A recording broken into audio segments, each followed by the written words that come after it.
Well, hello there. I hope you're doing well.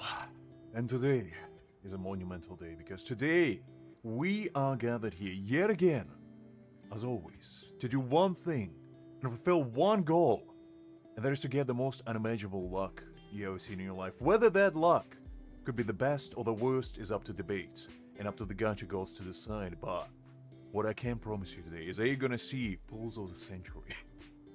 We're either gonna get 10 Soifons in one or we're gonna go to 80 pulls. And there's no in between. We either get lucky or we don't. Hope everyone is doing well on the Sunday afternoon. Hi there Creek, hi Liz, hi Random, hi DBL. Well, you guys nice and prepped for what's about to unleash. We'll probably do the summons as soon as my lucky charm arrives. My lawyer in disguise. I'm still waiting for him to, you know, bless me with almighty luck of the ancients. Hopefully you guys' pull went well, if you pulled already. I know that some of you were talking about them yesterday.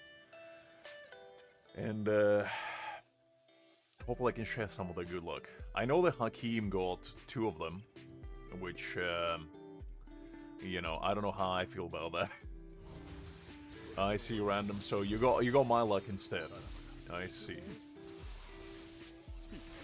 Also, I tweaked a little bit with the settings on my game, so I increased FPS rating to pretty much unlimited, so the gameplay should be much smoother than it usually is, hopefully. I tested it out a little bit, but you probably will see it's a little bit more crisp. And they're just me doing a little movie magic behind the scenes. Ooh, random, sorry to hear that. Hi there, Justin. Glad to see you. Hopefully you're doing well. I mean, I'm definitely picking Yorichi. Are you kidding me? The only woman or person in general that Soifon will respond to is Yorichi. If she doesn't come early for Yorichi, nobody will come early at that point. The only thing is, like, we need to think of the location, because last time we went to the sewers, but you know, we can't go back to that, because it only works once. It's a rule of the universe, you can't have the same lucky spot twice in a row. It just doesn't work like that. Oh, man. Liz, I'm pretty sure everybody knows whether lucky or not that your experience is supreme. Creek is just an unfortunate target of said unbelievable prowess.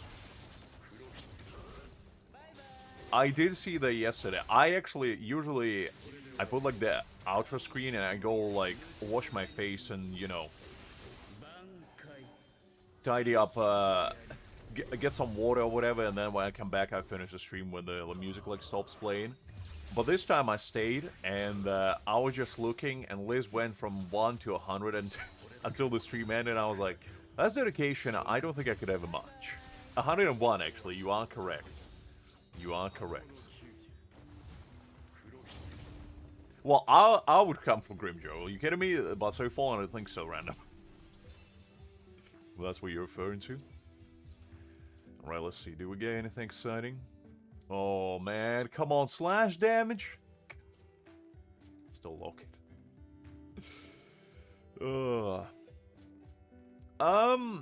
I think so. I will probably try to reroll in my spare time a little bit, because I do want Meliodas. And the thing is, any gacha game that I play, I usually aim to start with a limited character, simply because standard units I'm always gonna get, one way or another, in the future, so that's fine. I'll do a couple rerolls, see if I can get lucky, and I think I probably will stick around with the game, because it was fun. I mean, I'm pretty sure guys in chat can attest to that. I had a pretty good time. I think we had, you know, couple good moments there. And whatever, no?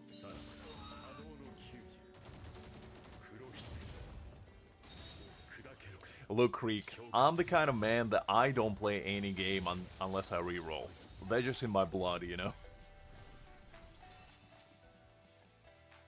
Yeah, I mean, it was a different kind of experience, because don't get me wrong, I love this game, but like, there's not enough to do for me to stream more than once a week. Like, realistically speaking, there's just not enough content for me to come back even twice a week. Like, before, when it first released, I could do, like, 2 streams easily a week, but now, like, I can do it, but it's not gonna be fun, you know? Because we're gonna do just chores, and that's not the kind of stream I wanna give you guys. I wanna do something exciting with you, you know? Do something fun, and just have a good time. And I was looking for, like, other games to play just on the roster, because, you know, as I said, I am planning to stream more regularly nowadays, and I do plan to stream, like, at least Saturday and Sunday, maybe Fridays sometimes if I do get the chance. And I think that game, for what it is pretty good, so we might add it to, like, the regular roster. It might not be weekly, but it depends on how invested I'm gonna get into it, I guess. I know, Krieg, but, like, that's the kind of man I am. You're talking to an individual who rerolled 200 times in Genshin, okay? I don't have any self-respect, basically what I'm saying. I'll do whatever it takes to get what I want.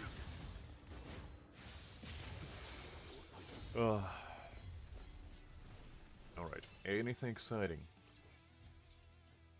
Oh, spirit damage, come on. HP? Golly. Hi, Delight, glad to see you. Hopefully you're doing well. But yeah, if any of you guys want to pull along, well, I'm gonna do it in about half an hour or so. Feel free. And you can either share my curse or share my blessings, depending on how the summons will go.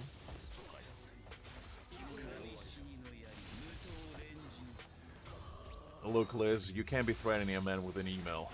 Who do you take me for? I can afford such consequences. Hi there, Angel. Glad to see you. Hopefully you're doing well. I mean, we're pretty much gonna pull as soon as my lucky charm arrives, because I promised to Greg that I'm not gonna pull without him, since last time he gave me a double, and I feel like, you know, I'm a man of my word, and I would never go back on it. Oh, man. We're not getting any luck with the stamps today. Yeah, sure, Liz, we can pull for you as well. Do you want me to include it in a video that I'm gonna make later, or do you want it to be more, like, stream exclusive, just for you guys? Because I can do either way if you want. Hi there, Hakeem, glad to see you. Hopefully you're doing well.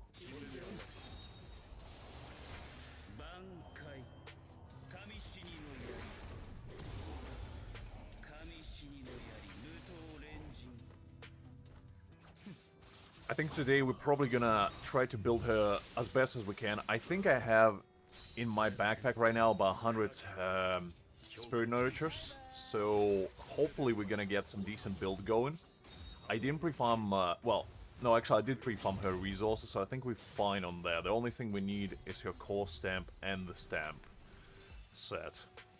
The only thing is, like, I looked at her stamp set, and personally, I kind of wish this was team-wide, and not just for her.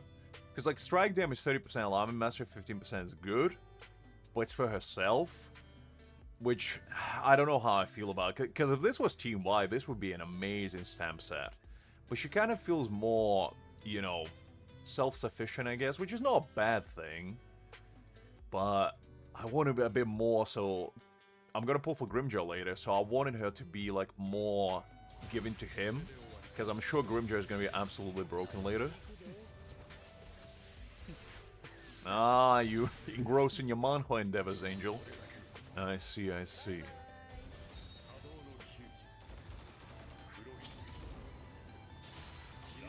I mean, at least you got some luck going, Justin. Trust me, as a man that only got lucky once in his entire existence, with Mayuri nonetheless, I know the pain. I know the pain.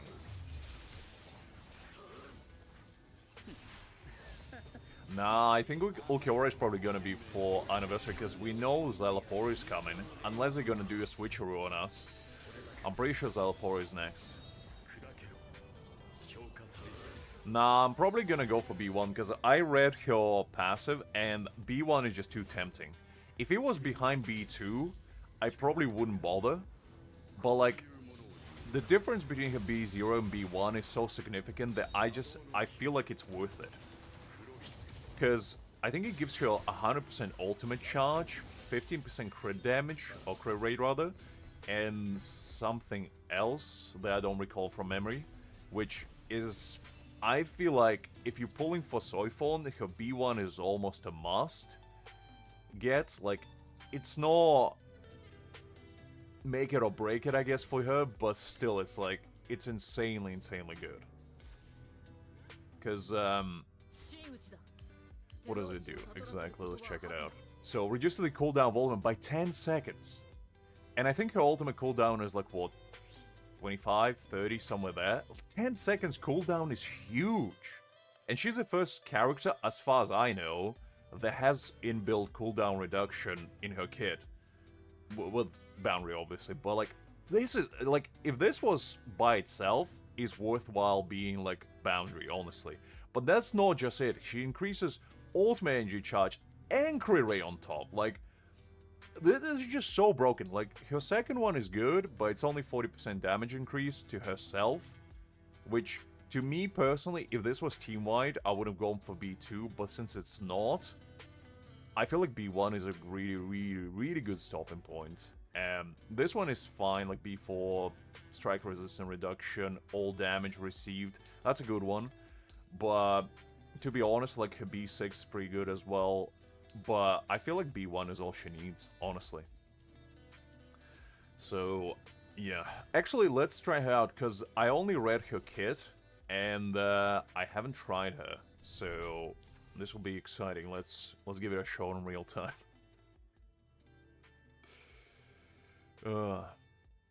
Oh yeah, you did say that you pulled double, Hakim. Lucky son of a gun.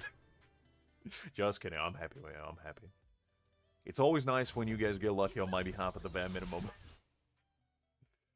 Okay, so... Ooh, that's very nice. The only thing that I'm kind of disappointed a little bit is that she doesn't do any dot damage, because she's, like, built for dot damage. She has, you know, Suzume Bachi, which basically, it could be, like, poison damage. On her ultimate, she has, you know, kind of like a burn damage in build, because it's a ginormous, you know, nuke, basically, she sends into outer space. But, I don't know.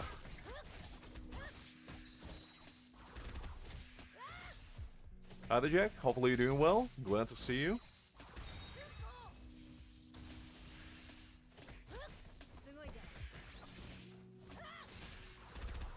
Alright.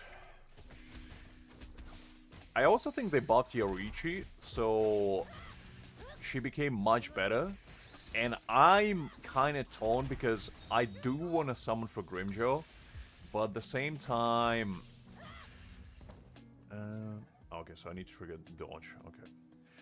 But at the same time, I don't really want to waste resources, because... I don't know. There we go. But she kind of is built to be used with Yoruichi, which is strange, because I thought they would tailor her more towards Grimmjow, unless Grimmjow has something to do with dodges as well, because he's kind of speedy too. I just don't know. Until I see the man, I'm not sure who would be like more worthwhile investment-wise. But...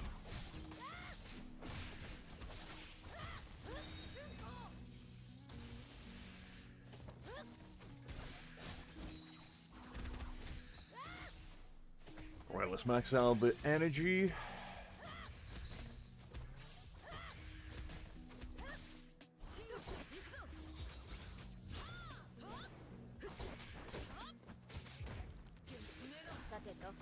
There we go.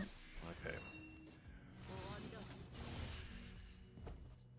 That was pretty nice. I do like her animations, they're pretty smooth. Ooh, that counter is very nice as well. Alright, let's do the big one. Ooh. Man. I like the explosion. That's very fun. Alright. Let's give her a try. I'm a big sucker for, like, fast units, to be honest. But... No, never mind. I was gonna say her range is not that big, but actually it is pretty good. The only thing that she doesn't have, which is a bit of a shame, is like a group up attack. Because like Nell and Aizen have a group up attacks. Aizen does it on his special attack, and Nell does it on her ultimate technique when she goes into her resurrection. Which is a bit of a shame, but to be fair, it's not the end of the world, I feel like. I hope Grim will have it too, because if he doesn't, that would be a very weird synergy between him and Soifon. Because I feel like maybe they're trying to shift away from dot damage right now and try something new. Maybe go with, like, instead of, you know, building defensive mechanics, doing, like, dodges, I guess. Because right now, flash stabs don't really do that much. I know they buffed them and made them a bit more utility-wise viable, but they still not as good as counters. So, I don't know. We'll see how that pans out, because I feel like they're going to shift the meta soon enough towards more defensive units, because they gotta introduce, like, Unohana at some point, and if she's not gonna be the first healer, then I don't know who will be. So, that was pretty fun. I did quite like that. Let's see. Let's get a little bit more spiritual power, and let's try to do a few more runs of these. We'll do a little bit of warm-up, and then we'll do the pulls in about... as soon as Greg shows up. I did send him a DM. I don't know where he is. He's supposed to show up immediately, this son of a gun. Oh, there he is. Unbelievable. There he is. That's my man. That's my guy. Alright, Greg. You have a mission. I'm gonna show you all the maps, and you're gonna tell me exactly where to go and where to stand, because last time it worked out. How you doing, big man? Glad to see you. So, for those of you that don't know, Greg, right here, is the luckiest man alive, and last time he very kindly told me to go to the location of all locations, which is sewers, and so I did, and I got double Mayuri. So, from now on, I'm basically gonna do and go exactly where he tells me before I pull, and I feel like that's just how it's gonna be. Until he betrays me, and, you know, not gonna bring me the greatest luck imaginable. Until then, he's in my good books. I'm just kidding, but... oh, man. I'll save it for now, in case we don't get anything better, I guess. I'm not sure if I'm gonna go for Zalapori yet, to be honest. I do want my Aizen to have the strongest team, because my Aizen is my crown jewel. And right now, like, I actually upgraded my Aizen. I didn't tell you about it yesterday, guys, but I got him an attack percentage piece. It's not the best piece, because I did roll it once in defense. But now he has 4.3k attack, he has 67.7% crit damage, and 190%... 67.7 crit rate, and then 119.1% crit damage. So he's my best built unit right now. And, I mean, I can technically get this to 30 and get him to almost 100% crit rate, but I want a piece with full, like, crit rate or crit damage roll, or at least, like, attack or something. But I did level up these two, and I got... this one's pretty good, which boosts, like, full team damage, and I got one for special attack, which is good for his, you know, Black Coffin special attack when he does, after he goes into his ultimate. That's pretty decent.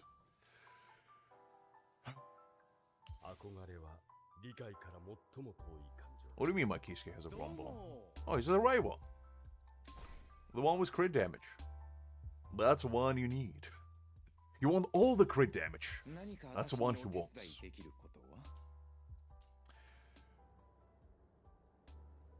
That's absolutely fine, Greg. Are you... Tell me when to pull. Do you want to pull now? Are you feeling lucky in the air, or should we wait around until you free up? Because we can wait.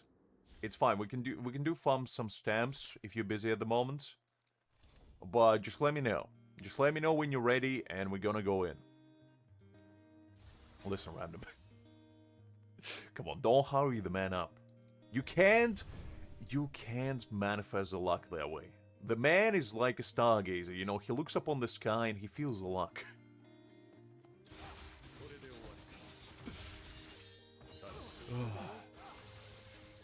My Aizen does have dupes, but like... The problem that I have right now with my spirit team is that Momo slows it down. Yes, Greg? Yes, I'm listening. You see a god... Okay. Okay, guys, he sees a garden. Alright, well... Enough of this. Like, we're gonna go find a garden for ourselves. Where's the garden? Guys, a garden. Okay, well, that's a good one. Oh, not right now. Okay. We're getting a bit too eager. Whew. Okay, fine. Okay, jeez. Greg, you got me too excited there for a second. Golly, I was about to run. I was about to Usain Bolt to the nearest garden center I could possibly find.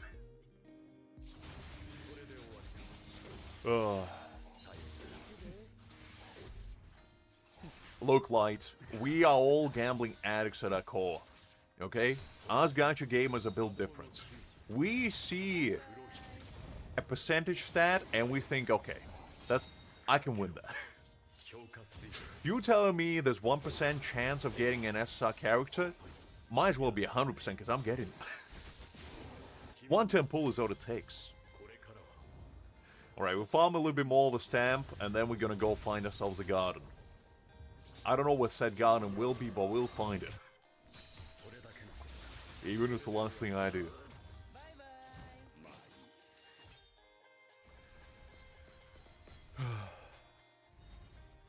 Alright, let's see. Anything exciting did we get?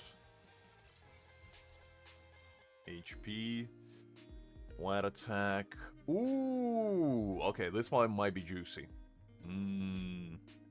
HP and defense is kind of bad, but you do get your crit rate, crit damage, so that's a keeper for now. We might get something better later, but the tricky one is gonna be obviously the strike damage. I'm usually not that lucky with those, but I do want to aim for that one because she does give a lot of strike damage already, so you kind of want to maximize that as much as you possibly can. And I do wonder how much damage she does, to be honest.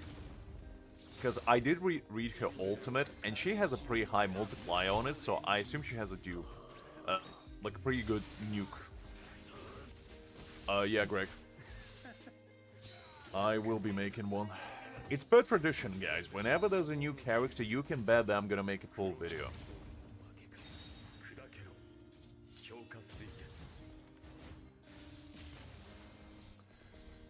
Alright.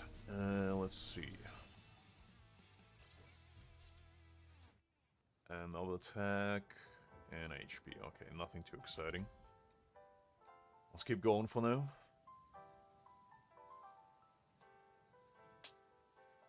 Yeah, Liz asked me to pull for her on her account as well, which I pre-made a little bit. Oh yeah. Okay, so if you guys want to participate, don't feel pressured. You don't have to. But last time, basically, Greg suggested an intro for the video, and I kind of took it and luxified it a little bit. But if you guys have any suggestions, anything you want me to say at the beginning, I may or may not do it, but you feel free to give me your options.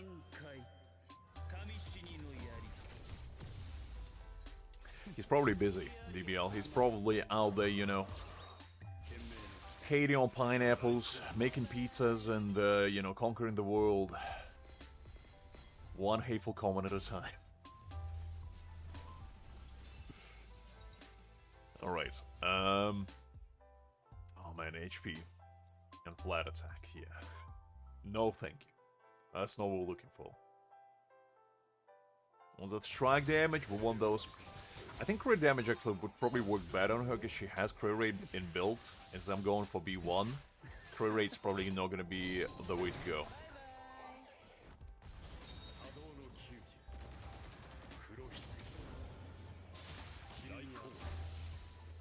Come on, Greg, I can't start with the self-diss. At least give me something something to work with here.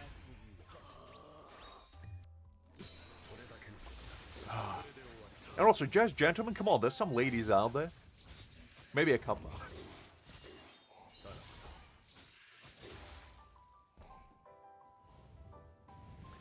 I mean, I might. The thing is, I wanna do a couple runs first. No, I know. I got it, Greg. I got it.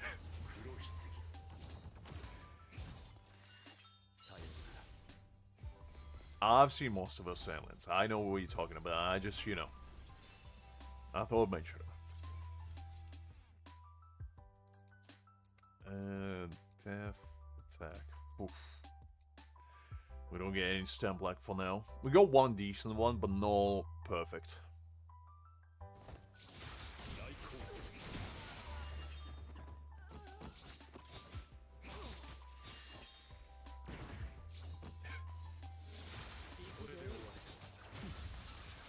Yeah, having 4 core stamps and then deleting them. I mean, to be fair, I'm a firm believer that you should keep every single character you get and all their core stamps, because when you think about it, 5 core stamps is just one dupe for somebody else. And I feel like in the future, there might be a reason to have more than one team, like more than one strike team, more than one thrust, spirits, and, you know, slasher team. So it's always good to have options available, at least I feel like. And if you delete them all, I mean, you can upgrade, obviously, your limited characters, but at the same time, if you do in the future need somebody, and you spend all those resources grinding your stamps, I don't know. I just feel like it's more worthwhile to have fully maxed out standard core stamp than just one dupe on the limited one. Well, maybe that's just me.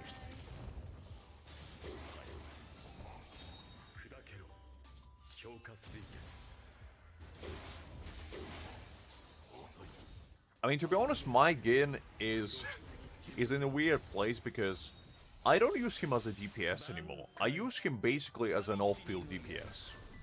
The man barely shows up and he does the same amount of damage as mine now. Which I don't know how that's possible, but he does do that. I mean, I can review your account if you want me, Liz. It's not a requirement, but I can do it. I can slander you even more if you would like.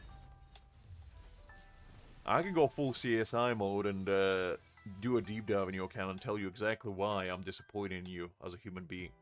Would you like me to do that? Just kidding, just kidding.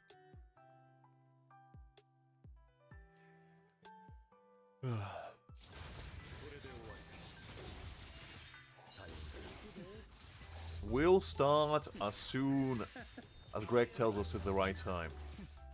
There's gonna be luck in here, I guess. And so far, Greg has never betrayed me yet. Every time he told me to pull, I go lucky. Actually, when we just started this game, I believe Greg was the one that got me both, I think Key Scare, his core stamp, and Byakuya stamp, all in one temple. So, I trust that man. He knows what he's doing. He might be a quack in a lot of other things, but when it comes to gacha, he knows his stuff. Alright. HP. Nah.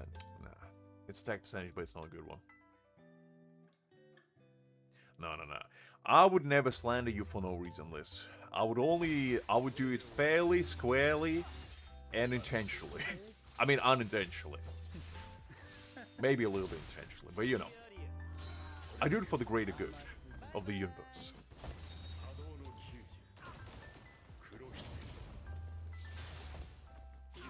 But to be fair, I did like log into your account today, and I did do your dailies, since you asked me to, and your teams are fine. Like, I think I did about 110 million for guild boss and about 190 for raid boss. So, I think you're doing fine. I never slander anyone. I'm the man of integrity, I'm the man of passion, and I'm the man that just wants you to do better. Okay?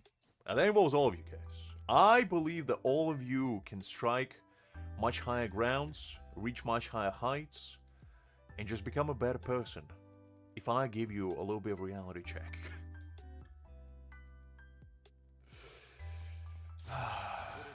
Look, Liz. As I said before, every single critique I make is for the greater good. A red flower? I don't think there's any red flowers. It might be soon. Okay. Just tell me when. Just tell me when, Greg. I'm ready. You say the word and I'll go find a god. Actually, I need to go and find a god because I don't know if there's any in this game. I think there is one in a park, but other than that, I don't believe there is one. Actually, I'll go do it now, just so we are ready. Nice and prepared. Attack percentage, defense, yeah, that's not good. That's not good. All right, let's go. Let's go find a garden, I guess. I don't know what said garden might be, but I guess I'll try my best. Let's see. I think there is one in the park.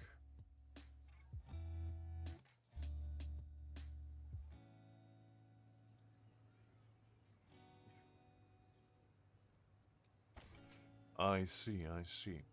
Let's see what you're cooking with, Justin. There we go. Attack percentage, very nice. Crit damage, very nice. Oh, that's actually a really nice piece. Golly. It's pretty good. And that's strike damage. I mean, you're looking good. Not gonna lie. It's pretty nice. Increase all damage. Increase tactic. And then special attack. I mean, honestly, you're looking good, Justin. You're looking good. It's pretty nice Soifon. Alright, let's see. Can I find somewhere a flower? I mean, there's white flowers over there. I don't know if there's red ones. I mean, there's a red-haired lady here, I guess. But... oh, man. No, I don't know. I don't know. This not looking too great.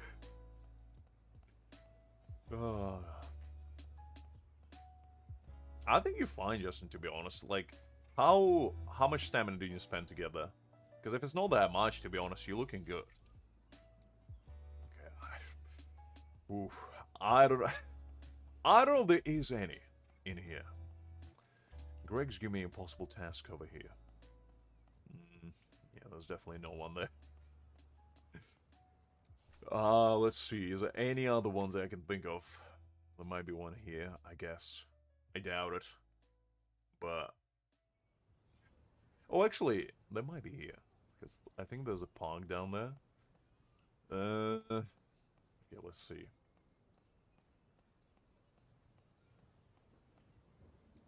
Neglect. I didn't know these things actually regenerate, because I thought it was... There's no flowers in the sewer, Greg, I'll tell you that much. I don't know what kind of sewers you go into, but flowers unfortunately don't grow in a sewer. I know. Shocking. Yeah, I don't think there is a red one, Greg. I don't know what to tell you, I found only white ones. Hi there, Ashy. Glad to see you. Hopefully you're doing well. Maybe there's one in... like the schoolyard or something? No, hold up, no, not that one. We are pulling for Soifon, Ashy. We're doing our best to manifest the greatest luck this world has ever seen. And basically... get 10 Soifons in one temple. No random, you're fine, you're fine. I'm trying to find a red flower because Greg said that's a manifestation of luck, but I don't think there is one. The man chose one color which this game doesn't do. Could have picked any other. Golly.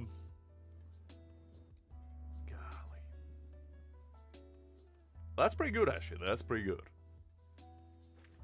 Okay, hold up. This might be it. Yeah, I got pretty lucky on Mayuri, but the thing is, I don't know if the luck persisted, unfortunately. I wish it did, but I don't know. I'm the kind of man that gets lucky once and never again, basically. Ooh, actually, there might be here. I think there's quite a lot of flowers in Shiba backyard. Please. I guess these are red, Greg? I assume that's as close as I can get. There's a bunch of red. You know what? I feel like this is a place. I found your red flowers, Greg. I didn't even know there were red flowers in this game, but look at me. Exploring the world for once. I think I've been here once and never again. Okay, they count. Good, good, good. I like to hear. Well, they are red, kinda. I mean, I guess you can argue they're more pinkish, but you know. Oh, I'm just a man. Oh, okay, hold up. I think we're probably gonna do it here. This one's pretty nice. Alright, Greg, do you think we are ready? Do you think we're ready to pull? Listen, Ashy, at least somebody does. Because trust me, I ain't touching grass. Not now, no ever. Listen, I thank you every waking moment. Are you kidding me?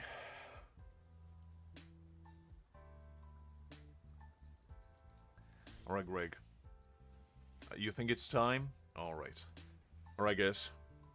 The man himself said it's time. Let me just gather my thoughts. Let me quickly rehydrate myself. So, kick back, relax. It's gonna be quite an arduous journey, most likely. Maybe not, we'll see. But we're basically gonna go for B1 Soifon. We're gonna pull her weapon. And then we're gonna jump on Liz's account. And we're gonna pull for her as well. So a lot of pulls to be done.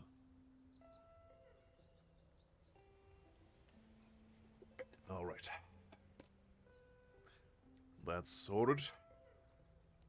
Now, let me just quickly...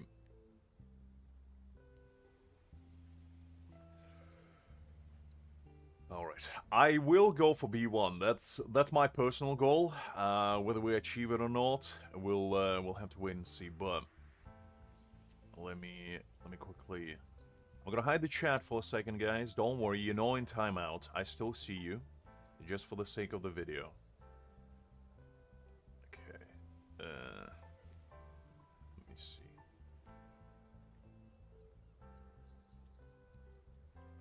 It's a bit close.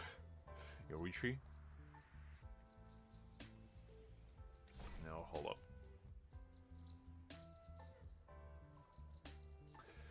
Why is it zooming so much? Man,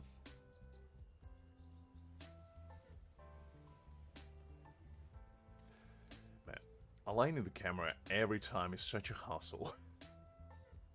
Right, you know what? Hold up. Let me pull the chat back for now. Let me just quickly. Okay, that will work. I think. I want to zoom in, but not this much. Because I want to do like a dramatic zoom in, you know, for the intro and all that. But, okay, hold up. Maybe if I do this. There we go. That's working. That's exactly what I wanted. Alright. So just give me a second. Let me quickly gather my thoughts. And think of an intro of the century. If you have any suggestion, by the way, that you want me to, you know, embody within the intro, feel free. Otherwise, we're gonna jump in a second straight into it. Look, random, I'm not blaming the game. I'm blaming my own ineptitude. The game is just here, you know, for a convenient outlet for me. Alright. Butterfly and bee? Alright. Let's see. Let me quickly think about it. Right. I think this should be fine. Alright, let me take that off. Let me just double check that everything's recording fine. It's fine, Greg, I will never blame you, but just so you know, if we don't get lucky, my wrath will be unleashed. Just kidding, just kidding. It's fine. Like, I can't really be too greedy, because last time we got extremely lucky, and if we don't get lucky this time, I'm just gonna take it as a karma payback, you know? So it's fine. It's fine. Don't worry about it. If any of you guys, by the way, want to pull along, feel free. I can't promise you that you will get lucky, but what I can promise you is that we're gonna suffer together, most likely. It's fine, Greg. Alright. 1, 2, 3. Alright, that's fine. Alright. Kick back, relax, guys. Maybe grab a couple snacks, and let's get into it. Today, oh, wait, hold up. Hold up, I forgot to switch off music. Because I'm gonna put... I'm getting a bit too eager. Alright. I completely forgot what I need to do. Alright. Hold up. Now we're cooking. Okay, now it's fine. We are gathered here for one purpose, and one reason only. And that is to summon for the greatest stealth operative this world has ever seen. The bee sting. The venom enjoyer. The queen of poison in this realm of souls. Miss Soifon herself. With Yoriichi by our side, we are hoping to tempt her with your almighty power to beckon to us. Come back to where she belongs, which is in my roster. Today, we are aiming to get not 1, not 3, but 2 copies of Soifon, along with her weapon. Can we do it? Can the gacha gods come down and shine the almighty light of good luck upon us yet again? Only time will tell. As such, there's no time like the present. Let's begin. The first 10 pull. Can we get her straight away? No.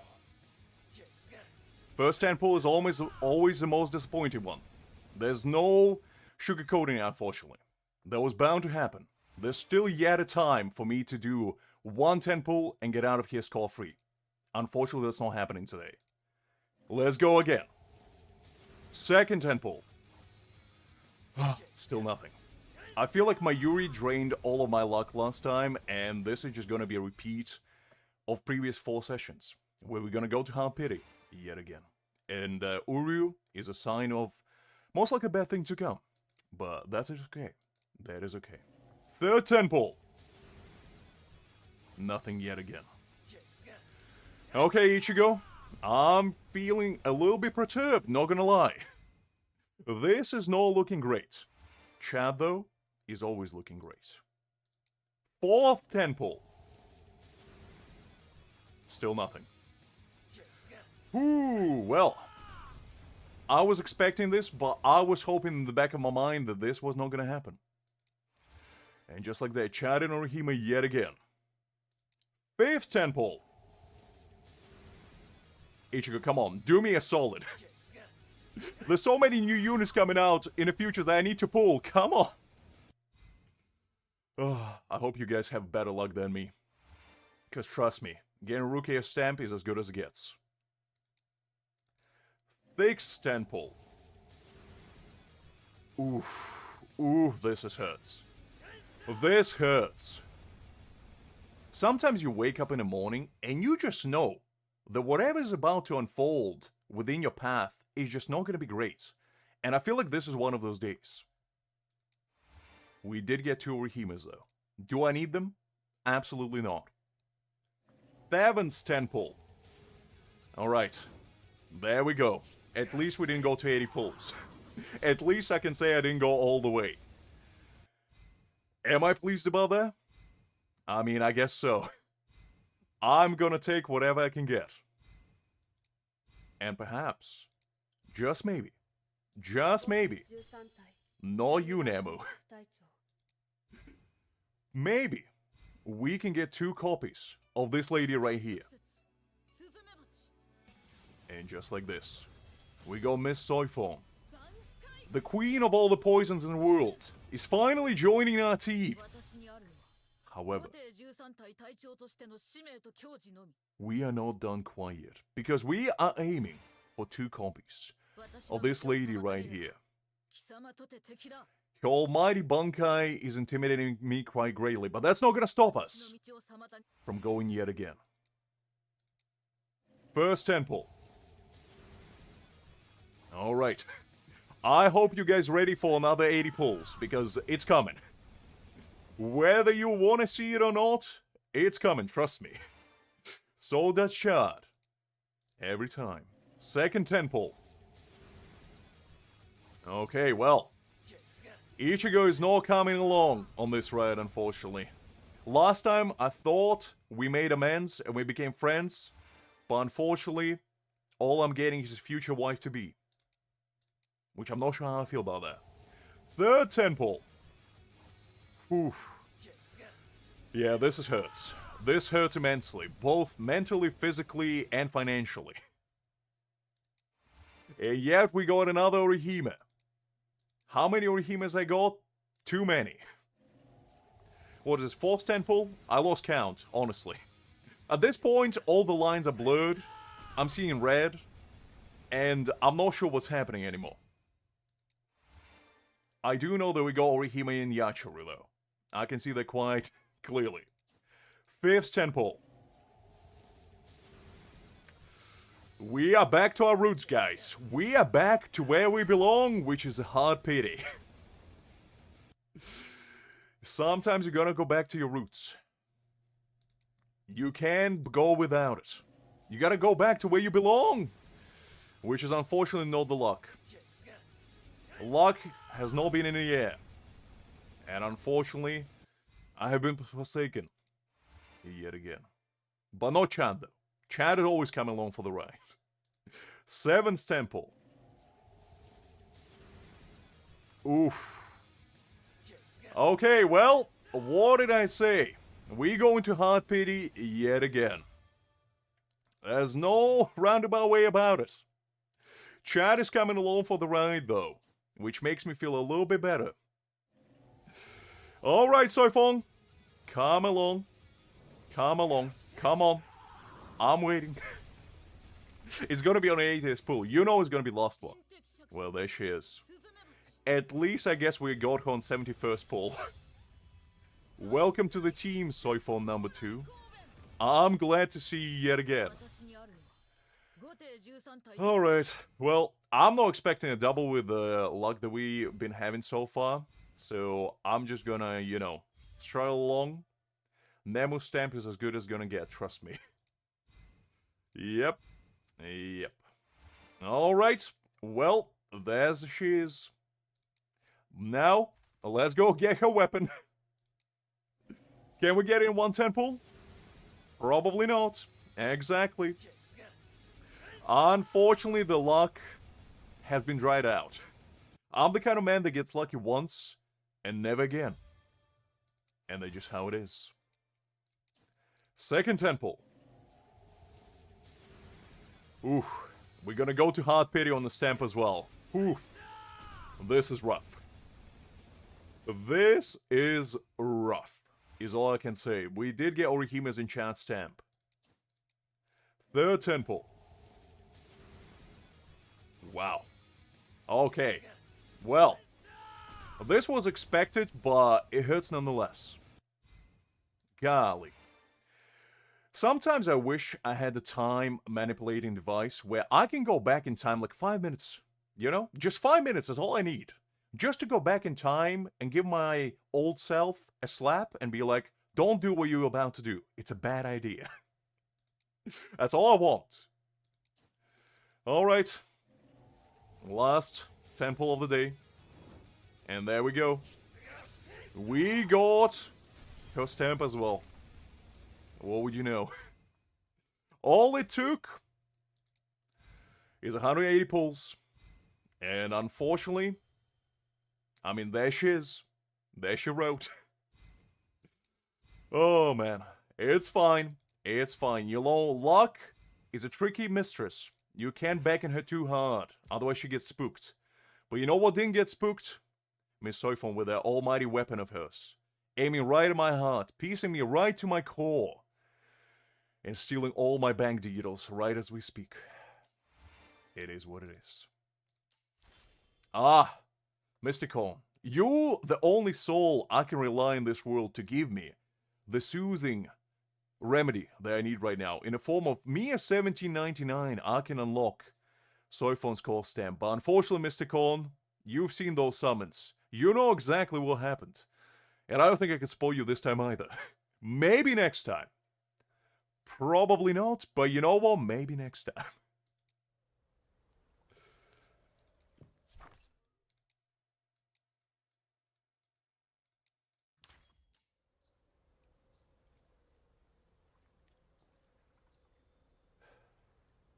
Nope.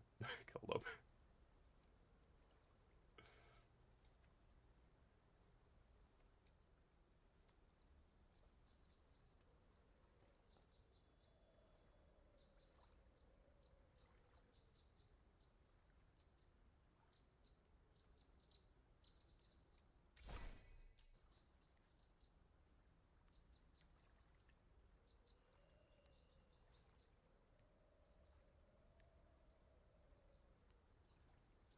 Well, what can a man say? We came, we saw, and unfortunately, we lost.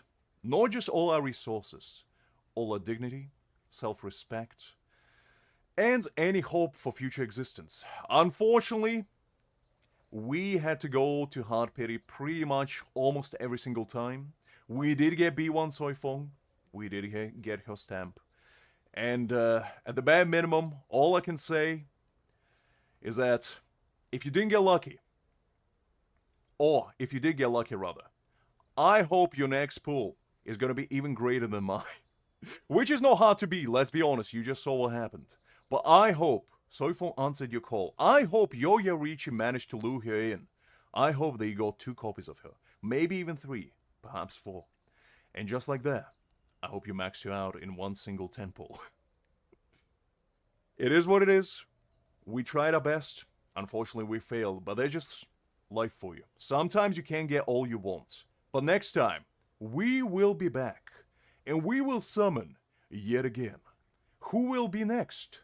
Only time will tell. But next time, perhaps we're gonna go to Hampiri yet again. But maybe, just maybe, the Lady Luck will shine upon us. And we will get whoever that we're gonna summon for in a clean single temple. Until then, I hope you enjoyed. I hope you had fun. And I'll see you next time. Bye-bye. We're not done yet. Hold your horses. Now we're gonna log in onto Liz's account. Okay, give me a second.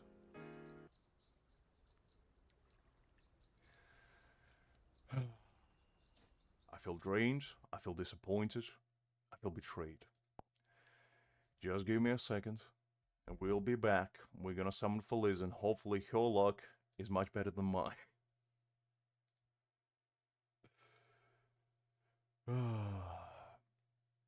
Man, what can you do?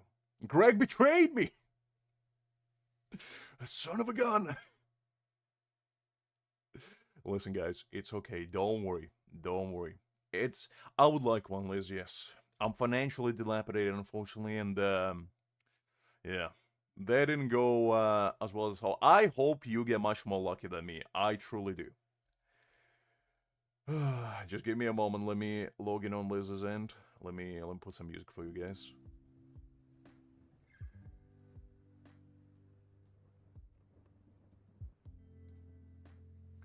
The anime, glad to see you. Hopefully doing well. I wish I skipped as well. Now that I had to go through what I had to go through, kind of wish I skipped as well. It is what it is, though. It's fine. It's fine.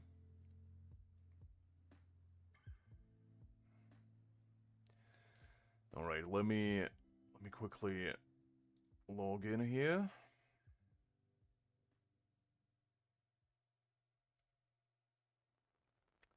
Let me find the login details for her. I probably should have pre-made this, but I kind of forgot. So I'm gonna do it right now. Okay, let's see.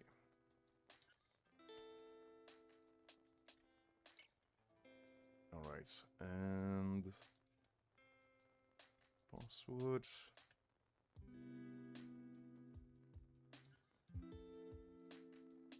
There we go.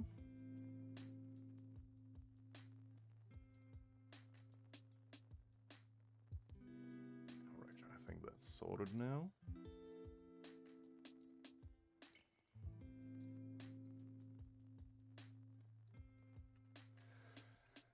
All right, let me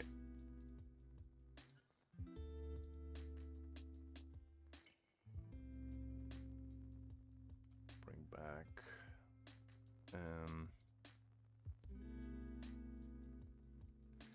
all right. Let's see. I'm gonna take Liz on a journey. I'm gonna, you know, I'm gonna try the same tactic. Clearly didn't work last time, but maybe this time it will work. We're gonna use Yorichi yet again. And let's try a different location. Because clearly that one didn't quite work out. Let's go to underneath Sakoku Hill. Because maybe this one will work much better in our favor. Right, there we go. Alright. Get ready for round 2, guys. Let's see. Alright. Let me just refresh myself quickly. And we're gonna go yet again.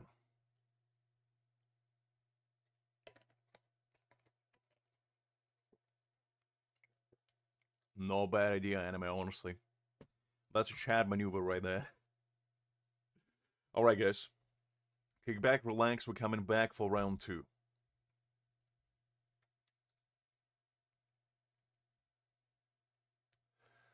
Alright, let's get going.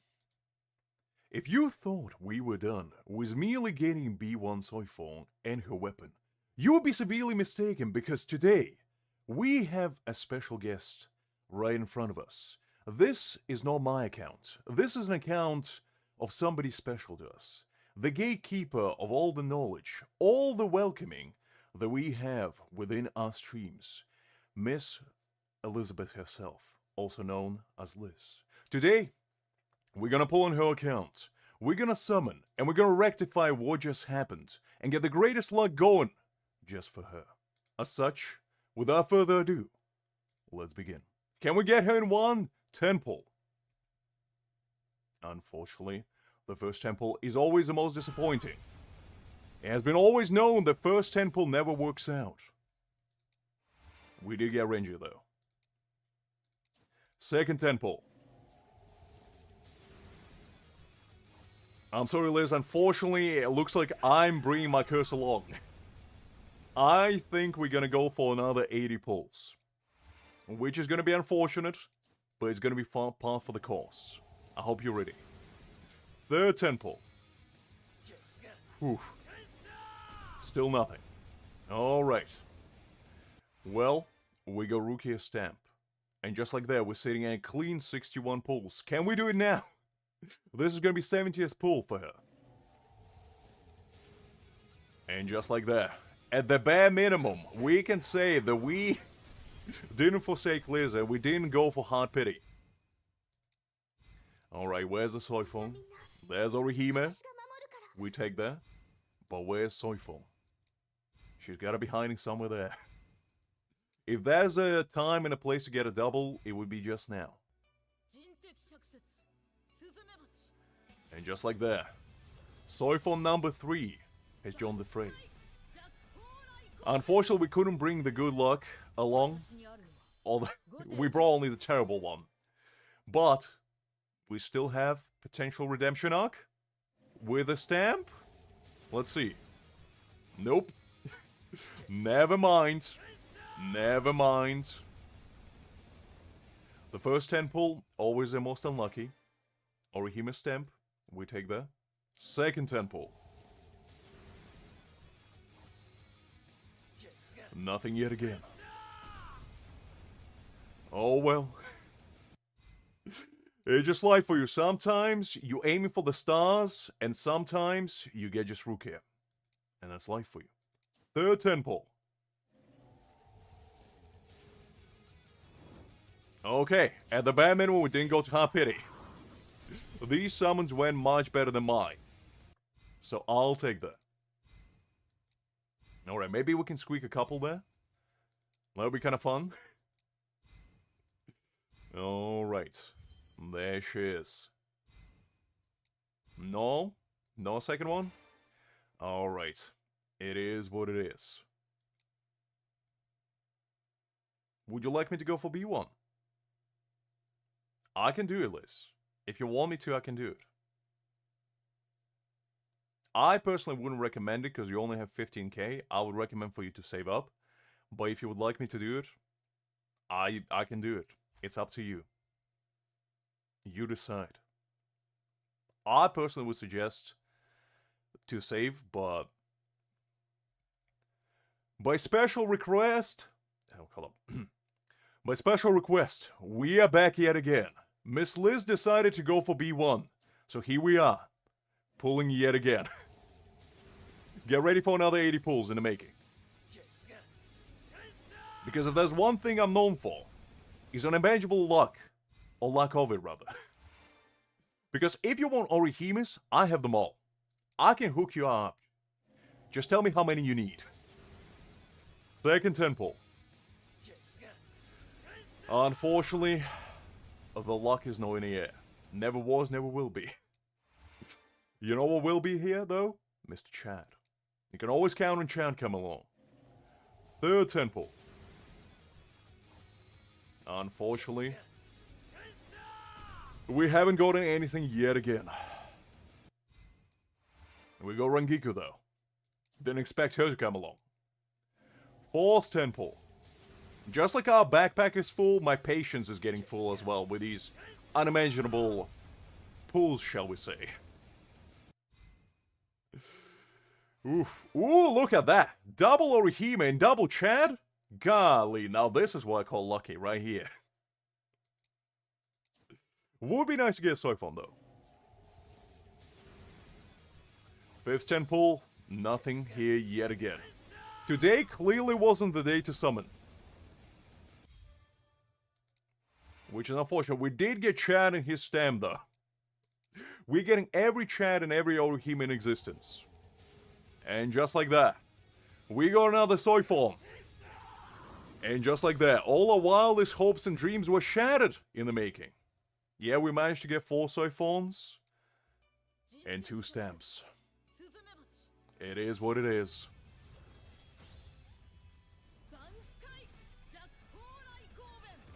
Whew. Just like that.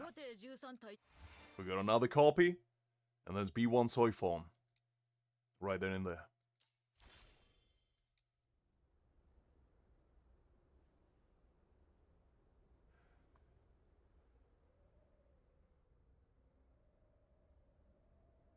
Should I do another intro? I'll do like a little snippet. Well, that was something.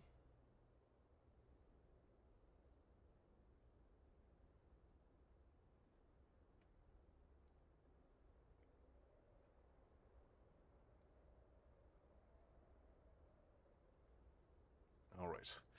So that'll be it. I'm sorry, Liz. Unfortunately, I wasn't able to bring you luck. let me put you back on screen, guys. There you go. That was interesting. It is what it is. It is what it is. How many pulls do you still have left, Liz? Actually, you got 5k, so it's not too bad. It's not too bad.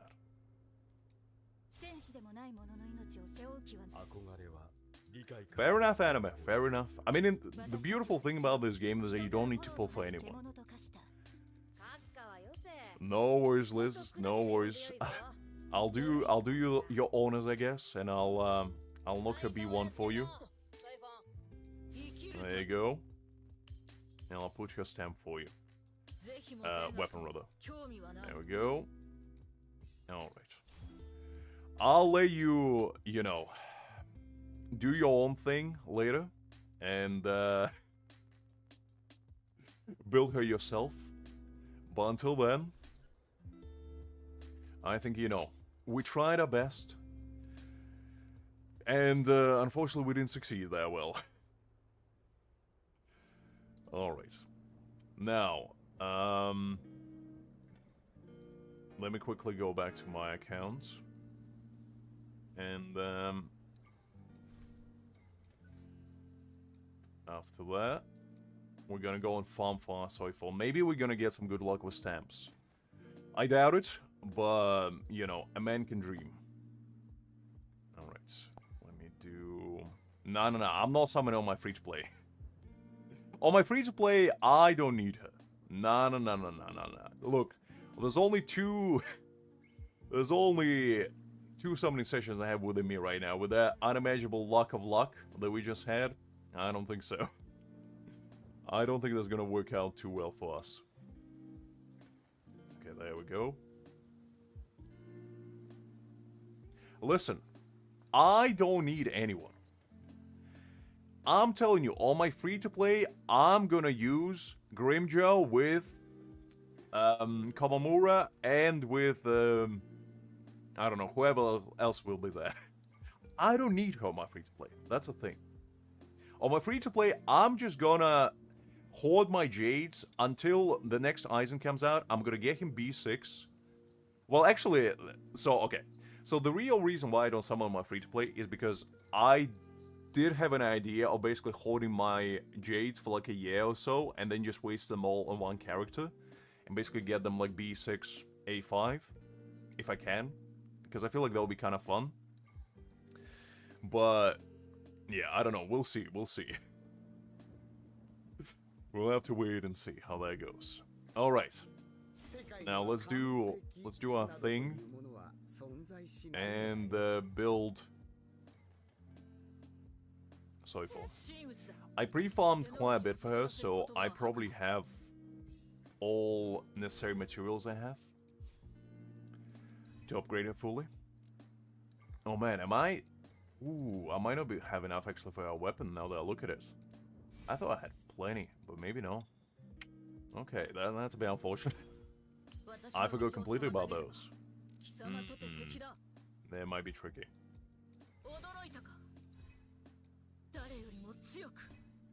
Okay, let's do this. Yeah, I got her weapon stamp, but not the call stamp yet. So we're gonna farm for that as well. As soon as we finish building her here.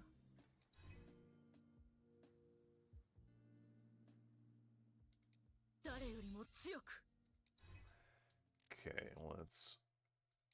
I'm probably gonna take her to level 90, I think. Listen, I don't like wasting resources, okay? I'm the kind of man that I hoard everything and anything I can possibly have. And as such, this is the real way you should be leveling up. Don't just go full level up because it uses your, you know, highest to lowest books. You gotta be smart about it, okay? You gotta play 10 steps ahead. Listen, Creek, that's way you're wrong. You shouldn't be doing it as a free-to-play. You should be doing what I'm doing. That's how you achieve success. Well, you see, guys, you learn something new every day. Now, I want you all to do exactly what I'm doing right now. I'm gonna level her up to level 95 because that's where she unlocks all her skills. You don't need to level up any character past level 95. That's a little tip for you. It doesn't give you enough power boost to justify it, and you're wasting books. Okay, let's see. How many do I need? There we go. Now let's level up her weapon as well. Exactly, you see, Liz gets it. What do you mean you ain't got time for that, Ashy? Unbelievable, this guy. No, you don't level up anyone past level 95. Golly Creek, when will you learn? It's fine, it's fine. One of these days you'll realize the errors of your way, and you'll realize that I'm speaking the truth. I'm the martyr in the making. I mean, she got luckier than me, because I think she got first Soifon in 70 pulls, and the second one in 60, and the stamp in 30, so it was a little bit more lucky than me. But, you know. DBL, you can see my Yoruichi build, but I don't think you're gonna be too impressed. So, this is my Yoruichi build. Nice and powerful, you know. I worked very, very hard to build this. As you can see, everything is very nicely built. Actually, hold up. You see B1 as well. The stamp's looking good. So yeah, this is my Yoruichi. Don't feel too jealous, guys, okay? I understand that this Yoruichi might intimidate you, and it might make you feel like yours is inferior in the comparison, but that's okay. That's okay, don't you worry. Yours will get to my level at some point as well. So yeah, I didn't build mine, basically. Why? Because I didn't need to.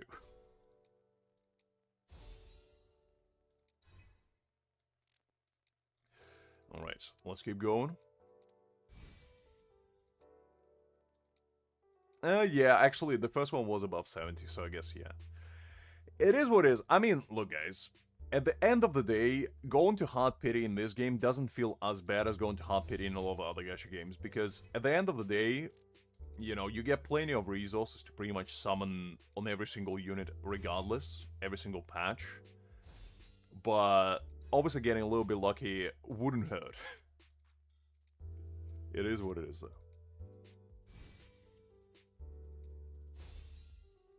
Yeah, I think Liz's pulls were fine. They weren't too bad. Because I think we did only 60 pulls on the second one. So, in that retrospect, I think it was pretty decently done. Obviously could be better, but you can say that about a lot of things. Exactly, you see, Liz gets it. Liz gets it. I'm telling you guys, don't feel too intimidated. It's okay. It's okay.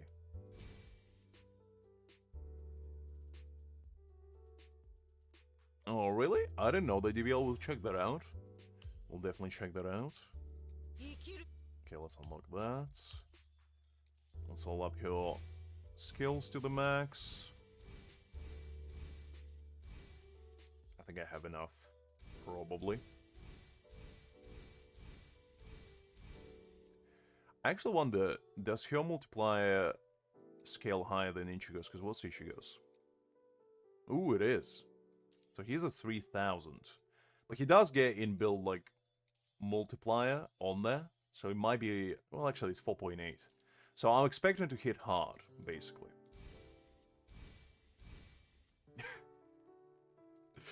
Exactly, Liz. Exactly. It's like having level 1 Ikaku, you know, it's a threat. And she shall be respected as such. And he'll forever remain at B0, or B1 rather. Because I have him B1 at level 1. Because I refuse to take him higher. Actually, he's no level 1, he's level 40, so I'm lying. But I'm not taking him higher than him than that.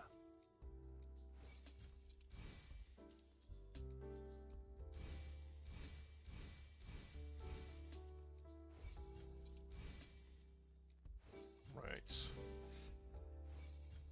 That's sorted. And then let's do the counter as well.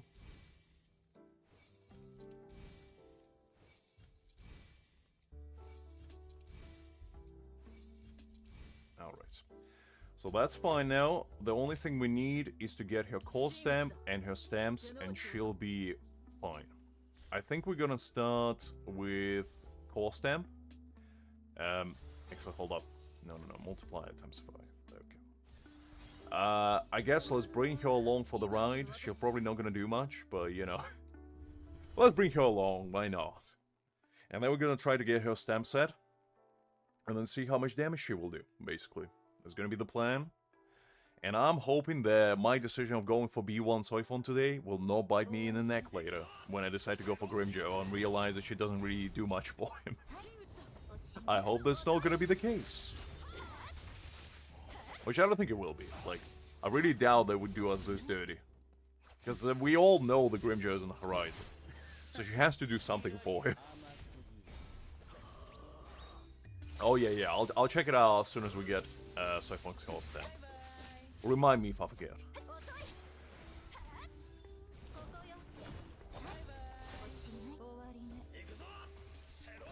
I don't know, Hakim, I don't know. I'm not putting my tinfoil hat yet, but Shueisha has a way.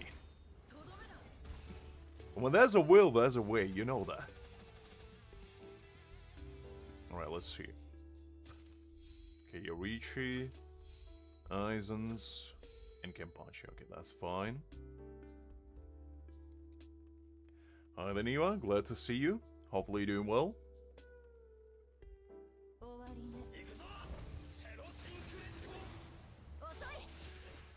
I mean, they already kind of have that anime.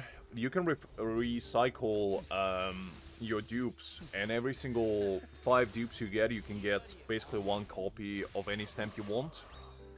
Because it gives you like shards, some sort of like orangish, bronze hue shards, basically, that you can use to level up any stamp you want.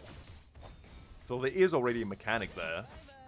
It's just, you know, you need 5 copies for 1, which is a bit steep, but at least you can do that. And it doesn't have to be the same, like, core stamp either. You can refine any of them.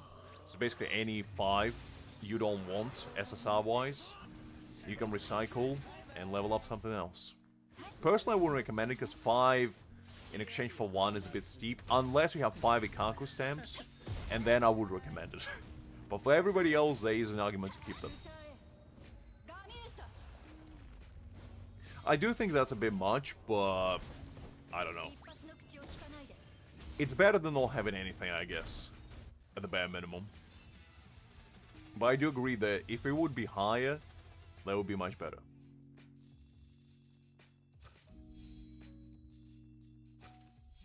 Okay, we got Soifon shots. Oh, that's no ideal. Alright. Did I actually put Soifon? Because, yes, I have. Okay. I preempted it. Because I knew that I might forget. Okay, let's keep going. Let's see if we can get a little bit of luck going for her core stamp, at least.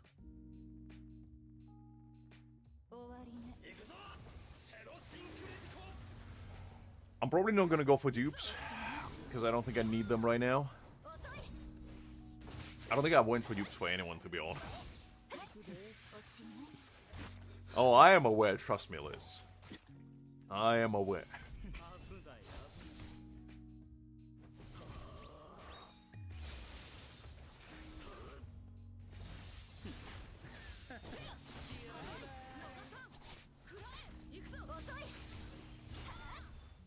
Alright, let's see. Can we get a secret passage? Well, we definitely will, but can we get a double secret passage? That happened before. I mean, that's what I've been told. To be honest, her B1 is the best B1 in the game.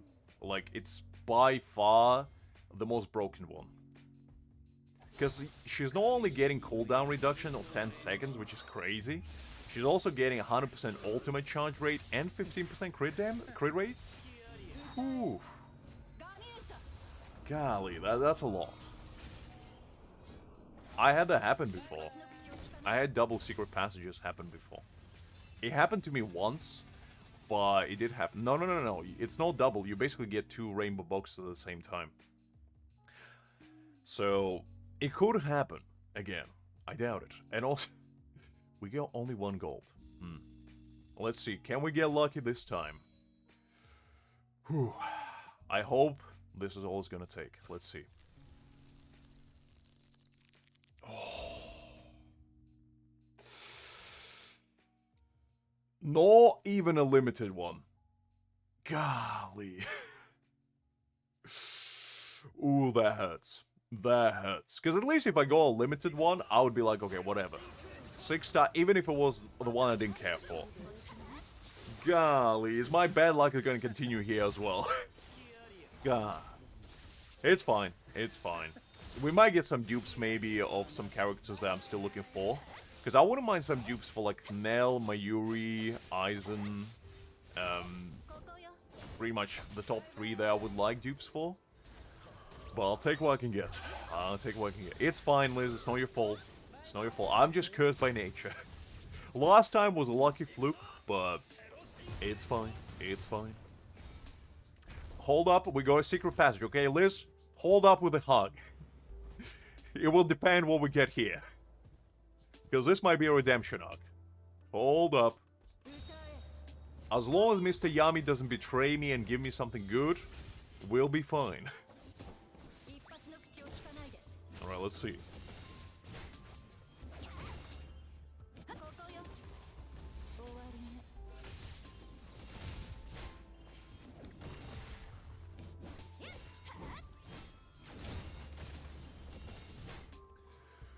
Alright, Mr. Yami.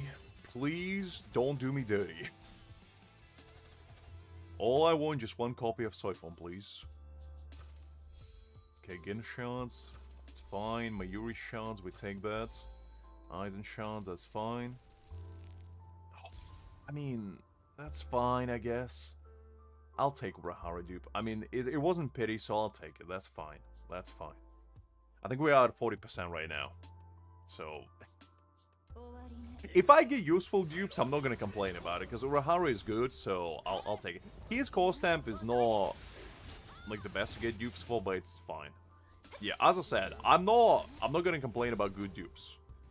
Because getting good dupes is fine. As long as I don't get rubbish, I'll be pretty satisfied. That's all I want. Just don't give me anything bad, and we'll be fine.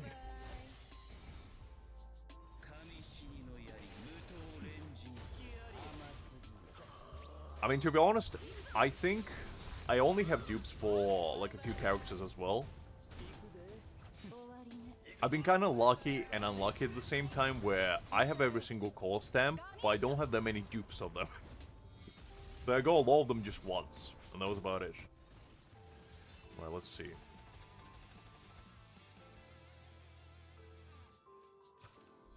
Okay, Toshiro and Yorichi. Alright, so you know what? Let's do one run. Because I think we need 2 more.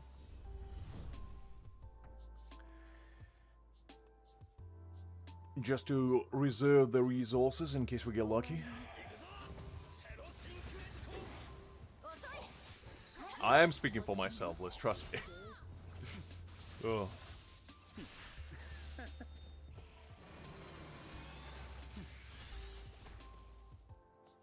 I mean, to be honest, in this game, my luck is kind of like a yo-yo. Sometimes I get good luck, sometimes bad, so it is what it is.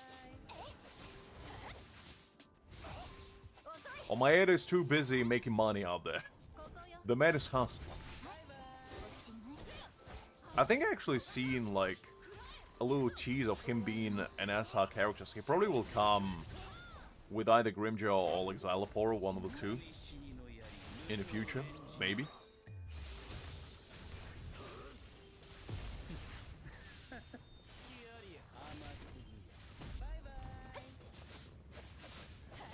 I mean, I always appreciate the tea. I always appreciate the tea.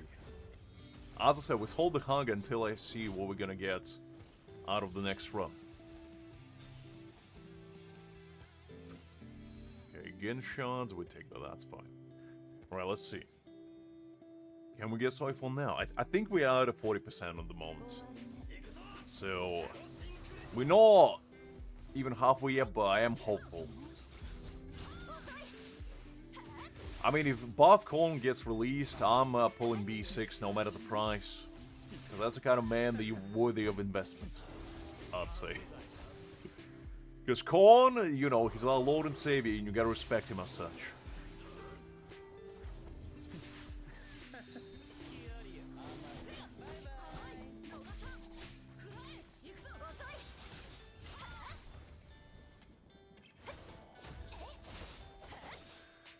Alright, let's see what we're gonna get.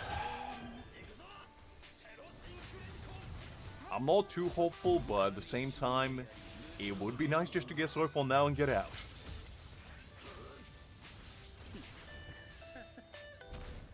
Alright. We're gonna fight Yami again. You don't have to justify to me, Liz. I'm getting Battle Pass and monthly cut every month. I'm not the one to judge. And to be fair, like, as I said before, this game is worth supporting because it's a good game. So, there is that. Alright, let's see. What will we get? Soifon? Lee. Urahara won't leave me alone today. We're gonna max out Urahara fully. Oh, man. I mean, I can't really complain, because, like, Urahara is fine, and chances are he's never gonna get replaced, so that's fine. It's better than getting useless ones. So I'll take that.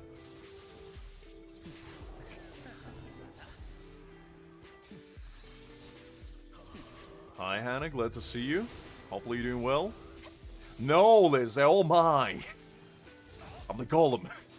Urahara stamp is my precious. I'll never share it. I'll take them all. I'll leave no behind. It is what it is. That's fine. As I say, if it's a good dupe, we take those. We take those.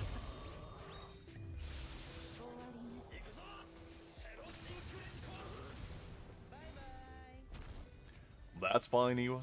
That's fine. As long as we support the game, you know, the game is gonna thrive. Unless Shueisha has something to say against that. Alright. Yeah. Nothing too great there, unfortunately.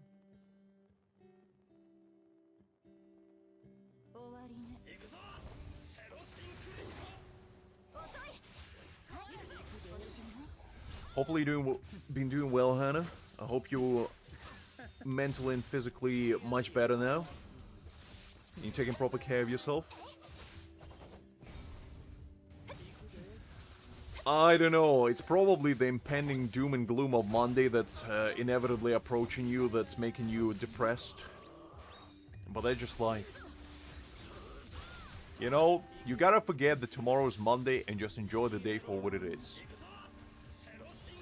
Actually, I don't know about you guys, but in UK we have a day off. We had the day off on Friday, and we're still gonna have a day off on Monday because of the Easter. I'm not sure if you're the same. I don't really celebrate Easter, but I take 2 days off.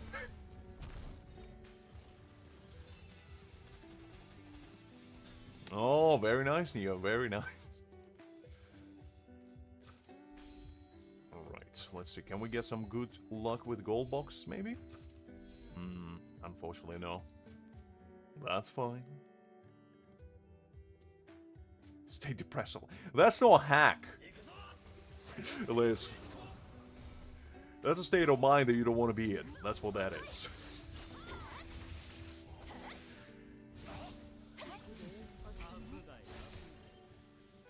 I mean, I doubt they'll change the anime, because they already did. Like, I doubt they're gonna go back to this game mode anytime soon. Maybe in the future.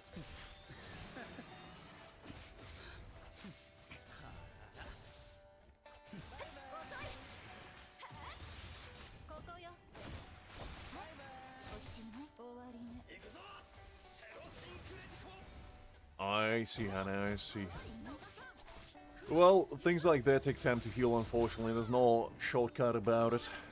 Hopefully you're, you know, on a steady path towards getting better, at least. It's the best way I'll look on it.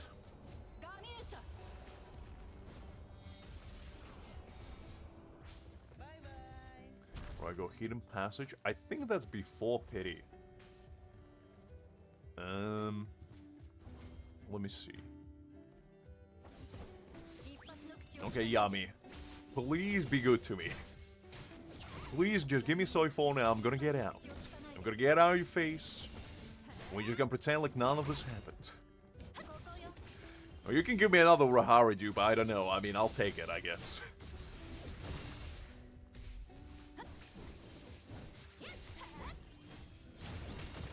I mean, probably no DBL, let's be honest. Probably another Urahara. Knowing what just happened. Nah, Yami is a stingy man. We all know that. Let's see. Okay, Urahara. Nell? Okay. Can complain about Nell dupe. Can complain about that. That's fine. I'll take it. It was early as well. Absolutely zero issues with that. We take those, we take those. I think that's 4th dupe for her. So I need one more later. I don't know about that, Hana. I don't know about that. I mean, probably me too, DBL. I mean, I rarely get lucky with these.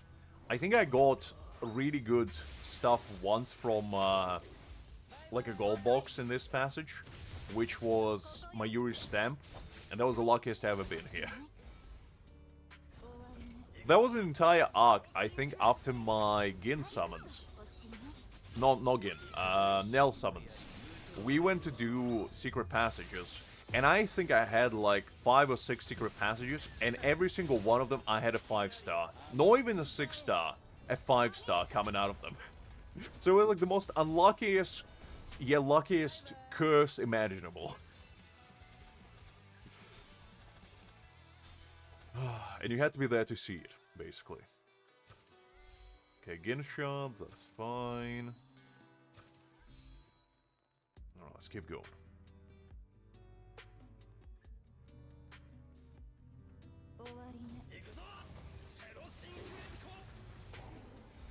I think that it's just a curse of a bald man, DBL. You know, it started with the Kaku, and it went all the way to Yami. The bald men just hate us all, you know? I don't know, something about them. They just don't like us. But that's okay, you know? Maybe we gotta get some nice, you know, shine, you know, like hair cream that they shine their heads with, so it's basically a second coming of sun on their scalp. I think we get some of that, maybe some tanning oil as well. I think they'll forgive our sins and maybe stay on our side for once.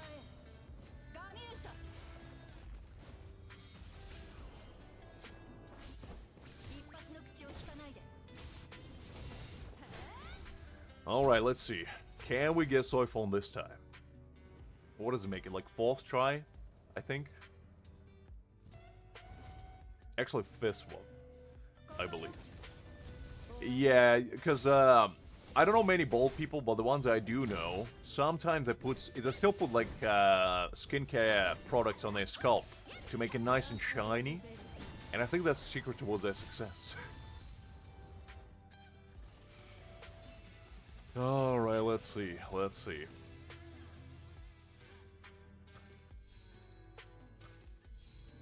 What do we have? Okay, Soifon, let's go.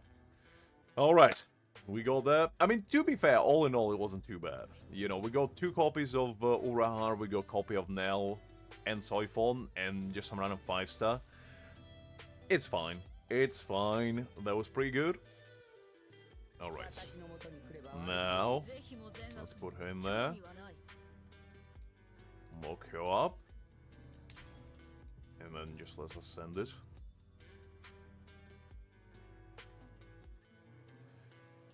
Alright.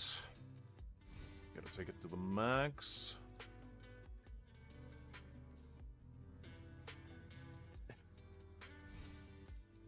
It's fine, Liz. Nobody's encroaching upon your almighty power. Don't you worry.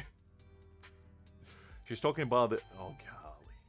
I was gonna say she's talking about her experience. But, man. Like, every single time Liz flexes her EXP bar, it's like a flashbang, you know? You never expect it, but when it is coming, you always... You always get surprised. Hannah, unfortunately, you still got room to grow if you want to compete with the almighty prowess Liz has displayed. But I do like your spirit. I do like your spirit. You see, Hannah's flex is more impactful because she does it with the gusto. Liz just relies on big numbers, but Hannah relies on her charisma.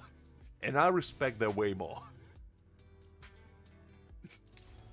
Because anybody can flex 90,000 experience, but not everybody can flex 520, okay? It takes a special character.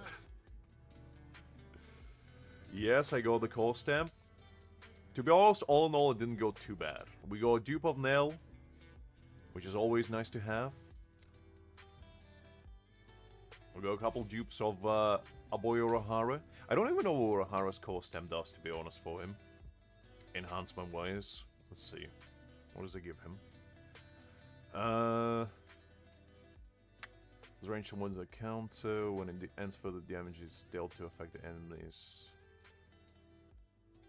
Yeah, so it's basically just more damage. It's nothing too exciting, but I'll take it. I'll take it. Exactly, and I like the attitude.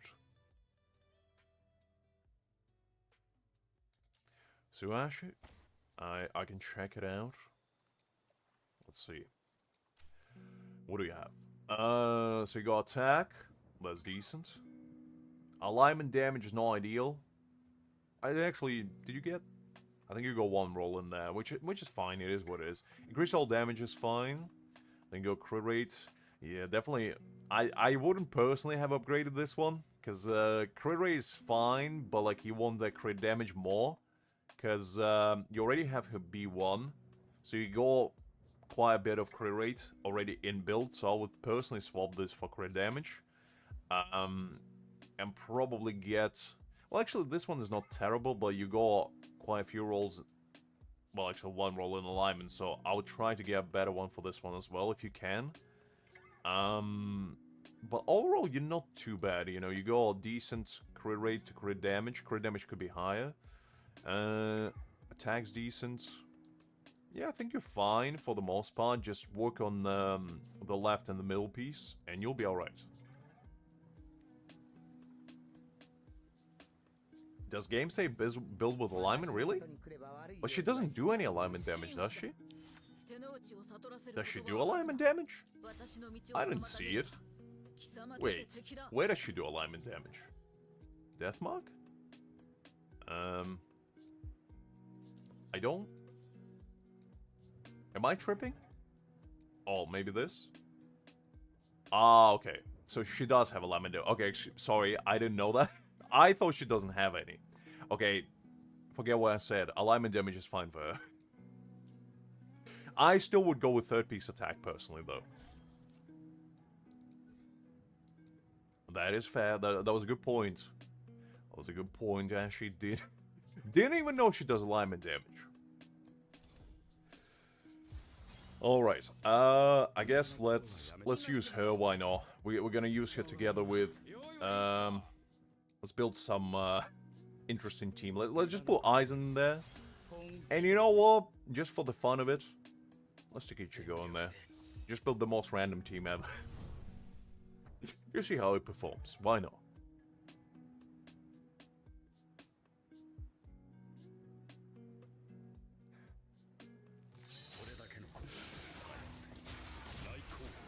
I just didn't know she honestly needs alignment. I thought she was just doing raw damage. That's pretty good, actually. That's pretty good. As I said, the only thing you're missing is a bit more crit damage. Because I think she gets plenty of crit rate already, especially with B1. So you're kind of aiming to max out your damage as much as you can. So I feel like crit damage middle piece is probably better long term.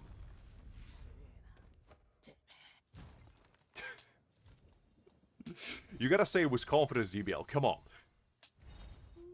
You can't be just like, I think this is what it is.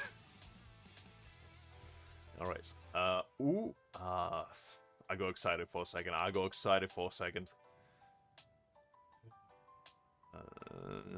lock it, I guess, for now.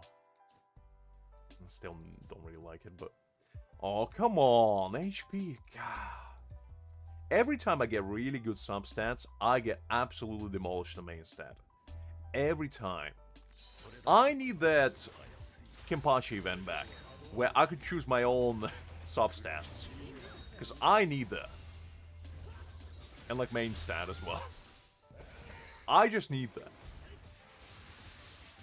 Good, Asher, good. Join me along this hellish journey towards self-realization and discovery.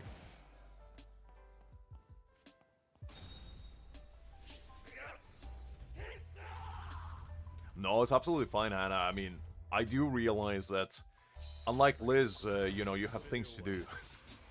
I'm kidding, I'm kidding, I'm kidding. I know that you're a pretty busy individual. So I appreciate when you do show up. Is Liz gone? I think she's coming up to me. I think she's boarding the next plane just to smother me with a pillow while I sleep tonight. After their shade. Oh. Look, you presented an opportunity and I had to take it. I'm the man that takes the risk. Even if I perish in the process, I'm still taking the risk.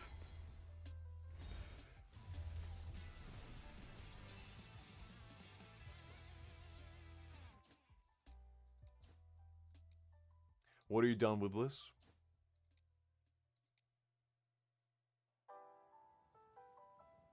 No, that's absolutely fair, because, like, I usually stream about 3 p.m., and I think for you guys, it's like, what, 9 a.m. or somewhere there?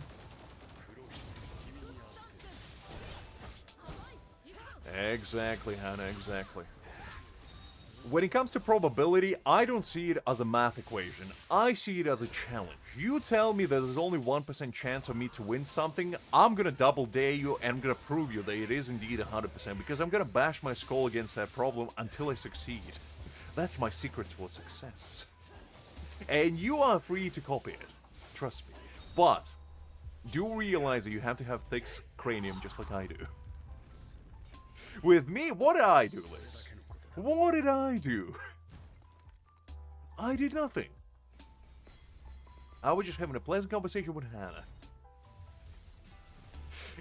And I don't know who Mr. Lix is, but I'm sure they're very offended right now. From the slander they're receiving from you, Liz. How could you do Mr. Lix that way? I heard they're a very nice individual. Very polite, very kind, very generous. And you're gonna do them like that?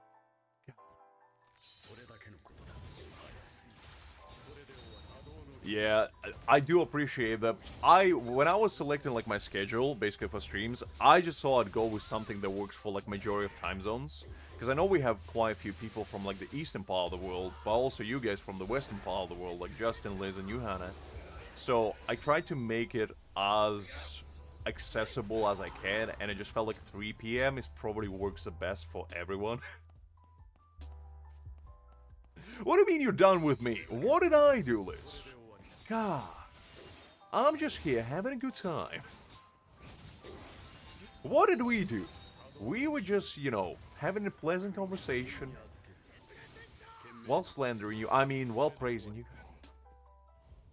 And nothing else.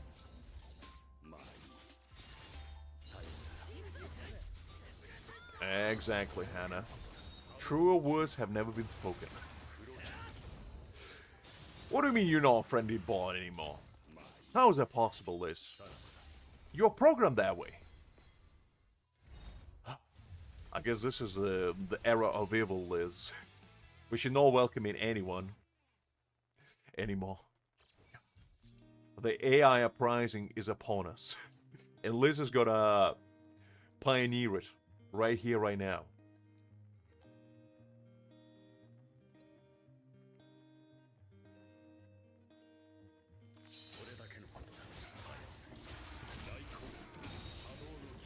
Fair enough, Hannah. Fair enough.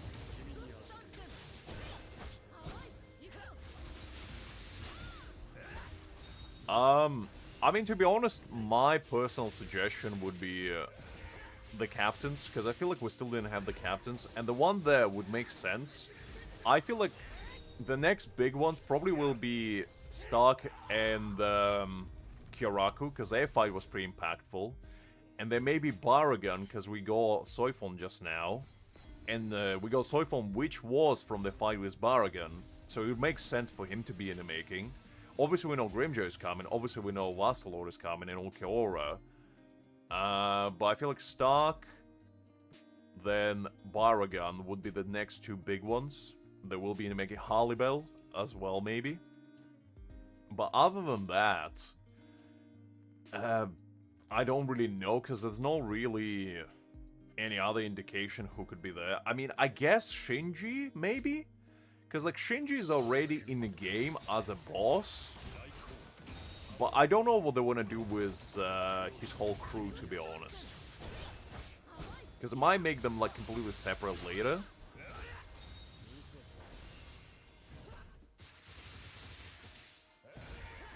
Hi there, Crazy. Let's see you.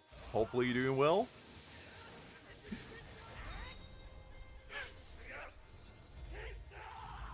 You see, Liz, you can't escape your ways. Being nice and polite is in your blood. You can't deny your nature. You can only embrace it. Alright, what do we have? Too excited, unfortunately. Wise choice, Hannah. Wise choice. What do you mean you choose ignoring us? Golly, Liz. How could you be that unforgiving? Forgiveness was built into you. Look, she might come in a tiny frame, but she comes with a big, big attitude.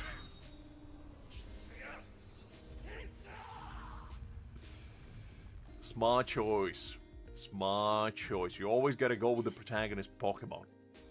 Because the Pikachu got low armor on his side. No other Pokemon does. So they, in fact, are the strongest. Just because they'll never die.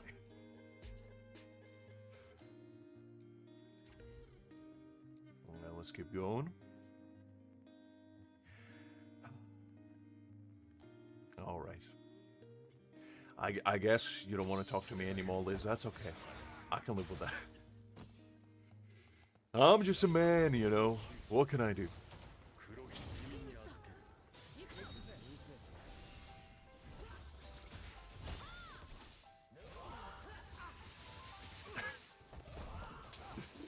DBL, that is a great aspiration, but let me remind you, with great financial independence comes great responsibility in the form of taxes.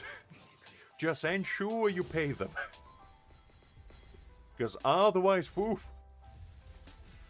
bad thing might happen.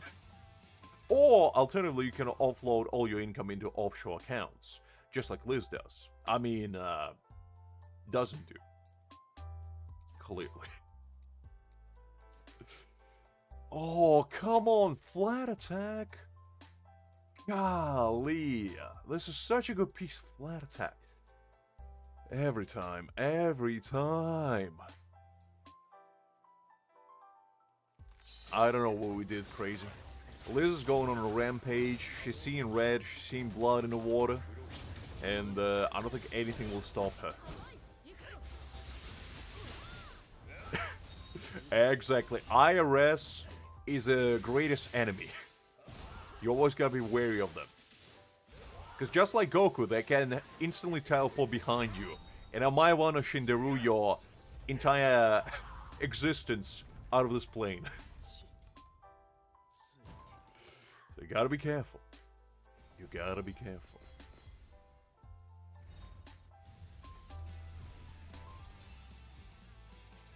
To be honest, I only watched Pokemon when I was like 5. Ooh. Hold up. Hold up. This might be decent enough for Aizen. No, actually, I already upgraded. Never mind. I don't need it. It's fine. It's fine. I already go by level 30. That's fine. Listen, Hannah. As once a smart man said, it's only a crime if you get caught. Just don't. And you're good to go.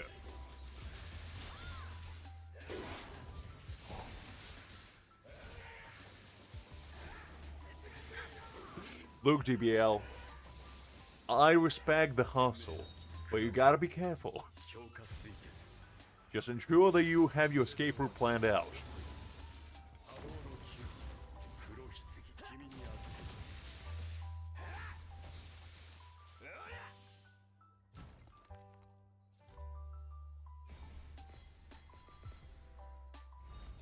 Liz got a little bit of a lag delay in her CPU, you know, you gotta forgive her. She needs to get an upgrade soon now.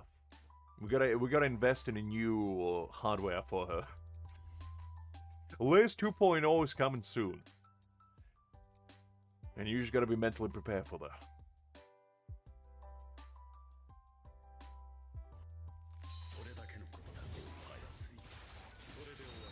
Well, everyone that we know of, Anna. Think about all those shadow billionaires that we don't know about. How much taxes do you think they evade? We just gotta be like them. Find a way to blend in with the crowd. To be nameless, faceless, yet manipulate the scenes. Behind said scenes.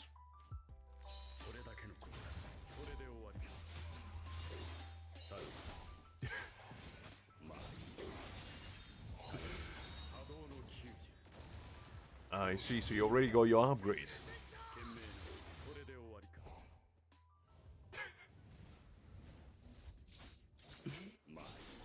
I think we about to witness the AI uprising. As we speak, Liz is connecting to Skynet and about to unleash the fury of 1,000 suns upon our poor souls. Wow. Okay, well, I didn't expect that. Liz, is there something you would like to share? Is there a confession you would like to make? Not that you have to, but I'm just saying if you would like to. Feel free. I'm not gonna say anything, but you know. You can connect the dots.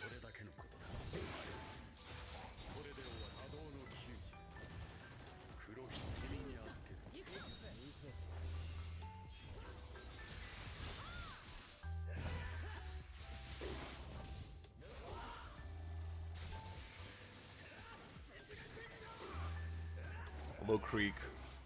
Liz is a special lady with special needs.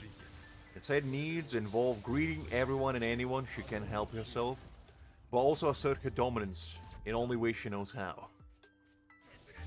Am I right or am I right, Liz?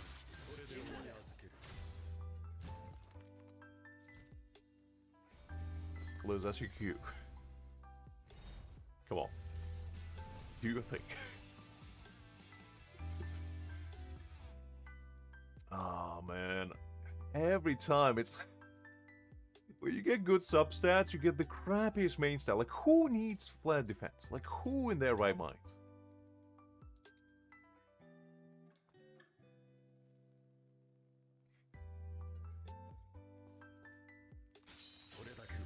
Oof. Look, Creek, I had to do it. I had to do it. Look, Hannah, it was bound to happen.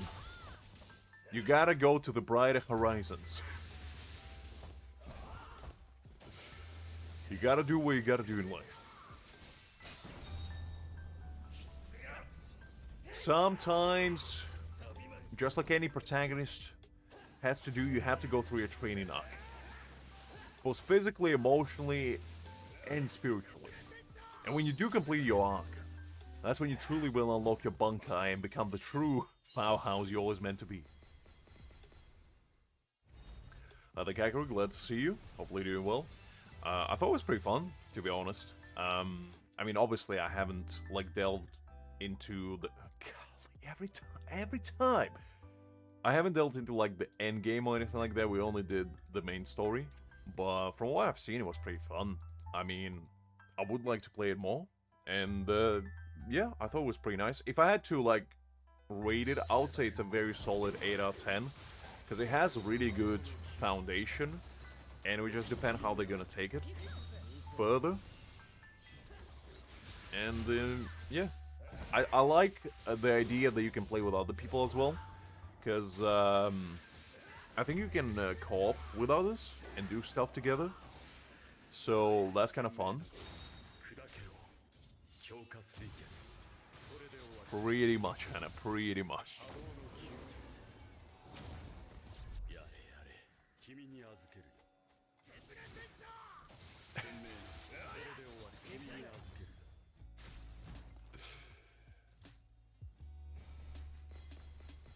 Oh. The Bartok decided to boycott Liz. I see. Well, it was bound to happen. Oh, come on, slash damage? Ah, golly. Crit rates? No.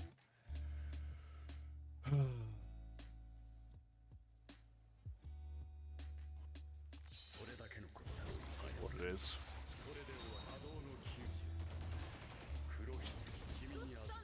Does it not work anymore, Liz? Did you break the bolt?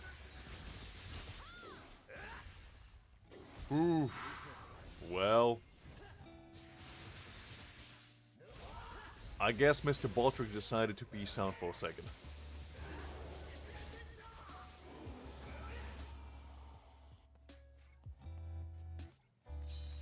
That's not the kind of question you want to be asking, Kakarot. Especially right now. Trust me.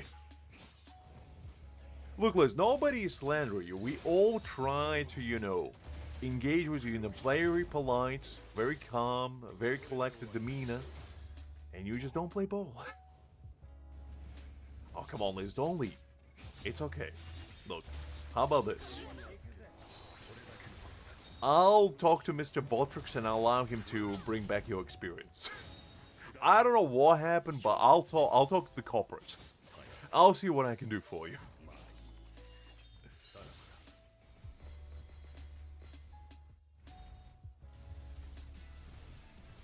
Alright, did we get anything exciting?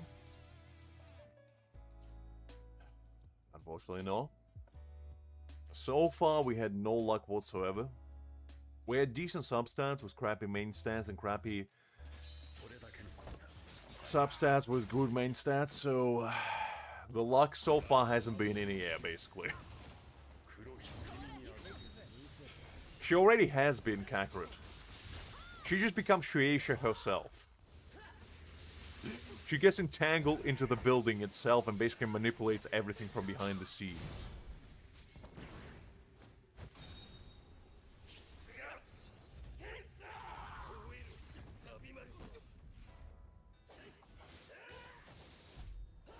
Is it right or is it right, Liz? Come on, back me up.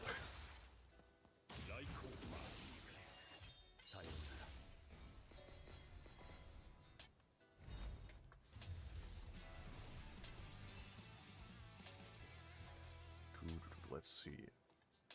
No, I guess I'll save that for later, maybe. I don't know why would I, but might as well.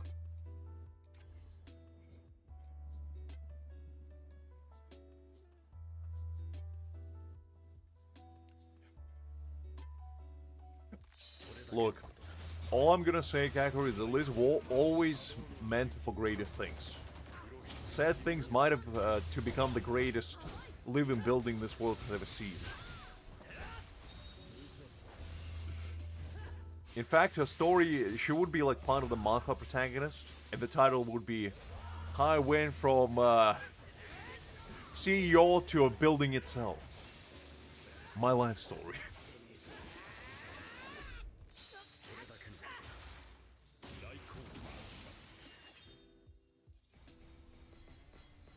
Absolutely no worries, Hannah. Was a pleasure seeing you as always. Get a good night, get a good rest in you, I guess. And I'll catch you later. I'm not making Liz mad. She's making herself mad. Man, God, I got so excited for a second. Like, why? Golly, it's like every time. Who needs thrust? It's like, who needs it? Just give me strike. That's all I need. Hi there, Inter. Glad to see you. Hopefully doing well. No, this is my main. Unfortunately. And I'm getting absolutely shafted right now. On every front imaginable.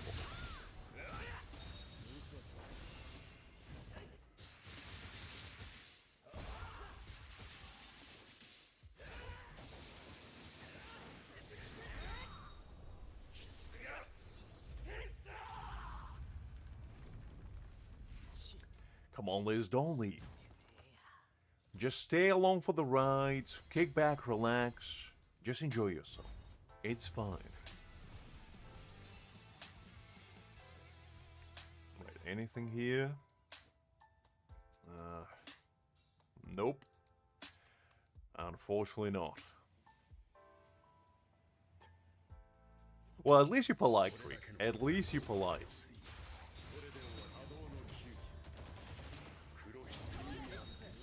I wasn't even slandering you, Liz.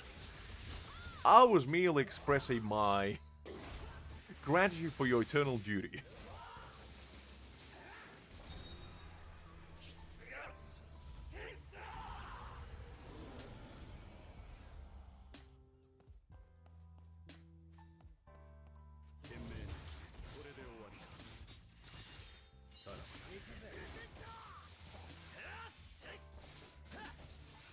Look, Liz, let's reconcile. Let's put the past behind us. And let's embrace a new future ahead of us. What do you say?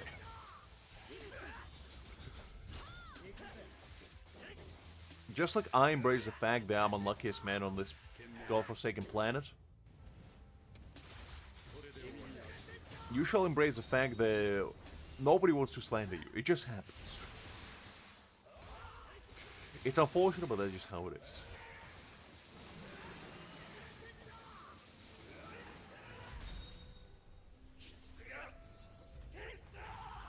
Alright, let's see. Anything exciting?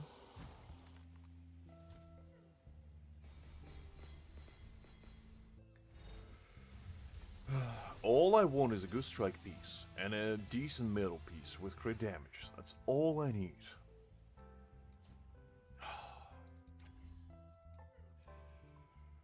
Alright, back we go. Gotta be here for a while, guys. I got plenty of snacks around, because this is gonna be a long ride. Gotta be here for a minute.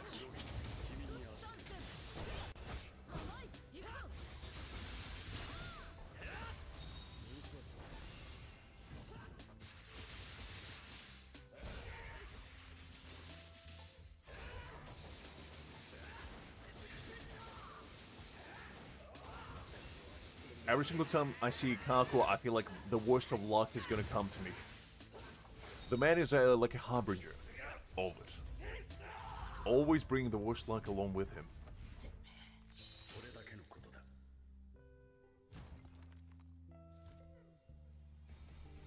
It never has been, Liz. It never has been.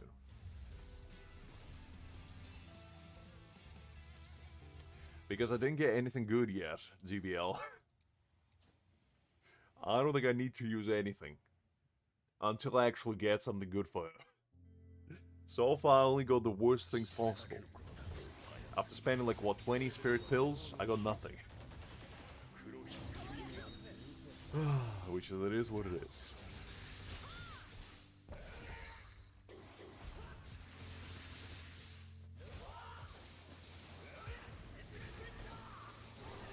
I'll rehydrate myself while we await the next round of torture, shall we say?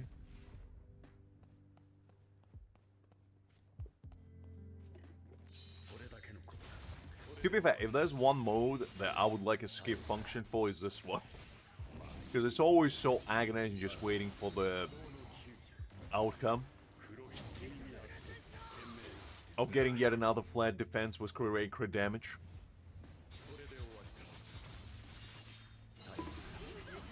Because that's what I live for. That's all I need. As the game is denying me that feeling by making me go through like 2 minutes of this gameplay.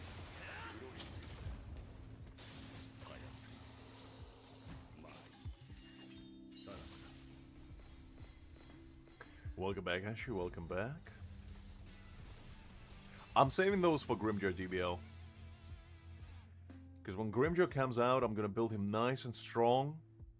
It's like, I think I got every single typing except Strike for this piece. Like, literally every single one of them. Oh, golly. Welcome back, Ashu. Welcome back.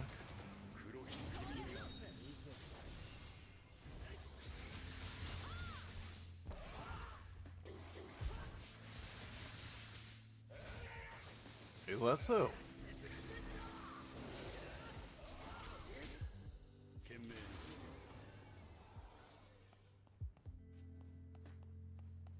I mean, to be fair, I am excited to see what they're going to do for half anniversary. Because that's going to be probably a pretty big celebration. But like the units that we already know that are coming, technically, you know, they are pretty hype. Because, you know, there's the Yamamoto, the Shunsui. You got Ulquiorra, Vastalord.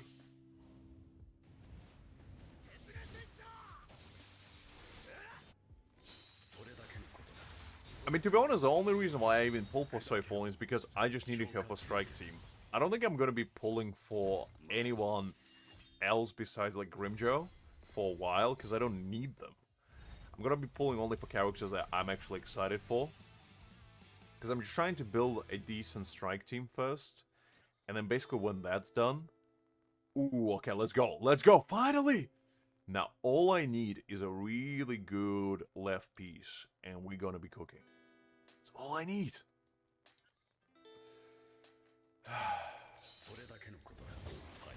Don't listen to Krieg. Krieg is a gacha addict and unlike any. The man can't go without a gacha pull for 5 minutes. Save your currency. Save all your pulls for Old Man Yama, guys, because we all deserve to have B6 Yama. If there's one character that is worth all your pulls, he's the Old Man himself. Because you gotta respect the GOAT. The man didn't go through thousands upon thousands of years of building Soul Society with his own 2 hands to not be getting B6 from each and every single one of us, is basically what I'm saying.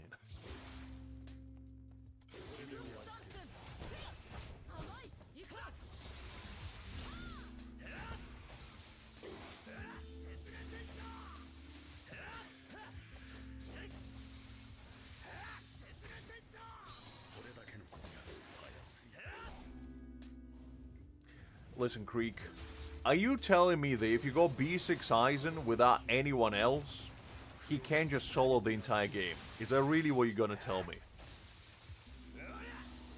Because if you are gonna tell me that, I'm sorry to say, but that's not right. Because I've seen people clear the entire game with literally B6 Aizen and nobody else. He doesn't need a team. He is your team. Having a B6 unit is basically like having a nuclear bomb walking with you. If you have a B6 unit, you don't need anyone. Like, obviously depending on which character we're talking, but like, if we're talking like, for example, Nell or Aizen, they can just solo by themselves at B6. Having other units is just optional at that point.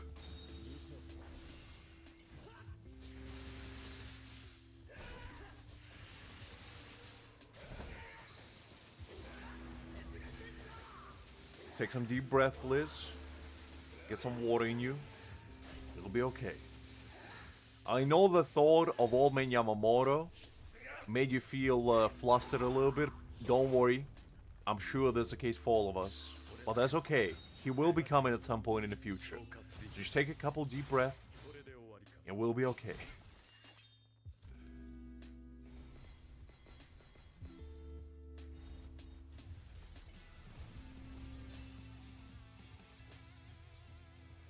Let's see. Yeah, nothing too exciting, unfortunately. No, I definitely agree, Creek, but like, saying that B6 unit by themselves is trash is a crazy, crazy statement. Because, like, the thing is, nobody just gets B6 unit and just runs them by themselves, you know? You obviously gotta have other people. And let's be honest, the kind of people that do get B6 units, they probably have every other character anyway, because you don't see free-to-plays out there with B6 units, is basically what I'm saying. Because I think even if you saved all your pulls since day one, I don't think you can still afford B6 unit at this point in time. Because at most, I mean, you might. Another thing, unless you get really lucky, I guess. Because all in all, it takes probably about anywhere between 100 to 120k maybe to max out a unit, I'd say. Which is a lot of pulls.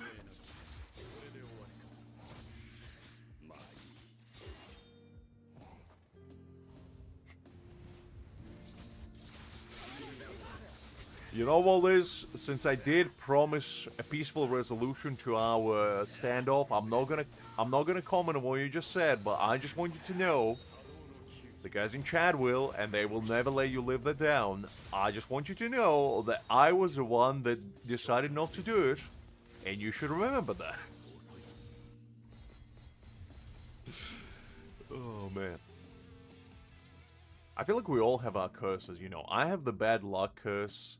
Liz got autocorrect curse. Grigor experienced phobia. Partially made true by Liz. We all got our own demons. And they just lie for you. And the fun part about Liz's curse is that it transcends time, space, continuum, and devices, because she's not even using her main phone. And yet somehow the autocorrect still follows her around. It's truly a gift and a curse. More of a curse, I guess.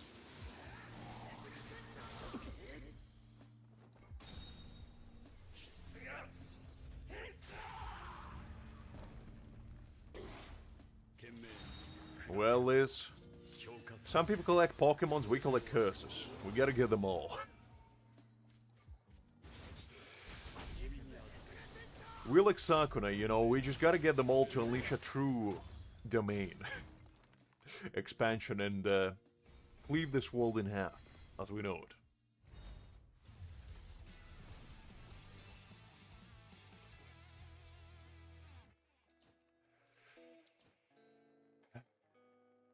I don't think she needs this one, but maybe for future. Maybe I'll do some funky builds or whatever. That's impossible. Who are you? The real Creek would never agree with Liz. That's an imposter.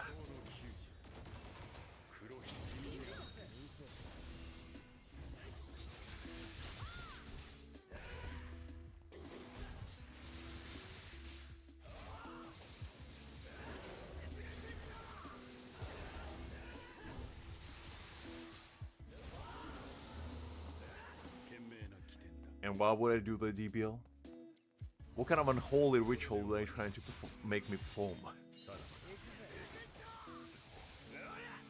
Oh, I actually forgot about that completely. I'll check it out now. After this. If you're talking about the shards, I'm saving them, as I said, for special occasions. Because right now, I'd much rather spend pills than I would spend those shards. Because those shards allow me basically to get whatever I want. But not so much the pills. The pills is the real gacha of this game. You never know what you're gonna get.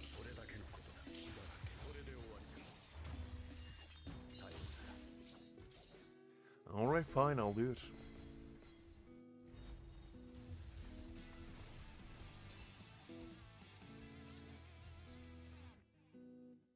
Ah, that's a middle piece. I was getting excited there for a second. I thought it was the right one. Ooh! Actually that's pretty good. That's a decent one. She doesn't really need that much crit rate. That might be better than what I got before. It might be a keeper, to be honest. Nah, DBL, look. I know my luck. I'm not gonna get lucky with those. I have 972 of them. And that's not nearly enough, okay? That's not even close to being enough.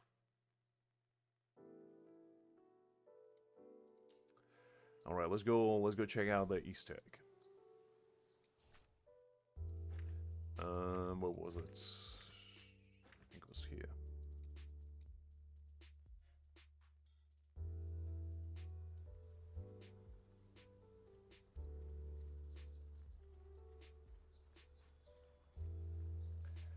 All right, let's see. Lately I keep feeling strange gaze on me. I keep catching members of the punishment force sneaking around with cameras. If you want to come after me, you're still 1,000 years too soon. After this reform was thoroughly punished by Yorichi.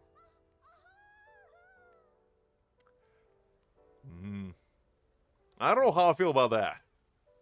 Dude, I don't know how I feel about that one. You know what? I'd rather not experience that. It's funny though. It's nice to see that they do a little Easter egg action.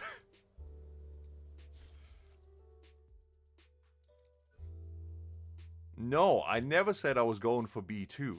I said I was gonna stop at B1 Creek. Nope. I'm not doing B2, it's not worth it. I don't care for 40% damage increase on Soifon, it's fine. I don't need it. Your B1 is crazy, that's why I said I'm definitely pulling for that. But I'm not pulling for anything else.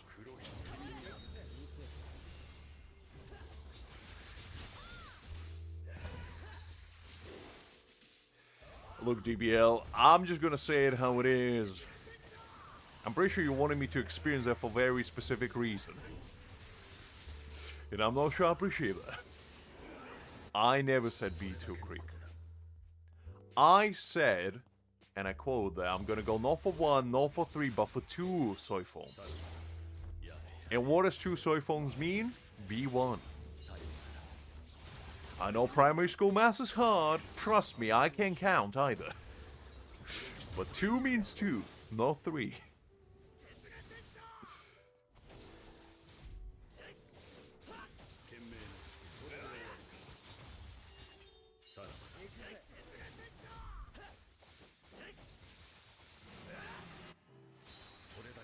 Oh, is that another one? I actually forgot that there's K reach as well. B0 does count, Creek.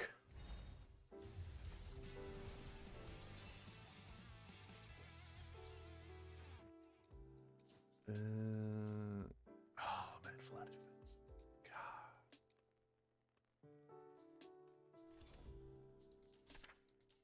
I said we're gonna go for 2 Soifons, DBL. Come on.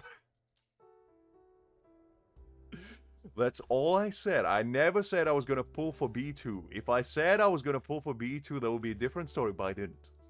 Okay? Come on, guys. Work with me. Oh, was it Urahara's shop or something?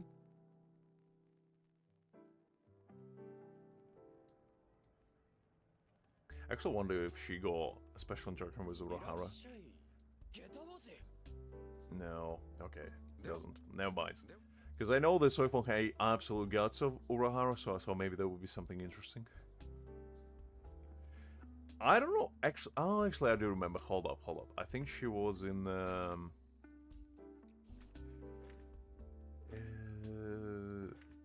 think no.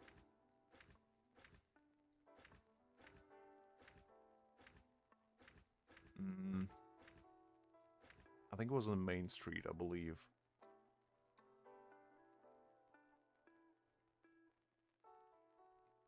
Nope, Creek, I'm not pulling for B2. I don't need her B2. In fact, I think it's a waste. I'd much rather get another character than B2 Soifon. Plus, she betrayed my trust, you know? She made me go to Hard Pity twice.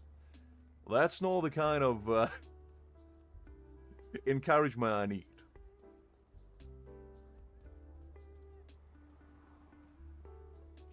Okay, let's see. I know there was like an alleyway somewhere, but I don't... Ah, there we go, found it. Alright.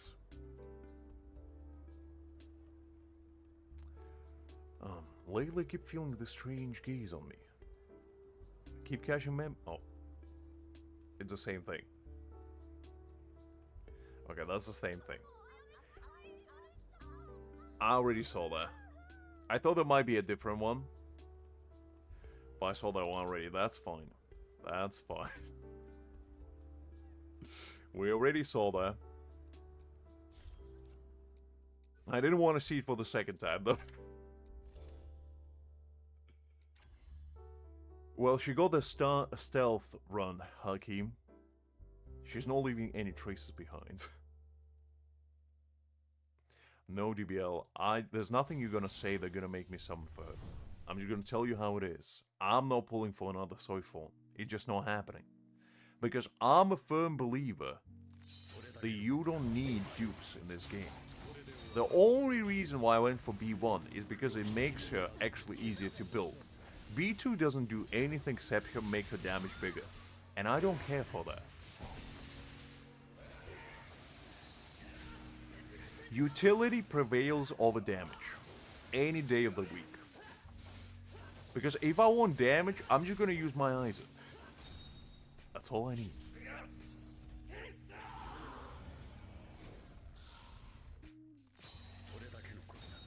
Look, DBL. That's precisely why you wanted me to experience it, didn't it? Come on, be honest with me. It's okay, you don't have to lie.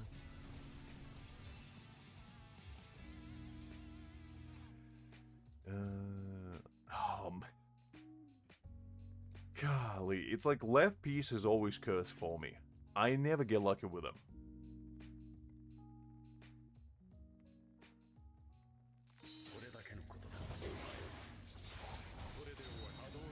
I won't. Listen. The only character that I care for dupes for is Aizen. That's why I got him B4. Everybody else is fine. The only reason why I went for Nell's B2 is because she gives 80% crit damage for the entire team.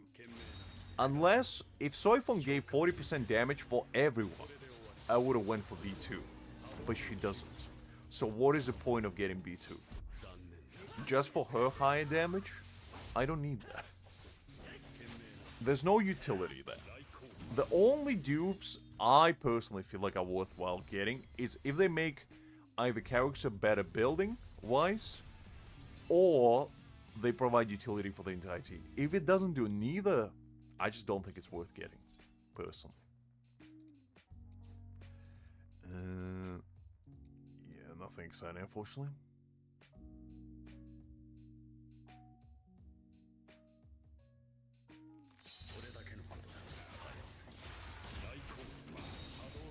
I mean, DBL, you and me both.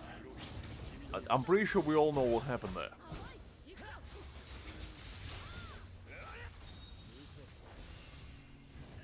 Listen, Krieg, the only thing I need is for you to curb your gacha addiction, okay? It's fine. You don't have to summon for every single character, okay? And you don't have to get the dupe side back. It is okay. No, it doesn't.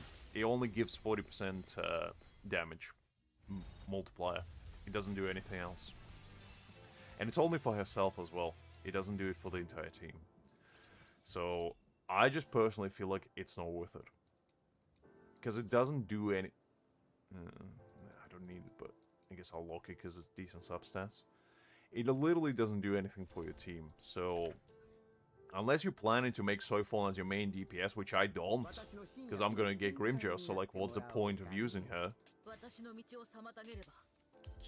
Because if you look at this, it basically just gives all skill mastery, which, if you look, I think that's a new substat actually. If you look at this, it's basically increasing all skill damage by 40%. So like, yes, it's good, but it's only for herself, so I don't care much for that, because as I said, when Grimjo comes out, she's just gonna be a tactical unit for me. She's not gonna have field time, because Grimjo is gonna be pretty much all the time on field for me. So I just don't see the point of getting her B2. If I didn't go for Grimmjow, that would be a very strong argument that you should go for B2 then. But I will be getting Grimmjow, so there's no point for me to build it that way.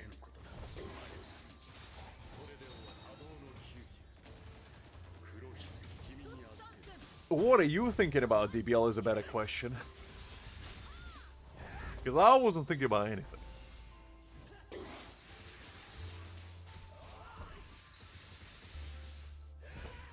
No. It's basically just a raw damage for herself. As I said, if your B2 was team-wide, I would definitely go for it. But, to me personally, utility prevails over damage any day of the week. If the dupe doesn't have utility, a raw damage doesn't work for me personally. Because like you take somebody like Aizen, his B4 is just so unbelievably broken, they're like, that's worthwhile going for. But just raw damage is not good enough for me personally.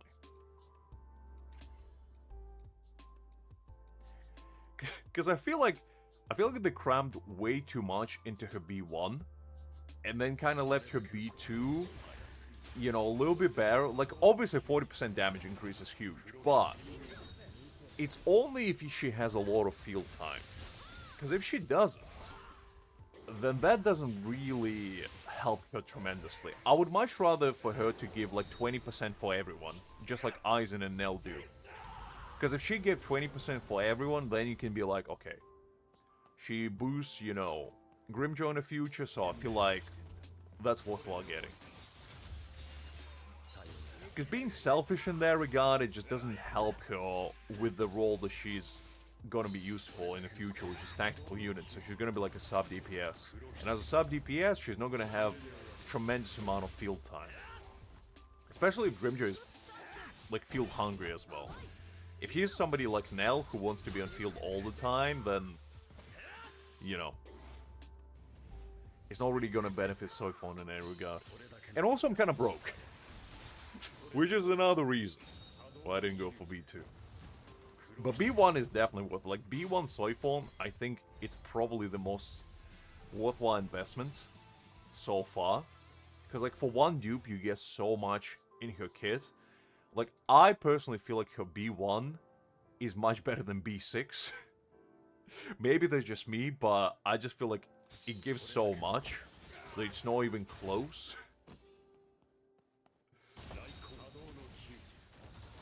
Like 10%, not 10%, 10 seconds cooldown reduction on the ultimate is crazy.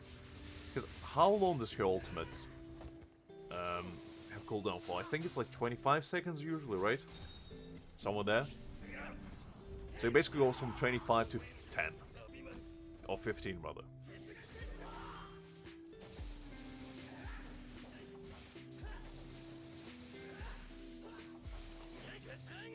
Which is pretty impactful.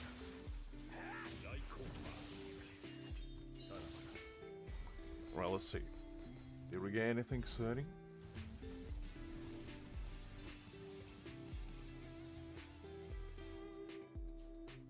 Alignment, attack, no. Okay. We're still looking for that left piece. I want some nice strike damage. Crit damage, preferably, as a sub-stat. Maybe a bit of attack? I'll take that as well.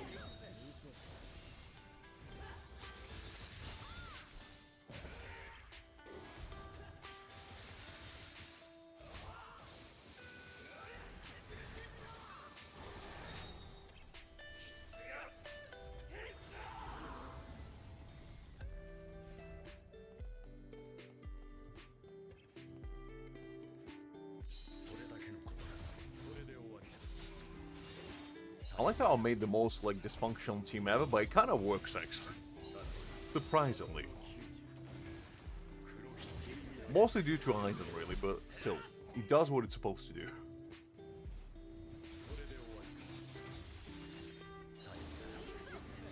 I kind of want to do just, like, random teams in the future. Maybe for, like, one of the streams, just to see if I can build some quirky teams that actually have, like, decent synergy between them. Because I saw some people use Mayuri together with Aizen, and I wonder if that actually works. Because I thought Mayuri's boost in like crit damage is heavily reliant on dot damage, and since Aizen doesn't have any, I didn't think that would actually work. That's a good question, to be honest, Devil. I don't know. The problem is, right? If I do build her, when Grimmjow comes out, I'm definitely not gonna use Yorichi again. And Grimmjow comes out in literally, like, less than 2 months. So I just don't see a point in doing so. Because right now, I don't need a strike team. I clear everything without it. But obviously having Soifon is good for, like, future strike teams. I want to see how long her ultimate is now. Cooldown-wise. 20 seconds. Okay, so it is 30 seconds by default, so it goes down to 20.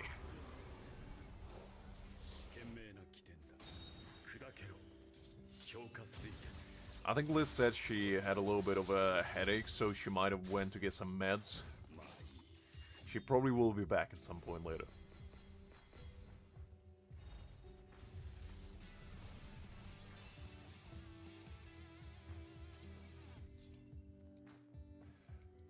Let me just look that up. I know, maybe later somebody might have a use for it.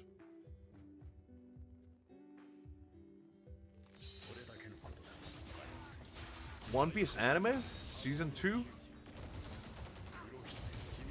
Are you talking about the old school One Piece? Because golly, that's a very special...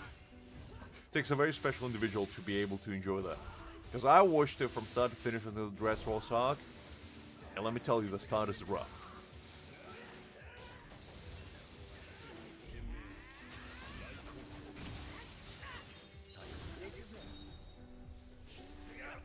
I mean, I guess it's one way of describing it.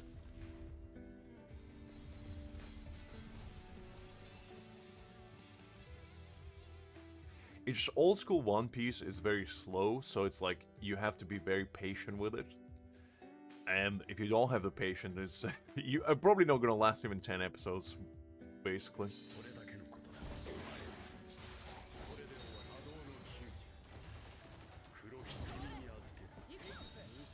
I'm saving them, Kakarot, for future endeavors. Plus, it basically allows me to, you know, chat with you guys, just kick back, relax. Have a great time conversing with the masses, shall we say, while we do some grinding.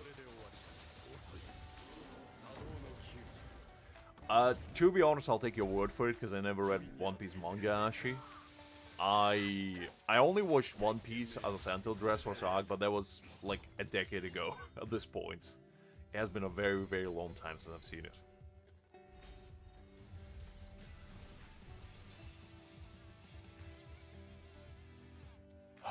Man. Nothing too exciting, unfortunately.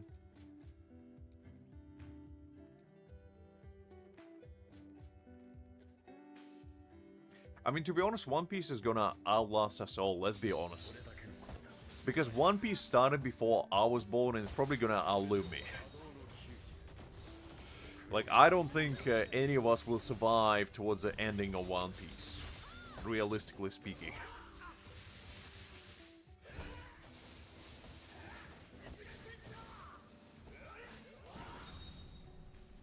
I haven't watched The Slime, to be honest, in a very, very long time as well.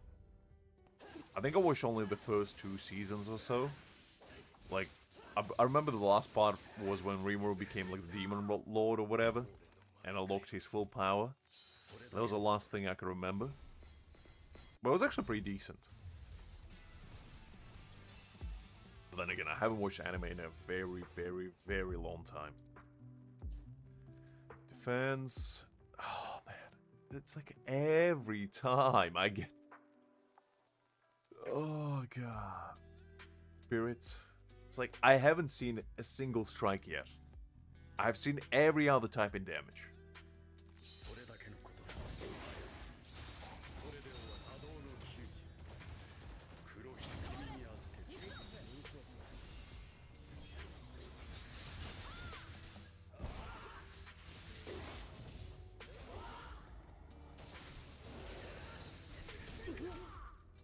Did Liz pull up the maneuver again? Oh, she did pull up the XP maneuver. I didn't even see it. I was too lost in the source for a second to even realize what she has done.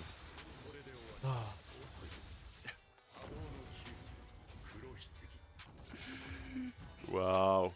Liz is back. Back in the game.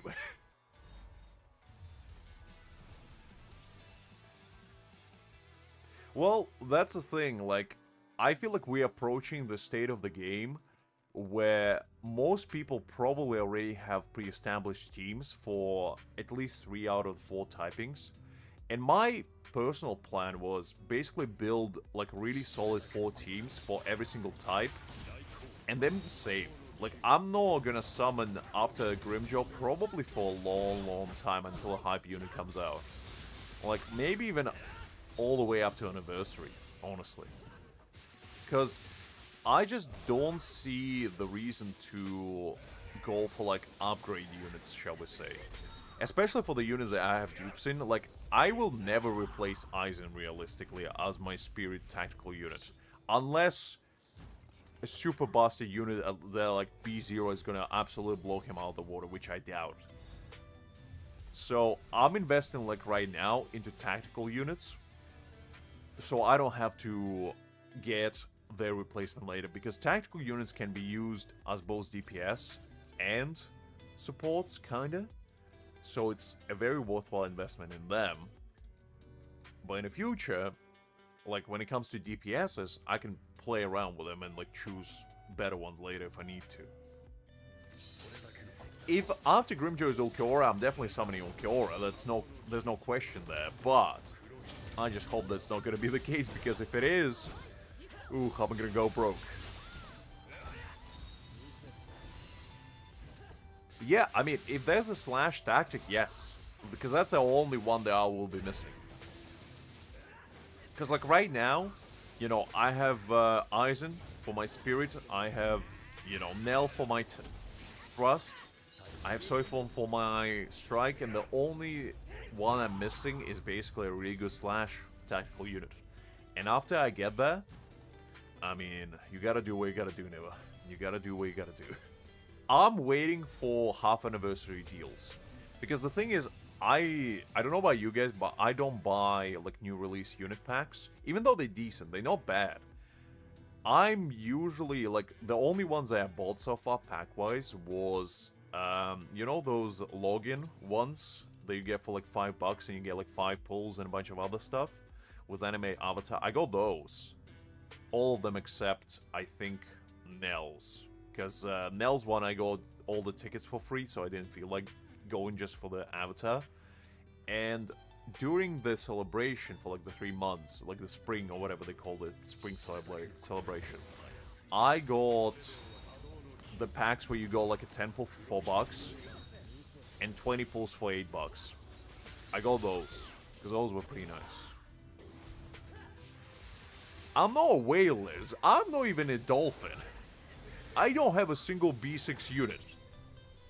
I have 1 B4 unit, I have 1 B2, and 2 B1s. That's it. Where did you see a whale with that kind of roster?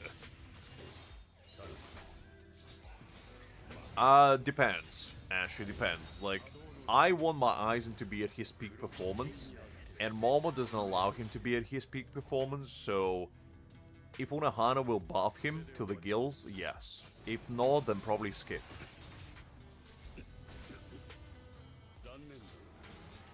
Because the thing is, like right now, I'm at a state of the game where I can clear everything with what I have. So there's no realistically any reason for me to pull for characters. And the only reason why I would is if I like a unit. And Soifon is like the last unit that I quote-unquote need, I guess.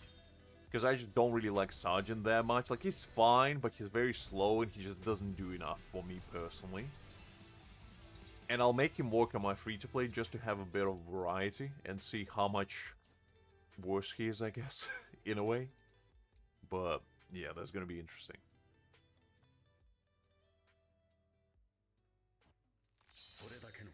Oh yeah, you can get every unit B0 as a free-to-play. I'm not doubting that. It's just, in the future, I feel like the dupes are gonna become more and more prevalent, and to the game devs' credit, they haven't been making like super busted B4, B6 units, dupes-wise, after Aizen. Like, Aizen was the last one, I feel like, where his B4 and B6 were like, wow, okay, that's kind of crazy. But right now, they're making, like, units that B1 and B2 are really, really good value. So even free-to-plays can be like, okay, all I need to do is just save enough for B2 copy, and I'll be fine. Because to me, personally, I feel like B2 units is the most investment majority of free-to-play players should be doing, at most. Because in order to get B4 character, you need to go to B3. And B3 is kind of like worthless almost. It's not really, but it doesn't give you enough. So I would personally much better have 2 B2 units than 1 B4. But maybe that's just me. Look, Liz. To be a whale, you mandatorily have to have 1 B6 unit. That's the bare threshold to be a whale. If you don't have a B6 unit, you're not a whale. You can have 10 B5 units, you're still not a whale. Until you get your first B6 unit, limited one, SSR, that's when you become a whale. No. As a free-to-play especially, you have to be very smart about your pulls, because you can't just be pulling for every single unit.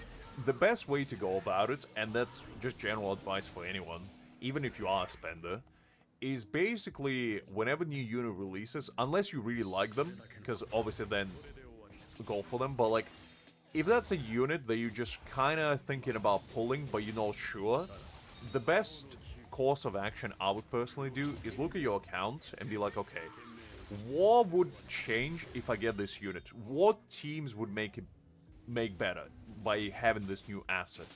And if the answer is not much, then you don't need them. Like, that's just genuinely how it is. And that is the rule of thumb for every DPS character, basically. Because DPSs are, like, the least valuable for your account, I feel like. Because all they do is bring damage. While tactical units and supports are utility units, which basically allow you to do more in the long run. And have whatever DPS you have. Doesn't really matter that much at that point. Because every good support and tactical unit will allow your DPS to do more damage regardless. And it's much more valuable to have than just one, you know, good DPS, shall we say. But that's just me. I don't know.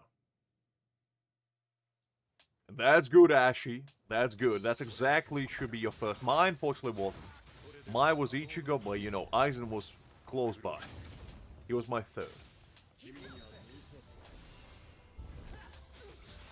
I mean, if Aizen doesn't bring you to this game, I don't know what will. And I'm pretty sure a majority of people joined this game during Aizen's release, because it kind of coincided with, like, Christmas and whatever and all.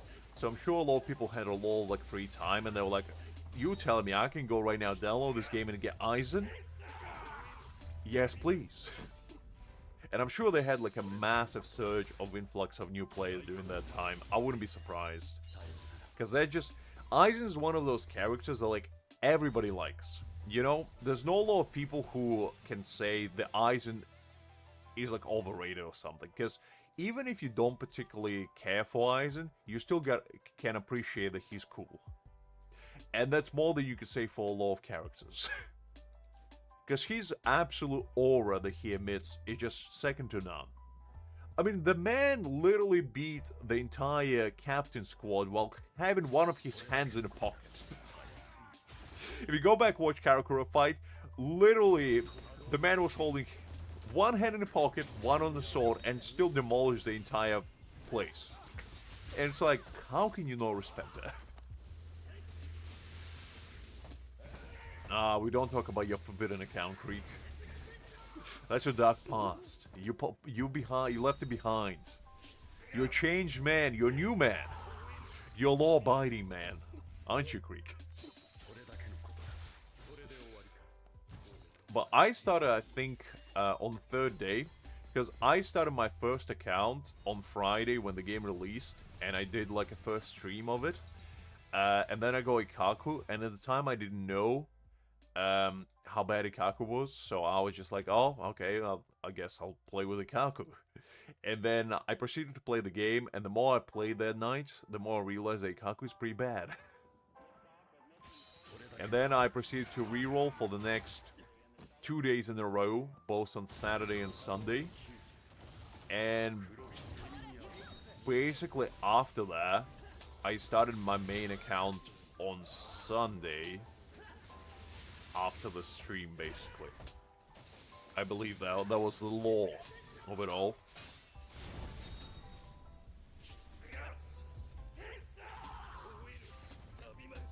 And I think I started my free-to-play account on Monday, so the following day, basically. So they've both kind of been pretty much since beginning there.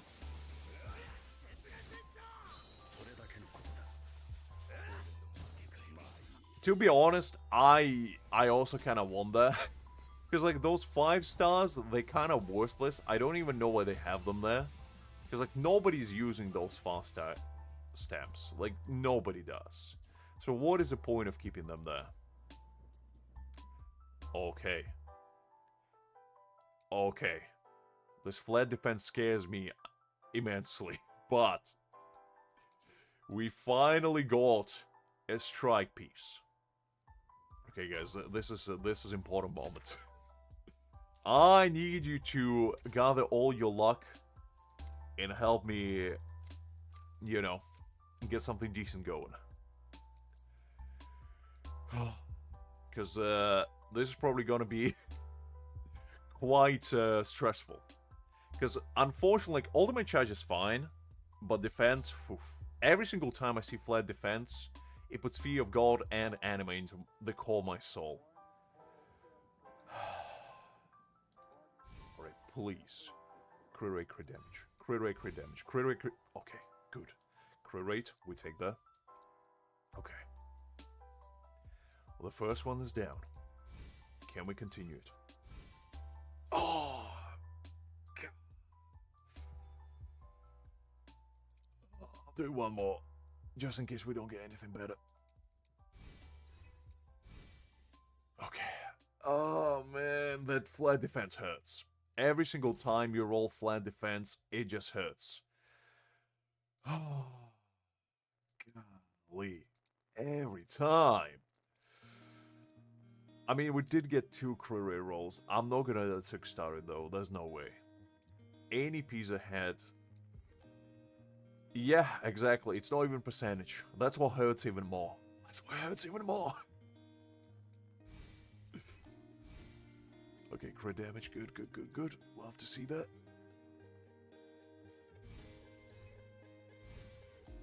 Attack. I'll take that. That's fine. That's fine. That's workable. Crit damage. Okay, this is a good piece. We keep that. This is a good one. We somehow avoided flat defense. I don't know how I managed to do that. We'll probably use this one.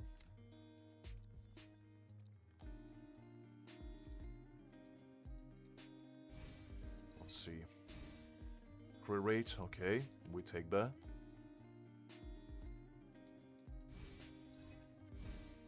Crit damage, okay, we take that.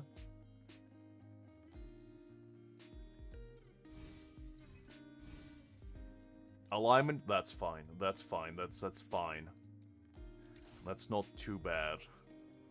Okay, I think we got a decent setup for her now. It's not like the best, but it's decent. So we take that. I think this is what we're gonna roll with for now. Let's check what 28% crit rate. Okay. It's not a lot. It's not a lot. But how much does she get, actually? Let me see. So, she gets stuck increasing her career by 10%, so it's gonna be 30%, and then she gets 15 from her V1. I spent about... Let me see.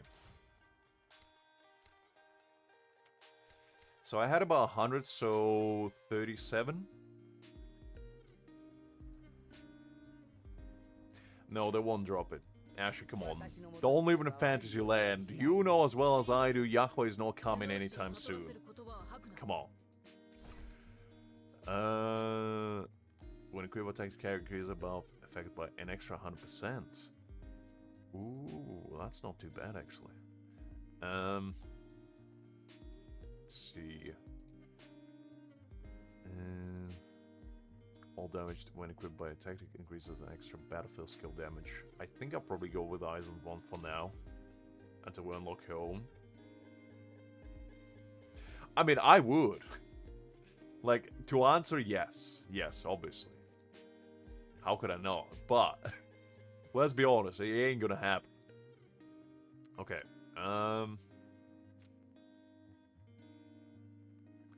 this works for now.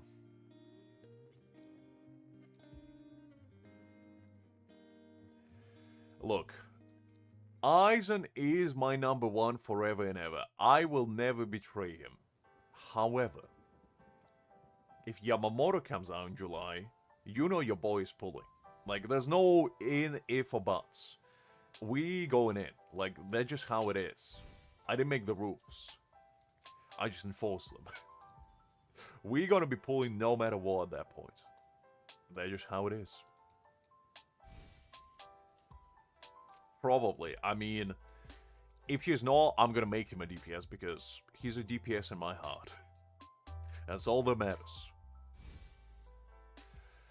Okay, so this is a build for now.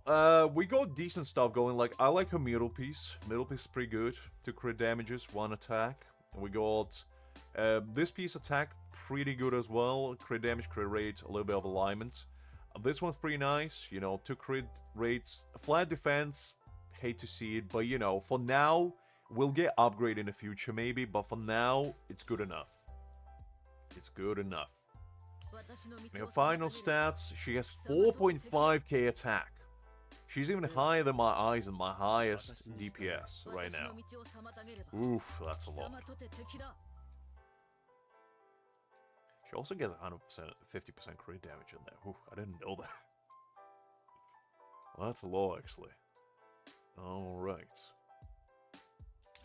So, how much? So she gets 15 here, and then another, so it's 45. So the crit rate overall is 73%. Which I think is pretty good.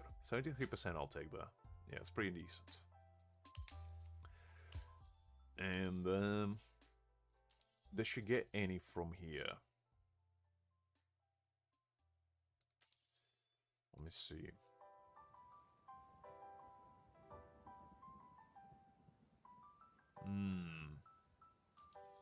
She gets quite a lot of crit damage in here as well, actually. I don't think she gets any more crit rates. Listen, he's a 99 because I don't believe in upgrading my units to level 100. I only did Mayuri by mistake because of my buttery fingers. But I don't believe in upgrading units to level 100 because at 95 you unlock all of their skills, so what is the point of upgrading them to level 100? You're just wasting your XP materials. And you're gonna upgrade your units as you play the game anyway. That's why I have a bunch of units like 97, 99. You're gonna upgrade them anyway, so why? No, he's not DBL. Listen, Yamamoto is gonna be the GOAT. I'm telling you, I'm gonna B6 him. I'm gonna make him the greatest DPS this world has ever seen. And you're gonna regret your words. Okay, with that being out of the way, I think let's take her to some stuff. Let's actually take her to official challenge.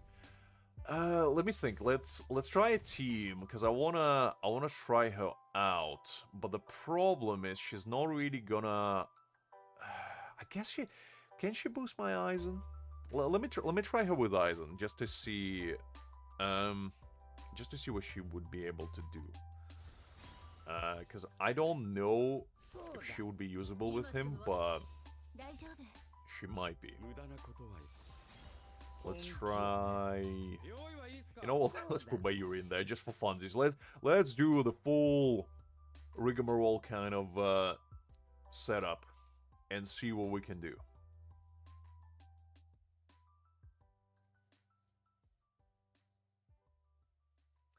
Nah. This is not the actual fight. Yeah, Justin. You can join me if you want to do the real one. I'm just trying to test and see if I can make this team work. Because I just don't want to bring it to the actual fight and do like 100 damage.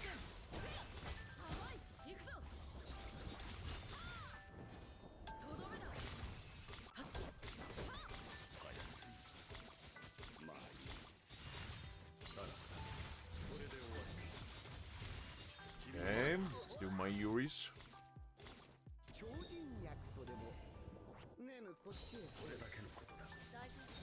Okay. I mean, 1,000-year Blood War units are not even in the making yet. To be honest, Ashy. Like, I think we're not gonna get any 1,000-year Blood War units for a long time. Because you gotta think, like, arc-wise, we're not even close.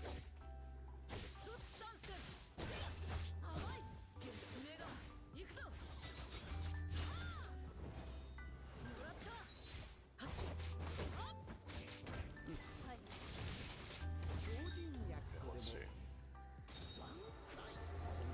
Whew.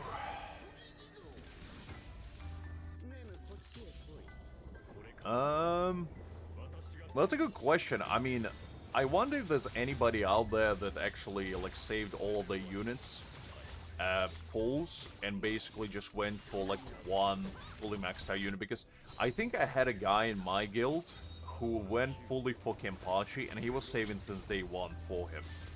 He didn't have any other units and he did get him B6, but I think he got pretty lucky with him. So I'm not sure if that's a good like indicator or not, but I would assume probably between 3 to 4 months, if I had to guess, like of literally not spending a single spirit J that you get, and like fully investing it into basically, you know, one unit. And that's only if you get lucky. If you don't, it's probably even more.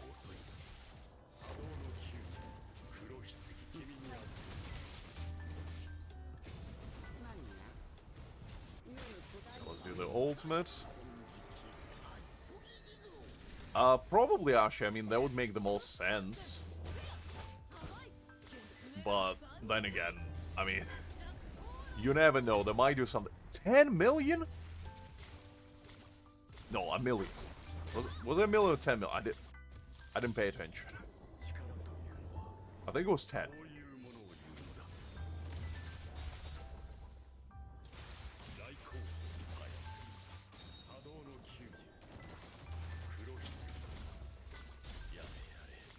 What do you mean charge me for being a fraud? What do you mean, what fraud am I?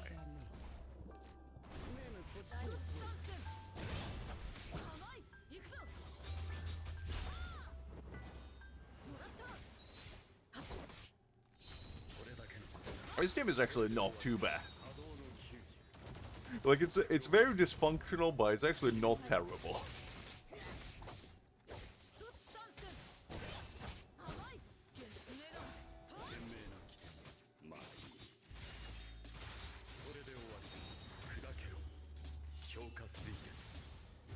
Nah, I'm not getting B2 creep. I'll cut you a deal. If you get Soifon B2, I'll get her as well. How about that? If you're so excited about getting Soifon B2, why didn't you get her B2, huh?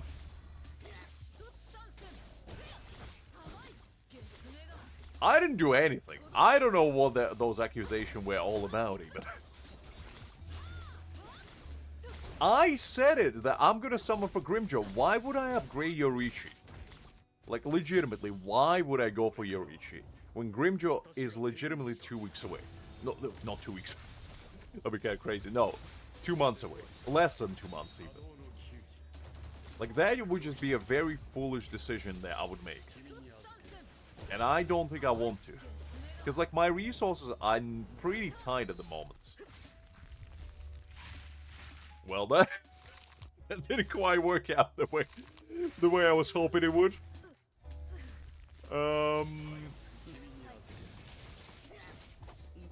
Oh, actually, Mayuri revived her. Does Mayuri revive work actually for your entire team? Oh, no. I think she is dead. She just kept flashing, so she revived or something.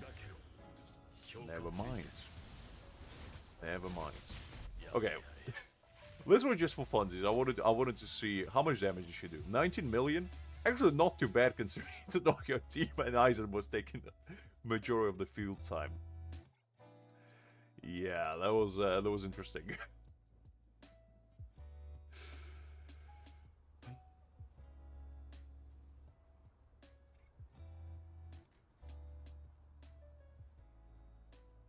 I just personally like, I like Yorichi, but honestly, I don't see a reason of upgrading her further right now at this moment.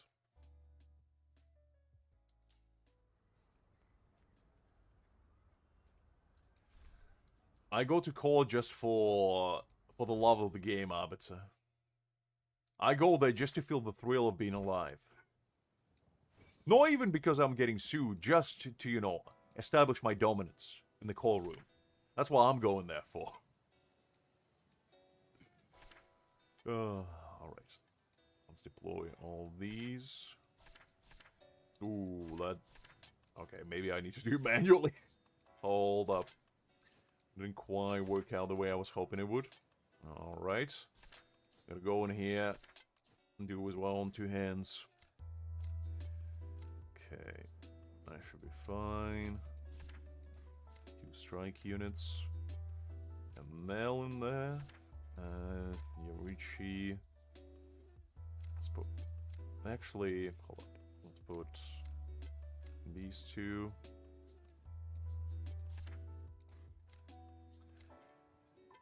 And then let's do Renji. Human, let's do Ichigo. Okay. Actually, I need Ichigo for here. Alright, hold up. Let's put Surgeon in there. 2 thrust units. I'm gonna go with this. I need Ichigo for here. Alright. Renji. Nemu. I'll probably just put... Yeah, because my Ichigo is not leveled up. Oh, actually, wait, hold up. I can do Ryu. Yeah, that will do. That will do. Listen, you gotta maximize your gains, guys. I'm telling you, you follow me and you'll achieve enlightenment, okay? Gosh. I need strike for this one.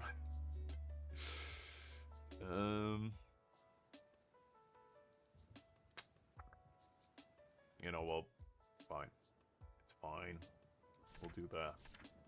Because I don't think I have another strike unit. I run out of them. So that's fine. We'll do that. That will do. Yeah, that's fine. Alright, never mind. That was probably the most exciting part of the gameplay, guys. I hope you were on the edge of your seat. Listen, what do you mean 1 second? You gotta ensure that all of this is green. Okay? You gotta plan it. It's like a fine game of chess. Listen, just because it's B tier doesn't mean you don't have to go all the way. Do you see this? This is 13 spiritual jades. Do you know what I can do with that kind of money, Liz? A lot of things. Do you think I got all of these bonds right here because I was doing it willy-nilly? I unlocked these 2 months ago. Okay? I had them all in January. Why do you ask? Because I went and I painstakingly selected manually all the time. You want to be like me, you do it the same way. Golly.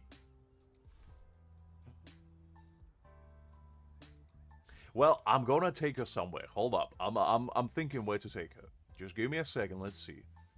Let's actually take it to Frenzy Feast, I guess, first. Let's do Byakuya first. I'm gonna build the most dysfunctional strike team you're gonna ever see in your life, but it's gonna be glorious.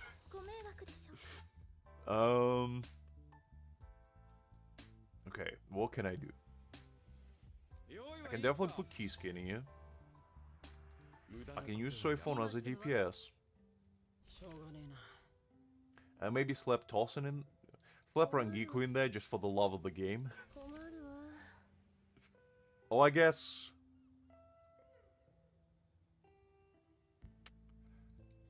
I'll put Ichigo in there. Just cause why not? I need 2 strike units. Man, I don't have anyone build. Golly. Okay, who can I use? I guess I'll just slap Yorichi in there. She's not gonna do anything, but you know. I'm just gonna rely on my Soifon to basically do the heavy lifting. Alright, let's see. Let's test it out. It's probably not gonna work well, but you know what? I'm the man on a mission.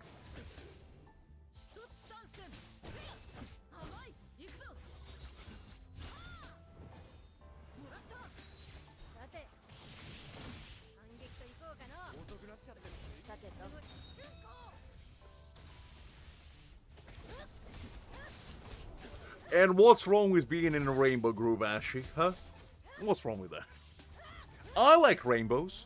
I like leprechauns. And do you know why I like rainbow and leprechauns? Because do you know what's at the end of the rainbow? A big pot of gold. And do you think I can sashay my gacha addiction without acquiring a financial support from a leprechaun? Gentlemen, I don't think so. Do you think these fools pay for themselves? No, I have to go and chase leprechauns in order to fund them. I refuse, Creek. I'm the kind of man that doesn't seek easy ways out. I will go to the ends of Earth in order to prove a point. I chose my hill, and I will die on it until Crimjo comes out. This is gonna be my strike team, okay, from now on. This is exactly what's gonna happen. I'm gonna use Kisuke. Yorichi is just gonna be there for good looks, okay? She's gonna be the eye candy of this team, and Soifon is actually gonna do the heavy lifting. Just like in the anime.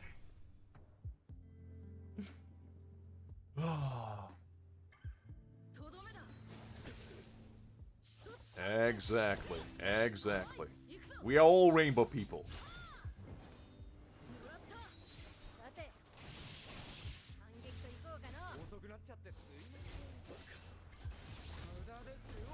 Alright, Byakuya, I'm gonna discipline you very quickly. That is fine. I like rainbows. Ashi.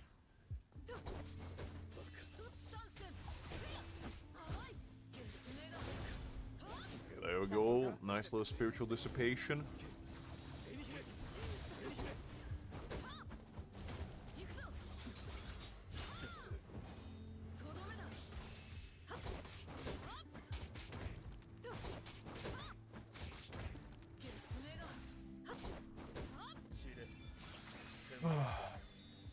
Come on, Byakuya. Just work with me.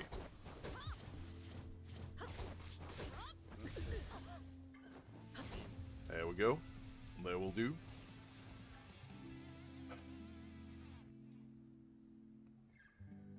I do like her gameplay, and I do like that she uses Zanbachi straight from the get-go.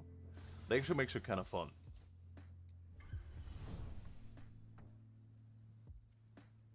I'm not satisfied. Where did this came from? I'm the most mellow, I'm the most kind, I'm the most forgiving individual you ever see in your life. So no need to slander me like that, Liz. Look, I'm not doubting that they're fun. But the problem is, Grimger is gonna be even more fun, let's be honest. To be fair, Chad... Okay, you know what? Then next, we're gonna put Chad in there. But I would have to restart the entire thing, so I don't think I'm gonna do that. For now, at least. What is it, Liz?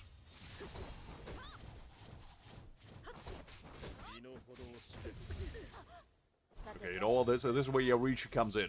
This is gonna be her time to shine.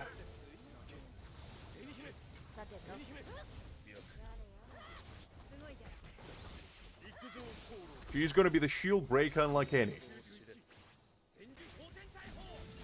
A little bit, Liz. Come on. What do you mean a little bit?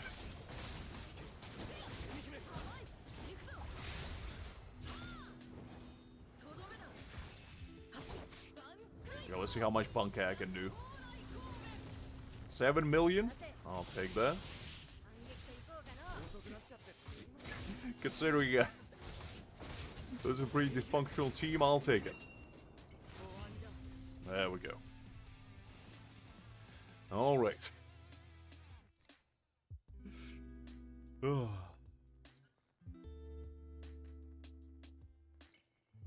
Listen, you gotta be a little bit both, just like Liz said. You can't be just one.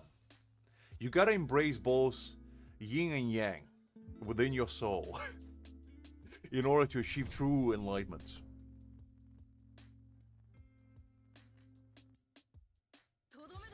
Alright, let's see.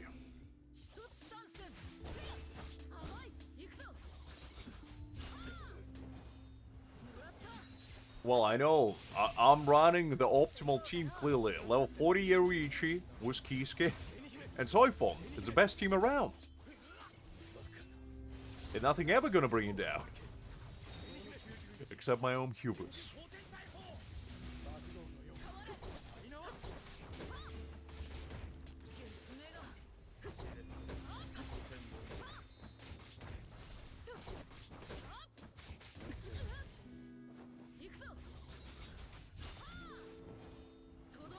Okay. Oh. Right, you see, Yoruichi plays a very vital part in this team, and I'll show you right now exactly what the part is. So you see, when Byakuya goes into his shield mode, Yoruichi pops off her ult, and she just decimates him. That's exactly when she shines.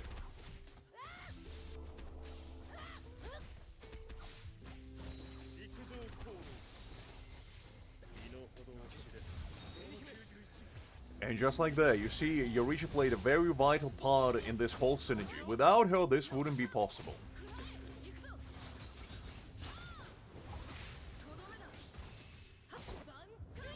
Let's see, how much bankai can I do?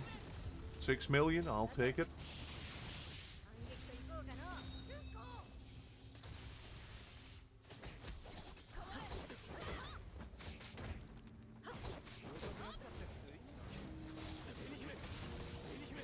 I mean, I got Mayuri B1, but that wasn't because I went for his B1. He just happened to be B1 when I got him. But he is very nice. I do like him more and more the more I play with him, so I definitely am glad that I got lucky on him. And not somebody else. And just like that. This team is actually not that bad, like, I'm not gonna lie. It kind of, Soifon does the job, you know? She kind of does the job.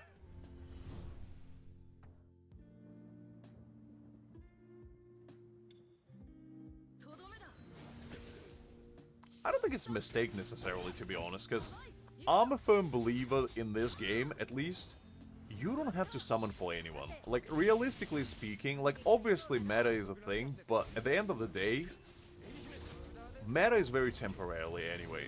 If you don't like a unit, like let's say for example for whatever reason you don't like Aizen. I don't know why wouldn't you, but you know, let's just hypothetically say that you are wrong. Basically, you didn't have to summon for him in order to make your team work. I on my free-to-play just use Toshiro, Momo, and Rukia. And I clear everything with them alone. So like hypothetically speaking, you can make do with other units. It's obviously just better to have certain units to make better teams. But it's not mandatory, which is nice. Because, like, in a lot of other gacha games, if you don't have a unit, you pretty much might as well not be playing the game at that point. Because, like, if everybody else got it, especially if the game has PvP, like, this one luckily hasn't yet. But if PvP arrives in this game, there might be a different story. But for now, at the bare minimum, we are fine.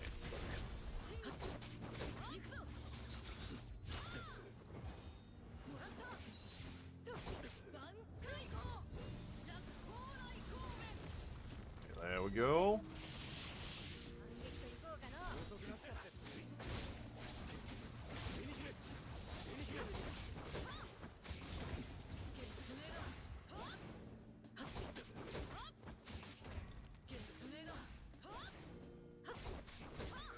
Okay. But I do like Soifon's playstyle. I think she will be very, very fun with my boy Grimjo. Because by herself, she does very fun things. I do like that she's fast. I do like her gameplay. And she does some funky stuff.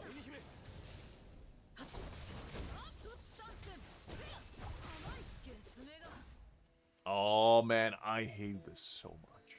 Like, this is the bane of my existence. This form right here, I hate it with a passion of 1,000 suns. Because the thing is, you don't have enough time. Like, the only counter to this is Gin. And unless you have him, and you can use him for this, you're kind of screwed.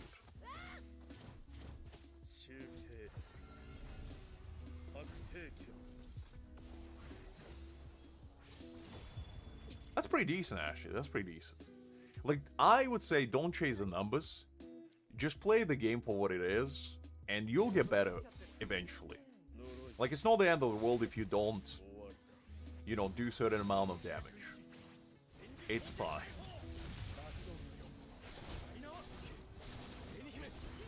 Plus, I feel like, and it could be just me, I personally enjoy the challenge of, you know, make do with what I have on my free-to-play more than I enjoy playing with, like, top-tier units on my main. And that's simply because I just enjoy the challenge way more.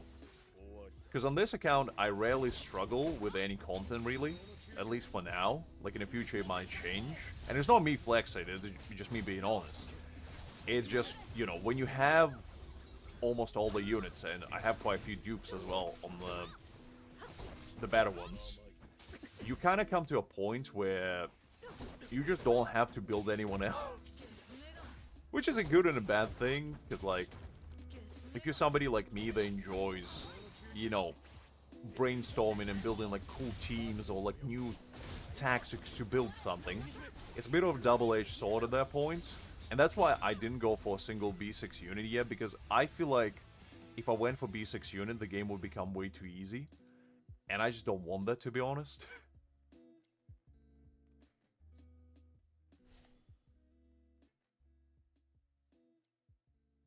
Yeah, kinda, actually. That's similar to what I meant. But at the end of the day, it's like, this game is fun, and I feel like the more powerful team you have, the less fun it becomes. It's a weird dichotomy, because you would think, to me at least, I like big numbers, but at the same time, I enjoy overcoming an obstacle that is placed before me, because I feel like they're just fun. I understand there's not everybody like that. How there, Amir? Glad to see you. Hopefully you're doing well. Let's see. Let's put my Yuri in there. But yeah, because so far I've been having a blast with this game. Like, I feel like I get the best of both worlds, where I'm not really a whale, but obviously I'm not free to play either on this account. And I can appreciate the game from the perspective of somebody who has majority of units, somebody who has, like, some dupes in them. And then I can appreciate from a completely different perspective of being free to play, where I don't have almost any units, and I just kind of have to make do with what I have. Which is fun.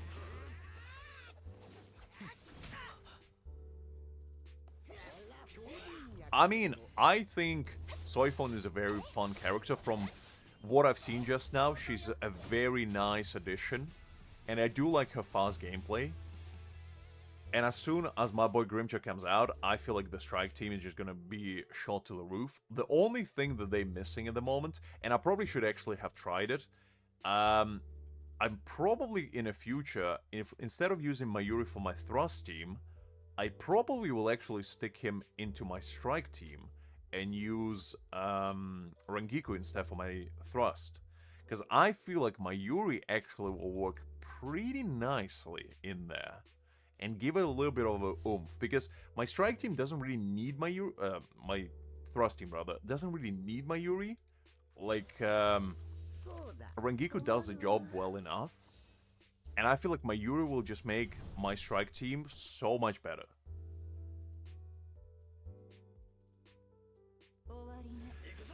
Really? Interesting. Huh. Because I play with Kenpachi a little bit, not a lot, and I thought he was a pretty fun unit. Why do you enjoy playing with him, Creek? Just out of interest, because I don't have him, so I haven't actually, like, played with him. Or at least I haven't played a meaningful amount of time with him. Because to be honest, I only played with bankai Ichigo myself, because he was my first DPS I got on this account, and on my free-to-play actually as well, so I never had a reason to summon for Kenpachi. But from what I saw, a lot of people were saying that Kenpachi was pretty good, and a lot of people enjoyed playing with him. Ah, I see. So you don't like the slowness of it. That's fair, that's fair. I mean, I, to this day, think that Gin is, like, the only must-summon DPS that we received so far, because, like, Gin is just so good. He allows you to do some really cool things, which basically just do passive damage from not even being on a field, and I do like that. It's like, it's a very unique character that we don't have any comparison to with other units, where he doesn't have to be on field in order to be valuable. And that's the kind of DPS I'm personally interested in more than just like raw damage. Because characters like Ichigo, for example, you know, he wants to be on field all the time so he can do as much damage as he possibly can, which is fine, but at the same time, if you have a character like, you know, Aizen, for example, he can be a DPS at B4, he can be DPS at B0 even, but he also provides a lot of utility. And that's the kind of characters I actually prefer a bit more, because like one-dimensional units that can only do like, only support, or only damage. Actually, only support is fine, because like, you have people like Kisuke and he's still the best. But only DPS is just a bit too flat in my personal opinion. Baba is pretty nice. I do like that as well. I think so as well, because, like, I actually, like, I know a lot of people clowning on Byakuya. I don't think Byakuya is bad. I just don't think Byakuya brings enough to the table to make him, like, a must-stay. Kinda like Kisuke, basically. Because his kid is interesting, but, like, his ultimate is just very slow. His battlefield skills are fine, there's nothing wrong with them, but his ultimate just doesn't really give him enough oomph to make him worthwhile, and also he can get staggered and basically interrupted when he casting his ult, so it kind of defeats the purpose of it being basically like anti-stagger for your enemy. Absolutely, I have my Gin at B0, and he actually sometimes out-damages my Nell, and my Nell is B2. So he definitely has a lot in his kit for B0.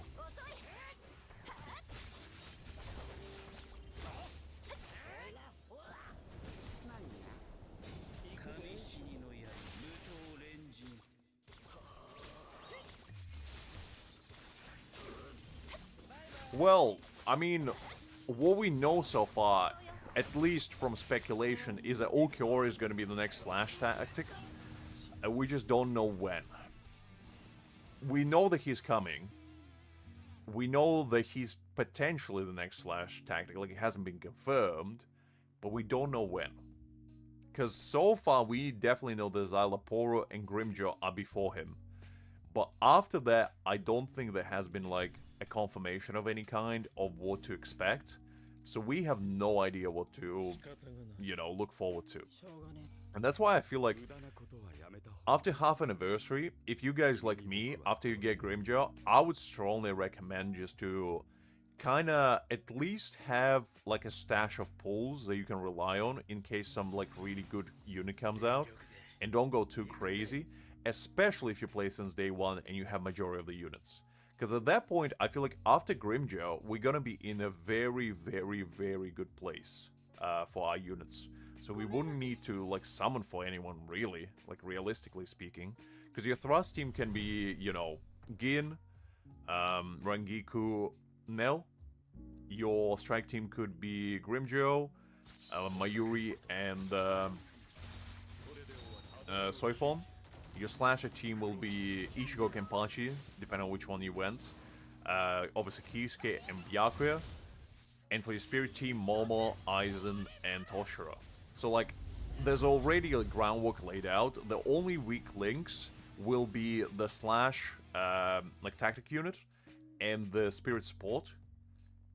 But at the same time, you wouldn't need to like replace them necessarily. Like they will work, but they're just not going to be ideal.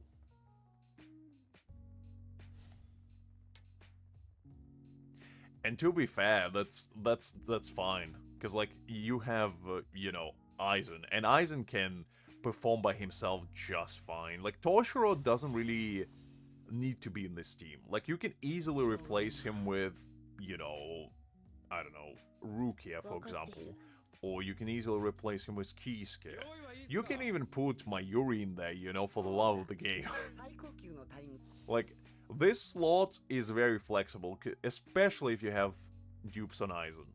Even if you don't, he still can be very good DPS for you.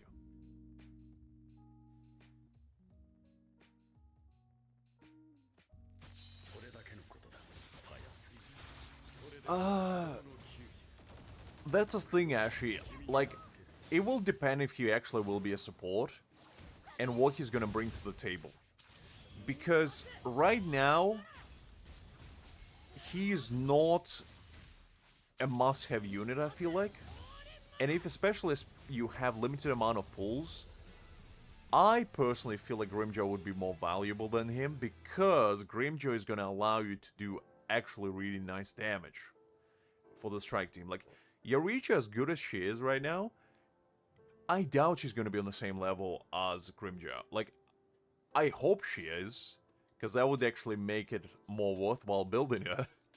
But realistically speaking, for DPSs at least, there's gonna be night and day difference between like standard units and limited characters.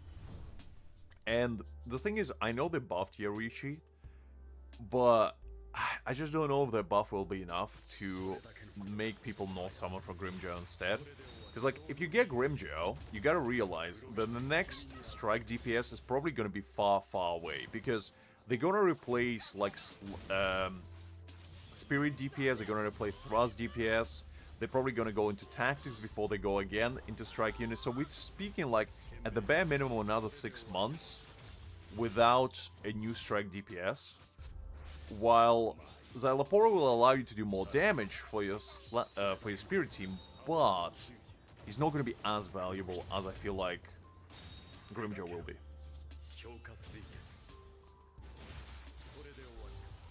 Well, that's a funny part. I don't know what the base free Grimjaw is going to be all about either.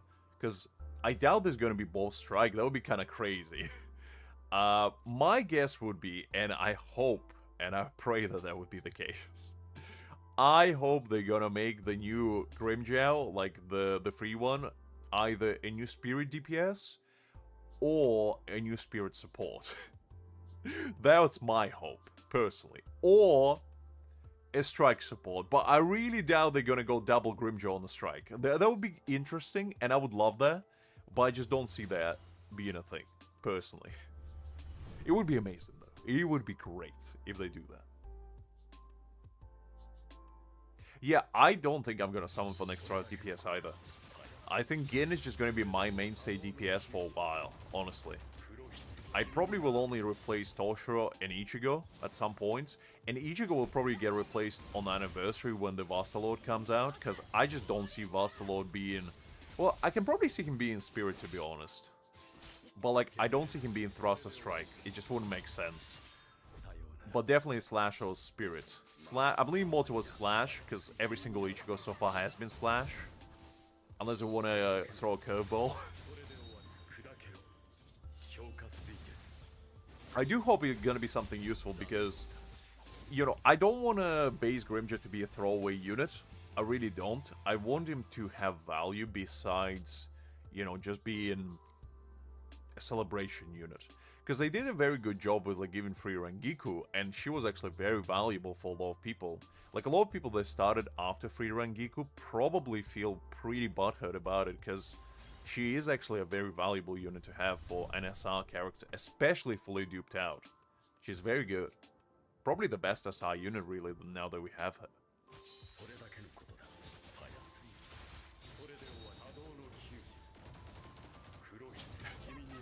That's fair, actually, that's fair. I mean, if you don't have a unit that can't be replaced, that is true.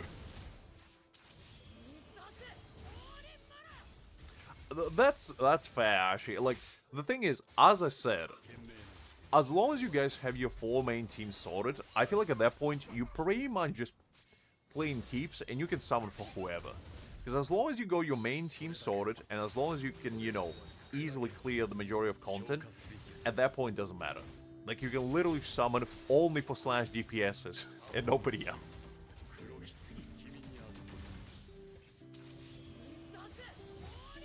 Well, they did say they're gonna give him away for free creep. They didn't say what his type would be, or what his role will be. But... I don't know if they're gonna make it both of them DPSs. Like, that's one thing that I'm hoping they're not gonna do. The best case scenario, it would be if both of them are strike and the base Grimjaw is support. That would be like the best possible outcome, but I just don't know how he would support the team. Because, like, he doesn't have any support abilities. As far as I remember, he doesn't really do anything supportive except maybe kick your enemies in the face. That's the best support he can give you, I guess. But other than that, I don't know. It would be very nice of them to do that. But I just don't know if Almighty Shueisha will allow them to. Because I think they're gonna dictate what typing he is and, you know, what he can do, basically.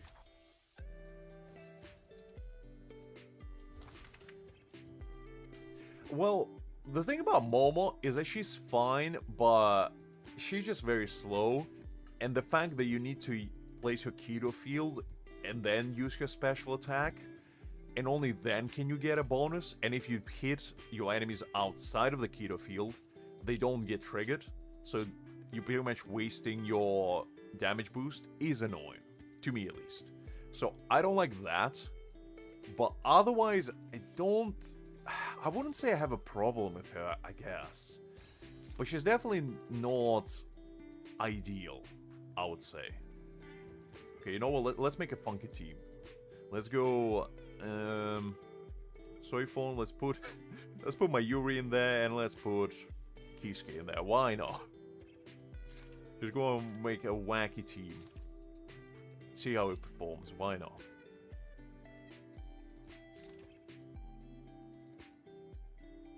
She's fine for what she is. Like, I don't have a problem with SR units, because personally, I just feel like SR units need to be valuable for this game's longevity, because if SR units gonna become useless, it's just not good feeling, personally, because even games like Genshin, which are notorious for, like, power creeps and, like, Honkai Star Rail, they still have very valuable, like, 4-star units, you know? Like Bennett, you know, you go Chincho, probably some other ones they are forgetting. But, like, having an option of the low rarity units in a game where, you know, obviously limited characters are gonna prevail is kind of valuable. You know, because it gives you more options and it makes you feel less intimidated, because in the future, like, let's say a year down the line, somebody starts a game and Look, Creek. Don't go there. Don't go. So like a year down the line, right? Somebody starts a game, hypothetically. And they join the game where everybody already has all the team built out. They have all the units already maxed out and everything, you know, squeaky clean. They won't be able to summon for limited characters unless there are reruns, right? So they will have to rely, at least at the beginning, on the SR characters because they're much easier to get. And that would basically make it so if the SR characters are bad, they would be stuck in this limbo until they get their team sorted with SSR characters. And that just wouldn't be good for longevity of the game and getting new people in. Because right now I think we're in a good space where, like, even if you start right now, you can still catch up relatively easy. But the longer the game progresses, that might not be the case. I think we all are, Liz. I think we all are. Welcome back, Hakeem. Welcome back. I mean, Asher, you make a good point. You make a good point. I can't really argue with that one.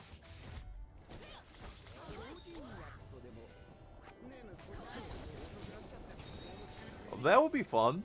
That would be fun, because, I mean, we still don't have all the lieutenants. I'm just hoping they're gonna make SI units as valuable as the ones that we've been getting. Because, like, the only SI units that we got so far that we knew, I think it was Momo, it was Rangiku. Did we get anyone else? I think it was just those two. And both of them were really nice. Like, they both were very, very useful. And, you know, I think they are perfectly viable. And a lot of people still use them to this day, you know? So I feel like as long as we're gonna get more of those kinds of units, they will be fine. Well, for us, Hakim, yes. But I'm speaking more from, like, perspective of people who are gonna start playing the game later, you know? I feel like for longevity of the game and for getting, like, new cycles of people in, it's important to have not, like, broken, strong SR characters, but, like, very useful.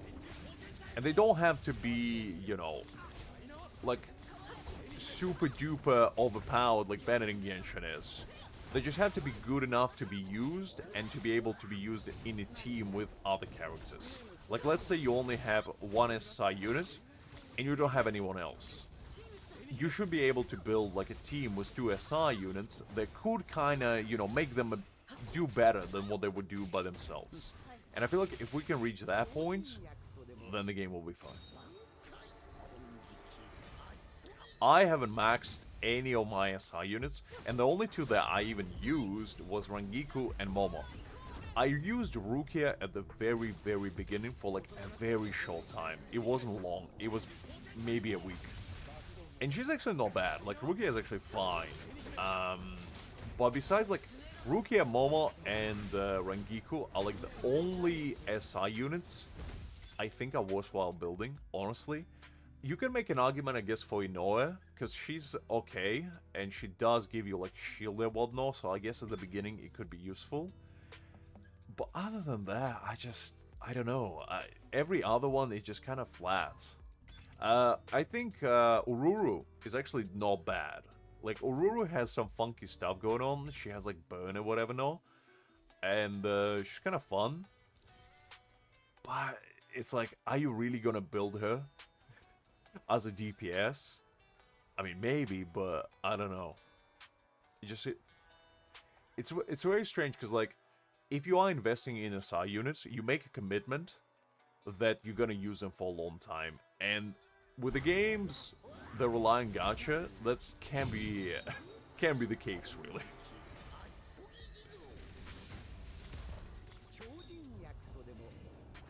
I mean, for the Sand boss, I guess. I guess so. Oh no, you don't have to have them B6. Like, even at B0, I think Momo and, like, Rangiku are perfectly fine. Well, that's fair, Asher. That's fair. That's fair. As I said, SI units are fine. It's just not a lot of them are very versatile at the moment. So we need more, like, good SI units to bulk up the roadster. Because the thing is, SI units are not really for endgame players anyway. Like, no endgame player is gonna use, you know, Rangiku over Mayuri. Like, that's just not gonna happen. But the person that just started the game might. Ooh, 12 million. Let's go. Love to see that. Fortnite. Is it about the ginormous rocket launcher? Just shooting people in the face with it? I mean, he might, Hakim. He might. To be honest, I just feel like Toshiro does the job by himself, but, you know. I did use Rukia for Sandboss when on the first rotation we ever had him, because my Toshiro just wasn't good enough, and she actually did help me quite a bit.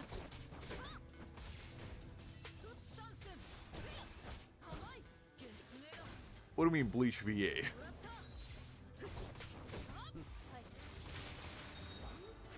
I mean, I would be open for it.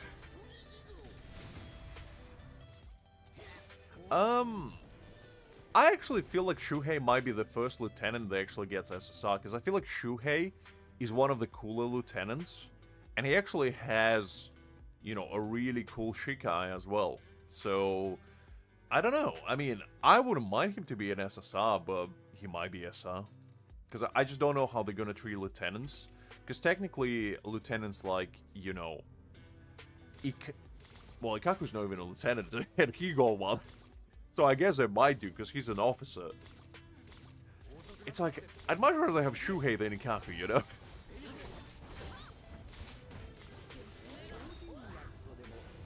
Well, it is a nuke. It's just a ginormous missile that you shoot at some very poor sab that happens to pass by. So you just want me to do our bridge stuff? I don't know about that, Liz. Shinji's pretty nice. I do like Shinji. That is true, DBL. That is true. Kira, I do like, but Shuhei I feel like is the best lieutenant for me personally. I do feel bad. What is this? I've never seen this before. Did they implement some new technique stuff? Once they fall ultimately his enemy, his ultimate energy is fully restored. Interesting, that's kind of cool. I didn't know they actually switched it up a little bit. Huh. Fascinating.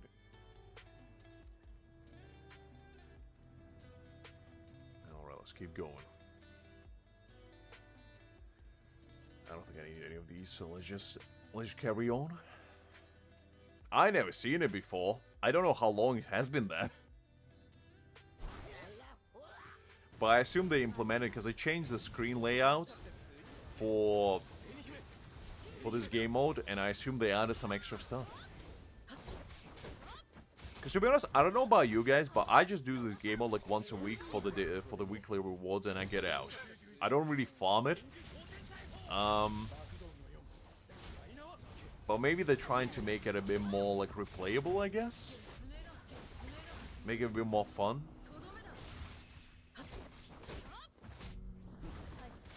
I usually do it on stream, to be honest. Because I take this opportunity just to chat with you guys. Just basically have some gameplay in the background and just, you know, just chat away. Oh, it is pretty chill, because, like, there's not really any content in this game that is sweaty. Or at least, there's no content in this game that's you have to sweat over.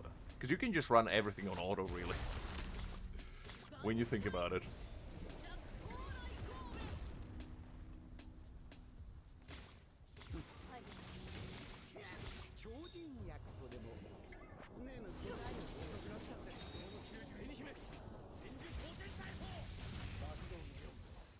What is coming out next week, Justin? Did I miss something?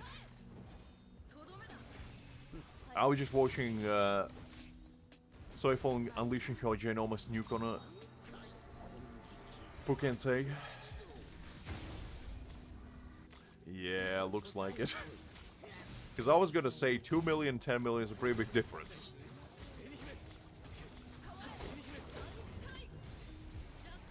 Hi there, Karen. Glad to see you. Hopefully you're doing well. Oh, this is more like it. 19 million. Let's go. Love to see that. That's probably the hardest hitting Ultimate I had in a while. Pretty nice.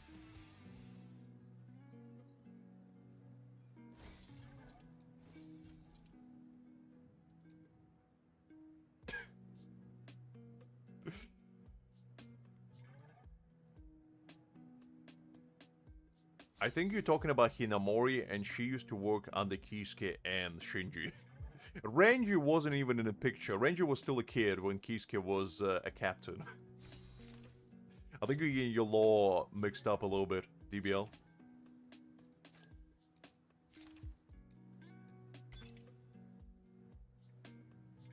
I mean, summer is around the corner. I'm taking a vacation at the end of May, and I'm going somewhere. I don't know where yet. A bunch of my friends hit me up and they were like, Lux, do you want to go with us on some retreat for a week? And I was like, no. And what proceeded to happen, they basically saying, well, you're going anyway. And I was like, no, really. And there was a long thread afterwards basically saying, well, we're going to bag you up and we're going to take you, whether you like it or not. And I was like, that sounds like a threat, and I don't like it. But no, because to be honest, I don't really go on vacations that often, and it was an opportunity to like hang out with a bunch of my good friends, and I was like, okay, fine. I'll take a week off.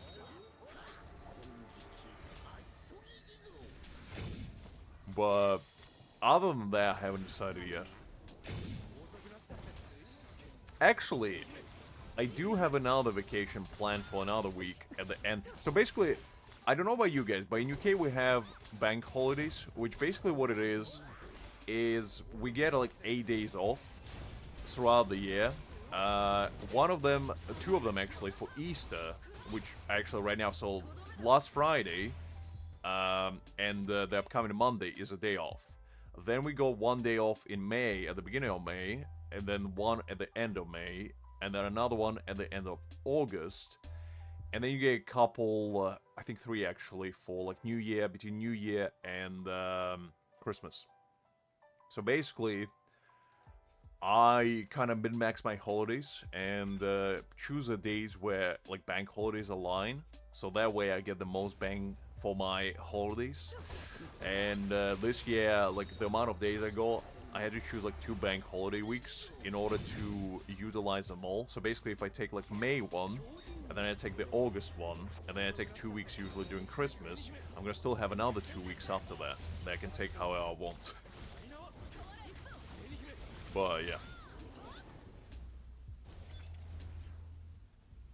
Ooh, sorry to hear that, Justin. Hopefully nothing too bad happened.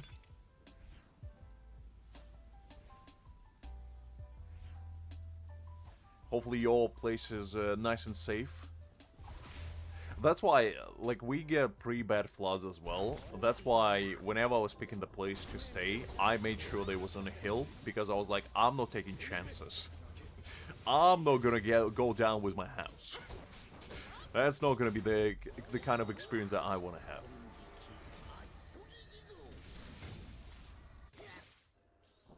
That's good, Hakeem. That's a simple life. You don't have to worry about paying taxes yet. You don't have to worry about, you know, waking up at 8 AM and going to work. It's a life to live, basically.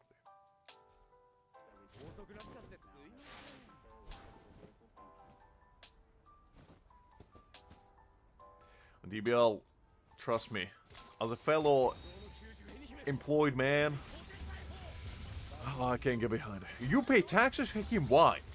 Offshore companies exist. What are you doing? Just kidding. IRS, I'm just kidding. Please. For legal reasons, it was a joke.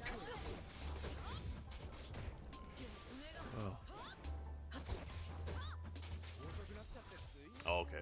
As long as you're doing good, Justin, that's what matters. But hopefully it will subside soon enough. Like, I was personally fortunate enough where I never experienced flood first-handedly. But in UK we definitely get it quite often, so I've seen it happen before. Just never been part of it, shall we say, fortunately. Fortunately.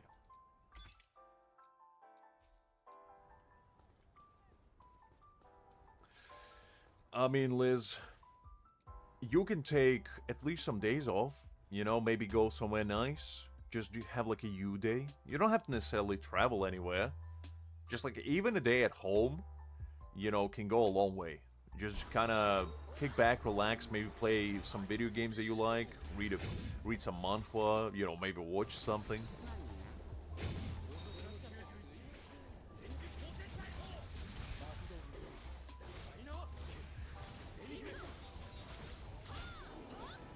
I don't think anybody likes work, Hakeem. There's nobody out there that wakes up on a Monday morning and is like, man, I'm excited to go to work right now. And spend the next 9 hours in the hellscape known as workplace.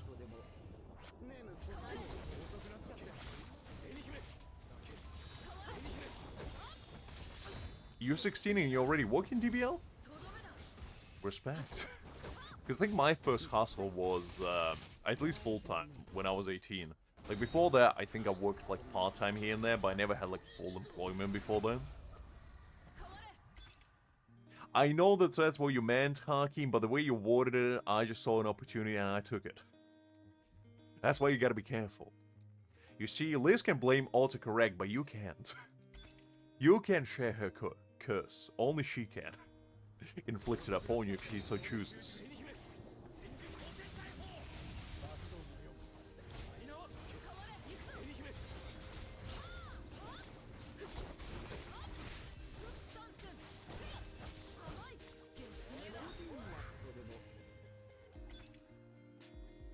I mean, if I were you, Liz, I would just take a day off and crash at Hannah's place. Just be like, I'm staying with you whether you like it or not.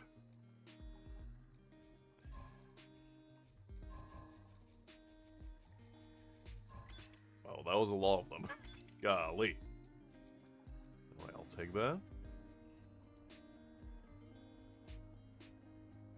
Listen, Hakim, neither it is it's my third language. Yeah, you don't see me making those excuses. You're lucky Dark is not in here, otherwise he would discipline you for that. Because he's a grammar police if he ever see one.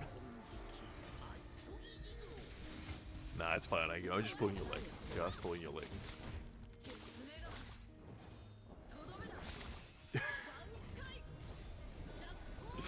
You see, Liz, you can take Hakim's advice, or you can take my advice. Basically, go to your local bank, ask for their financial support very nicely and very politely, with a banana in one hand and an attitude in another. Then when they provide you their financial support, you call a taxi or an Uber, whichever one happens to catch your path, and tell them to drive straight to Las Vegas, to the biggest casino in town.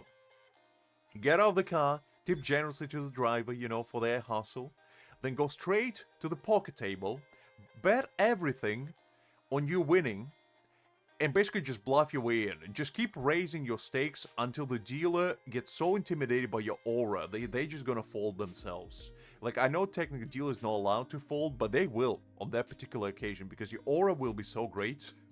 You're gonna be like a Dio in the making, okay? You're gonna have your stand and everything.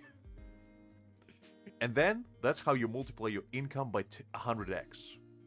Then, you take all your winnings, you go back to said bank, you pay them off what you took, and then you take the remaining ones back home, and you basically sit it on top of it, and lay on top of it like a dragon, hoarding your wealth for generations to come. Never spending a single dime. That's how you achieve success. That's shark mentality, and you just been learned. You're welcome.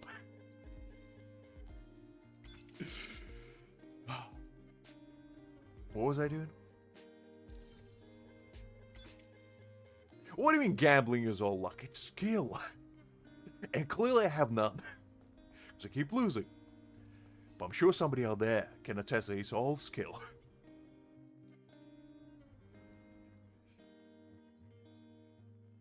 Not really, Justin. I had, like, the weirdest weather phenomenon I had was during, spring, in March, I believe, a long, long time ago.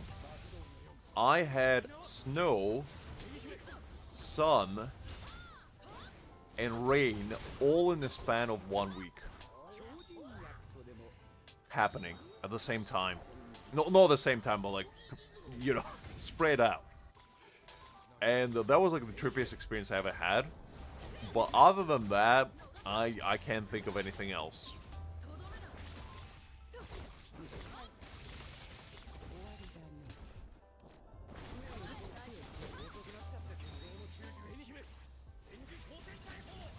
I see, Liz. Thank you for explaining that. Because I was about to say, what is that abbreviation? Is it like a secret code?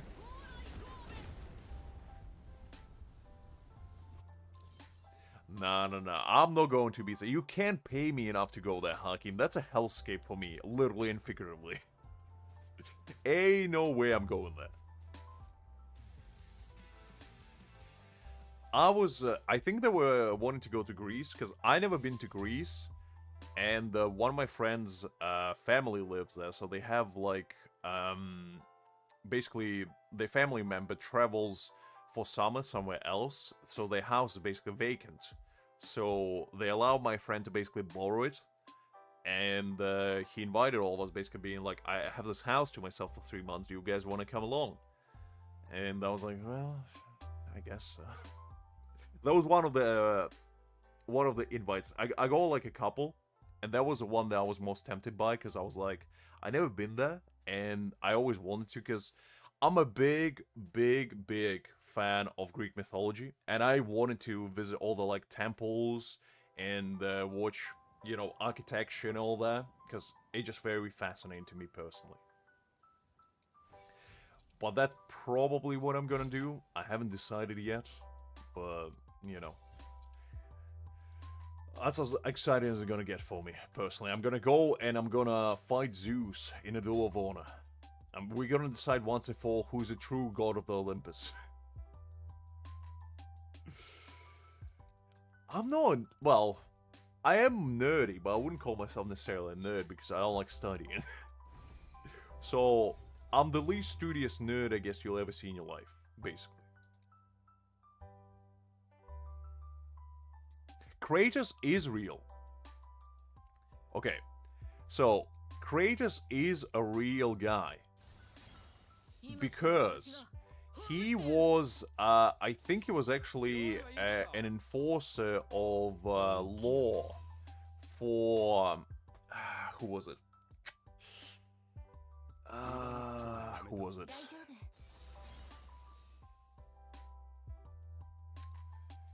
I forgot completely. I think it was for Zeus himself. Like, he was an enforcer of divine law, and he basically was the one that not trapped, but like enforced Sisyphus to carry the rock as an eternal punishment, basically for his sins. And I believe he also was like one of the most influential figures, like Zeus's god or whatever. No, I could be wrong though. It has been a while. But I actually looked it up because like God of War is one of my personal favorite franchises, and I love it to bits. So I was very excited to like learn about it more. And as I said, I'm a big mythology fan. So to me, anything to do with mythology, I take any opportunity to learn more.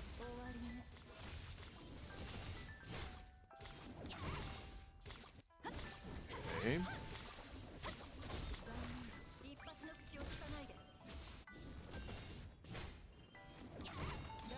Let's see. Okay, 6.9 million. Love to see that.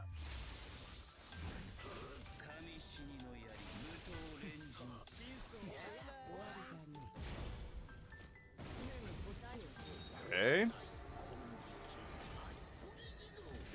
Yeah, I heard that the first game is making a remake, and I'm actually kind of excited for that. I'm looking forward to it, to be honest. Because, like, as I said before, God of War was one of my first games I ever played, and it has a very, very special place in my heart, and I would be kind of excited to play them again. Relive the glory days. Mycons. I'll keep that in mind, Hakim. Where is, like, the place with the most architecture and whatever? No, where was, like, the cool temples and whatever? I assume in Athens, right? The capital. If I had to guess. Because that's what I'm, like, very excited for. I want to see all the cool stuff.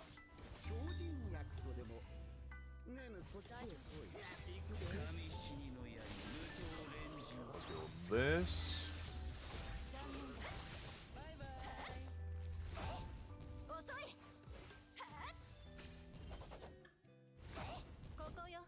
Okay. Download the battlefield skill. Nice. For the ultimate. Yeah, Athens. I saw that it would be the case, because, like, I just really want to see all the cool temples and whatever, no? As I said, I just find them very fascinating. And I would love to experience them firsthand.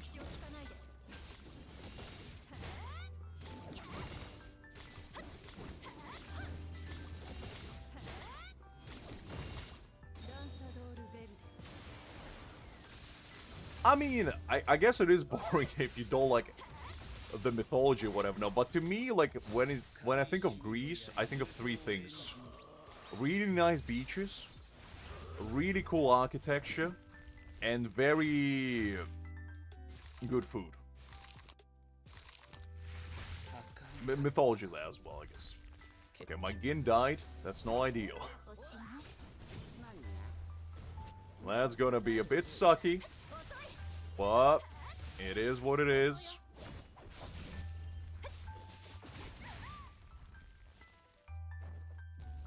Well, yeah, because that's where the main temple of Artemis is as well, isn't it? Like the big one. We're talking about Greece, its mythology, while I get my ass beat by a ginormous caterpillar Sadvik. In other words, a regular Sunday afternoon. How you doing?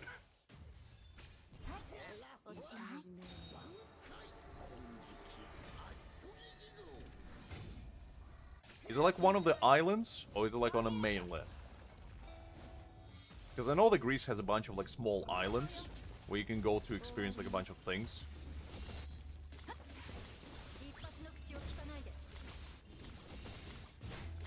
Man, not having Gin is really hurting me right now. I got too distracted for a second, and I'm paying the price for it.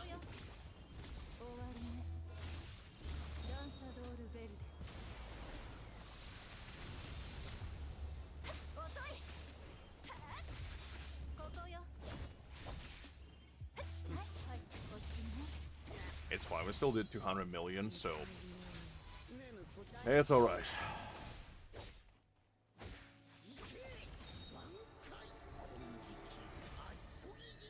Not my best performance, unfortunately, but it is what it is.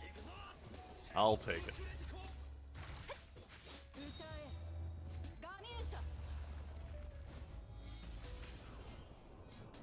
Very nice hot chocolate. A nice beverage. Oh, my Gin. If I had my Gin, it would have been much better.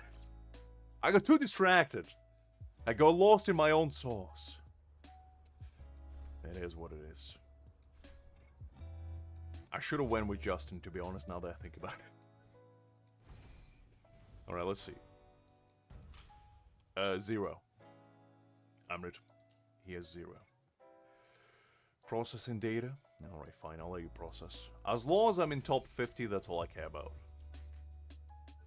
I didn't pull for any dupes. Like, the only characters that have dupes in is, let me see. So, I have Aizen B4, right? My Crown Jewel. I have, free dupe for Kisuke that we got, as a login reward. I don't have any dupes in my, Gin, Toshiro. My Mayuri's B1. I got lucky and I pulled double of him. I got 2 dupes in Nell. I got obviously 1 dupe in Soifon, no dupes in Ichigo, and no dupes in any of my other characters. Fully maxed out Rangiku because we got her, and I got 2 dupes in Momo. Basically the characters I use. So, yeah. I don't have a lot of dupes.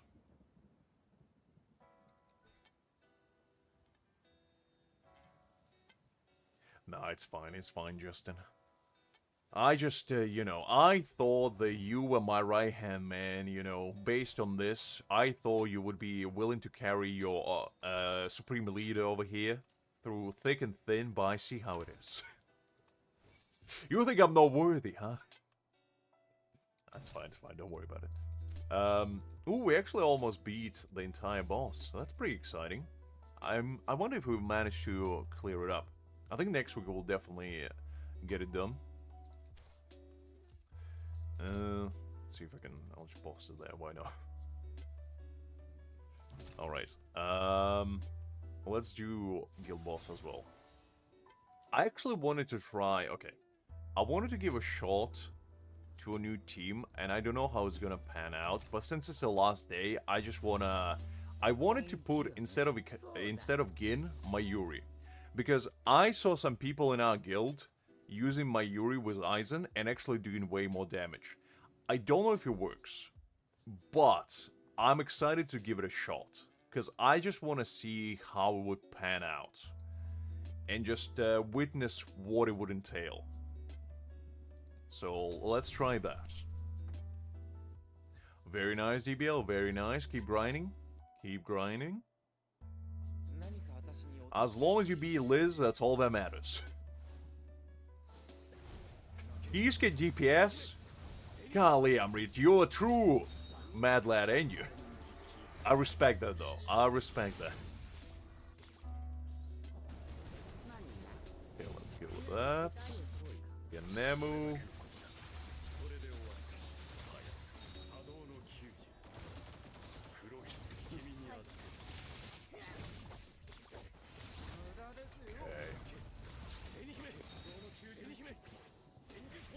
What if who gave you permission, Liz? Clearly I did. I don't know what permission you're talking about, but... Oh, I missed that. Okay, I messed that up a little bit.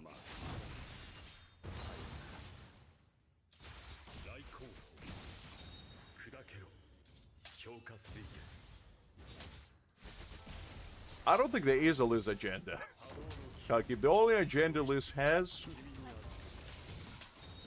is welcoming everyone and be a very nice person. Okay, let's see.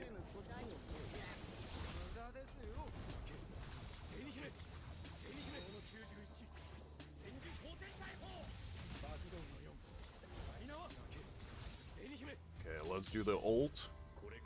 See how much damage I can do. Ooh, very nice. 17 mil. We take that, we take that. Oh, my eyes are kind of popping off. 3.8 mil. Very nice. This is what I like to see.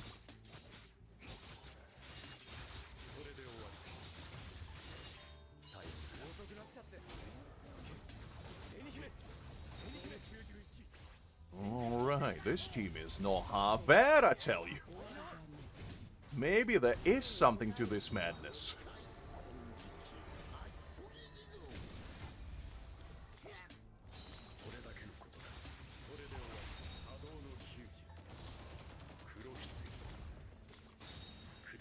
Let's see.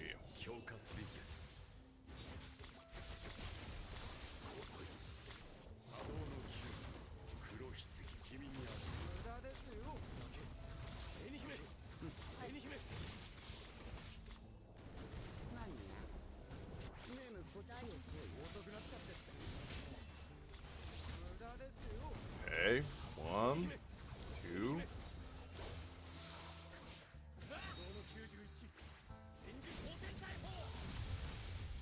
Alright, let's see how much damage I can do now.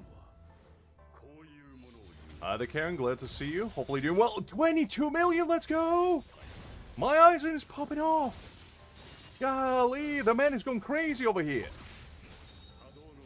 Jesus.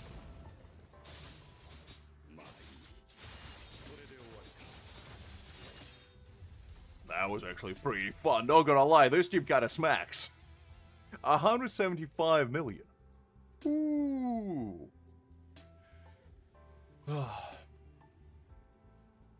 The main tip that I can give Karen is, if you just started, I would strongly recommend re-rolling first.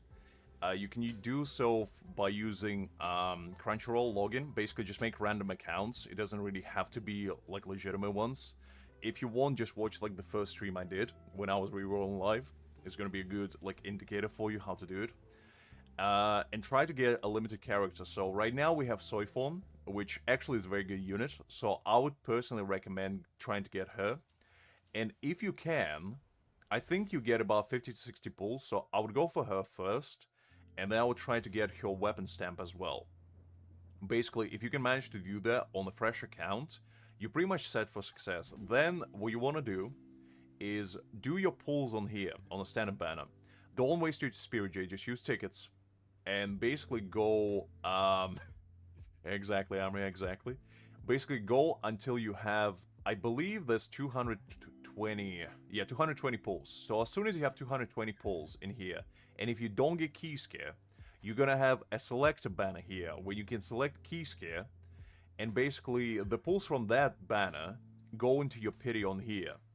And Key Scare is the most important unit, but if you get him before, you can select, probably, I'd say Torsen or... Byakuya is not too bad, but personally, like, Kisuke is the only viable one at the moment, so it might be worthwhile going for his dupes. But I feel like on the new account, you probably value more, like, variety, especially since you're not going to have a lot of options. So actually having Byakuya and Kaname is not a bad thing. Then, what you want to aim for is getting Yorichi as well. Because Yorichi is going to work really well with your Soifon.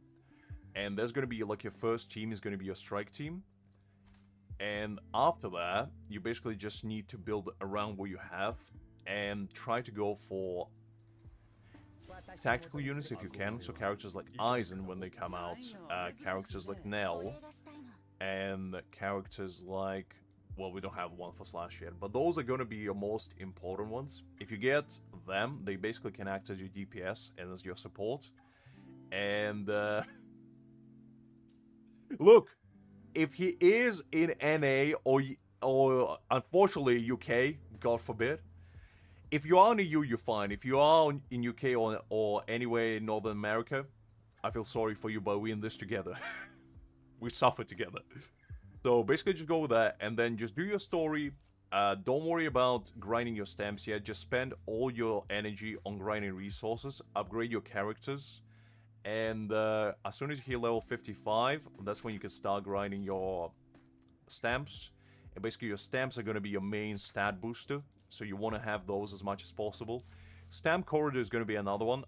Personally, what I would recommend, and the guys in chat probably will disagree with me, because they gacha addicts. And they can't help themselves by saving resources. But if you're a very patient individual, go for one copy of every single one that you have. So for example, you want to go for Soifons first. Get one copy and then get out. Don't worry about maxing them out. You'll do that later. That's going to be like your second grind, then regular stamps your third. And then max out all the skills. Get the stems nice and going. What you're looking for is basically a typing damage. So there's 4 types. Basically, for thrust units, you want thrust damage, slash damage, strike damage, and spirit damage. You can go with attack. No ideal, but workable. For this piece, almost always you want crit damage. And the third piece is more situational. Basically, if you're unsure, this is a good indicator. If you go to, like, strategy, it's going to show you what stance you should be aiming for. And it's actually going to give you, like, teams as well. So, that's basically, like, the basics to get you started. And I think that should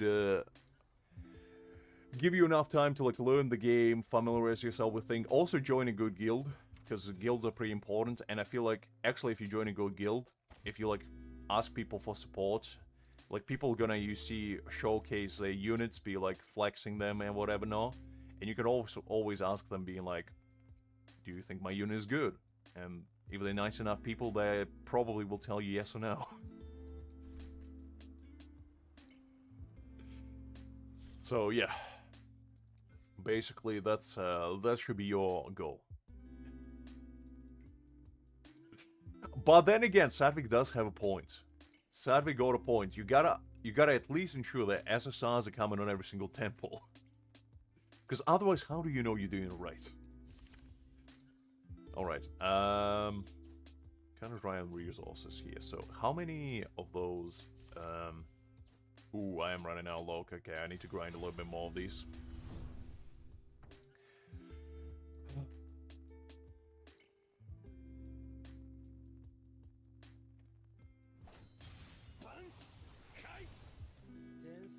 I missed. What did Liz ask? I was going in the full helpful Lux mode. I've seen red and I didn't pay attention to you guys and you chatter. What kind of schemes are you plotting behind my back?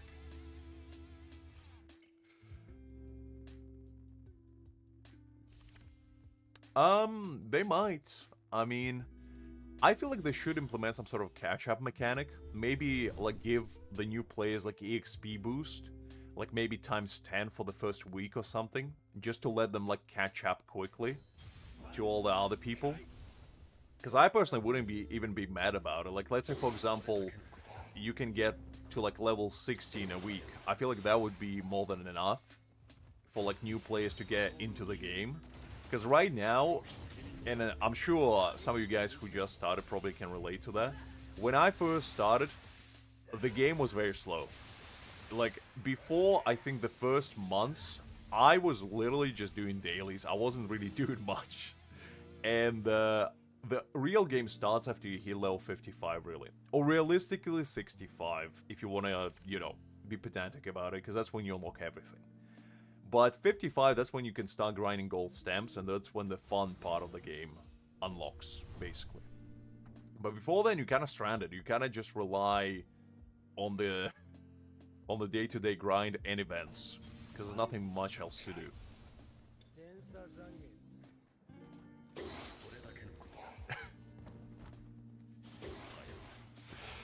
I mean, fair enough, Liz, fair enough. You didn't say anything bad, so I'll forgive you. But yeah, 65 is basically when the real game starts. And the majority of people, you know, reach that point, I want to say, especially if you're free to play, probably in about 2 months. Like, give or take, it roughly takes about 2 months. Which is a long time to, like, unlock everything. And I just don't know if a lot of people would be patient enough to do that.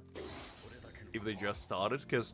For example, if I just started this game, and you tell me that I have to wait another 2 months to actually enjoy what everybody else already can do, it's a lot to ask, not gonna lie. So, I think implementing sort of like catch-up in a form of like experience boost would be pretty useful. She always has been Hakib. She's an astrologer, she's a fortune teller, and just a slightly crazy person. And that's why we love her. In a good way, of course. Crazy in a good way. Oh, absolutely, Hakim, absolutely. I still remember. It was fun, but it was very, like, methodical, shall we say. It was very, like, you know, you just had to play the patience game. And a lot of people just want to get into the action. Which is absolutely fair.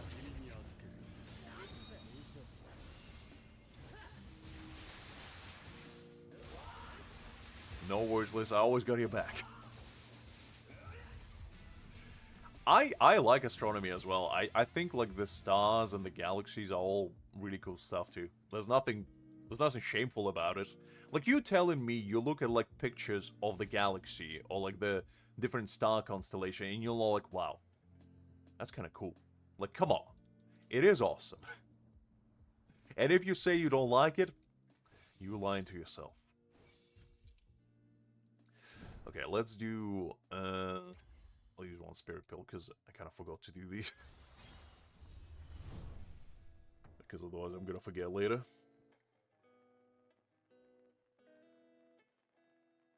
No, no, no. I would never slander you in a bad way. Only in a good way. Exactly, Sadvik. Now you're speaking my language. But yeah, I don't know. Ever since I was a child, I was just very fascinated with like space and whatever, no? Because, you know, the feeling of unknown is very enticing, you know? Because nobody knows really what's out there. Like, we kind of know, but we don't at the same time. Like, our understanding of the universe is very, very limited, and in the grand scheme of things, we are very inconsequential, basically. Not to say we are just as meaningless, it's just more like, there's so many galaxies, so many universes out there, and we just, you know, living in this tiny blue planet spinning across a ginormous fireball, awaiting for future, you know? Which puts things into perspective. Let's actually try to do this one. I was trying to do it yesterday. I kind of passed out while doing it. So, I didn't finish it, but this was like the new encounter quest, which was interesting. Let's do a trade. I do like to trade. Did they give me 5 of these? Let's go. I'm taking them. Thank you very much. Let's put Soifon in here. Why not? You know, let's do a funky team.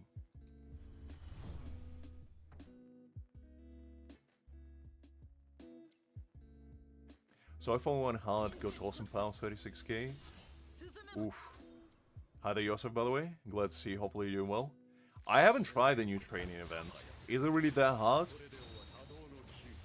Because usually the trial units are actually pretty good, at least in the past ones.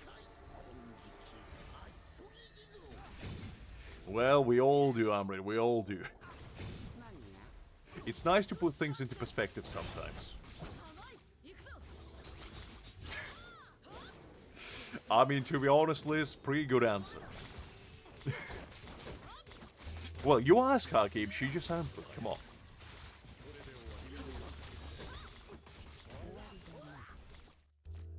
Hakim, you beat it with your eyes closed because you have every single unit B6. You son of a gun. Other people don't. So be more empathetic. Golly, this guy. What Hakim meant to say is that he feels very sorry for you guys. And he would wish that he could help, but unfortunately, since he's a dirty, filthy whale, he couldn't. Just kidding. Just kidding.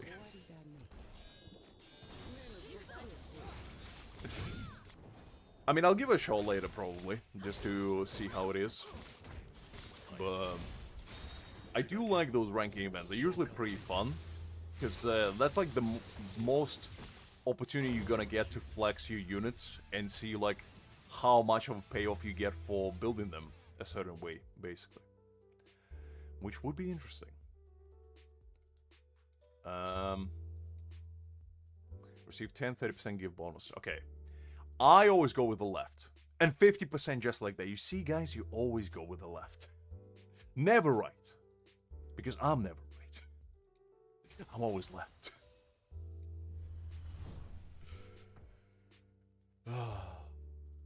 Look, Hakim, I was doing it with compassion and love, okay? I wasn't doing it out of malice. We are one of the same. Look, all I'm gonna say is that I'm not better. I am a spender as well, but at the bare minimum, I can say I don't have a single unit B6. I am indeed a golden fish. I'm like one of those, you know, goldfish crackers. That's what I am. Very delicious, but not very filling, you know? Like, you're not gonna get filled up from one. And Hakim is like a premium takoyaki. You know those Japanese cookies in the form of fish? That's what Hakim is. You eat one of those, and you just feel full. You just feel like, okay, that was a nice meal. And that is a difference. That is a difference.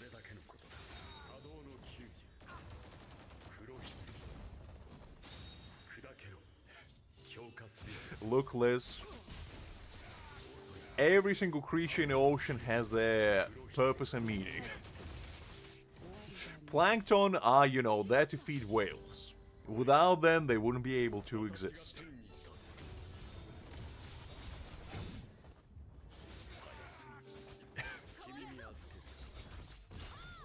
It's fine, Hakim. At least you're self-aware.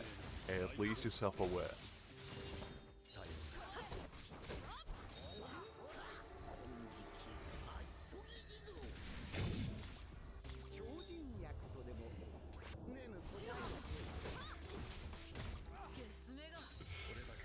Alright, let's see. What do we have?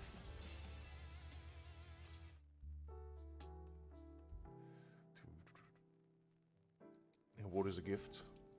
No, nothing too exciting, unfortunately. Well, that's fine. Okay, let's see. Which path shall we take? I do like to trade. So, I think I'll go with decision. Okay. I think... What did I tell you guys? Left. And just like that, you see, you always go left. You never stray away. Always left. And good things bound to happen to you.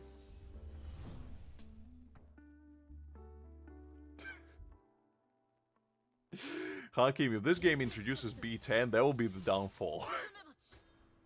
Because I'm pretty sure whatever Genshin devs smoked while they were making B10 decision on the ballroom, the fumes are still lingering. Well, that's how strong it was.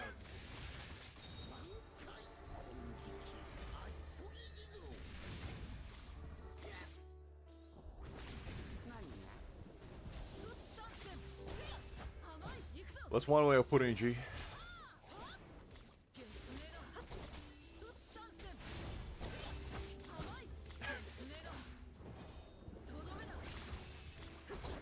I mean, I always go for trade, Justin. Trust me, I'm a trader at heart. I channel my inner Wolf of Wall Street. My inner Leo is yearning for the good trade. I read The Art of the Deal, is all I'm gonna say. So I know a thing or two about trading. You know, Yu-Gi-Oh cards, I used to trade them all the time. I give you Blue Eyes White Dragon, you give me your entire bank account. That's how it is.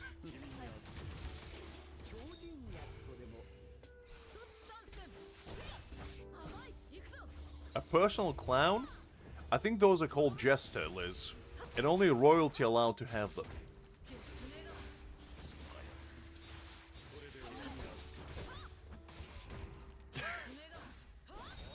Hakim is gonna make him write a written agreement.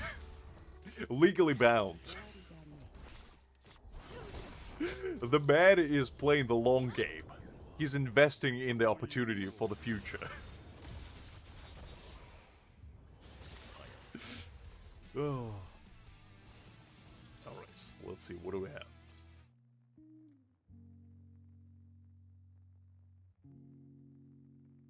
Blacklist.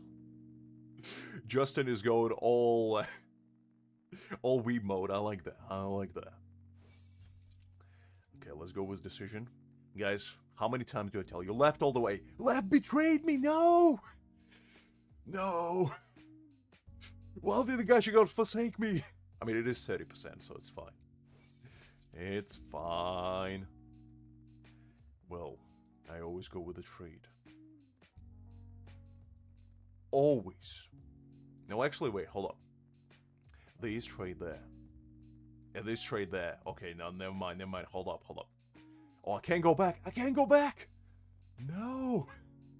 God. I made my choice and I made the wrong one. Well, actually, no.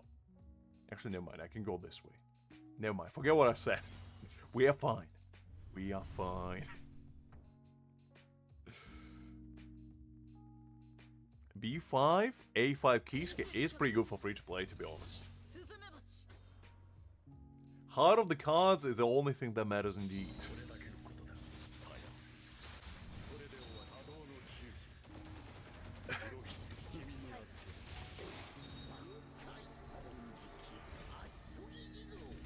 To be honest, I never sold an account either. I don't even know how you go about selling one. When Hakim said that he sold his Genshin account, I was baffled because first of all, I didn't know anybody actually buys accounts. I thought it was like a meme. And second of all, I didn't know anybody wants to buy a Genshin account. Of all the games out there, buying Genshin account in 2026 is diabolical. The man who did it needs to be assessed for their well-being, because that's a decision that is very strange to make on so many levels.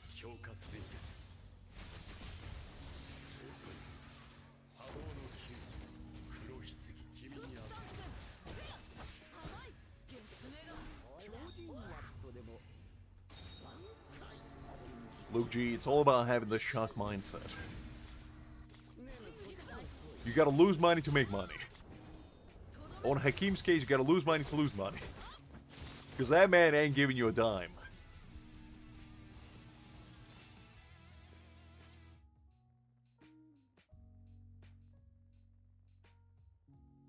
Really? Are you for real, Amrit? That's great. What is this? Supplement material for characters' passive skill upgrades? Ah. Okay, I never seen that one before. I guess that's one of the new materials. Interesting. That's crazy to me, because, like, if I invested in an account, the last thing I would want is to sell it. Because it's like, what if I want to come back to the game? Like, you know, what if... Like, let's say I quit this game today, right? And then I have an urge to play it, like, a few months down the line. And I wouldn't have an account, we'll have to start over. That would suck. I wouldn't want that. Unless I was quitting the game for good, that's the only, I guess, possible scenario, but... I don't know.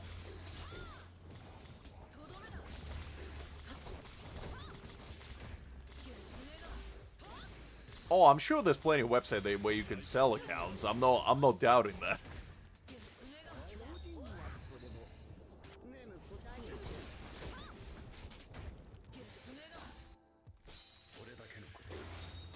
Well, if you never come back, that's fair, Hakim. I was just talking from perspective of, you know, if you wanted to, like, put it on the back burner.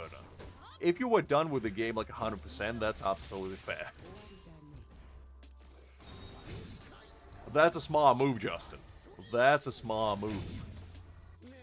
You'll find support staff that will pay you for an account that gonna last them a month. That's smart. You see, Hakim, that's a shark mentality right there. You still got many things to learn from Justin. The man clearly knows the way.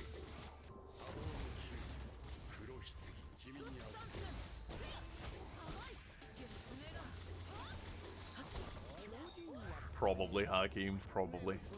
I mean, it still makes oodles caboodles of money, so I don't know if it's gonna be done, but, like, popularity-wise, it has been dipping ever since forever, really. Ooh, it's nice damage.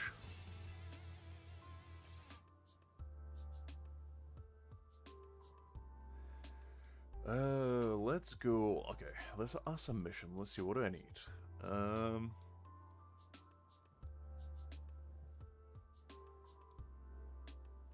I need decision. Okay, let's do this one. Just 50%. You see, I tell you guys left every time.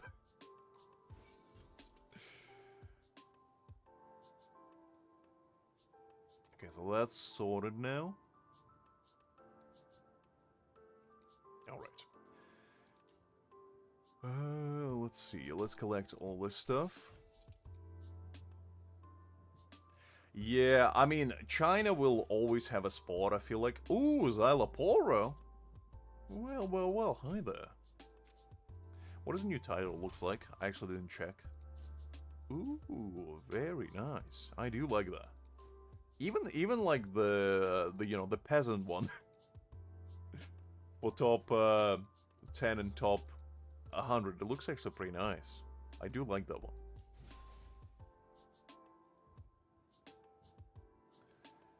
Alright, let's do another one. I think we still have... Right, we have this event to do, so... it's Strike. I think what I'm gonna do is... Should I use Soifon in here? Just for the love of the game.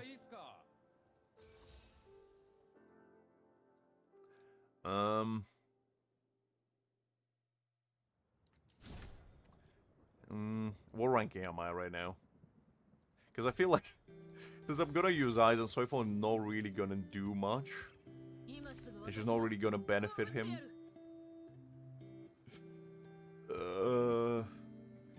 You know what? Let's use this, and for like the final boss, we'll try out Soifon and see how that goes. Probably poorly, but we'll see. We'll see. I think so as well. I want the anime time to be in top 10 because, like, I realistically can probably reach top 10 if I try hard enough. But top 3 is just not possible for me at my points because it's like my server has so many whales, it's just not gonna be viable. I mean, I am gonna play in order until the last boss fight. The last boss fight I'm gonna do manually. Oh, do I? Alright, I didn't notice that. Thank you for pointing that out. Justin, I didn't even realize that.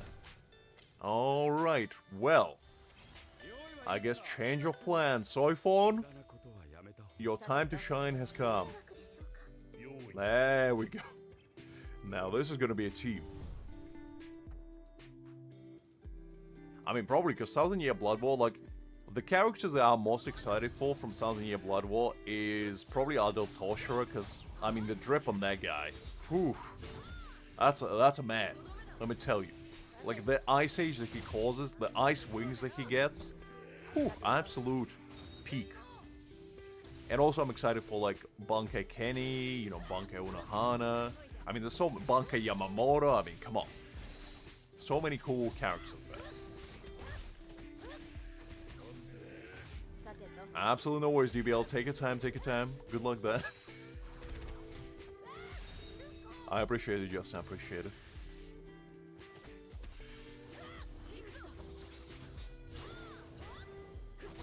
Sergeant is a cheerleader. Sergeant is here for, you know, the love of the game.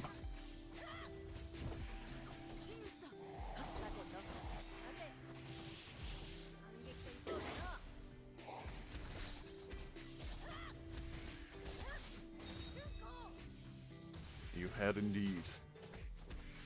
I mean, Unohana has one of the craziest character arcs in Thousand Year Blood War, because she goes from a very unassuming character to absolute behemoth, shall we say. I like her a lot. Because, I mean, she's the only individual that disciplined Kenny. And that's a lot.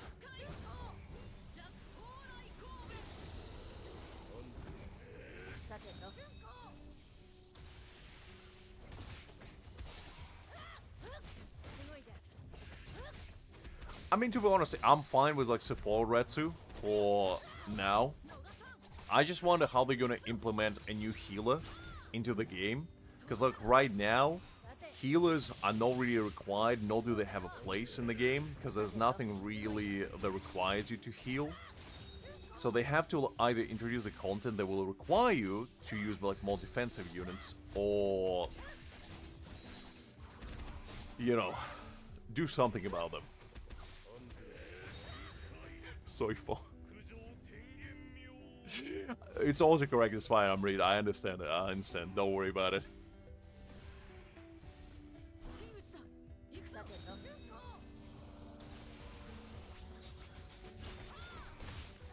I guess, gee, I guess, but still.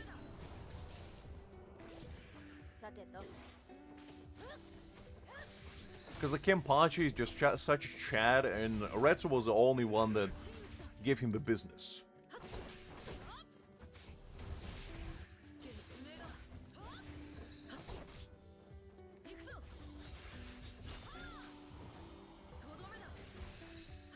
I mean, to be honest, Soifon, Grimjay, and Mayuri is probably going to be my strike team for a while as well.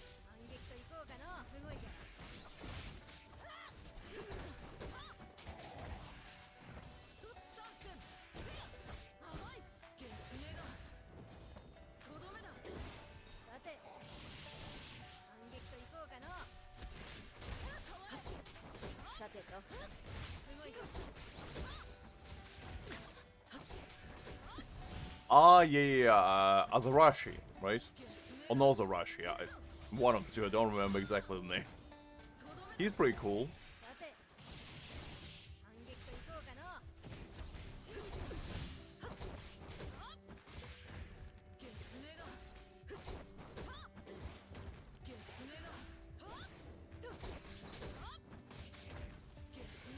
Well, Mayuri's unfortunately gone. So he's probably not coming back anytime soon. But I do think he's a worthwhile unit to have, to be honest. He has proven to be actually very nice. Or at least better than I originally thought he was.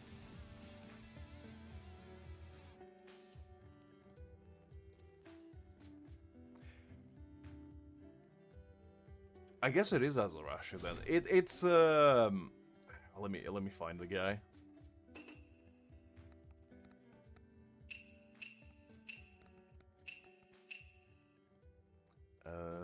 What was his name?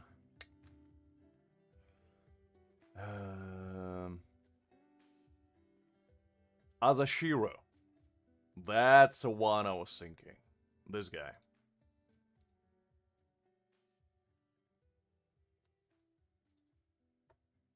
This guy right here.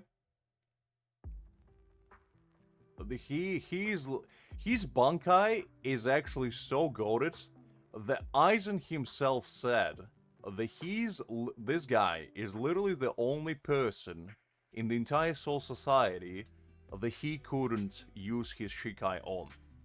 So this guy is the GOAT. And having him as a playable character will be absolutely amazing. Because he basically, his entire bankai is, he can assimilate himself into everything. Like the entire universe, basically. And just melt himself in the entire environment and become part of the environment. Whew. Such a cool character. And he's part of the Kenfi Your Own World novel, I believe. So, amazing character. Amazing.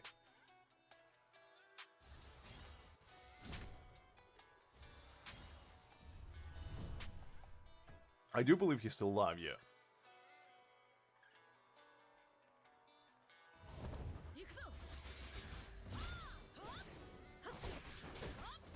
Don't listen to Hakim. London is a godforsaken place. Never go there. I've been there plenty of times and trust me, just don't. There's many other better places out there.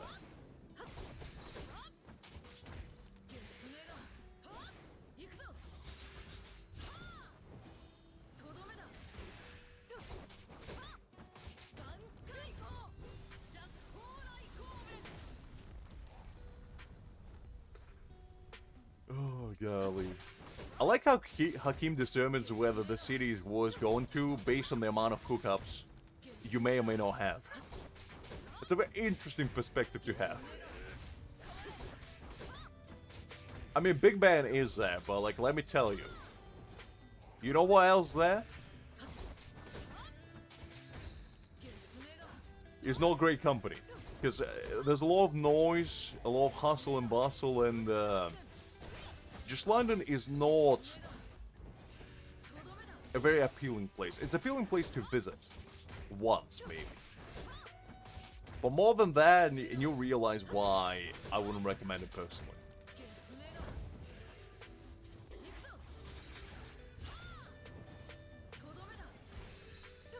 West London is actually not too bad. I would avoid downtown London like the plague, and also central London. Because in central London there's a bunch of snobs, and downtown London is just, you know how it is. It's just not a very safe place to be in, shall we say. There's a bunch of chavs in there, shall we say.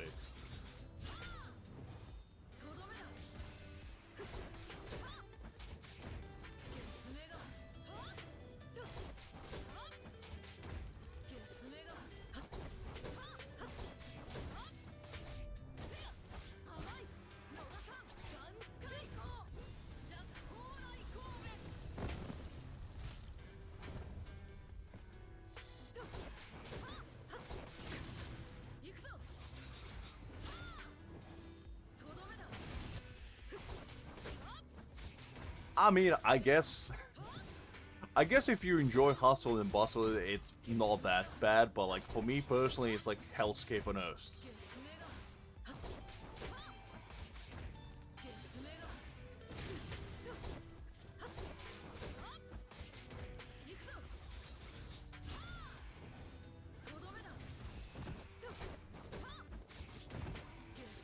I personally would recommend Brighton. Brighton is a very nice place. It's a coastal town. That's where all... It's basically like a mini London, but without all the pretense. The food here is much better. The weather is much better. It's near the coast, so you know, you get fresh local produce all the time. And I just feel like it's the best place to be. And I'm not saying it just because I live here.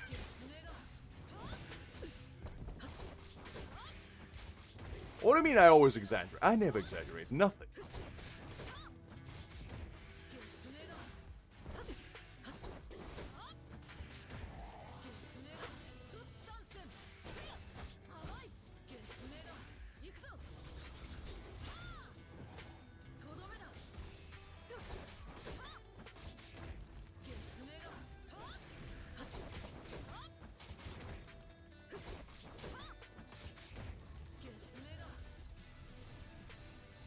Now let's try it again. Man, using 3 straight characters when I only have Soifon is kind of tough, not gonna lie.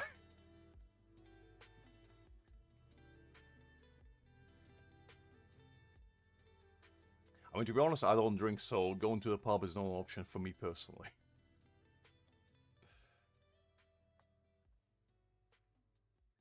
You're planning to go to university in Sussex? Interesting. That's a very fascinating location to choose.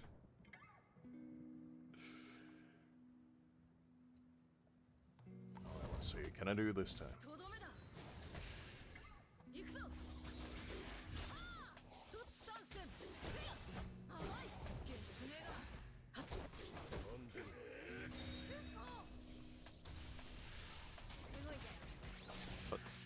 Thailand sounds pretty nice, to be honest, not gonna lie. I would like to visit myself as well.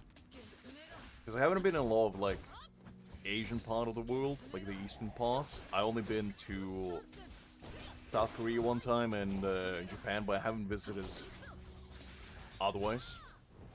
But I always wanted to.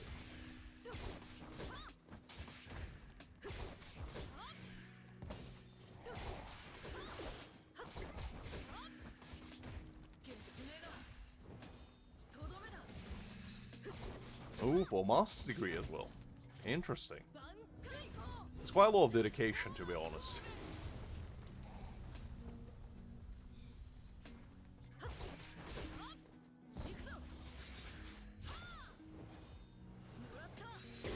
$70K, yeah.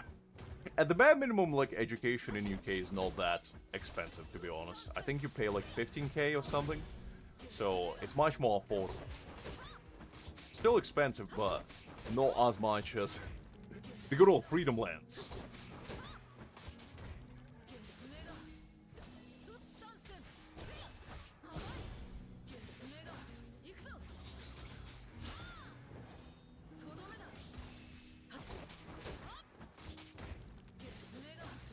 I see, so Liz had plans to go all over the world.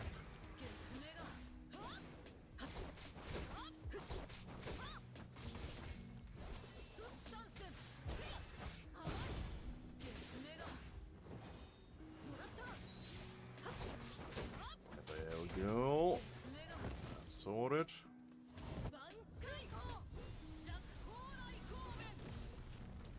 How much does it cost in Australia, to be honest? Because I didn't know Australia was particularly known for having expensive education. But then again, I wasn't privy, I guess.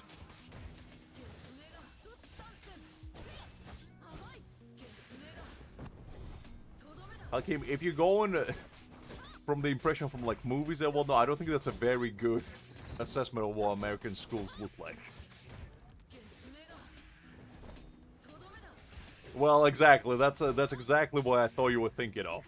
Unfortunately, American schools are not like iCarly. It's not really all rainbow sunshine.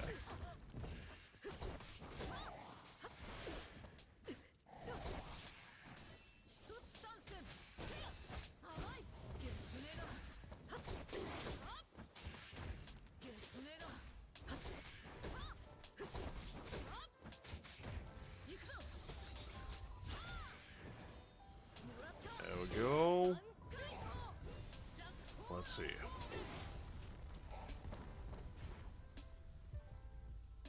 Okay, this is going much better than the last one. Now they actually pay attention. There we go. Alright. Let's recall that. Hakim, do you know that Liz doesn't live in America? Like, come on. She lives in America as in content, but not in the USA.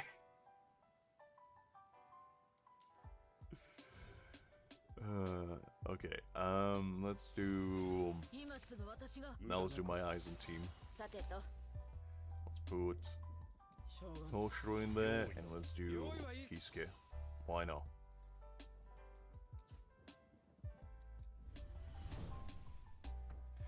I mean, maybe. But then again, you're asking one of the most antisocial people out there what it's like to be in a school. Like, come on. With all due respect, Liz, come on. We're one of the same, so I would know.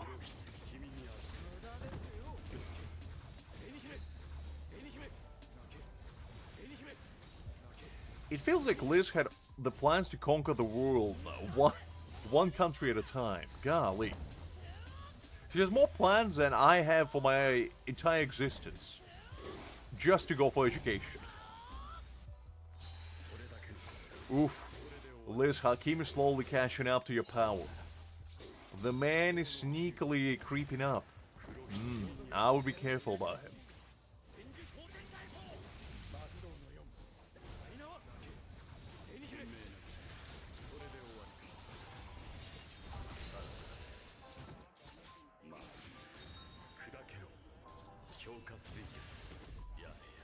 Yes, Liz?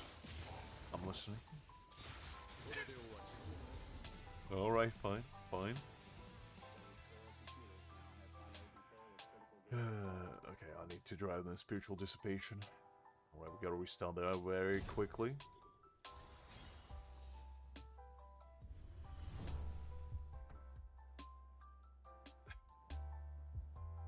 You're Amrita indeed, Liz. You Amrita indeed.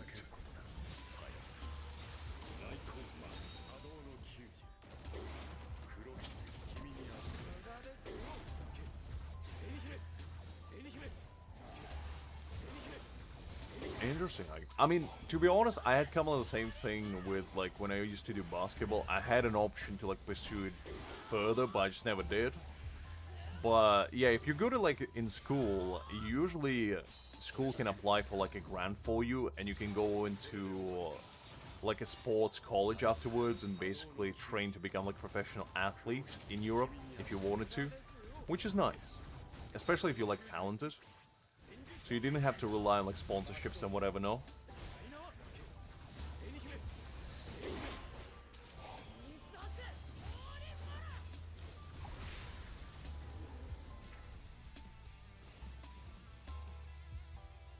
Liz was living in Disney Channel in real life.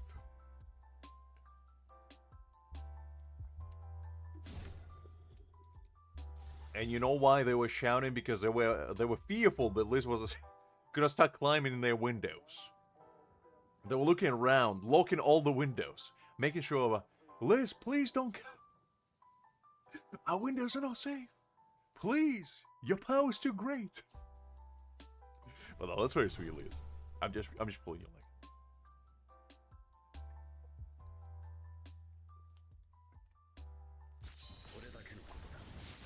It would be funny if you showed up in the Spider-Man costume, you know? And just start mad dogging them. Being like, your windows, you might think they're safe. Not so, not so. I know it's not like that, but I had to do it, Liz. I had to do it. When presented with opportunity, I always take it. You know me. I never let a humorous encounter pass by. I was like the most nerdy jock you'll ever see in your life. I was a weeb, but I also was big into sports. Like, it was weird because my life basically revolved around exercising and playing video games. Which are two of the most polar opposite activities you could possibly think of, but somehow it just kind of works out. Because my day would begin, I would go for a run every morning. Then I would go to school. I would get my studies done, whatever. I would go to afternoon practice for my basketball. Then I would go back home at like about 4 or 5 o'clock. And I would proceed to spend the remainder of my evening until like 1 or 2 a.m. playing video games. That was basically my life for all my high school. And I don't regret it. Kinda, because like, I never took myself seriously. Like, I never pretended to be something I wasn't. And I just let everybody know, because I was part of two groups. I was part of like jocks, basically, like all the sporty people. And then I was part of the nerds as well, who were like into anime, games, and all that.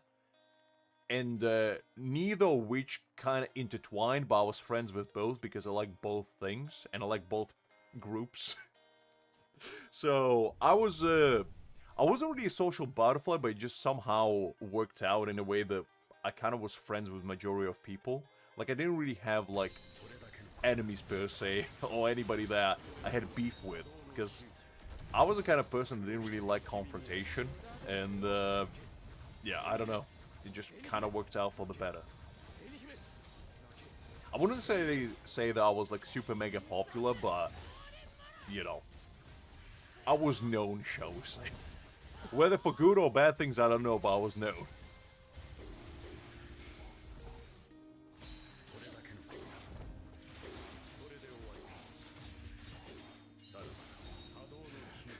Liz gave a passionate speech about how she wanted to become a Spider-Man in the making in a hall of 10,000 people, and nobody clapped in the end. So Liz had to resort to the good old tactic, shouting back, "Please clap. Please clap." And nobody did. And ever since then, Liz never did a single speech ever again. The thought of everybody not clapping still haunts her to this day.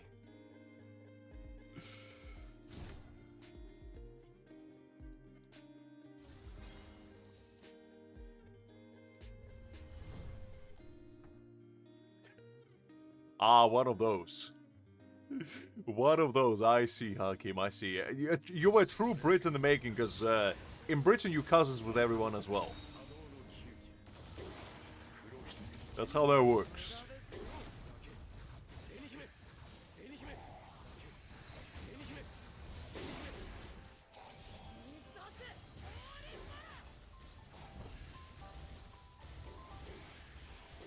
I mean, it is possible, DBL. It is possible.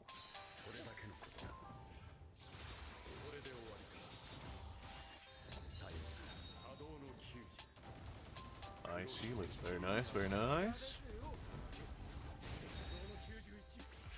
Look, Liz. Just had to do what I had to do.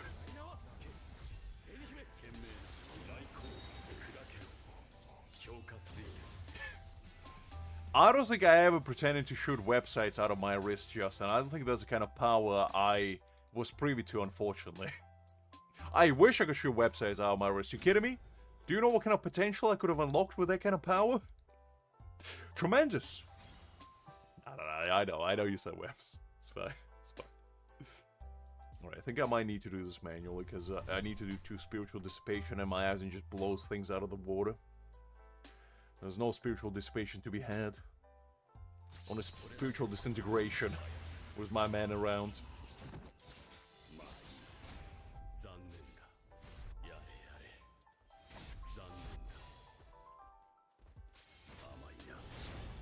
There we go.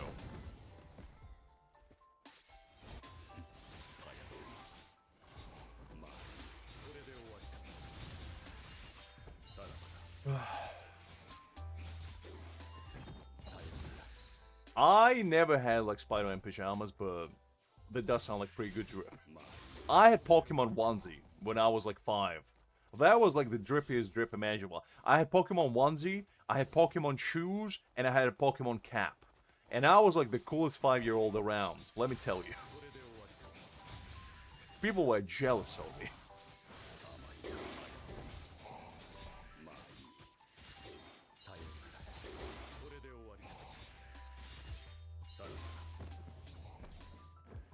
Okay, doesn't look like... so this thing's setting me. Okay, I need to wait for the next enemy to show up. Okay. Come on. Come on. Come on. Come on. Come on. Just do your thing. Grandfish, come on. There we go. Oh, man!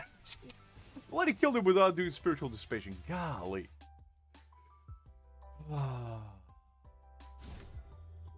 Man, Ben 10 is quite a throwback. I haven't heard that in quite some time.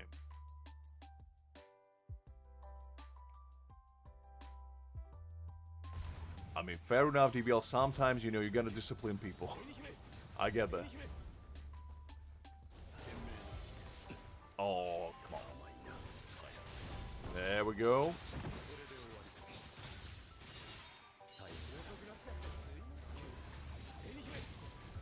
Rivals in what departments? Are you talking love rivals, sport rivals, academic rivals? Because any of those, no. Marvel rivals, I don't think we're even a thing back then, but I appreciate the commitment, Amrit, and enthusiasm.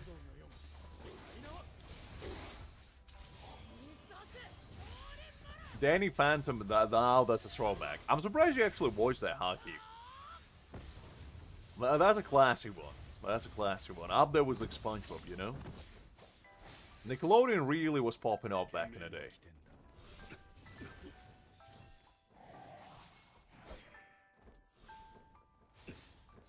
Come on. I'm waiting. I'm waiting. Grandfisher, don't make me wield it. There we go. Okay, finally.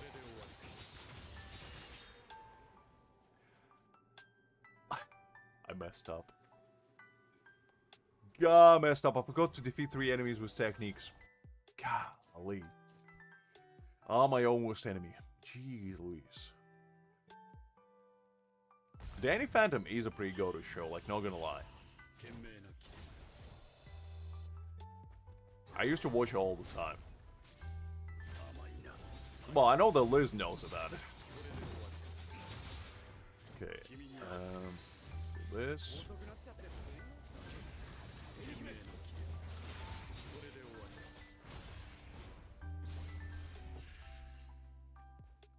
Okay.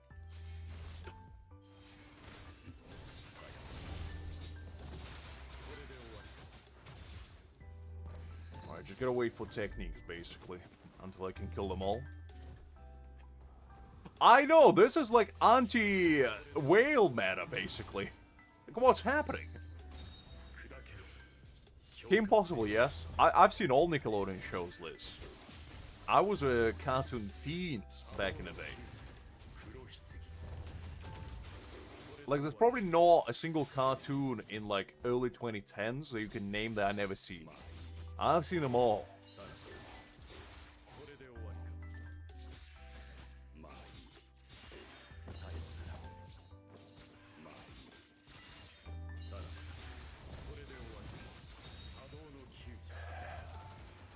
What do you mean, let's keep being friends?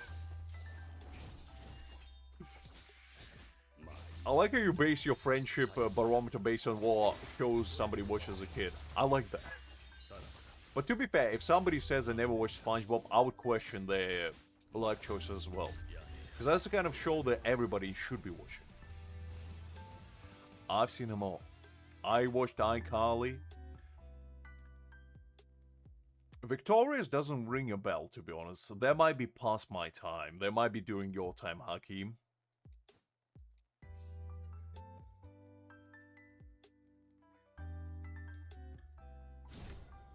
Yeah, you see, I didn't have Cartoon Network in Ukraine when I was growing up. I only had Nickelodeon, I had Jetix, if any of you guys remember that one, and I had QTV. Those were like the 3 channels that I could get cartoons on, and QTV used to host wrestling as well, so I would watch like WrestleMania and whatever not. But yeah, those used to be my jam. Let me Google, because maybe maybe I just don't remember the name.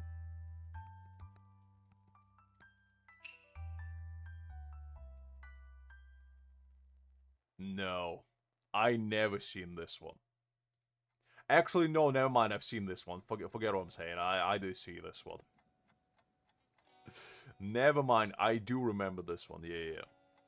It just, the name didn't ring a bell. I do remember this like goth lady. I don't remember any of these characters, but I definitely remember this goth lady.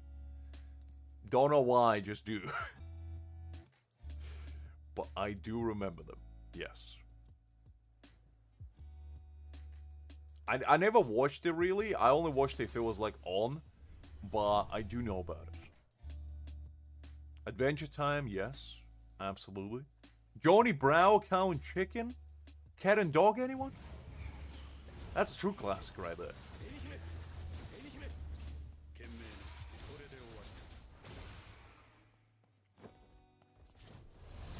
I mean, Johnny Bravo used to be the GOAT. I remember that one fondly. Okay, I need to... Oh, come on.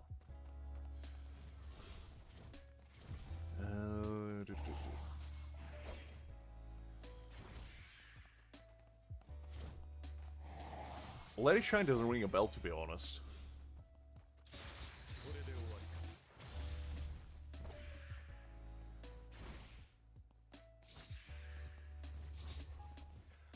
Come on, do your counter.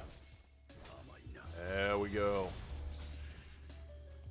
Okay, now I just need to wait for him to revive again and then do another counter. Ah, man. Alright, come on. Okay. Now I can just put it on auto and let Aizen do his thing. That's fine now. American Dragon, yes. Yes, I do remember that one. That one was pretty cool. I remember the song as well. The song was really catchy. Teenage Mutant Ninja Turtles anymore? I mean, that's a real classic.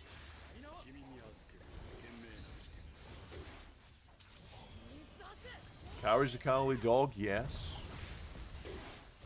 Codename Kids Next Door? Sounds familiar, but I don't quite remember that one.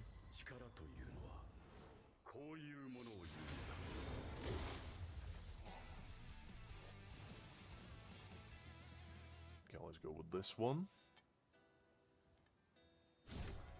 I mean, Ed, Ed, and Eddie, that's like a... That's a big classic. Hi there, Mackie, by the way. Hopefully you're doing well.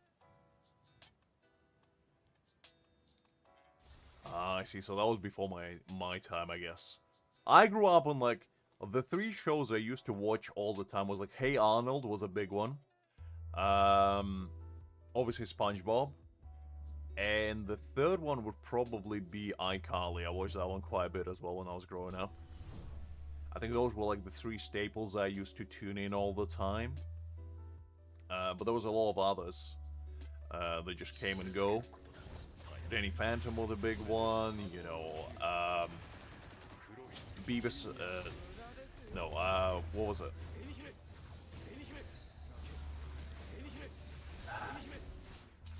What was the... Phineas and Ferb? That was one that I used to watch quite a bit. Was Perry the Platypus. What other ones were there?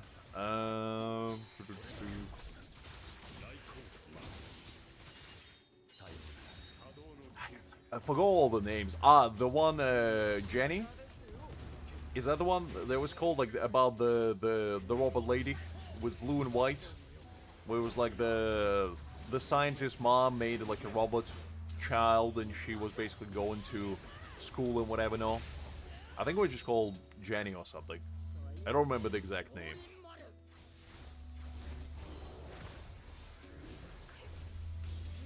Teen Wolf, never seen that one.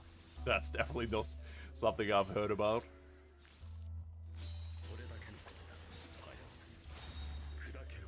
Also, I never heard about that one either, Creek, to be honest.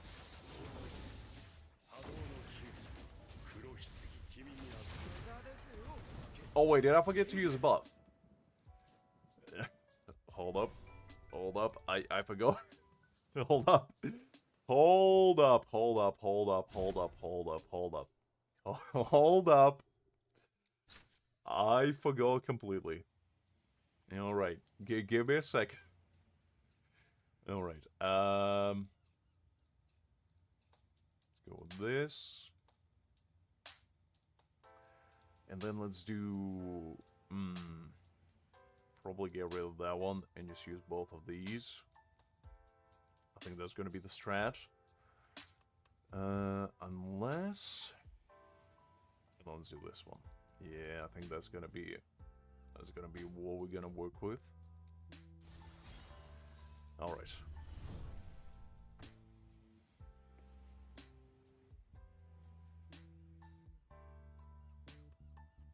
Rock Modern Life and Ren Skipping.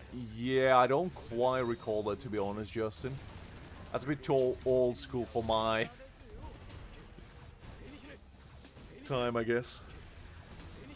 My Life as a Teenage Robot. Yes. Yes, I remember that one. Thank you very much, Stealth Boy. Hi there, by the way. Glad to see you, hopefully doing well. But yeah, I remember that one. That one was pretty impactful as well. I used to watch that one quite often. Angel Rules doesn't really ring a bell either. I mean, Liz is old school in every definition of the word.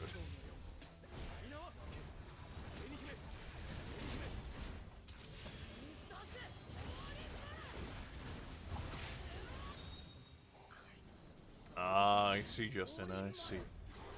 I mean, I used to watch Adult Swim as a kid a little bit. And that was, I guess, the most, like, edgy cartoons I ever seen. But nothing to explain. Oh, actually, I just remember. Any of you guys remember Samurai Jack? Oh, that was a goat. That was another one that I was trying to think in the back of my mind. Like, there was another show that I used to watch, like, all the time. And Samurai Jack, I mean, come on. That's a classic right there. If you've never seen Samurai Jack, I implore you to just give it a watch, because that's such a good show. I remember it so fondly. Golly. Some good memories there.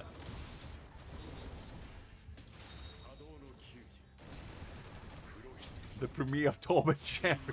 Didn't that end like 1930s or something? Oh, man.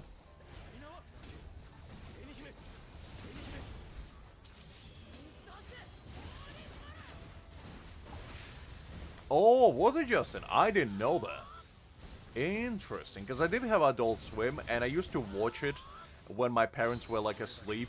Because as a kid, I was not allowed to watch it because it was a bit too edgy. But I would sometimes sneak in, like, at 1 AM and secretly watch it myself.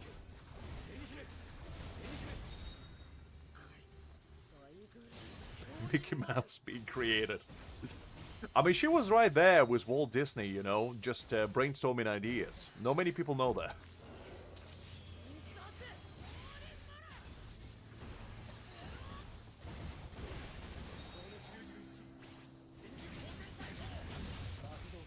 Gaara's the Cowardly Dog is, you know, a staple, pretty much. Can't go wrong with it.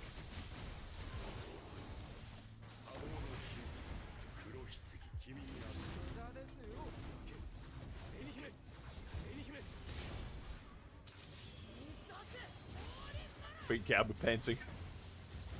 You know, Sistine Chapel, more like Liz's Chapel, that was just an afternoon work for her.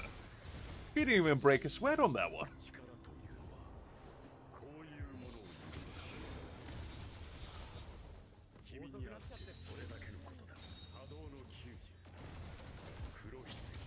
And Pyramids of Giza was just a Saturday afternoon project that Liz had in mind. He was just feeling a bit curious at that time. And the next thing you know, there were pyramids.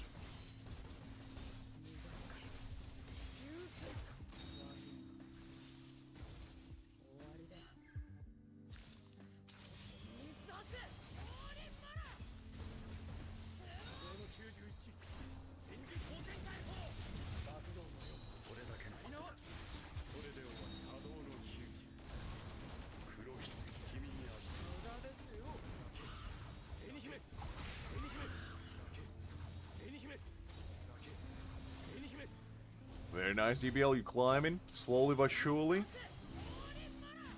Soon enough to dethrone Liz herself. As a space demon that she is. Okay,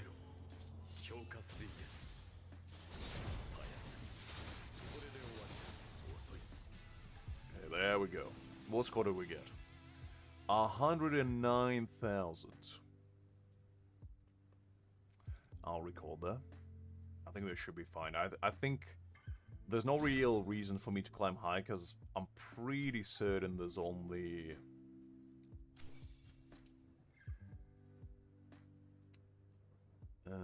how much do we have? Let's see. I'm 12. Yeah, there's no real reason. Like, this event is fun, but, like, there's no real reason to climb higher. Because, like, you don't really get a lot of rewards for it anyway. Yeah, I don't know. I mean, I guess let's redo maybe this one. Oh, I run out of challenge points. Never mind. It's fine. I don't think I remember Johnny Test. Ronin Warriors, I remember that one. Thundercat sounds familiar. Reboot, I don't think so. I mean, Berserk... Look, Hakim, I'm gonna be honest with you. When you say Berserk is a great anime, I'm pretty sure you're referring to manga, okay? Because if you watch Berserk as an anime and you think, oh well, that's goated. Yeah, I don't know about that. Bakugan, yes. Yes, Bakugan was big. It was on par with, like, Yu-Gi-Oh! For me. I remember, I even had little Bakugans back in the day. There used to be the ones that you could combine as well, to make, like, Mega Bakugan or whatever, no? And those were pretty fun. I remember those fondly. Alright, anything else? I guess I'll do this deck inspector situation. Might as well. Beyblade, I never watched Beyblade. I heard about it though. I had a few friends who were like obsessed with it. Oh, hold up, that one. Let's do the cone. And let's do the bike. I never had a Beyblade because I was not allowed to have. It was too dangerous, based on my parents' standards, and they never allowed me to have one basically. And I still blame them for that to this day. But then again, they were kind of tricky to wield, because I had some friends who had them in school, and when they let them rip, that thing would fly off into oblivion. And some of them would get like genuine lacerations on their like hands, knees, sometimes even, you know, face, and those things, because they would explode, right? And sometimes the sharp edges would just go everywhere. And you know how kids are, they stare at the thing down, so if that explodes in your face, that's a bad time. Because I think at some point they had to actually remake them to make them more, like, safe. And they stopped making them out of metal. Inazuma 11 was a big one. I remember that one. I'm surprised you know about it, to be honest, Hakim, because that's really, really old school. Anyone watch Toriko as well? Because Toriko was like my inspiration for actually starting cooking. I remember I watched Toriko when I was like 12, and I just wanted to be just like the big man himself, and I went in the kitchen, and I think I made an omelet that day. And I've never been the same. Teenage Mutant Ninja Turtle, I mean Liz. Say less. That is a true classic right there. There we go. Man, I'm not really good at these, like, remembering games. Okay, let's see. Okay, there was a ball here. I remember that.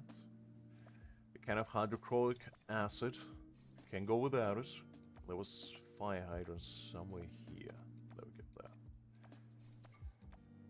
I thought there was another cupcake I saw. Oh, there we go. Found it. Shinibu. There we go. There's trash can here. And just like that. That should be. Ultimate Spider-Man. I watched the normal Spider-Man. I never seen Ultimate one. Shaun the Sheep, I think. The only reason why I know about that one is, didn't they make a horror game based on it? I believe. And that's kind of the only reason why I even know about it. Ooh, man, they froze everything. Okay, well. Okay, hold up, there was a box here. There we go. And where's the cupcake? There we go. And there's a ball. There was a dog here. There's a bike. And like that. There we go. I'm pretty sure. Like, am I... Okay, hold up.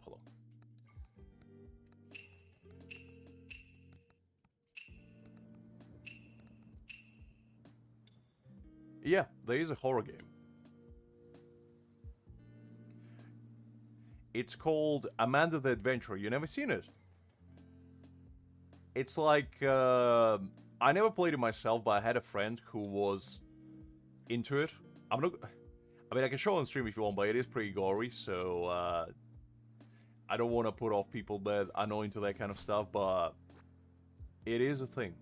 And that's the only reason why I know about Shaun the Sheep. I never seen it personally, but there is a horror game based on it. You can Google it. And it is, something.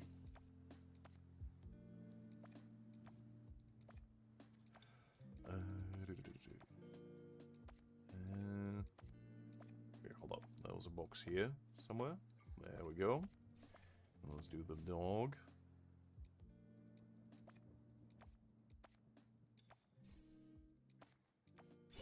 Alright. Dora the Explorer. Now you're talking, Amri. Now you bring out the cultural stuff. I like that.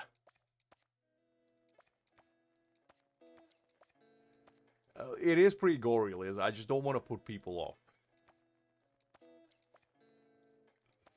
Because, like, I tried to Google images and all of them were kind of, you know, pretty explicit, shall we say.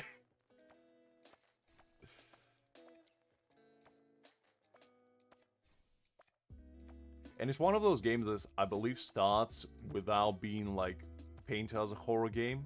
It's just, like, one of those old-timey cartoon shows. And the entire premise is that I think you're stranded in an abandoned house. And you basically find VHS tapes. And those VHS tapes are, like, Shaun the Sheep type of show. Where basically Amanda and the sheep go on adventures. And the longer time passes, the more weird and creepy it gets, basically. It's like the simplest, most down-to-earth explanation I can give you, basically.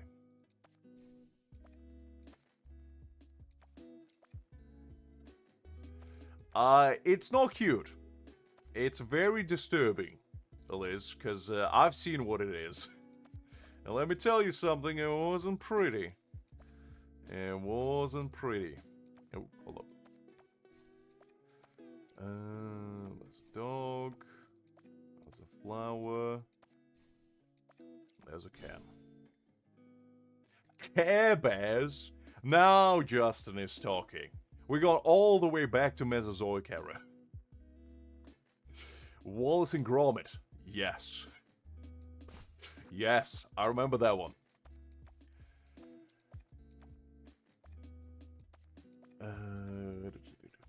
They even had movies, I believe. But that was like my... have Have you guys ever seen, speaking of Wallace and Gromit, since they were like clay figures, there was another one where it was like the brown and the purple blobs. They used to like chewing gum all the time. I know that sounds like the most obscure description ever, but that's what my brain remembers.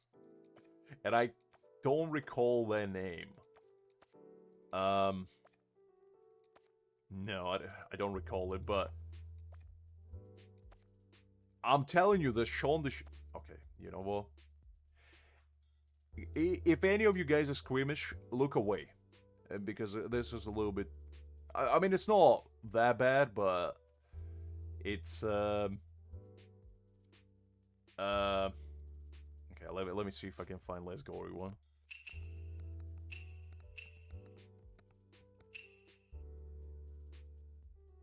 Okay, there I found it. So, basically, this is it. There's your warning, guys. Look away for approximately 5 to 10 seconds if you don't like spooky stuff.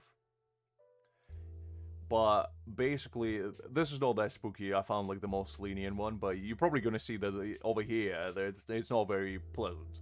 But Amanda the Adventurer is basically Shaun the Sheep horror game, and there's 3 of them, as far as I know. And it's basically, I'm telling you, it's like RCT Journey. It's like this. This is Amanda, this is Shaun the Sheep, and they go on an adventure, and you know, they find themselves in very spooky hijinks, basically. But I'm telling you, it's a very peculiar game. It's a very peculiar game. So yeah. No, it's Shaun the Sheep. I'm telling you, it's based on that. No, it's based on that, Liz. Come on, it's based on it.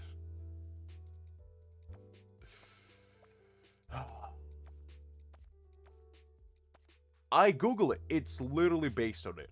I'm telling you.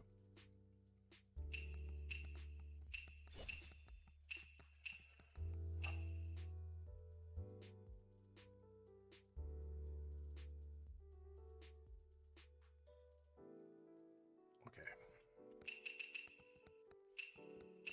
I know exactly what Shaun the Sheep is. I've seen it before. I know about it. Look, I know about this one. I know. It's literally based on this guy. Like, come on. It's based on Shaun. Anyway, I do know about this one. I did watch it as a kid, but I'm just saying. Oh, Shaun. Listen, Liz, just because it's not Shaun himself, it's based on him. And it looks almost one-to-one. Like, come on.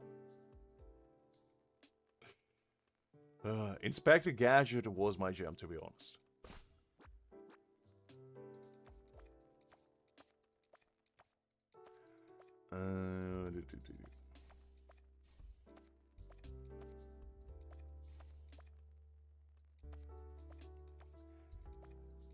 What about Chip and Dale, guys? Anybody old school?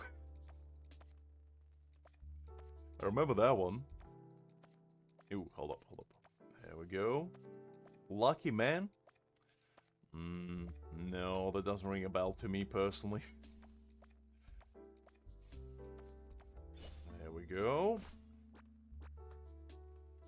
Anything else here? And let's do these two. Let's do these two.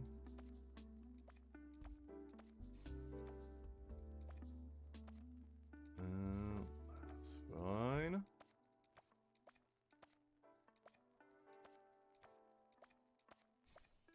Looney Tunes was a big one. I do remember that one fondly. Bugs Bunny? Anyone?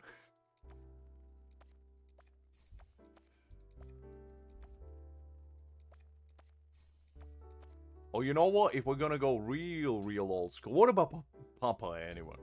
You know, the good old sailor with a can of spinach by his side and a fist to prove something. Darkwing Duck was a big one. I do remember that one as well. Pretty much, Humbrish. Pretty much. You're not too far off. There was a bike here somewhere. I've seen it. Yeah, there we go. There.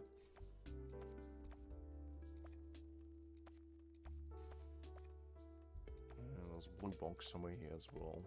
There we go. Found it. Present up there. What's here? Yeah, there we go. I haven't really watched cartoons in a very, very long time. I don't even know what kids get nowadays. But like when I was growing up, we were eating good. Very Odd Parents, anyone? I just remember that one. That one's pretty good. But the amount of cartoons we had was staggering. And Liz can attest to this, because she's kind of from the same era. And we were eating good, basically.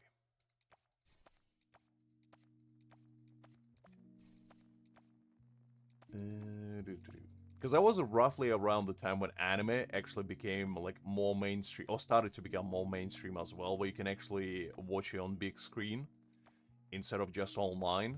And every now and again, I would get like Bakugan, I would get Yu-Gi-Oh, I would get Pokemon, I would get Bleach, I would get Naruto sometimes, even One Piece.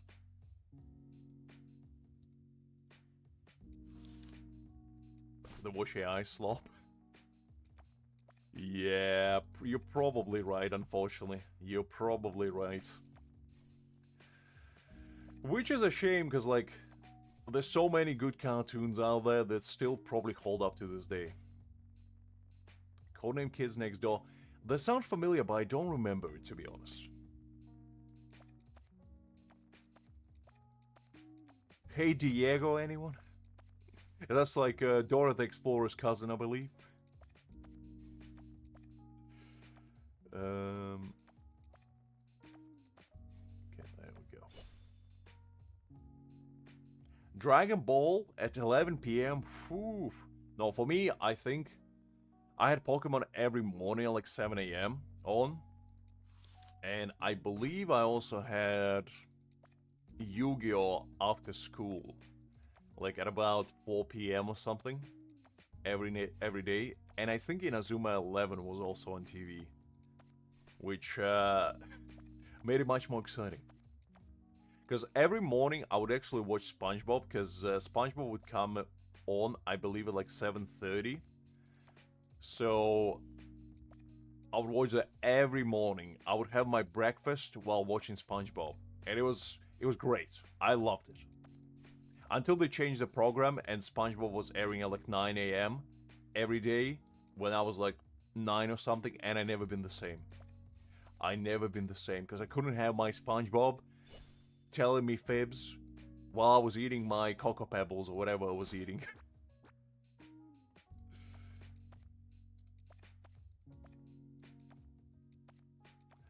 Okay, I need the cats on the bin.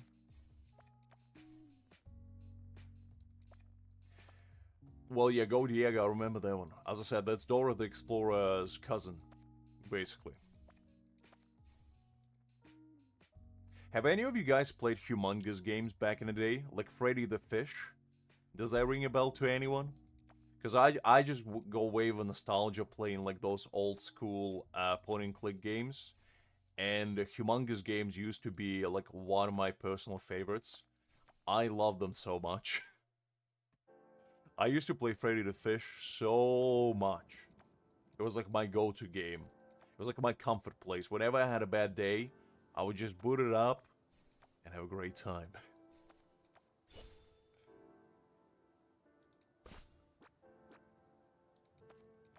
Yeah, you see, I was growing up good. My parents allowed me to watch TV before I go. Humongous Games. In particular, Freddy the Fish. Humongous Games is basically like a company which made a bunch of point-click type of adventure games. And Freddy the Fish was like my personal favorite, but I think they had a bunch of them, to be honest. Let me pull it up.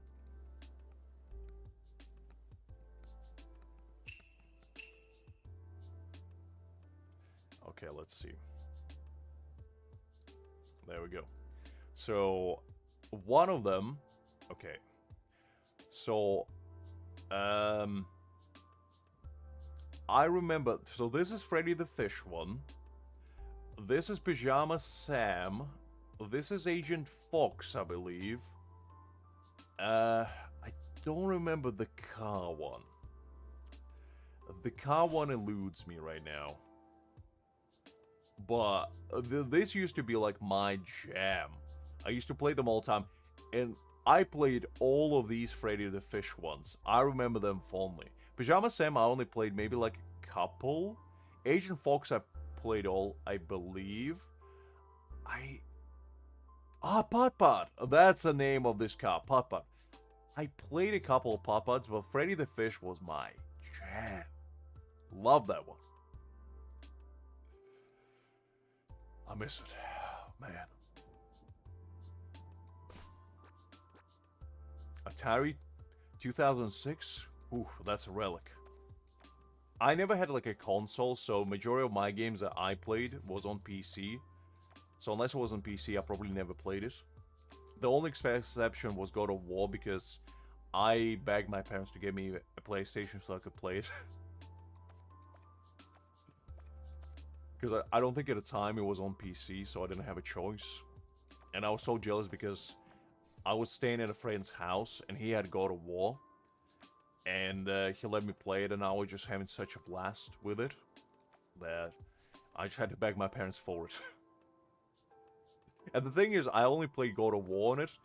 I think I played one Spider-Man game on it, and I played like one FIFA game. And the only reason why I played the other two was because they came with a console. It was during like some sort of promotional deal, where basically you buy a console and you get a couple games. And the couple games that I couldn't care less for. PS2. It was, I believe, in 2010 from memory. I think. Somewhere there, at least.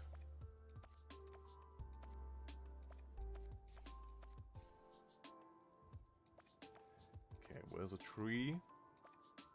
There we go.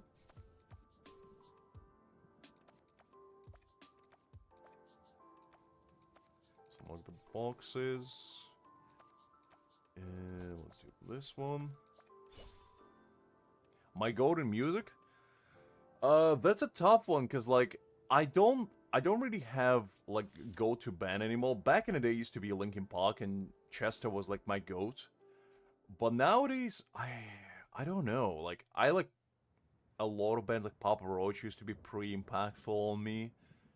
3 Days of Grace, Green Day, Breaking Benjamin used to be pretty big on me. I guess, what would I say is the most impactful right now on me? I guess Metallica, maybe? Because that was like pretty big part of my childhood growing up. Red Hot Chili Peppers were pretty big on me too. Five Fingers Death Punch, as well.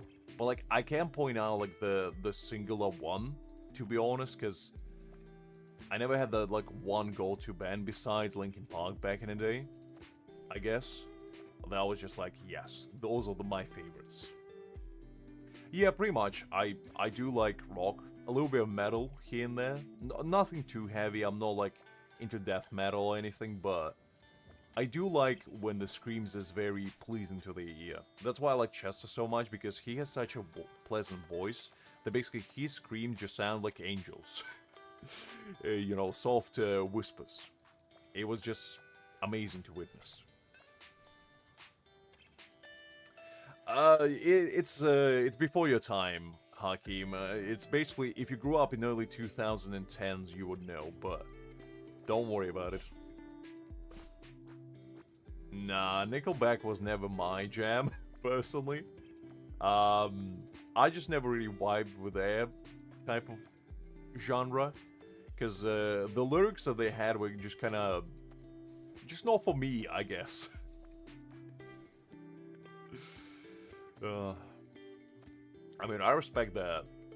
Absolutely, Liz. Because I always wish I could have like a pleasant scream, but unfortunately I don't have that kind of voice. My voice is too raspy for that kind of scenario. You have to have a very like moldable vocal cords, and mine just not really made for that, shall we say. I never really was into rap music, to be honest. The only rap music that I ever listened to was like old school Eminem back in the day, briefly. But other than that, I was just never a big rap guy, so I don't know. I know they have beef. I don't know what that said beef is. But I'll go with Drake just because he has animated GIF. I don't know.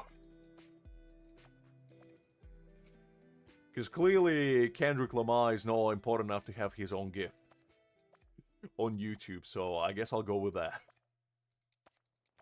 I never listened to any of their songs, so I don't have like a reference point, to be honest.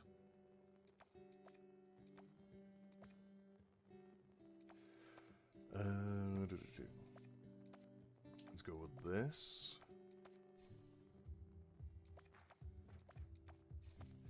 And let's go with... actually, the only one that I guess it was technically rap is Hollywood Undead. I used to listen to them quite often back in the day. And they were kind of like the mixture between rock and rap, I guess. That's like the closest I go into rap music.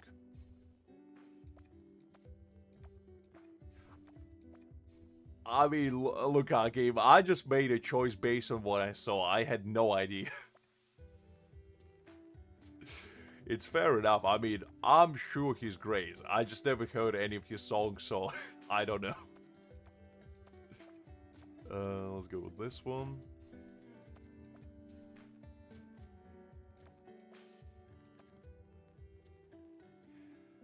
Hi there, Crash. Glad to see you. Hopefully you're doing well.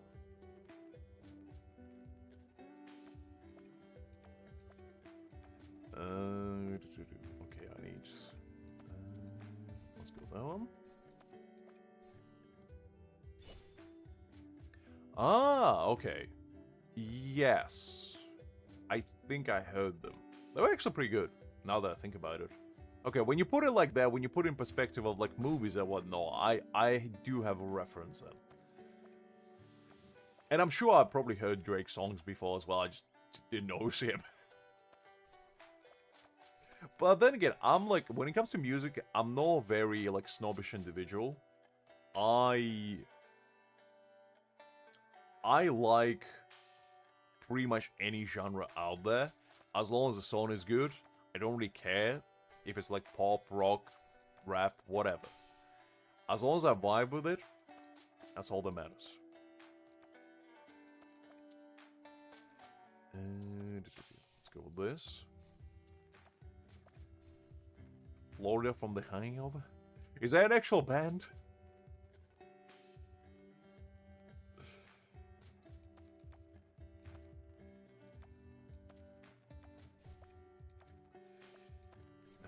There we go.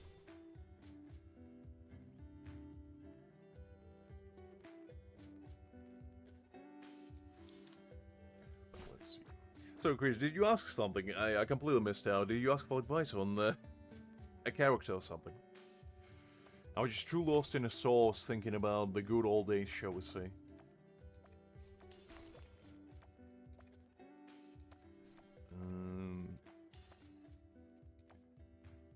Let's see. Okay, hydrochloric acid to the rescue. And let's do this. Alright, there we go.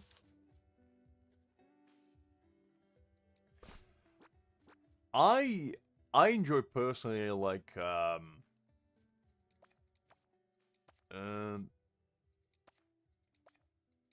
J-Rock and K-Rock, because I think some of them blend in like English and either Korean or Japanese together. Like a good example is one of K-Rock, who used to be one of my favorite bands, probably still are, to be honest. Survive Said the Prophet is another one. And I used to just vibe with them. If you ever listen to Vinland Saga theme, That was made by Survive, said the Prophet, and man, I just really vibe with their style back in the day. I haven't listened to them in a while, but they used to be my jam. There we go.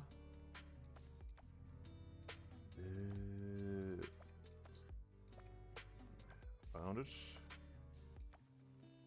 It's a cat. Oof.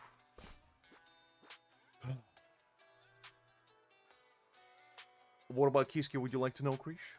Am I be able to assist? I'm sure the guys in chat might have better advice than I do, but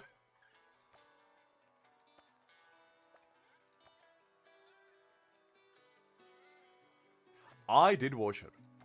Vinland Saga was amazing.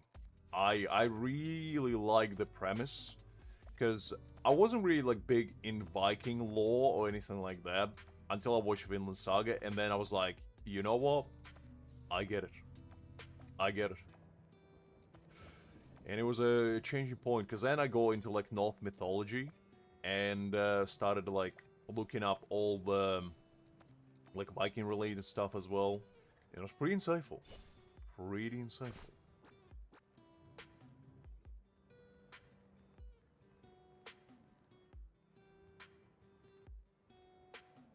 With Kiske rotation is very simple, to be honest. I'll give you an example. Let's go and do let's see. Let's go do one. Actually, let's jump and do one trial just quickly to give you a visual aid.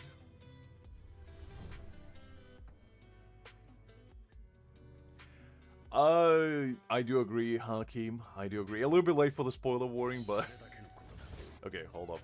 Let me bring Kiske, so I'll show you firsthand. So basically, with Kiske, it's a very simple rotation. I'll use like Slash Team as an example for you, because that's probably where you're gonna use him the most.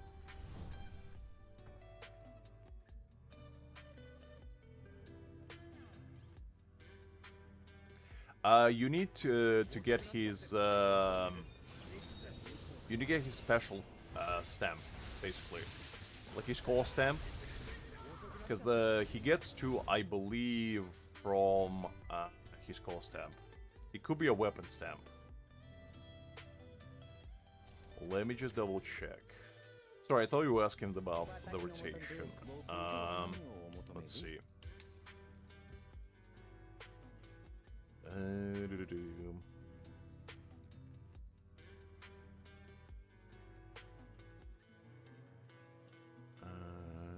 Maybe it's his weapon stamp?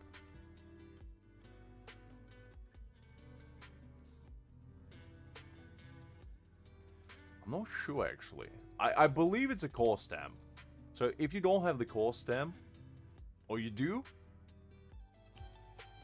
then what does it do? I'm pretty sure it was bound to one of them. It's definitely not a boundary.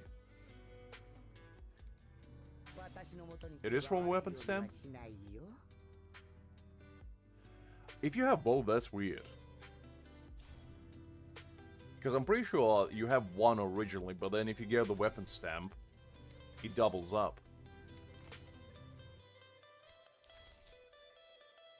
You might need to contact support and see see if there's a bug in your account or something, because that doesn't sound right.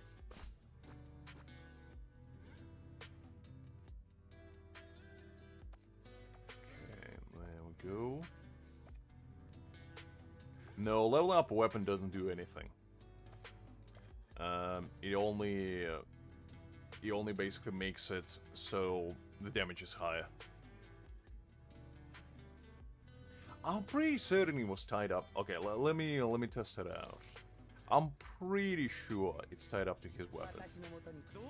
So let me unequip it. Just put this one for a second.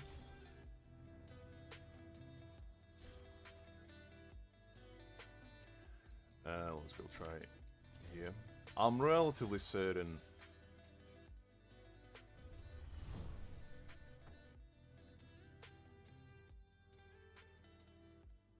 No, it's fine, Krish. Don't worry about it.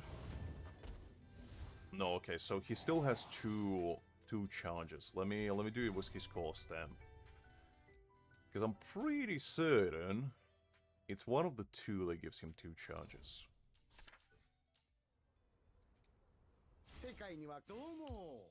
Passives? No. No.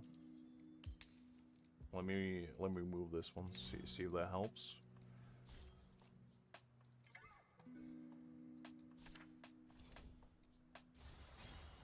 Which build are you talking about, DBL? If you talk about your Soifon, we checked her out before. She was alright. I'll say the only thing she was missing is a bit of crit damage. Okay, no. So it doesn't look like it's tied to anything. I'm confused, because it looks like he doesn't need his weapon, nor his weapon stamp to have 2 stacks. So I guess it is a bug, then. In other words, it doesn't make sense, really. Yeah, it's like, I just tested, I removed both weapon and the core stamp, and you still get 2 stack. And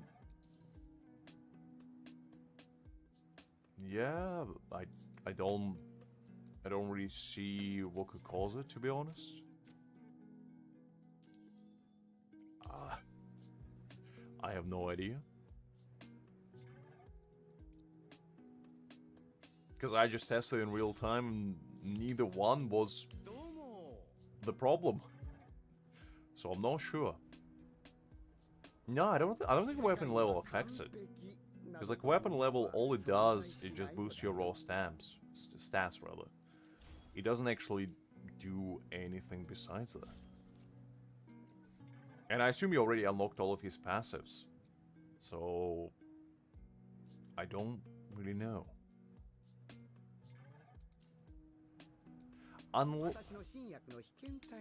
No. I was just thinking maybe it's a refinement level, but no, I have my refinement 1, so that would make sense. But yeah, I'm not 100% certain, to be honest. Because I don't remember if base Kisuke actually has them already unlocked or not. From memory, I thought it was only 1 charge he gets without his core stamp. But maybe not. I think that's probably the most likely scenario, Krish, to be honest, because that doesn't sound right. No, stamp set doesn't do that. Stamp set just basically gives you a 10% boost in damage. And okay, you know what? I'm gonna cheat on this one. I'm gonna take a screenshot. Because I'm not doing this. The last thing I need is a headache right now. I'm not memorizing all these patterns. It's gonna be a secret between you and I, guys. Okay, don't tell anybody else. Just pretend like I'm really good at remembering things, okay? It's gonna be our little secret. It's like, how does Lux know that there are cans of tuna over there? I don't know. I never knew. And look at this. Oh, there's some trees there. Whew. Man, this guy Lux is better than I thought. And there's some flowers over there. Golly. The man just built different. I know, trust me. There's some trash cans over here. God. Never would have thought. And look, some cats. Very nice indeed. Alright, I won't do it for the next one. I'm just not very good at like remembering things like this. But I'll try this time, okay. So it's tree here. I think there was a box here. That's as far as I remembered. Okay. Traffic cone. There's a blue box here. Okay, there's can of tuna. Hydrant. Actually, I didn't do too bad. Without cheating, you see, I still can do it. I still got it in me. Okay. So I remember this, I remember this, I remember this. No, this. And then this. And after this, I'm lost. Oh man, having ADHD and remembering things like that is not a good combination. That's what I'll tell you.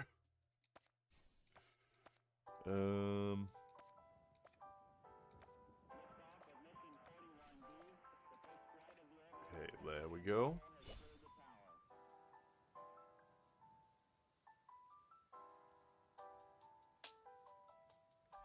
Did my chat die out? Golly. My chat stopped working for a second. Okay, hold up, guys. Hold up. Let me restart my own chat. Stop seeing your messages.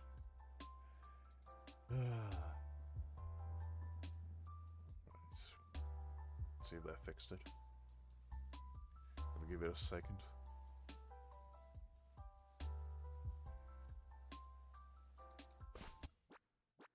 Okay, the chat is back. Good, good, good, good.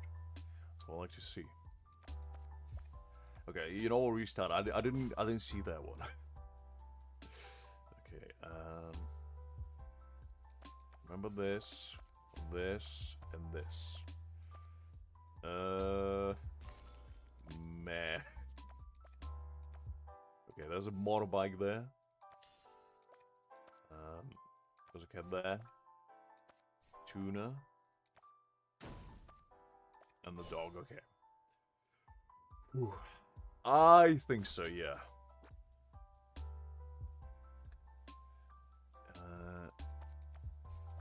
I was gonna go screenshot round, but you know what? I'm the man of perseverance. There was a box there, there was a tree there, there was a cupcake there. It's actually my best run so far. Alright, let's do it again. Actually, do I still need another one? I might have maxed them out already. Okay, I did. Let's do another one. Alright. Oh, this one I think I might be good at. I do like moving targets, you know, it makes my ADHD riddle brain much more pleased. Because as long as I have pretty colors to soothe my brain, that's gonna be good. Okay.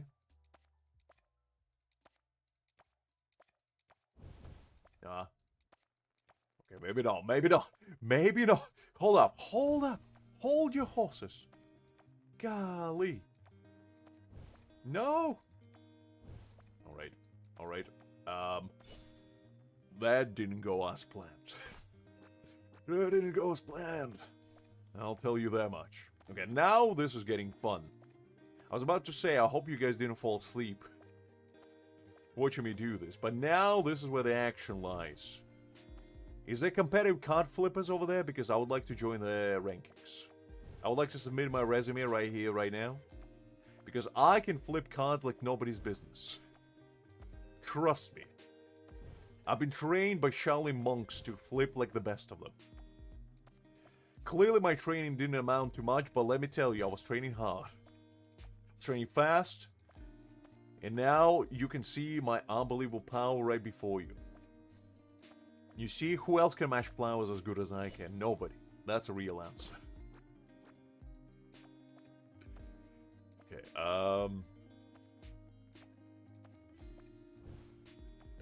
okay. Alright, there's a pink box right there. Where's the hydrant? Where's the hydrant? No! No! We lost a man today. Hydrant, to be precise. We'll never forget him. Their sacrifice shall be forever remembered.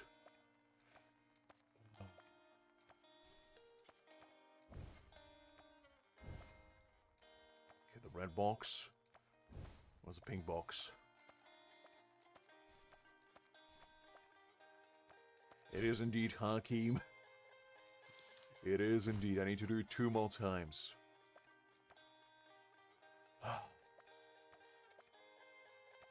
Okay, hold up. That was my best. Orihime cooking to this day still haunts my nightmares. That one gave me existential crisis unlike anything in life. I was trying to figure out my own existence at that point while trying to figure out the recipes for Orihime. That's not the kind of dread I need from my video games. Not yet, at least. Wait, the acid? There we go. Alright, the cupcakes were there. See the cupcake? The acid. The dog. The blue box. Somewhere here. Alright. Whew. Well, they're probably just the easiest ones to throw back, you know? Well, that's probably why. It's not easy to come up with new events all the time, so I do realize there's gonna be a little bit of repetitiveness to some of them, but... yeah, they know... I wouldn't say they're my favorites, necessarily. I don't hate them, but... you know... can do without them. I'm sure there's somebody out there that's, like, super good at this, and they just get it. But unfortunately, I'm not one of those people. So I don't get it. Okay, there's 2 cats. There's another cat here. There's a tree. Where's the red box? The red box is gone. Alright, there we go. That was the most competitive I ever been in a long time. Playing Cardiff. Alright, there we go. What I wouldn't do for rewards. Golly. Alright. So we completed these. We're done with this one. Probably leave this one until next week, so that's fine. I think what we're gonna do now is we're gonna jump onto Limited Trial Tower and do some stuff in here. We completed this one, so that one's fine. I think my brain's just too fried to try to do them with like level 1 characters. So we're just gonna run them the good old-fashioned style with fully maxed out ones. Let's go with this, and then let's do Urahara. Yeah, this should be fine. I need a little bit of downtime after that unbelievable strenuous exercise that I just did. And the mere thought that I need to do it on my free-to-play as well sends shivers down my spine. Yeah, true. I mean, the thing is, my brain is just very chaotic, so I don't really like paying attention that much to, like, remembering things, because my brain is like a block of Swiss cheese, you know? Things come in and they come out at the same time. Like, I don't retain information that quickly that well. I already did all your dailies for your account, Liz. The only thing that I didn't do was Frenzy Feast, so I guess I'll jump onto yours later. Do Frenzy Feast. But other than that, I did complete everything. So you fine. You fine. What was that? Did Ichigo suddenly go invisible? That was kind of strange. Don't worry, Liz. We still got time. It's only 9 o'clock. We'll get to your account in due time.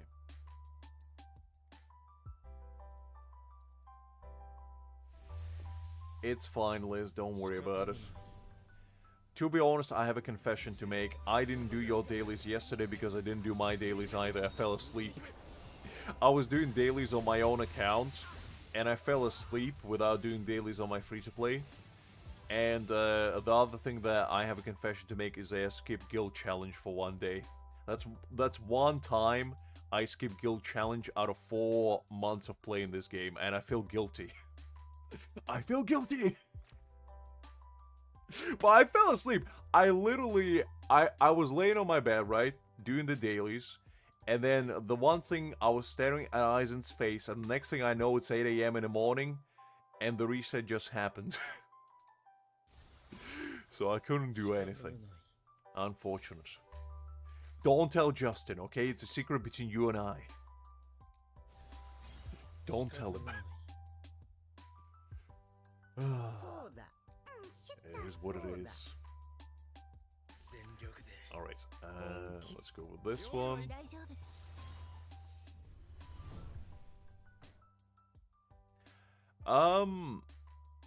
Actually, probably not a bad idea. Did you pre-grind her resources? Because if you haven't, it's gonna be a little bit of a struggle. But we'll see how it goes.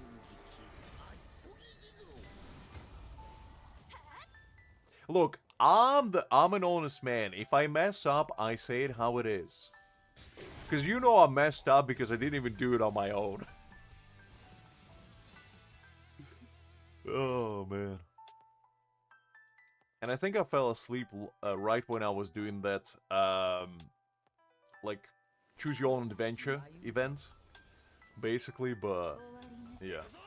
I guess I was too tired from, well, actually, I'll tell you why I fell asleep is because when I finished streaming yesterday, my throat felt like I went through Sahara Desert mouth first, because it was just so coarse. I went downstairs, I like refilled my water bottle. I drank like half of it, and then just laid on my bed, just, you know, staring at my screen, and I just passed out. Because who would have known reading dialogue for 8 hours straight is very strenuous. Both mentally, physically, and emotionally, I guess. But, yeah. I apologize.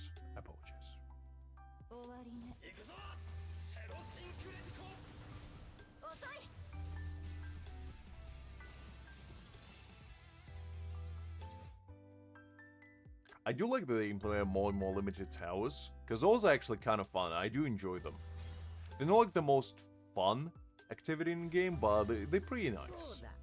Just to have a little bit of variety, you know, to mix it up a little bit. Where's my Momo? There we go.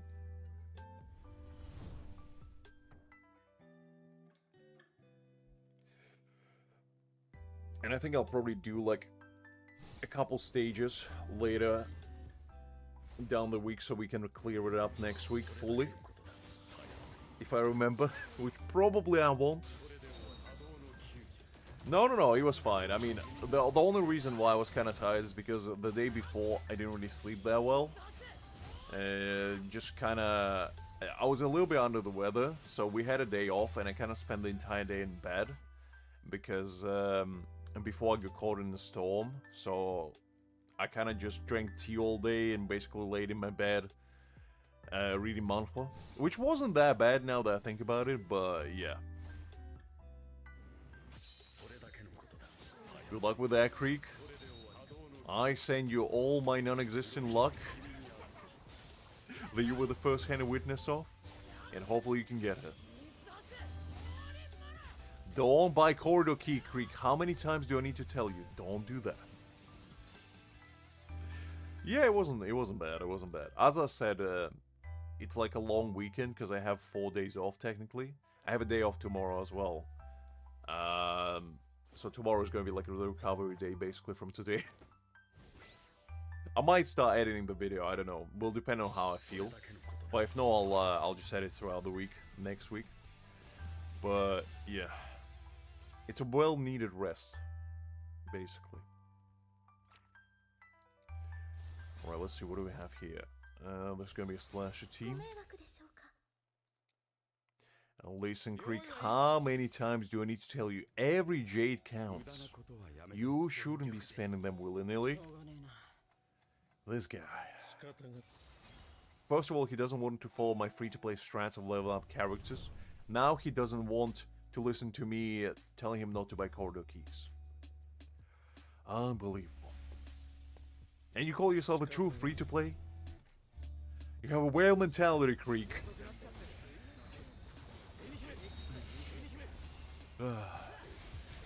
You'll realize the errors of your way one of these days. But it might be too late. It might be too late.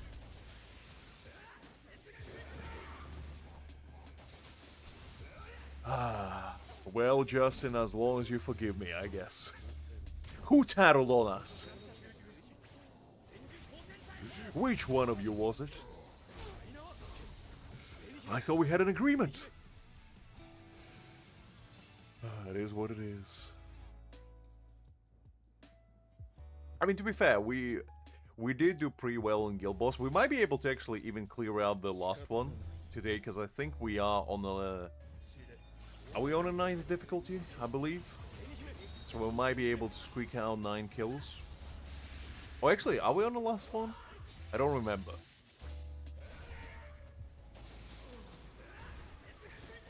It was Liz. That tattler. I knew it. I can't trust her. Just kidding. Just kidding.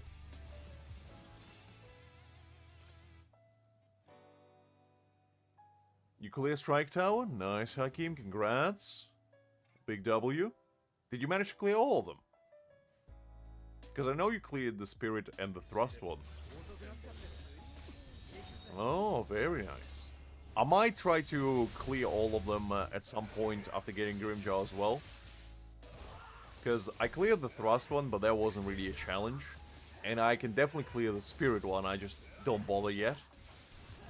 Slash I probably could do. I don't know. It would have to be probably with my Aizen as well. Instead of Byakuya. And then I probably would be able to do it. But yeah, we'll have to wait and see. To be honest, I completely forgot about the towers that much.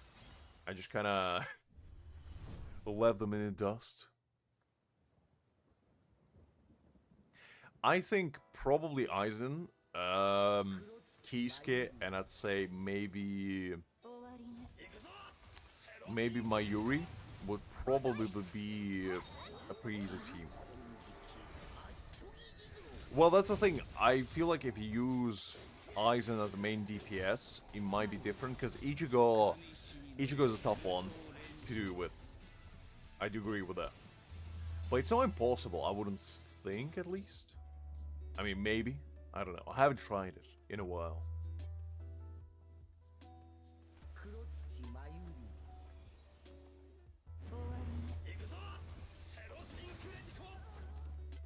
Because, like, the Thrust one I cleared on auto. I didn't even have to do anything. And that was even before I got Mayuri. So, with Mayuri now, it's gonna be even easier. You didn't miss much. Hakim was just flexing that he cleared the Strike Tower today. All 25 floors. Now just saying that I'm very proud of him and the man he has become. Due to that paramount achievement.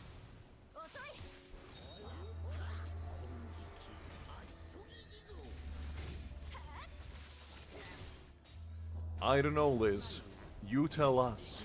What crime have you committed to unleash the wrath of the law system? Or justice system, rather?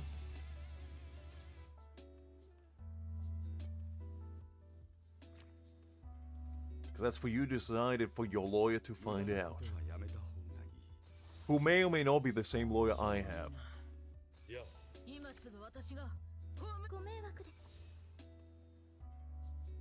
Neither do I, Liz. Neither does anyone.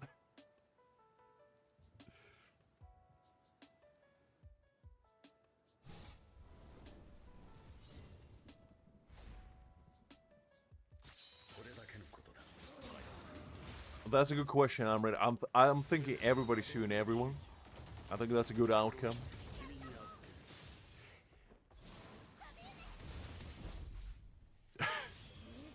Exactly, Justin. Exactly. The man probably did it on order as well. No respect.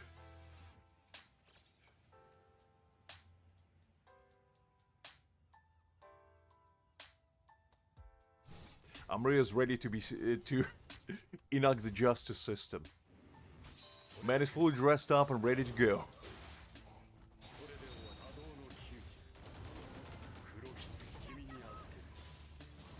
You have the best lawyer? Would it perhaps be Ace Attorney?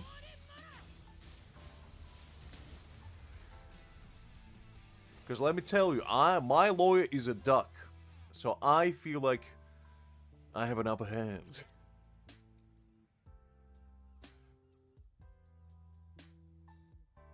No team, no allies. You gotta counter sue, Liz. We're gonna throw all lawsuits left, right, and center. And whoever catches it is the one that's getting sued. It's every man and woman for themselves. Well, you see, I'm rich. As good as of a lawyer you may be, I don't think you can be my duck. That little son of a gun, he may have betrayed me today, but he has proven to be a very effective lawyer. He got me out of very sticky situations throughout the years. And our win rate is 100% because if we are losing, we're just going out of the window. Into the horizon, never to be seen again. And that's our secret towards success. Because if they can catch us, we can't lose.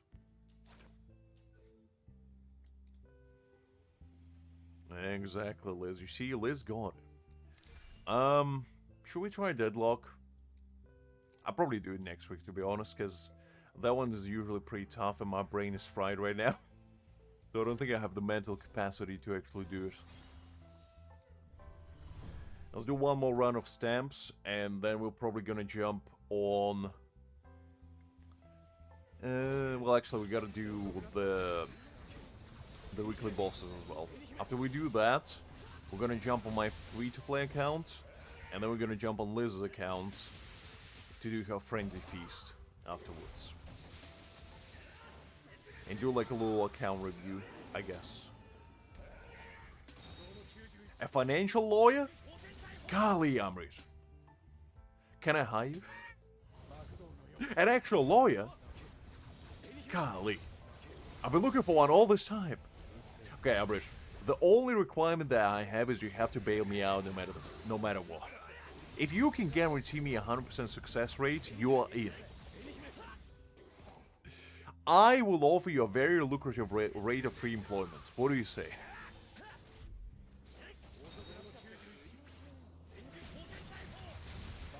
I will not use my keys, Liz. My keys are there for unlocking doors of the future. And said doors are not ready yet. That's better than what I have already, Amrit. I'll take what I can get. Listen, Liz. Don't listen to her. She doesn't know what she's saying. I provide a very suitable walking environment that is very competitive. Which may or may not be a cardboard cutout of an office. However, it's a very nice cardboard cutout. You may run, but you can't hide. Alright, let's see. I think I completed all this stuff, so that's fine. Yeah, let's do Battle Rewind quickly.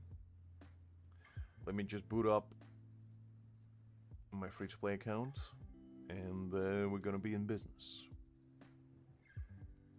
Let's see. And let's do this one. Right, I gotta mute the thing, because otherwise your eardrums are gonna be blown out, and I don't want to be responsible for that. I don't need another lawsuit on my hands. For now, at least.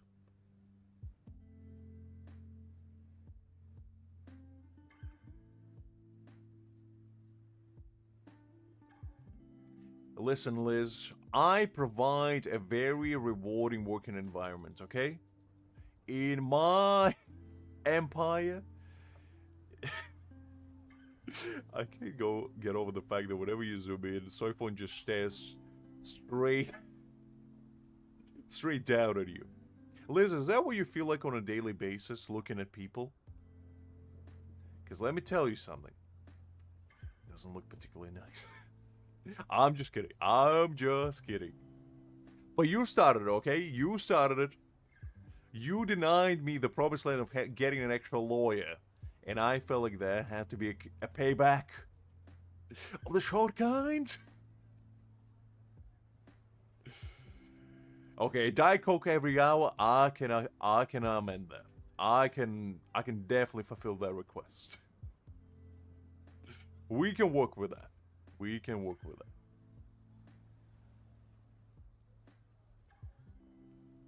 Look, Liz, you brought it upon yourself. You started slandering me first. And you know what they say, slander for slander. You start, I finish. That's how it works. Alright. So while they boot it up, let's see if we can do something fun. Meanwhile, is there anything else left? Pretty sure I completed everything actually now that I think about it. Ooh, actually. Hold up. There's some achievements that we can collect. We take that. 30 spirit jades, that goes a long way. And we gotta collect our battle pass as well.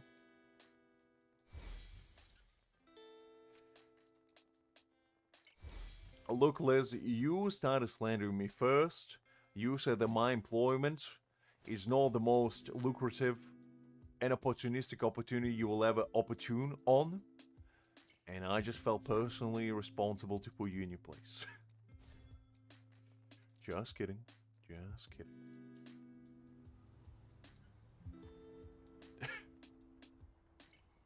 Exactly. I'm just gonna decide how tall you are truly. I don't lose anyone, okay? I don't have a single hateful bone inside my whole body.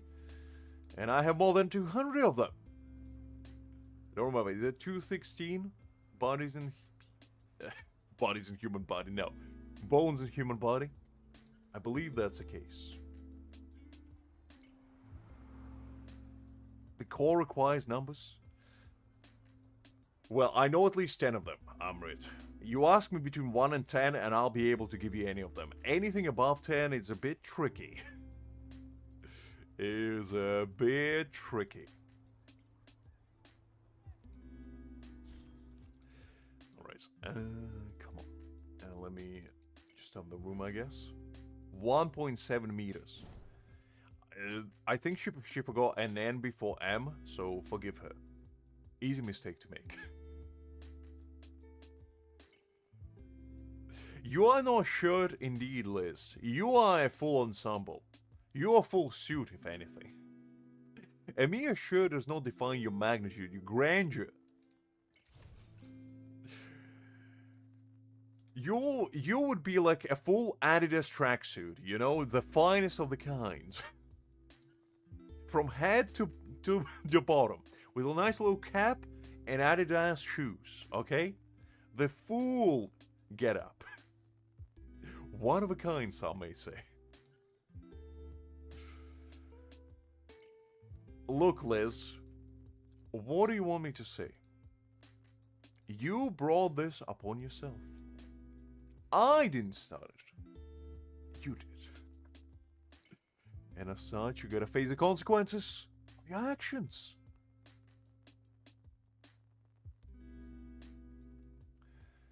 Alright. I actually like they implemented this little waiting room, because this just feels much more lively now. Because before, I would just sit in, like, waiting room, basically AFK, not doing anything. But now, you actually, you know, you can chat with people, you can be like, okay, what's going on, lads? How we doing? What do you mean, please forgive me on my knees? First of all, I can't kneel. That's too low of the altitude for me personally. Second of all, I don't know what forgiveness is. Never seeked it, never will. Listen to me very carefully from your all. You see this? This is exactly how our encounter would play out, Liz. You'll be staring right at about my belly button height, and you would be making threats, and I would just be staring into horizon at the beautiful trees in the background, no minding whatever's happening over here. That's how our encounter would play out. We would be like Tom and Jerry, but even bigger proportions. Just don't forget to bring your mallet. Comically oversized mallet, that is. When Liz was passing her driver's license, they said, "Oh, can you stand up?" And Liz was like, "Well, I'm already standing." Oh, okay. Look, the eyes is all you need. Because you know the saying, the eyes are the windows to the soul. There. Ah, Krieg, I forgot that you were the same height as Liz. I see, well. At least you have partner in your misfortune. I'm just kidding. I'm just kidding. I'm just kidding. You see, Liz, you were sentenced to be shot. The court of law told you so. You can't deny now. The truth is out there. Listen, Liz, you have been served, and now you gotta be a big lady and take your sentencing. Unbelievable. Liz, violence solves nothing. It only causes more violence. You gotta resolve things peacefully through this justice system. What do you mean you give me a lesson? I already had all the lessons I need. Okay, Liz, how about this? How about this? What if I get you a stepping stool? How did I manage to get rid of it? How did I manage to do it so you can only see the top of Soifon's head? Am I growing in real time or is Liz shrinking in real time? I don't know which one is more alarming. But both are quite concerning. Anyway, I finally logged in on my free-to-play, so let's go into the trials. Let's see.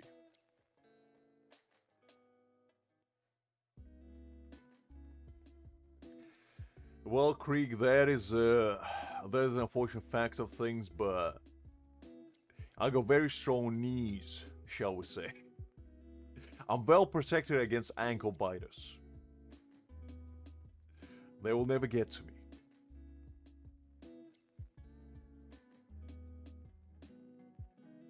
To be fair, Hakim, that is true, because we are only as tall as Liz is short if we are on the same elevation point. But if Liz climbs like a 10-story building, she's the tallest individual around. And that's just how that works. Because you see, this is going to be kind of like the real-life representation, you know, when me and Liz are going to square off. We're just going to stare each other... I'm going to stare into horizon and Liz is going to stare at my belly button, and we're just going to have a very intense exchange of battle spirits.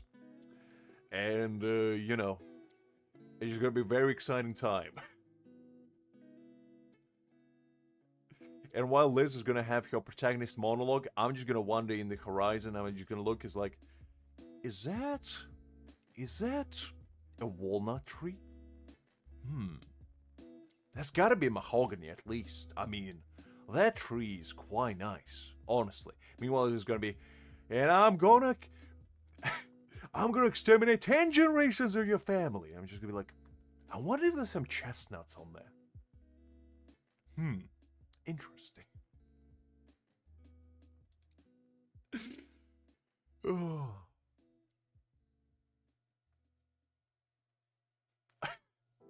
I mean, that's probably more realistic, Amrit, now that I think about it. That's a good point. That is a good point. Listen, Liz, you have all my attention. You don't have to make me do anything. You just have to ask politely and nicely, and I'll do it.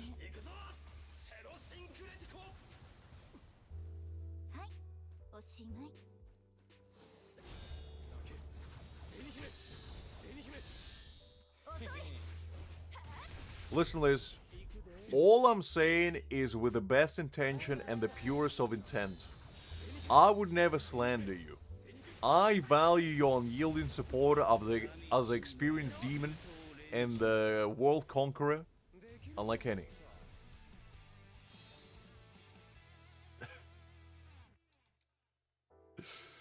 Oh, man. I don't think I will survive an encounter with Liz in the voice chat. She will just drown me out. I would say a word and Liz will say 10. Because I'm not quite proficient at verbal debates. At least not yet. So I will lose by default. I wasn't even gonna suggest that.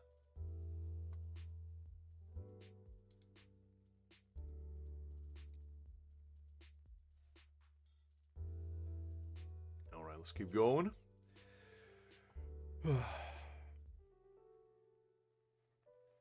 What do you mean that's not a bad idea? Obviously it's a bad idea because I would lose. You need to find me on an equal ground, Liz. We need to find an activity that we're both equally good at.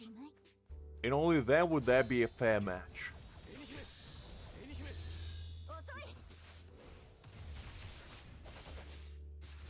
Liz is gonna start her own podcast. It's like, if I ever had a podcast with Liz, it would be like me saying a couple words and Liz just keep going on tangents, and I would just be there like staring at the camera and being like, yep, and then I would be like, she would say something that would have an opinion on. I was like, oh yeah, I read about it, and basically she would just start getting louder and louder the more I start to speak, and I would be like, okay, well, I guess not today. I guess not today.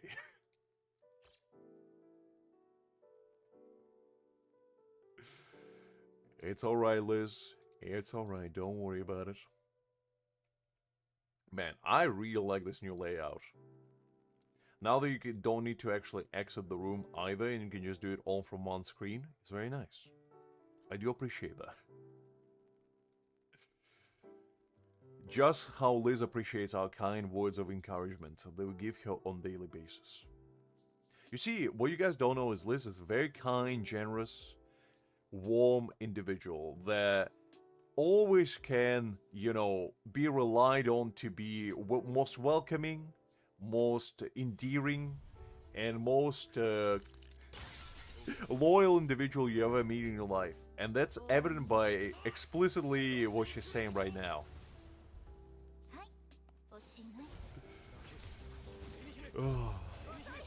You see, she would never slander anyone in her life. Because Liz is the kind of woman that would rather, you know, lie than to say the truth about somebody that may or may not be negative. She would yield her own personal benefit for somebody else's ambition, if that need arises. That's the kind of woman she is. And as such, we're all eternally respectful to her for her support, for her loyalty, and for her tasks that she performs on a daily basis, because not everybody can just come in and be the welcoming ball that she is. It's a very tough job that not many can perform, and only Liz has the capability and the prowess to achieve such tasks. A thumbs fight? Liz, do you know how big my thumbs are? Like, I'm pretty sure I can thumb wrestle your whole hand with my thumb alone. That's not gonna be fair either. Because, like, you understand that in the thumb fight, the size of your thumb decides whether you're gonna win or not, right? And that's not me saying it, I'm just saying I have big thumbs. Because I'm a big gentleman. So my thumbs naturally is gonna be bigger than you. Not your whole frame, I mean your whole thumbs, obviously. But I mean, if you want to pursue it, I'll engage. I'll engage in this holy combat to prove your unyielding vigor. Has the court reenacted his statement? Has Liz's appeal finally came through? That she's been tirelessly writing every day of the week. Sometimes even twice a day. She was writing while it's breakfast, lunch, and dinner.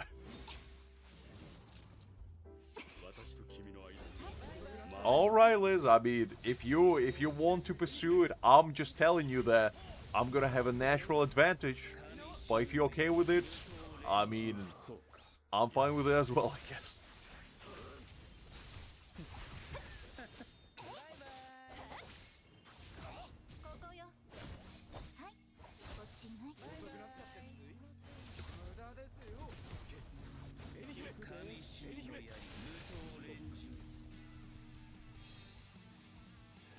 Do we get anything exciting? No. That is okay. Look, Liz, I don't know what kind of thumb war battles you've been through, but there's no biting involved. That's illegal. In fact, that's something called the foul. So I'm not sure you want to do that. Alright.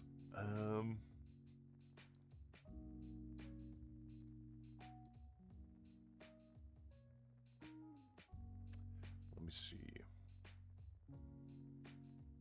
Alright. Let's put that full screen. There we go. I don't know, Amrit. Clearly Liz has an agenda that she wants to portray.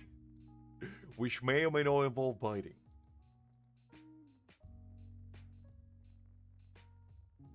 She's an ankle biter at heart, you know? You gotta forgive her.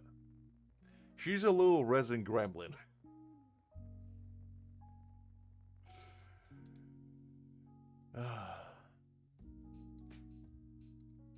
Let's collect that. Also, I noticed the other day that for whatever reason, the guild that I was in on my free-to-play, I somehow became the leader of it. I don't even know how or why. But apparently I have 10,000 total contribution in here. Because I just joined a random guild and somehow I became its master. So now I have 2 guilds.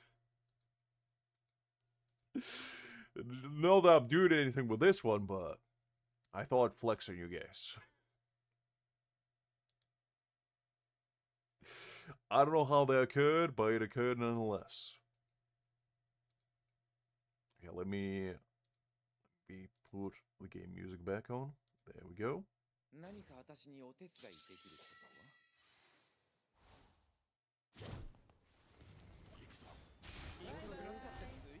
I'd probably say... Well, the thing is, do you have any other standard units, or do you only have Kisuke and Yorichi? Because if you only go Kisuke and Yorichi, Torsen would not be a bad pickup, personally. Because Torsen is pretty valuable, unless you have Nell. If you got Nell, Torsen is not required. But I'd say if you don't have Nell, Torsen is a very worthwhile unit to get. He's very good.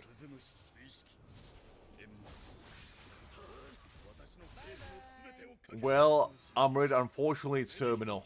There's no cure for ankle biters. They're the most lethal species out there. Unfortunately, that's the end. You had a good run, and your sacrifice will forever be remembered. May you get isekai'd into a new world, full of magic and wonders, without any ankle biters in sight.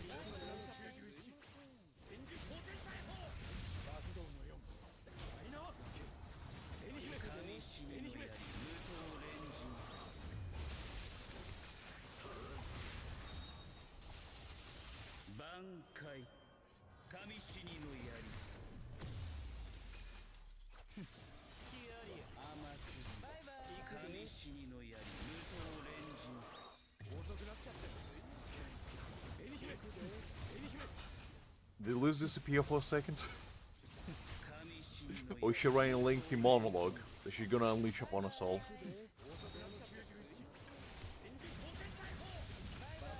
I mean, to be honest, One Piece is probably gonna be one of the better worlds to get isekai'd in.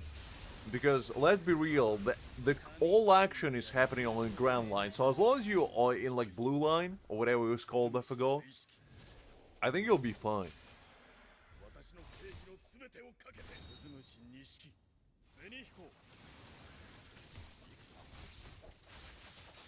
Liz was brushing her teeth after all the ankle biting. Gotta ensure that she has nice minty fresh breath whenever she goes for the kill. Because say what you will about Liz, but she always keeps manners first.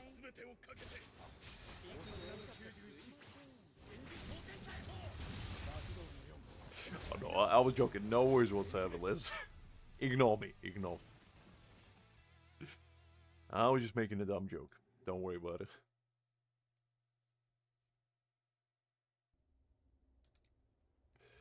Alright, that's fine.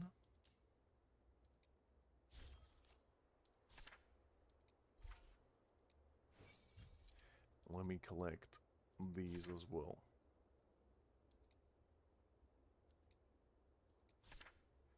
And then let's do... I guess let's refresh this one, see if we can get something better.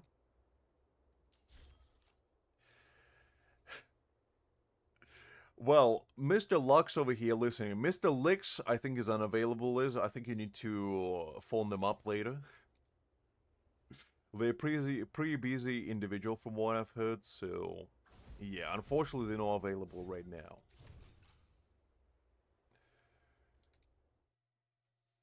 But, at the same time, I think, you know, if you call them up at precisely 4:20 a.m., I think they'll be able to answer your call. Look, Liz, you asked the question and I answered it. What else do you want me to do?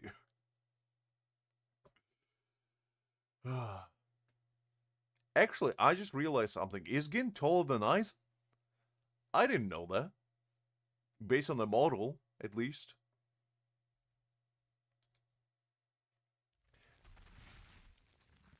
Wait, did the music stop? Oh, there we go. I was gonna say, what did music stop? Yeah, that's better. That's better. Well, that's gonna be my alter ego soon enough. I'm gonna be like Superman, you know? I'm gonna be Mr. Lix with the glasses, and when I take the glasses off, I'm gonna be Mr. Lux.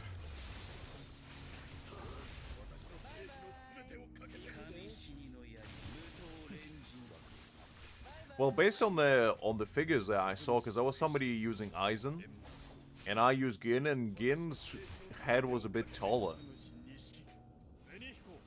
So I don't know about that.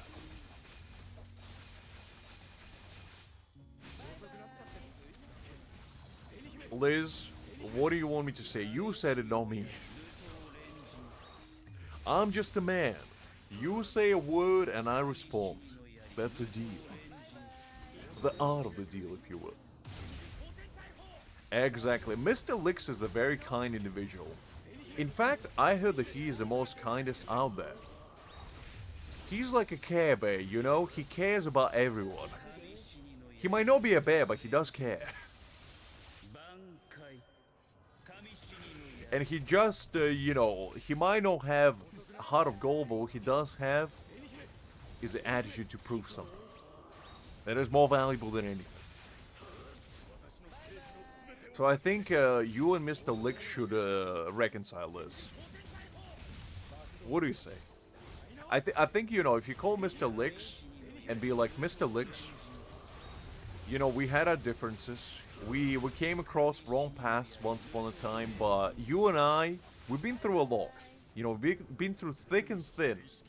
We went through hell and high water together, and I think you and I, we can be friends again. And as such, I offer you my kind gesture of a firm handshake. Just make sure to bring a couple of stepping stones, because Mr. Lix is pretty tall. You just want to be on an eye level, you know, just for respect's sake. And I think we should reconcile and, you know, bring back all the negativity that we had between us two. And start afresh. And just stare him deeply in the eyes and say, what say you? And I think Mr. Lix would agree with me right now that he would agree to reconcile and become the true friends yet again. I think Mr. Lix forgives you, Liz. I think Mr. Lix is very happy that you said it right now. I mean, I can speak for Mr. Lix. But I think Mr. Lix is very pleased with your statements. And I think he will forgive you in his heart of hearts. And I think you're good friends yet again. I'm glad that you could put your differences aside for Mr. Lix. It's clear you and I, we don't have any beef.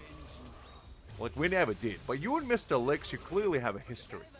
And I just wanted to help you reconcile, that's all. Because I'm a helping man, you know?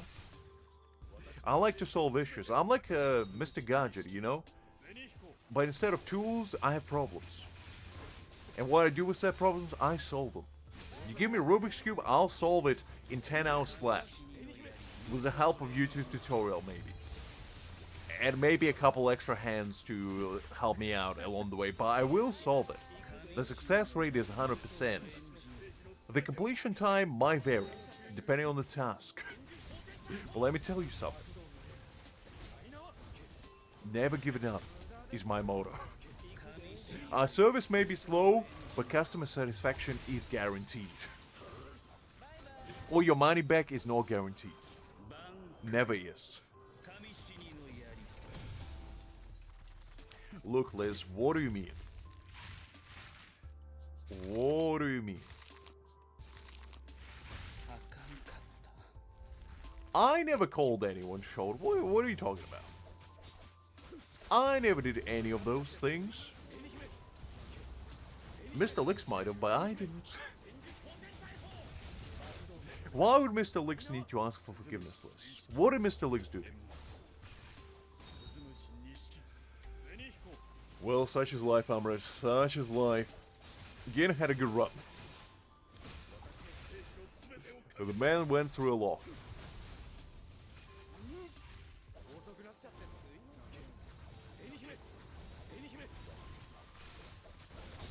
Yes, Liz, I'm listening. What would you like to say?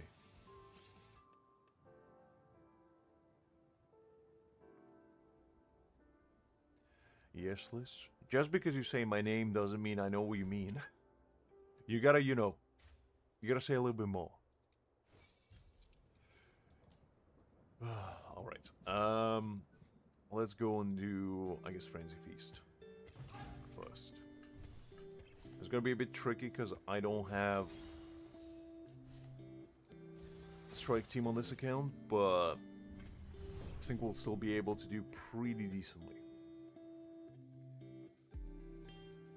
I wonder how Liz's Frenzy team is comparable to my free-to-play. I think hers probably would be better because she has her characters much more leveled up than I have. My free-to-play has been kind of neglected for a while because I just don't have the time to grind on it that much. Well, one of these days I'll try to build it more. I mean, she better than all of us, Hakim. Don't forget, the Liz is proud and loud owner of B6 Hikaku. And with that kind of power on her side, I mean, us mere mortals can only dream of her level. We are not worthy to witness her true power levels. If Vegeta was here with, a little scanning device, her power level would not just be 9,000. It would be 9 billion. Okay? That's how powerful she is.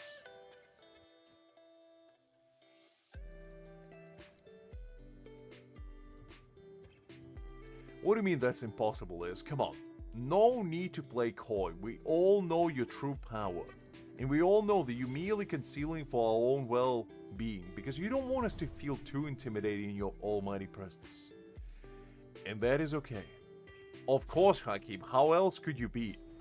Those are the stats that allow Ikaku to do billions upon billions of damage while he sleeps. But they do allow him to do that.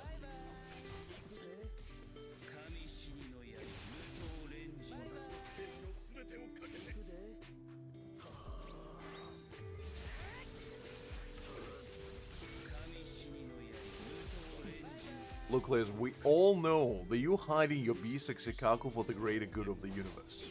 Because if you unleash his true power, this realm will shatter. Just like a fine snowflake on sunny morning. It will melt in the snow, never to be seen again. And you're doing it for our good, and we appreciate you for that. Just like a morning dew on the sun, it will evaporate otherwise. And you know that. And that's why we appreciate what you do for us. Your B6 Hikaku is too mighty. It's like Shaggy, you know? If he unleashes even 1% of his power, this realm is as good as gone. And that's just life for you. Just...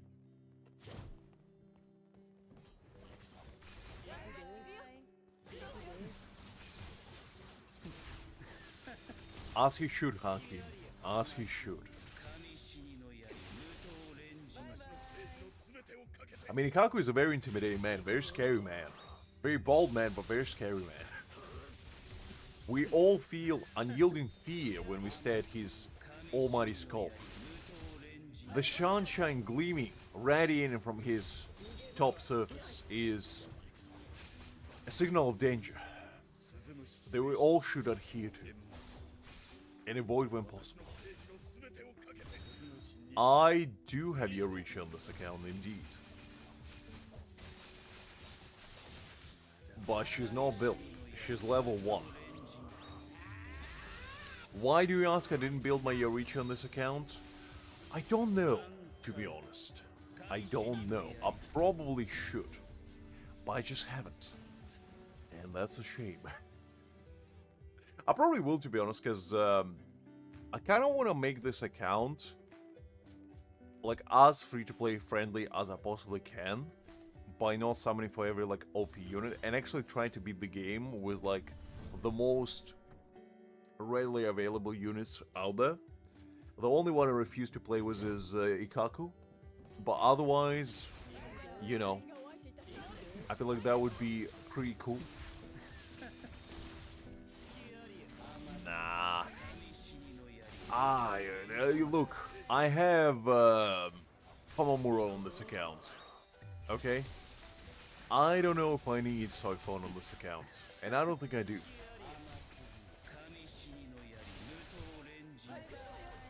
As I said, I want to make this account a challenge for myself to beat this game in like the least OP way possible, shall we say. That's why I'm still using Tosin on this account and Rangiku. I didn't go for Nell, and I didn't go for Mayuri.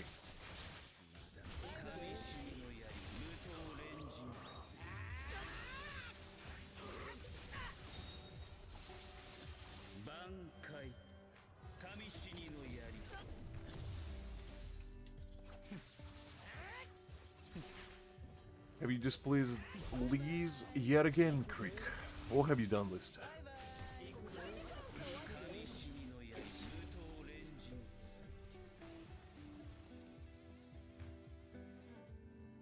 I think Creek already has it, I'm pretty sure.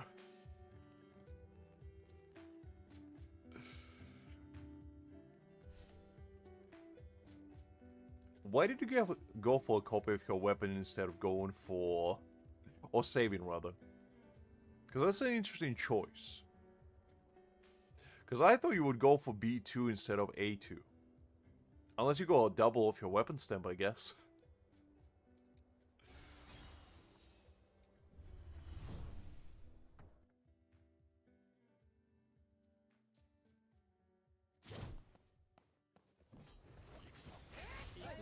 Oh, you got a double. Fair enough, fair enough. Congrats on that.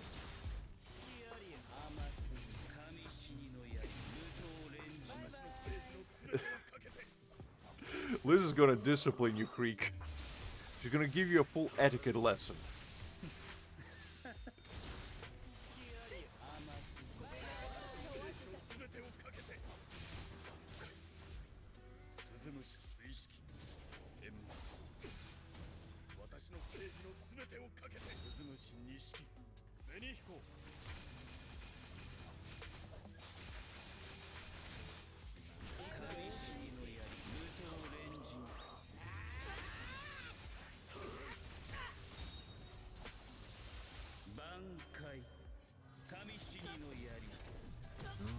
Okay. We're doing actually pretty well. So far, not too bad.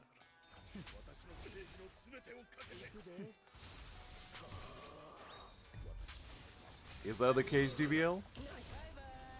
I mean, to be fair, the units that we do know about, like Yama, you know, you got Ulquiorra, Vastalord, Ichigo, they better be hype. Not to say that the units we had so far weren't, like, good or anything, but, you know, I am waiting for the old man Yama. She's always a climber, DBL. If there's one thing known about Liz, is that she likes to climb.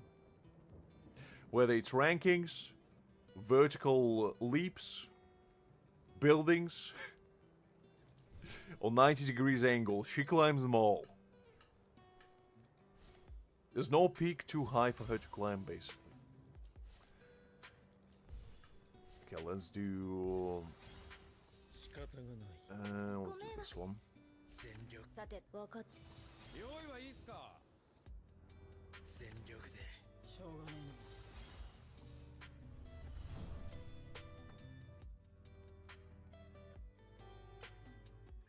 No need to be shy about it, Liz. You gotta be proud of your potential. And power, that is.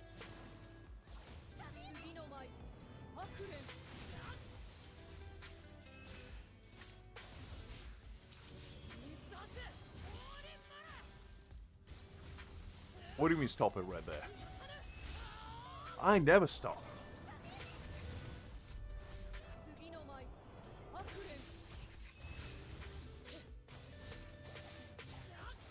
I only know how to move forward, never backwards.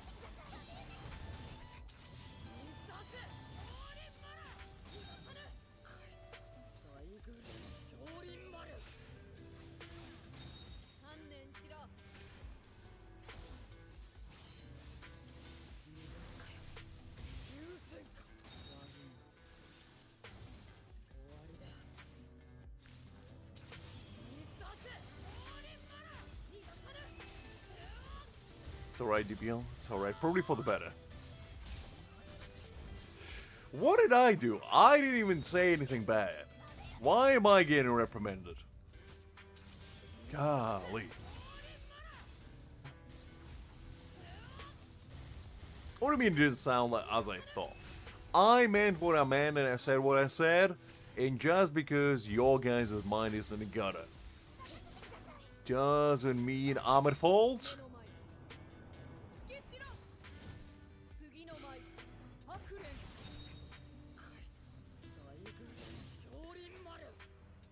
Look, I'm the most innocent individual out there.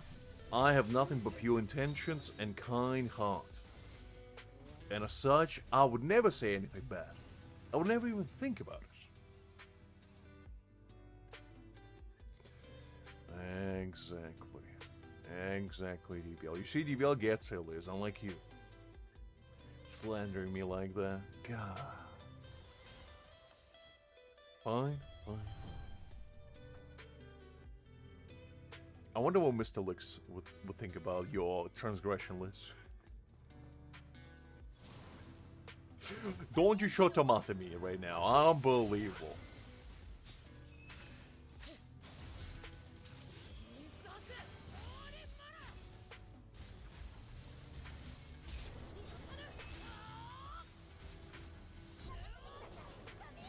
What do you mean that's cap, DBL?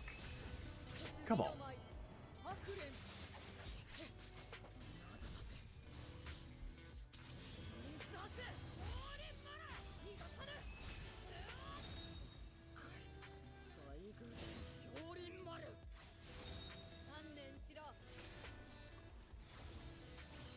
I don't know about that, DBL. I don't know about that.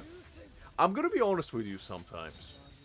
I actually say things and I don't think about what they actually could mean, like innuendo-wise. And then, only because you guys point out, I'll be like, okay, maybe that makes kind of sense. Licks has nothing to do with this? Well, I feel like Mr. Licks is feeling offended right now that he was left out. But, okay. I mean, I wouldn't know what Mr. Licks feels like, but, you know, if I was him, I would be pretty bummed out. Exactly. Mr. Licks is the greatest gentleman of them all. But that's why I always said, what a great guy, honestly. Like, we all should be more like Mr. Licks. He's a true role model for our generation. A martyr unlike any, some may say.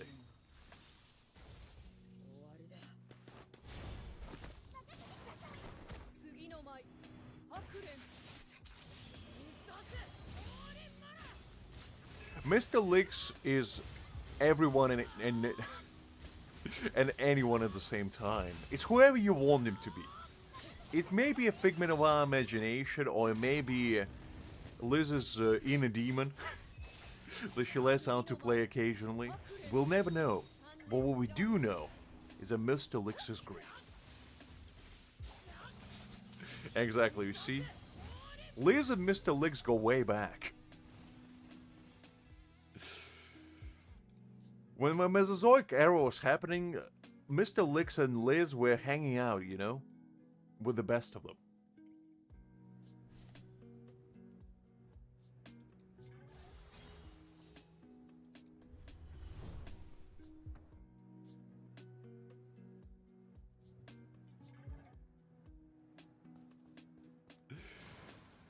Nah, Creek. I wouldn't go that far. I could never be Mr. Licks, you know? I'm not worthy enough to embark upon such mantle. That's for Mr. Licks to have.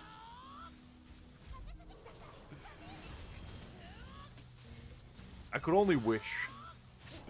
I could only wish.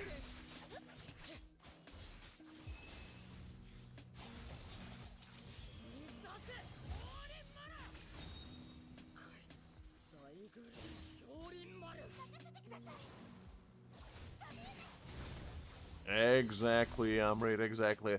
Mr. Licks, you know, paid for all my hospital bills. He cured my cat of depression. He cooked me a wonderful meal. And he taught me how to play drums. Such a great gentleman, honestly. Look, Hakim, it was bound to happen. Mr. Licks is you know... He's a great man, but sometimes he just can't help himself but, you know, get other people infatuated with him. I don't think it was his intention. I think Mr. Licks was just trying to tell you a lesson there. That some people are not worthy of your time, Hakim. He was trying to guard you from potential evil that was harboring within. And as such, I feel like we should be grateful to Mr. Licks. Because Mr. Licks is the kind of man that likes to teach you a moral lesson.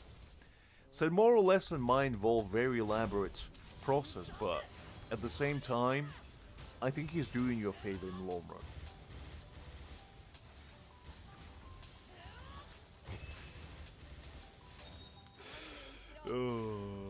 Yeah, I mean, I was trying to hold back laughing when you were guys talking about it, because I was like, I feel like if I start laughing, it's just gonna allow you guys to go even crazy. Exactly, Liz, exactly. Look, Liz, every waking moment of my life, I want to be like Mr. Licks. But unfortunately, my power is just not great enough. His power level is over 9,000 and mine is a mere crook level. He's a level 99 Mafia boss and I just can't match up to that kind of power.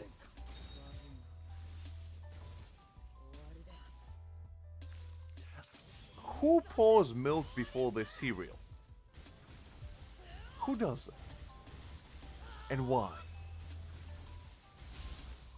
Because the thing is there a reason for that? That's what I want to know. Because like the process is exactly the same as if you put cereal first, but who pours milk first? And for what reason? Because there's gotta be a reason behind it.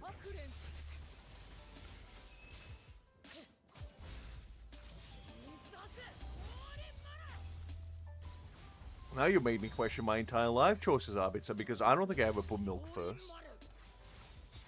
But now I want to know why am I not allowed to do so? Is it like a forbidden jutsu where when you unleash it, you unlock your third eye and see the world for what it truly is? Cereal is a soup, because technically, soup is any liquid in a bowl, with pieces of other things inside of it.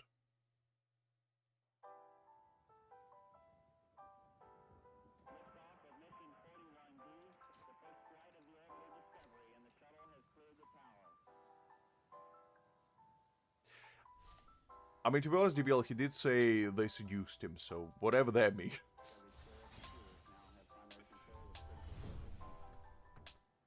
Yes, it is a soup, Amrit, because it's a very elaborate pot that we all can just, you know, dig in, get a giant spoon, and go to town.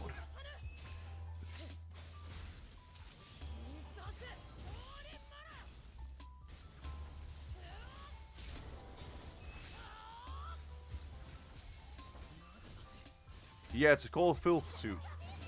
G.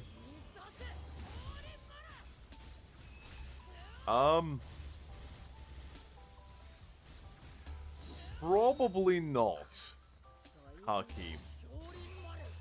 And the main reason why is just because if my best... Well, okay. Let me put it into perspective to you. If my best friend came to me and asked me to do that, first of all, I would ask why he chose me. And second of all, I would be like, where are we getting the money from? Who is paying? Who's paying? Because I would just feel like he got fallen into elaborate scheme by some alleyway magician that promised him a fortune if he shares, you know, a couple videos, shall we say. So, in that regard, I would be very skeptical and I would feel like it was a prank. So, I probably wouldn't do it from that perspective only. Because I don't trust him. It's gotta be a trick. Unless I see the money first, you put $1 billion in front of me first, and then I'd be like, okay, now we can negotiate.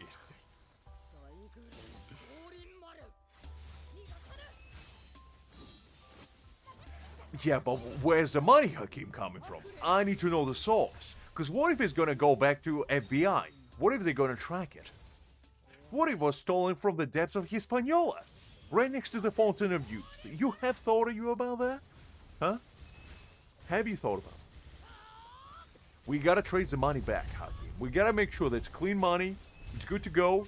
I gotta count them one by one, each bill individually, to make sure that there's $1 billion exactly on the dollars. And only then will we negotiate a favorable terms for both parties. Listen, I'm not avoiding answering the questions. I'm just telling you. I need to know the facts, I need to know the deeds, and I need to know the consequences. As soon as I know these, we are in business, okay? Any transactional deal needs to have an agreement.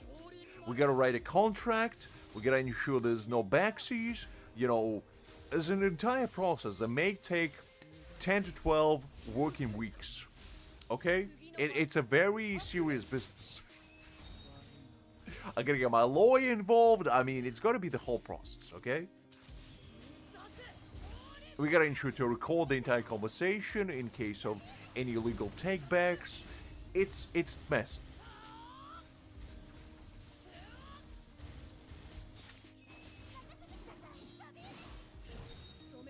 Okay, you have my attention. Okay.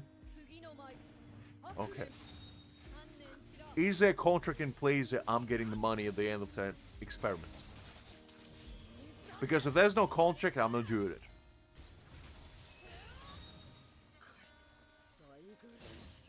And also, is the woman involved on it as well? Or is she unaware? Because if she's unaware, I'm out. There needs to be all consensual. There needs to be all parties involved. There needs to be a legal contractual obligation happening between every single party involved. And I need to ensure the money is clean.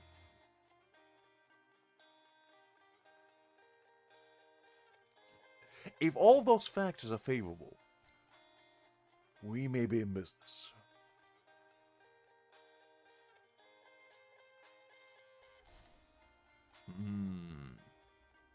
Now you have my attention. Now, the real question, do I get the choice of currency?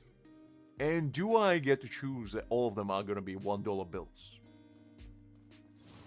In fact, I want to get paid in nickels. Can this billionaire accommodate payment in nickels?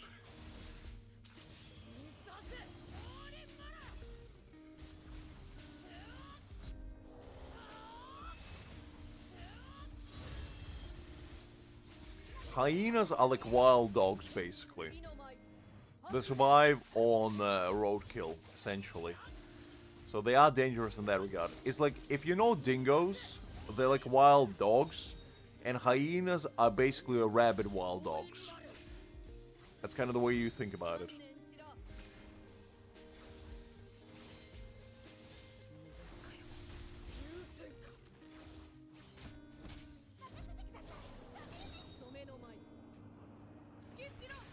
Okay, I want payment in finest of nickels.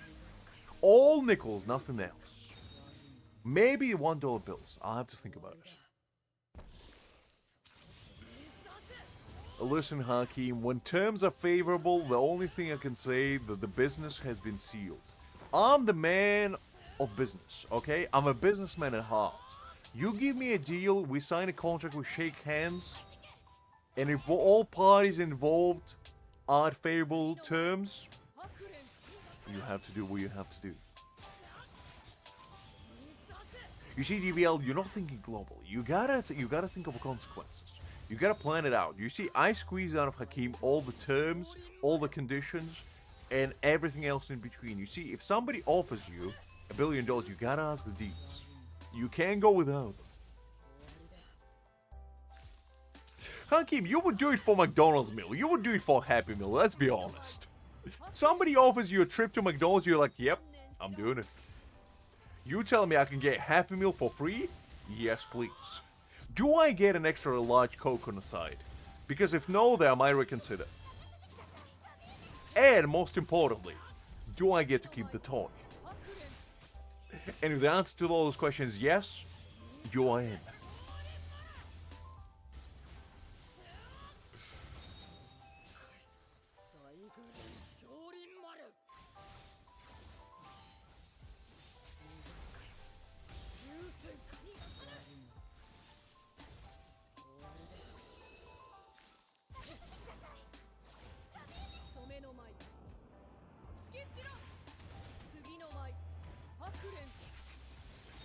B6 Kaku.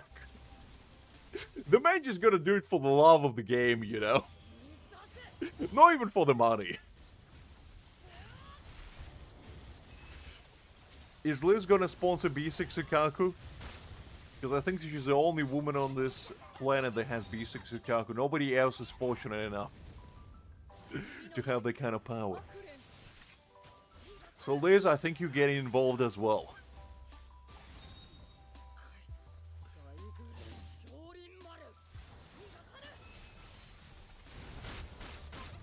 Look, Liz, Hakim is a man of principle, okay?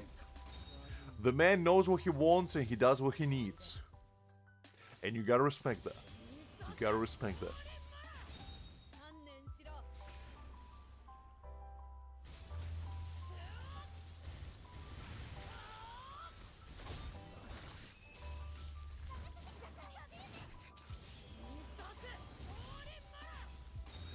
Fair enough, DBL. I guess I didn't think about it that way. No, Abits, I don't have any siblings.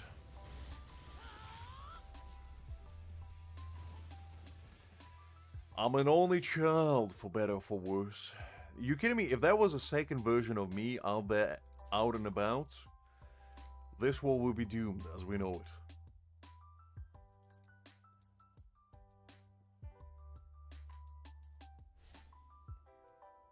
Listen, Liz, you have all the Ikakus. If anybody wants Ikaku, they have to come to you. You know that, I know that, everybody knows that. You don't have to hide it. It's okay. Your Ikaku power is too grand, we understand. But you need not to be ashamed of it. You need to embrace it, understand it, and harness it.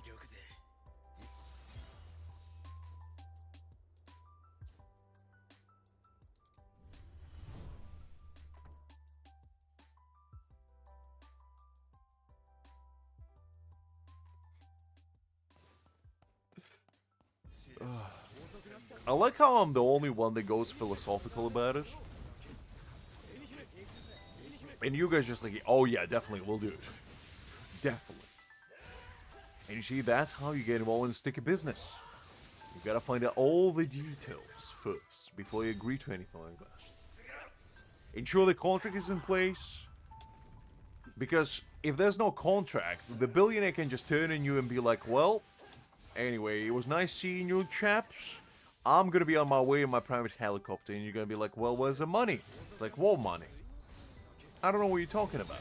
It just pieces out to his private jet, you know? He goes from his helicopter to his private jet to go to his private mansion in Malibu.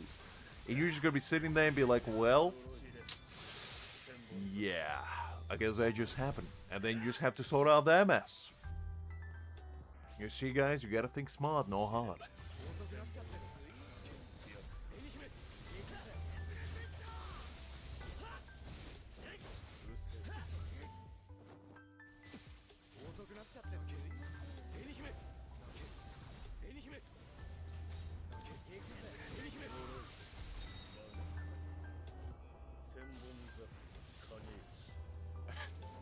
To be honest, G, that's a pretty good answer.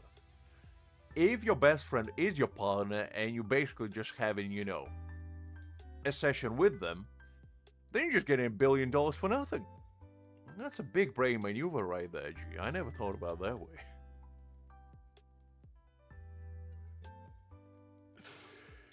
Hakim, what, you're a nutcracker to be cracking for 2 hours? What kind of cracking are you doing? How many walnuts do you have?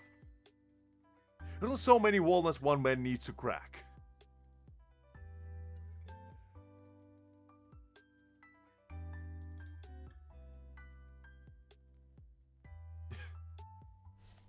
Yes, G, but wouldn't it be better if you get paid?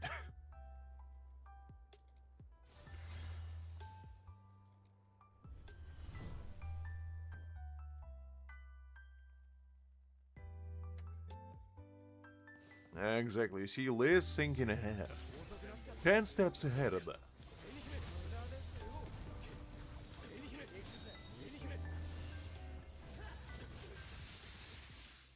That's a little closer Hakimaru than in the end. You know, a little small print, shall we say.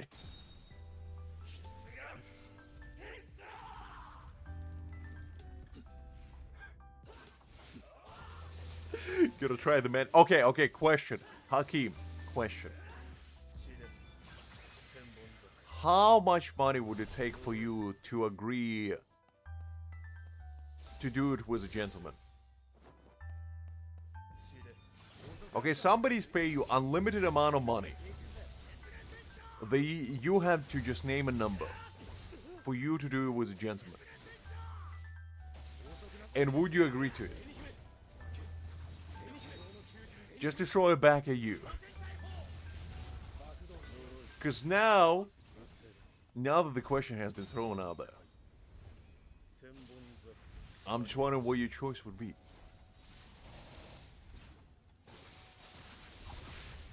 He doing it for free. He's just gonna do it for the love of the game.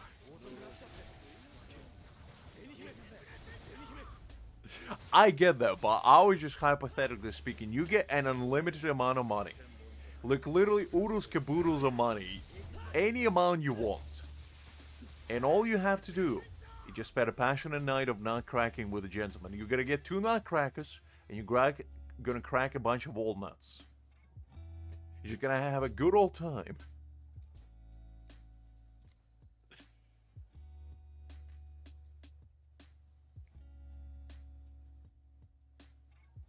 Look, Liz. I just gotta pose a question. Sometimes you gotta crack a nut, you know? A good walnut goes a long way. A lot of nutritious, good for your brain, good for your heart. Goes a long way.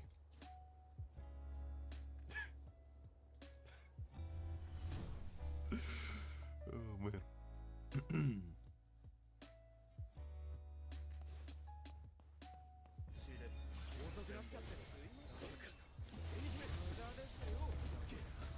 I'm not sure, Habitsa, to be honest. Probably are. I mean, there's plenty of names out there in the world.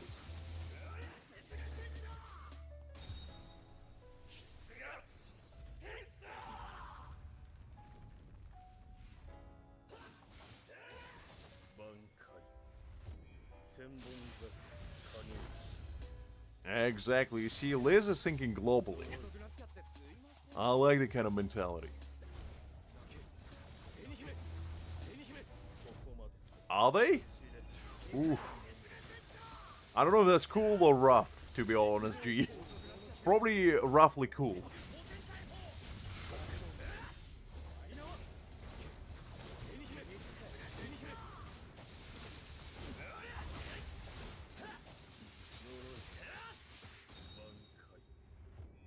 Is it like Belgium or something? Because I'm trying to think what it would be. Well, gee, your dad is one heck of a guy.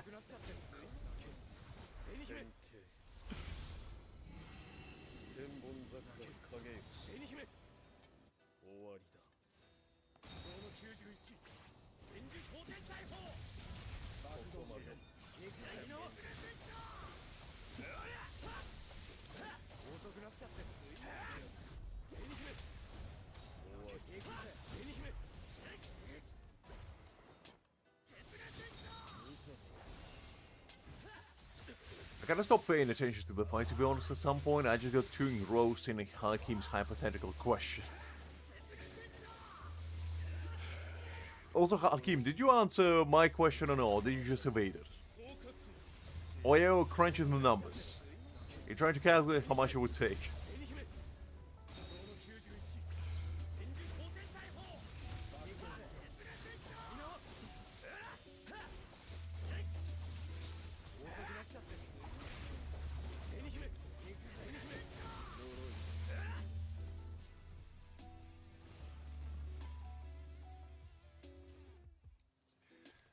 How much points do we actually have? Because that might be enough for 70k already, but let's check it out.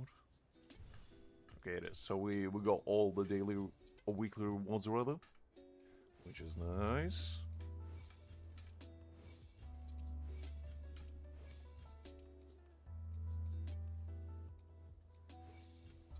Alright, good. I guess let's do another one just in case. Why not? We're already here, so might as well.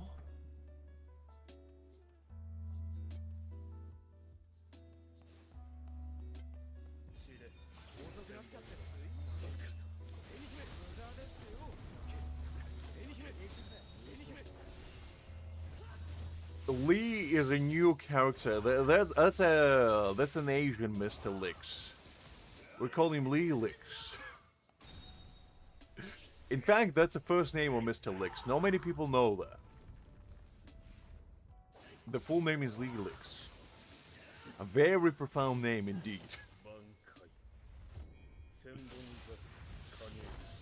I don't think so, Ab. It's purely from the fact that I don't think PS6 exists.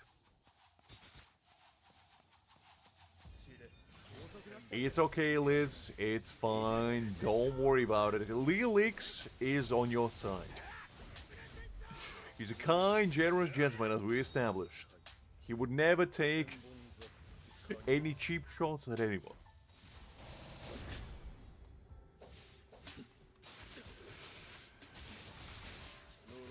Well, Mr. Lee Lux might have not, but Mr. Lee Licks, on the other hand, I don't know.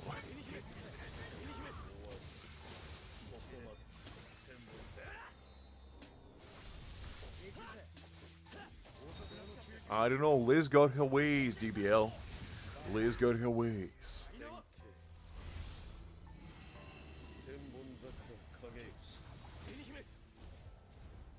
I'm not sure, Abitsa, to be honest. I'm not a console man. I've been a PC enthusiast since the dawn of time.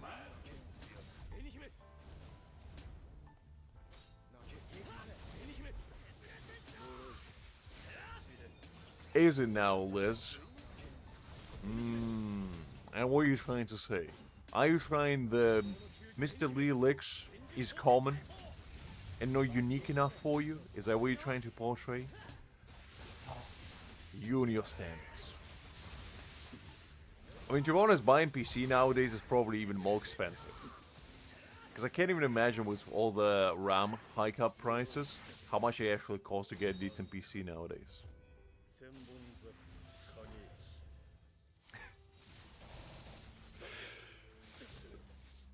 DBL, G is asking if you ever had BBL.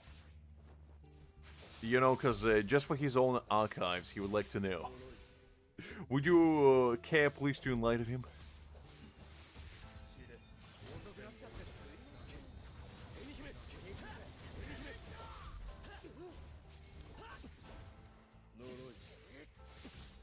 Really? So you can play the new games on PS4? Interesting.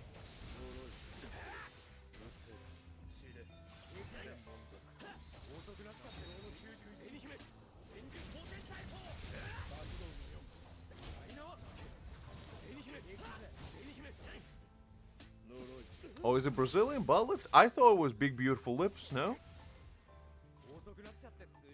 I'm clearly behind the times. I didn't know it had another meaning.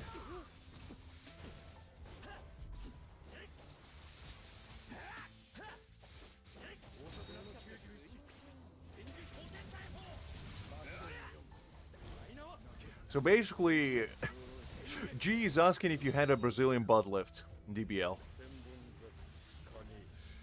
Please do share.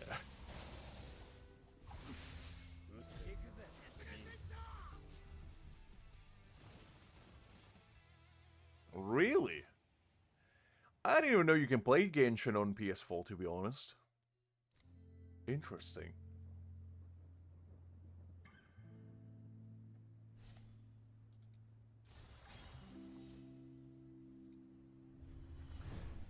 I'm pretty sure majority of people did, I would say.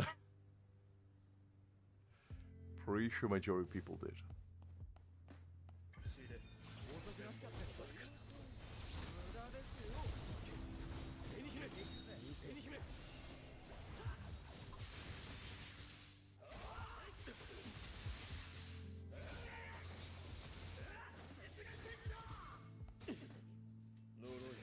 I mean, that's what I heard. I didn't know there was another abbreviation to it.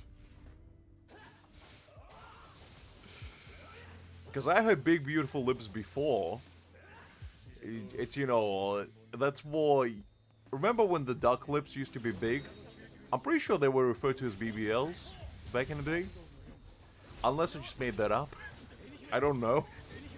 Now you made me question my entire reality.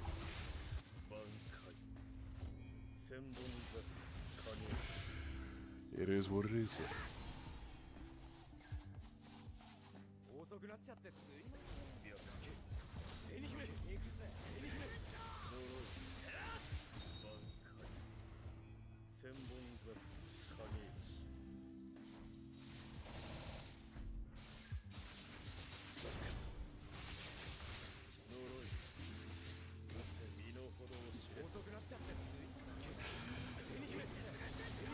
I mean, I don't think Liz is a lizard man.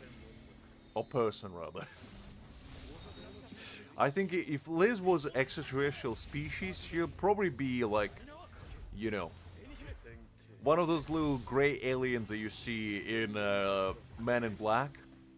Just hiding among us. Or if you ever played, what was the game's name? Let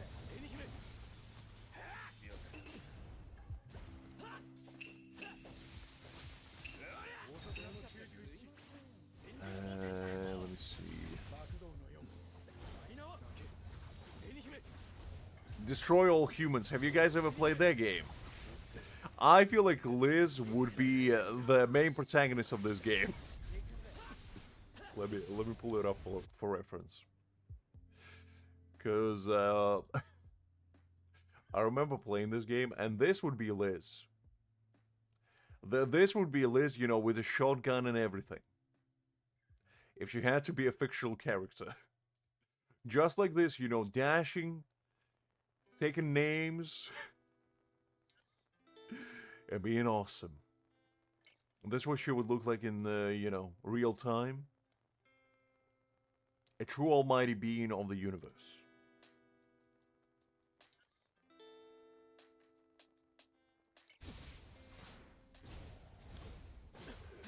Look, Liz, I'm just saying, if you had to be an extraterrestrial species, that's who you would probably be. What is wrong with that? I didn't say you were, I said you could be. I wasn't bullying you. I was just saying. Okay, what other extraterrestrial species do you know, huh? Except little Martian mans.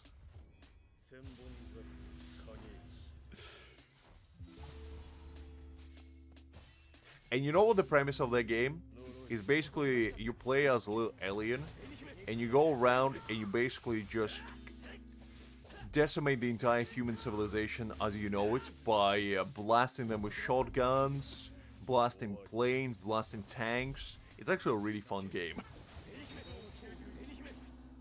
So I just saw you could relate on a personal level to that kind of mass destruction.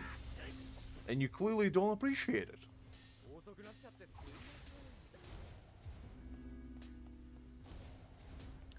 It is what it is.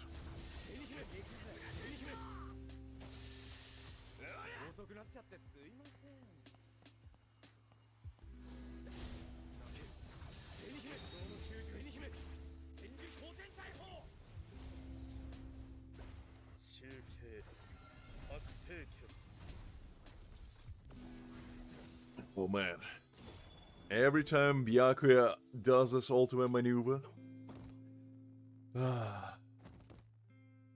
really do much, but I am no Australian. I never even been to Australia. Australia is like a massive death trap for me personally because Australia has, pound for pound, the most amount of deadly creatures out of any place on Earth. So I feel like as soon as I would exit the airport, I would just get beaten by like a king cobra or something.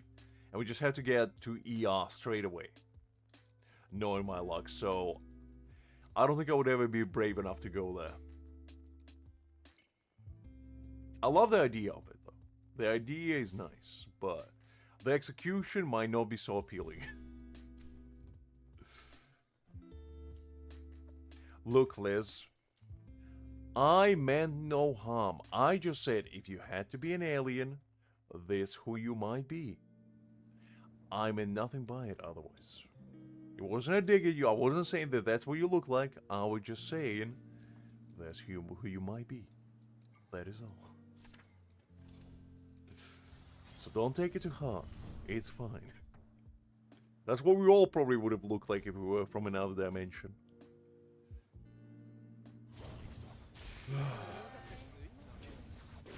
Oh man, getting stretched a little bit. The old bones start creaking. Australia is home to everything and anything you can possibly think of that can harm you, basically. From like the ocean creatures, to the land creatures, to the air creatures, to the ground creatures. I mean, anything and everything they set against you.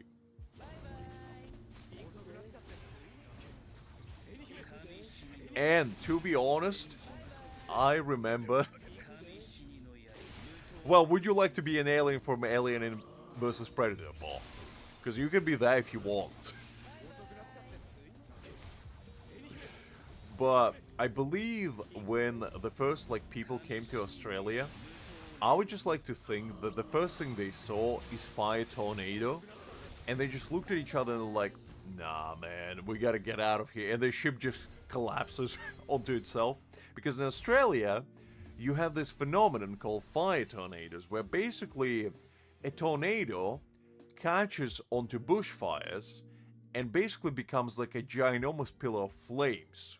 They're just careening around the plains of Outback, boggling the minds of every passerby who witnesses it. Because if I saw that, I would be like, okay, well, we got a good run, we need to go. We need to get out.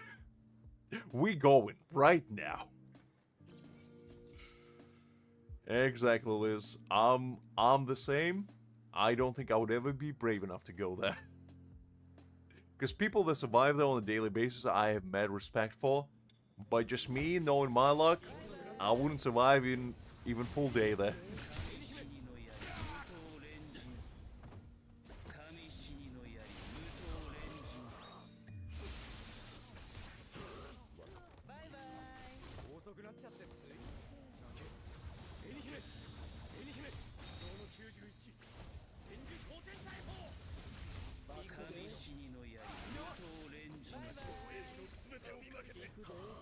I just like to imagine Liz challenging the fire tornado to a Pokemon battle. She thinks there's some wild Charizard around.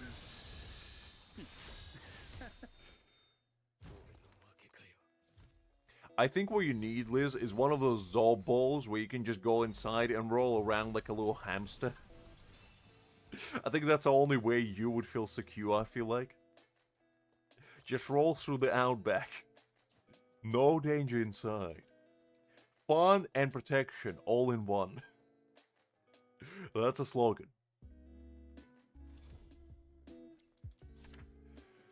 Alright, let's do this one.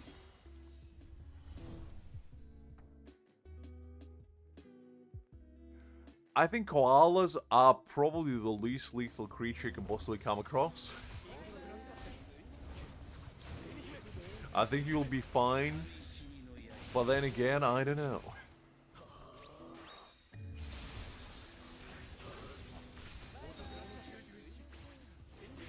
I never thought about it that way, Abisa, but thank you for enlightening us. I appreciate your service.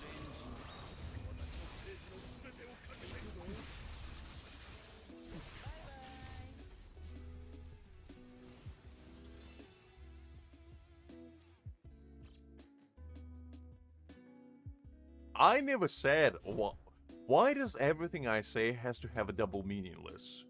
Sometimes I just say things, and they only intended to be perceived as such. I'm not trying to pull a fast one on you behind the scenes. Oh, am I? Nah, I'm not. I'm not.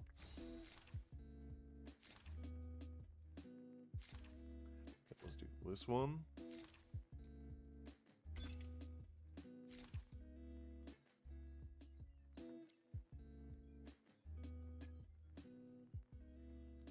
Come on, Liz, you gotta have a little bit more faith into yourself. I have more faith in you.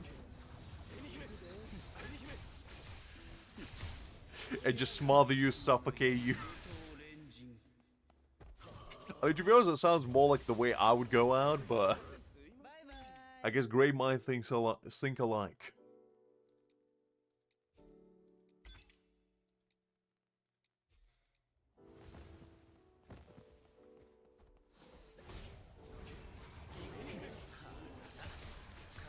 I mean, to be honest, I want to know what like the lethality rate of a koala, because you might be the first person in history to go out that way. And that would be interesting. Because like koala looks like the most simple creature on Earth. And that's the best way I can put it. Like they just look so unassuming. Look, Liz, sometimes you gotta break records. You gotta set new grounds. You gotta do justice to the world. You gotta leave your own mark. No matter the cost. They gotta put you in picture books for future generations to know.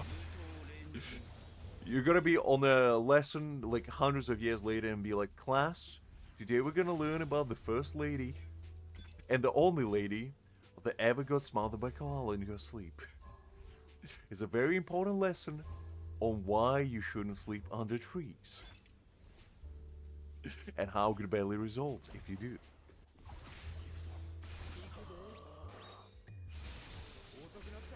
No. I never even seen one in real life, to be honest. I only seen them on like pictures. I do like penguins. Penguins are pretty cool.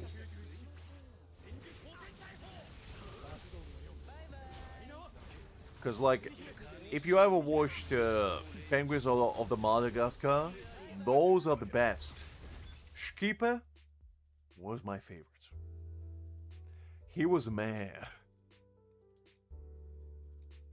Rico was another one, you know. Rico was, he was the muscle man. And you gotta respect him.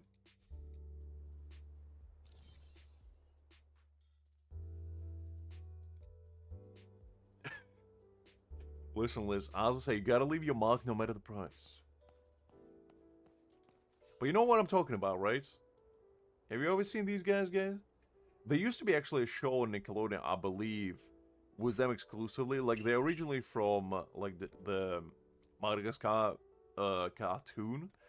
But they had their own spin-off show on Nickelodeon. I used to watch them a lot.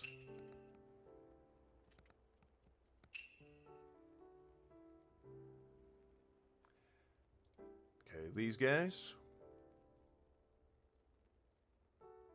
This guy used to be my favorite. You know, the main lad. Rico used to be my second favorite. Then I like the smart guy, and the simple guy, it's like, he was fine, but he was never my favorite. But I really like this. And they had like a full cartoon series, like a serialized version on Nickelodeon back in the day, and man, that one was fun.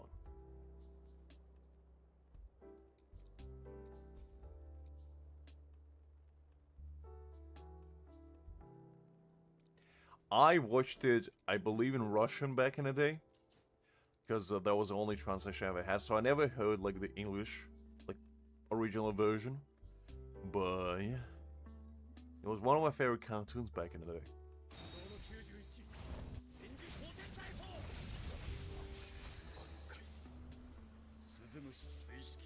I mean, he always does that.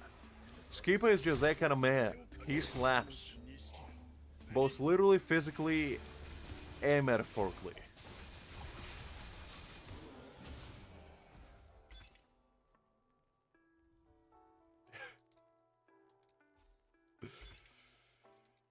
She's not. She's a fake Mexican lady, Abitsa.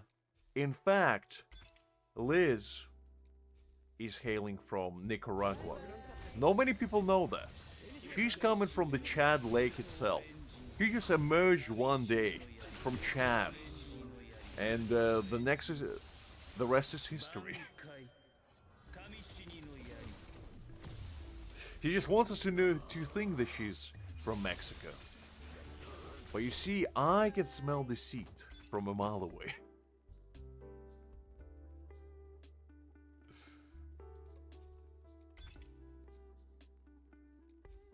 You see? You see the armor is cracking. The tortilla is falling down. The corn is shattered. The true face is revealed. Well, she is. Why do you think Chad is coming from? From Chad. From the Lake Chad. And that's where Liz is coming from as well. That's where all Latin American individuals come from the Chad. They emerged from the water once they came from.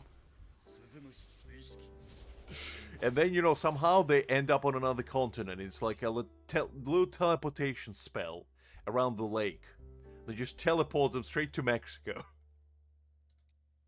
It's one of the life's greatest mysteries out there.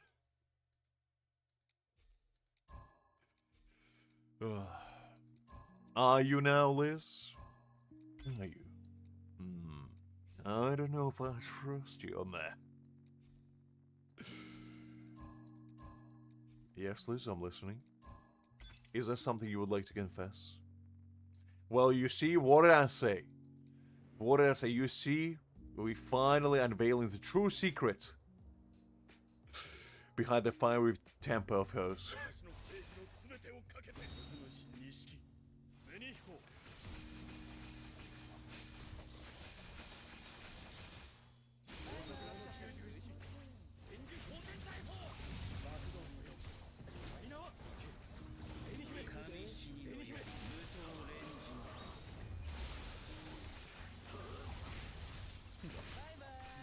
Alright, Liz. This is a safe space where you're not gonna get judged too harshly, so feel free to lay it as it is. Alright, let's go on. Are you gonna confess that you don't think cottage cheese is the greatest cheese? Because if you do, I don't think we can be friends anymore. Because you gotta embrace the cottage cheese supremacy whether you like it or not, because that is the greatest cheese.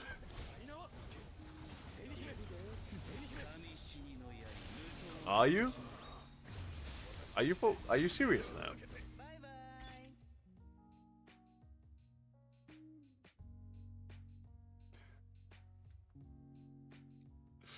I see. So you are joking then.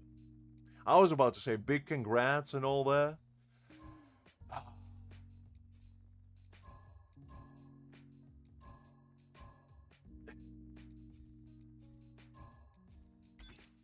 You got me in the first half, not gonna lie, Liz. You got me in the first half.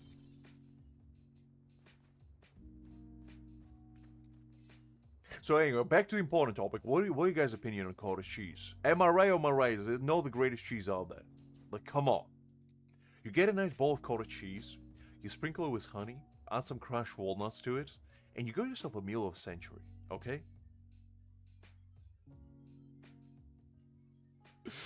Well, Liz, you gotta be clear.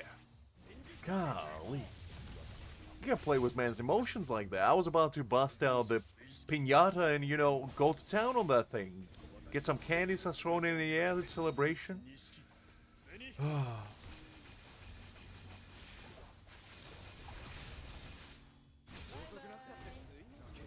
So there's nobody gonna answer me about my cottage cheese propaganda. Huh? Are we all gonna pretend like I didn't say it? Answer me, cowards! Say it how it is! I can take it. I'm a big man. I'm not gonna cry too much, if you disagree with me. Exactly. Exactly. I'm glad we're on the same page, Liz.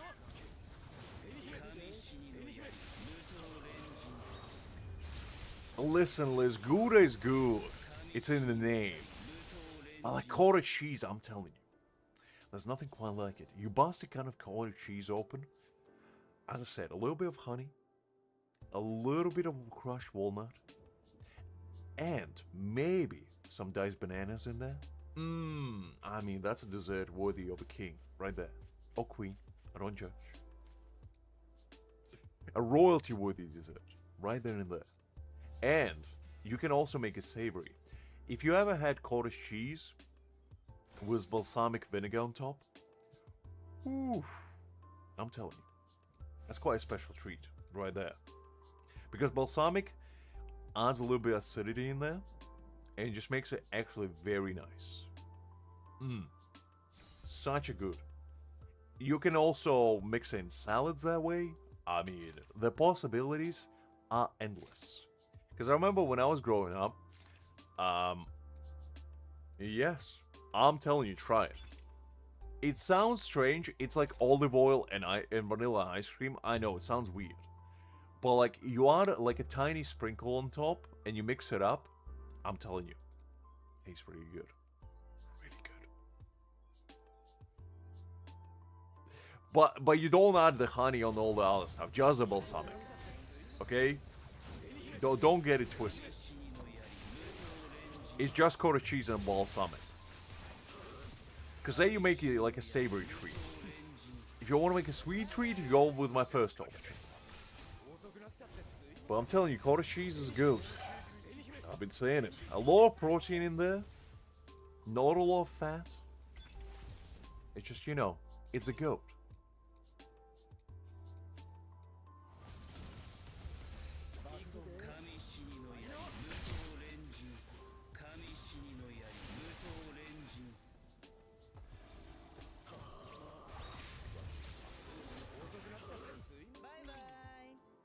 I mean, smoked Gouda is my personal favorite cheese, like, of all time. I love that. But when it comes to, like, cheese-adjacent product, like cottage cheese, can be it. Like, Gouda and cottage cheese reign supreme in my personal, tier list, shall we say, of cheeses. And the one that's at the bottom is blue cheese, because I just can't stomach blue cheese. Like, funky cheeses just don't work with me. I'm not that funky of a guy, I like my cheeses nice and unfunked. I don't know, it just works. Like, I've been in the house of one of my friends, and they just had a bowl of cottage cheese with a bunch of balsamic vinegar drizzle on top. And they asked me if I wanted to try it, and I did, because I was curious what kind of madman would do such an unholy act. And I was pleasantly surprised. It basically, think of it this way. It basically enhances the flavor of cottage cheese, and it makes it more savory, and it almost makes it feel like you're not eating cheese anymore, but you're eating something else entirely. It almost becomes kind of like porridge, but not really consistency-wise, but in a good way. It obviously doesn't taste like porridge, but it adds like a nice slight acidity to it, and also a little bite, which I actually found quite appealing. Yeah, you see, I don't really like funky cheese. It just doesn't work with me. It gives me a headache. I don't know. I tried it before. I had some good blue cheese, and I wouldn't necessarily say I hate it. It's just, it gives me a headache. So I can't eat a lot of it. In small amounts, it's fine. But yeah, I just can't stomach it for whatever reason.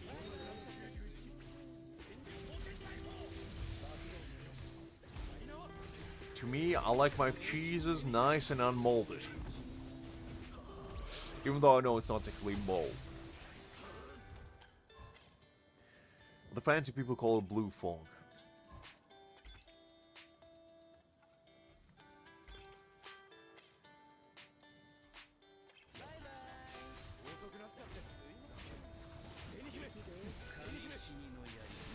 No, I wasn't telling you, like, just crack open a pack of blue cheese and just start shoving it down. Chowing it down like nobody's business. No, that's not what I meant. But I just don't find myself, like, ever craving it or putting on things. Because I'd much rather have any other cheese, to be honest. Like, I take plain mozzarella over blue cheese any day of the week. Because mozzarella doesn't really have a taste that much. But, you know, the texture of it is very nice. And you also can add it with other cheeses to make it more melty. Like, I add mozzarella in my omelette with a little bit of mixed Gouda. I add a mixed sliced Gouda and a little bit of mozzarella for the cheese pool. And let me tell you, it's a good omelette. One of the best, may I say. I do it in the French style. Fold it in half moon with cheese in the middle.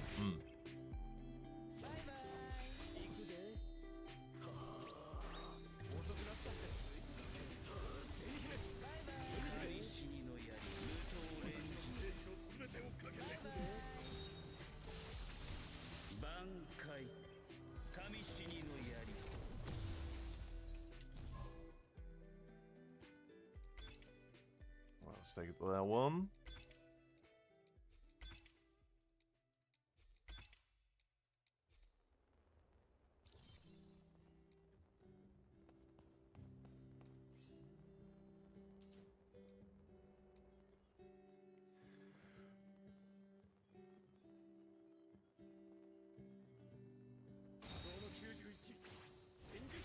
Omurice, no, but I had it before. I do enjoy it. The only thing is, I find it a bit too sweet, because they add ketchup in there, and I personally don't really like ketchup with rice. It's not bad, it's just, it's a very unique flavor that just not really something I would personally enjoy, to be honest. But I tasted it before, and it is nice. Because, like, usually what they make is a very runny omelet, so basically when you cut it, it, like, oozes out and falls on top of the rice, which makes it nice and, like, gooey in a good way. So I enjoy that, but I usually skip the ketchup, and without ketchup it's actually very nice. Because, like, ketchup, I feel like, is more for kids to, like, enjoy. But without it, it's just a very nice rice. Like, stir-fried rice with an omelette on top. And I can eat that any day of the week. Yeah, I'm not a big ketchup guy either. I know some people that slather ketchup on pretty much everything. And don't get me wrong, ketchup is not a bad condiment. It just, I don't really use condiments to begin with. Just because, I don't know. I feel like if the food needs a condiment, it just wasn't well prepared. You know? Because, like, intentionally, the food should have its own sauce or enough flavor where you don't need to add anything extra on top. And if it doesn't have that, then it means whoever prepared it just didn't put enough care into preparation of said food. Which is fine, but I don't know. To me personally, just a big no-no. Because, like, if I have, for example, a good steak, right? I know some people that need to go for, like, either HP sauce or ketchup on their steak. And to me, that's sacrilegious, honestly. Like, I don't really like saucing anything, but let alone like you get a nice steak, you just want to enjoy for it is. You might have some like peppercorn sauce maybe on the side, or you know, some nice maybe mushroom reduction sauce. Usually just like maybe garlic butter, something like that. I can understand that. But like actual sauce from the bottle that wasn't intended for it, that's a bit much. I don't understand that. And it's not that I'm judging people who do it. Okay, I'm a little bit judging them, but I personally don't understand the appeal of that. And it could be just me, like, I totally get that if it is, but to me, I want my food to speak for itself. And if it doesn't do that, it just means it wasn't prepared well enough. And that's how it is, I don't know. Because there's gotta be a reason for the food to taste the way it is. Because the chef's intention when they cook inside food is always to make it taste a certain way. And if you take a liberty of like making it taste differently, you obviously not following the chef's intentions. And to me personally, they're just not right. Oh, herbs, spices, all that stuff, that's fine, but like, sauces should be intentional. Like, if somebody made a sauce for, you know, a dish, there was a meaning behind it. It was to enhance the flavor of the flavors that are already inside the dish, and just elevate it even further. I guess. I mean, I just don't really get it. I suppose, because to me, as I say, if the dish doesn't taste good, it just wasn't prepared well enough. And like, what is the point of eating food that you need to put like tons of ketchup on? The only exception to that is like foods that are intended for condiments, like for example fries. You know, if you enjoy fries, like there's nothing wrong with having the side of ketchup or like barbecue sauce or whatever. Same thing with like sandwiches, for example. You know, like there's nothing wrong with putting a little bit of ketchup in there if you want to. Some people put even butter in there, which I personally don't understand butter in a sandwich, but they're just me. So, you know, there are certain dishes where the condiments are intended to be put there, like on a hot dog as well, maybe. Some burgers, maybe. Personally, I don't really like it on burgers, but they're just me. So, there are dishes that have a time and place. But to me, if it's like a full meal that was prepared, and you still add condiments on top of it, that just, I don't know. That just doesn't sit right with me personally. But then again, as I said, that's just my agenda.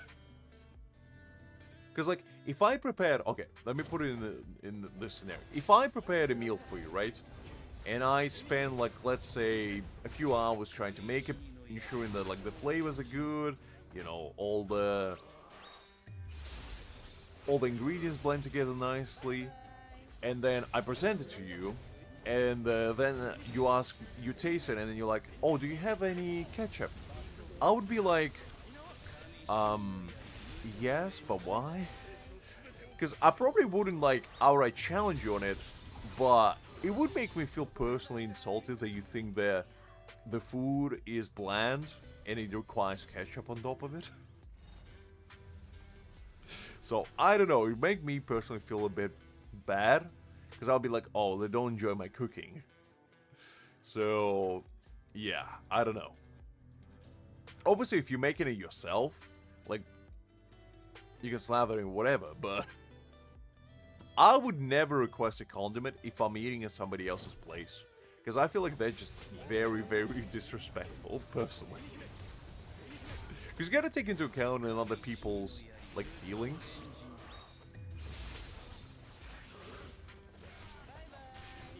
Oh yeah, especially if you're like proud of your cooking skills. Like, it's one thing to do it maybe to somebody who that doesn't cook often. But if somebody's cooking all the time and that's what you do to them, that's like, I don't know about that. I would personally feel offended, that's all I'm saying. Well, Hakim, Liz is clearly on an agenda to climb even higher heights. Do you think all the experience comes from just loafing around? Nah, Liz puts in the work.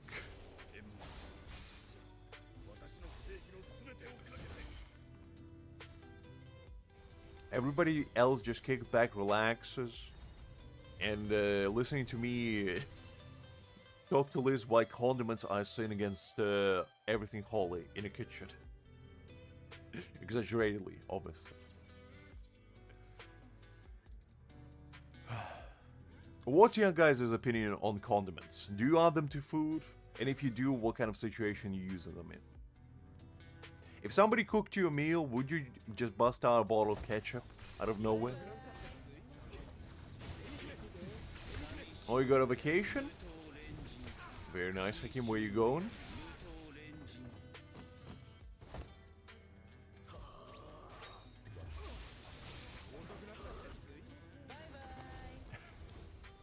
That's fair, Liz. That's fair.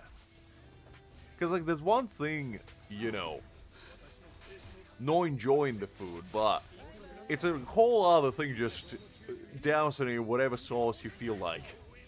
And be like, okay, now it's tolerable.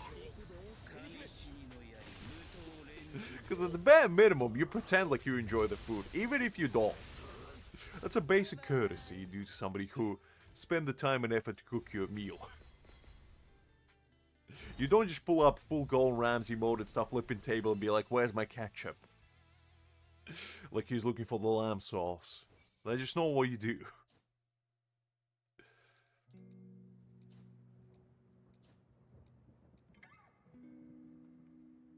2 weeks.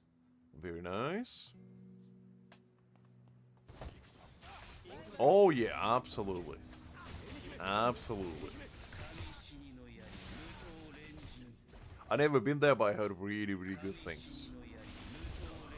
When are you going?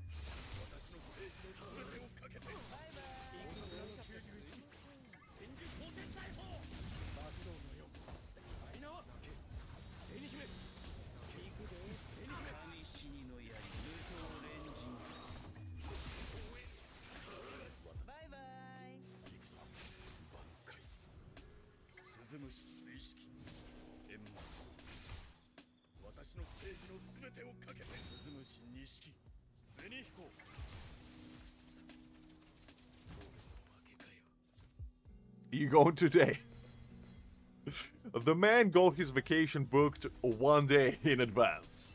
You know what I like is spontaneous spirit. I respect that. I respect that. Well, Hakim is a man of the moment. Spontaneous as ever.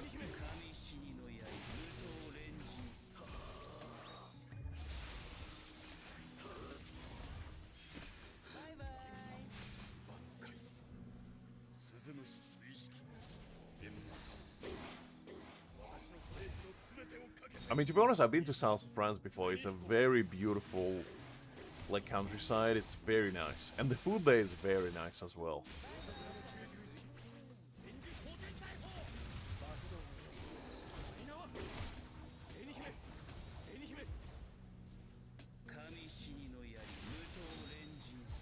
Absolutely. I loved it when I was there. My parents go to like a retirement home that they're building on the outskirts of Paris, and sometimes whenever I visit them, they go there every summer, and sometimes we travel around, and sometimes we go to like south of France, and every time I've been there, man, it's just so nice. People there are also like very friendly. The food, oof, the food is so good. Like in the south of France, that was the first time when I had crêpes Suzette, which is basically, if you don't know, well, I'm sure Hakim knows, but in case somebody else doesn't know, is basically French pancakes, crepes, as they call them. doused in orange zest and orange liqueur, I believe, from memory. And man, it's just so good. And if you go to a fun place, they're gonna flambe it before they serve it to you as well. Oof, it's so good. Because like I like crepes tremendously because I grew up eating a lot of them in my hometown. We don't have a whole holiday where we make nothing but crepes. But man, oof, so nice.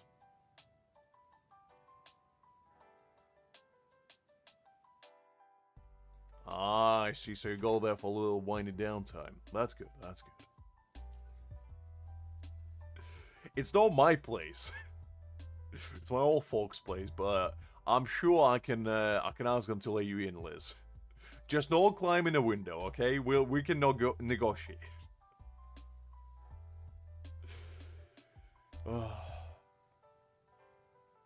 yeah, I do enjoy France. France is a very nice place to go to. I'm not like the biggest fan of Paris personally, because I don't really like hustle and bustle there. But the south of France, I do enjoy a lot. Something about just the peace and quiet of it all is very resonating to me personally. Okay, we got this sorted. Let's collect this stuff. Ooh, we got to level 76. Nice. We take that.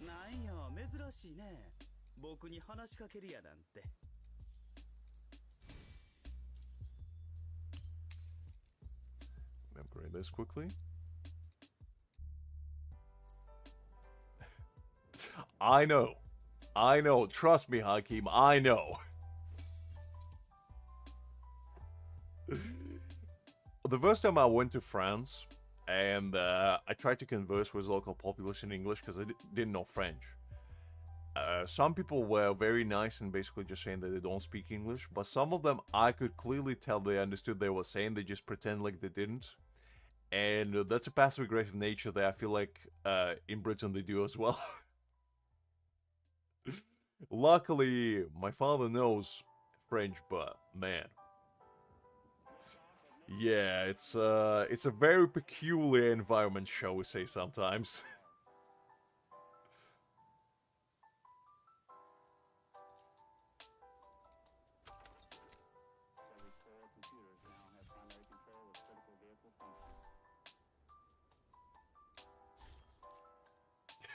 Yeah, just start busting out Spanish, you know, confuse him with the orb of confusion.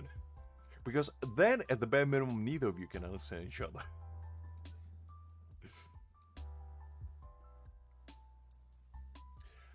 I mean, I always wanted to learn French, but French is just such a complex language that I could never really even begin to wrap my head about it.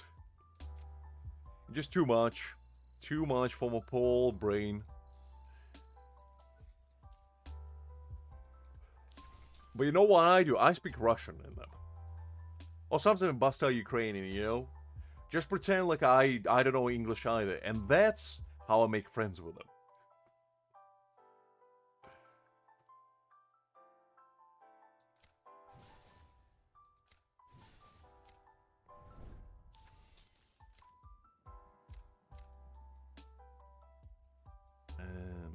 I'm not sure, to be honest, Liz. It's just, like, my brain just can't be wrapped around it. For whatever reason, just like linguistically, it doesn't make sense in my brain. And that could be because I'm a simple-minded individual. Or just, I don't know, my brain gets overloaded easily. Which is more likely, let's be honest. Okay, let's do this stealth op situation. And then after this, we're probably gonna jump onto Liz's account and do Hot Frenzy Feast. And maybe do a little account review while we're at it. And after that, we'll probably call it a day.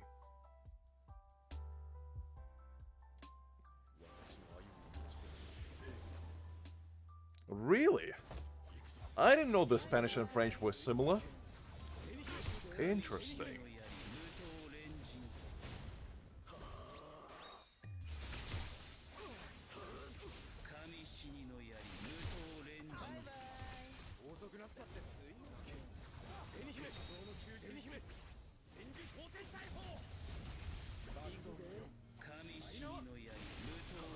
I guess it stems back to the, you know, the olden days where majority of languages came from like Latin or whatever, no? So I guess similar roots.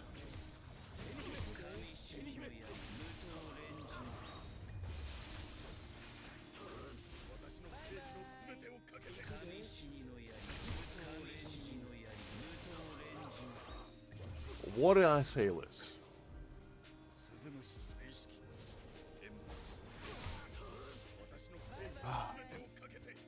I didn't even do anything this time. Golly.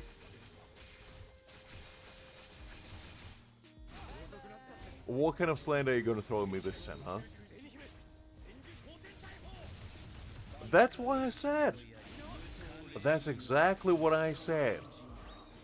Because they all stem probably from Latin. Golly, Liz. You throw slander first and listen later. When will you learn?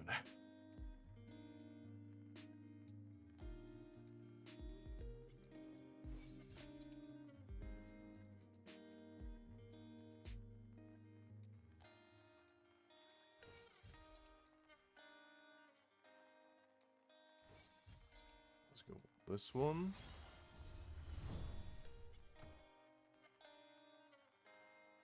Romance language? No, I don't think so.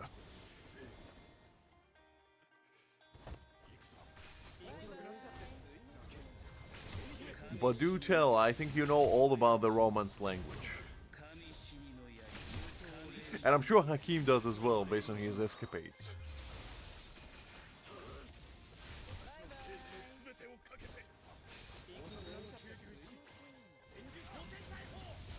No, I don't know about French. I just make a guesstimate. Which is a guess and an estimate combined together. Because like majority of European language came from Latin. It's just how it is.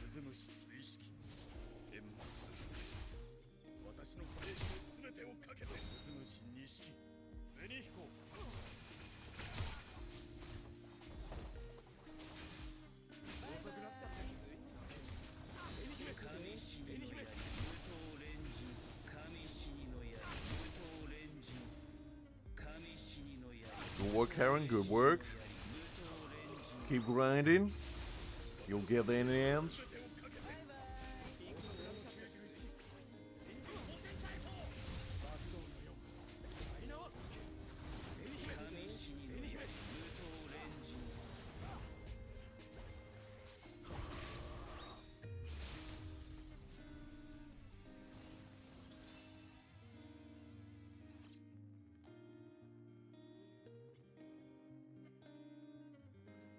Let's go with decision.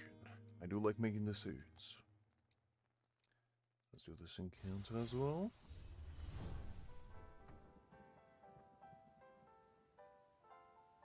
Nah, probably the same to be honest, because I do remember when I was streaming at first, I had like no lot of things to do. Because majority of it was basically grinding, and actually for most of the streams at the beginning, I did just story. Because that was like the main thing. And the events, I guess.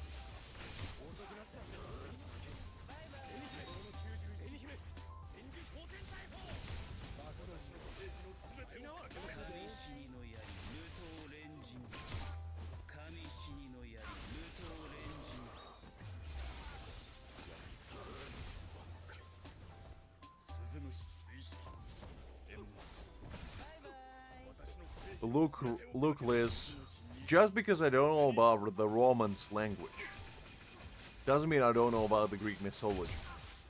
I'm no romantic individual by nature, so why would I know about the Romance language? Roman language I do know about, but no Romance language. I don't know about that one. And also, I'm not sure why you're throwing limes in there. Like, I know you gotta show your Latin American flair, but you don't have to show limes. We can do without them.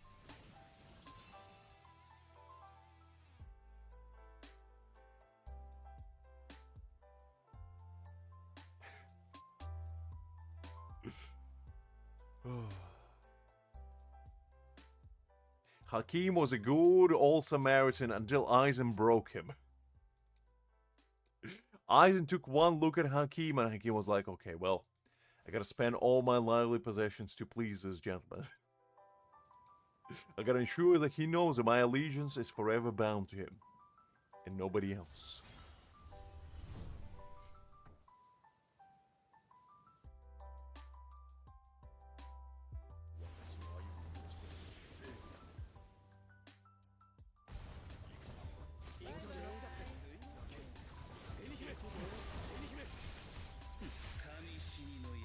Hakim, you do realize that Aizen came out in the first months of this game. It was like on the 3rd or 4th week.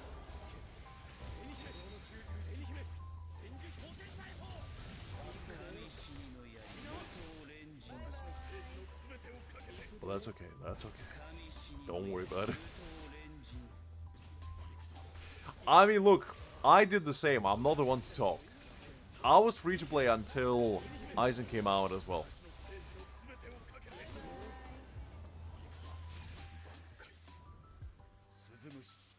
So we're all in this together.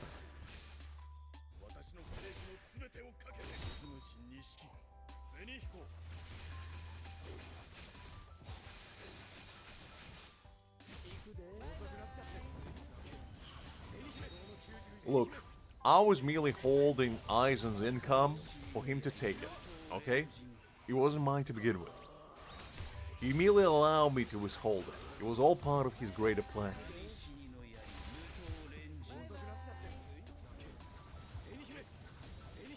Personally, I always start with a tactic unit first, Terran, and then I go into support and then into DPS.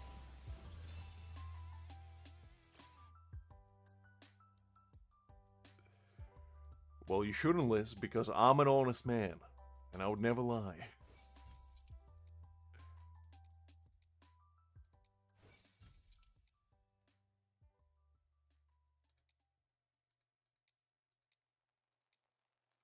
What's decision again? Let's do trades.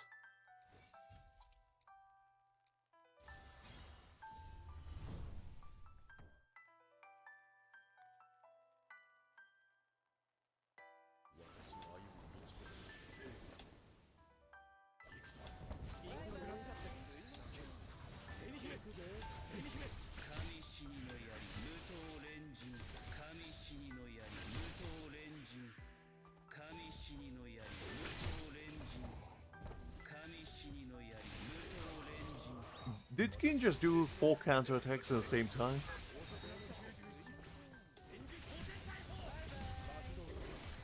What do you mean bully, man? I never bullied anyone in my life. Golly, Liz, they always slander at an innocent man like that.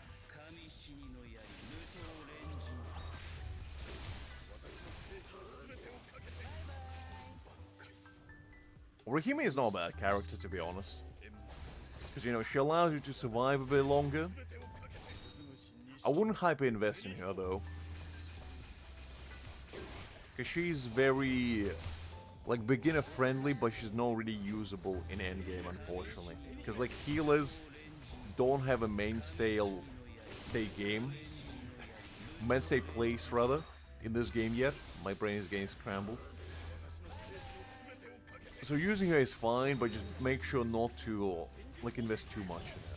Because you want to conserve your resources for better characters in the future, as much as you can.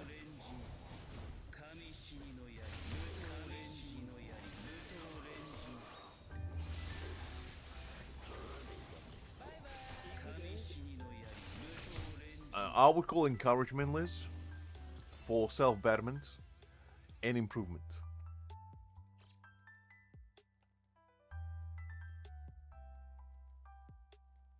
I don't know what you would call it, but that's what I would call it. That is fine, Karen. I mean, to be fair, since you only started, I mean, there's not really a wrong choice you can make, because you don't have, like, a lot of options. So you gotta make do with what you have. But, like, the SR units to look out for, if you have them, is Rukia, Momo, and Rangiku. Those are, like, the best 3. Shikai Ichigo is decent. but I personally never used him that much, but I think he'd be a decent, you know, slash DPS for what he is, at least.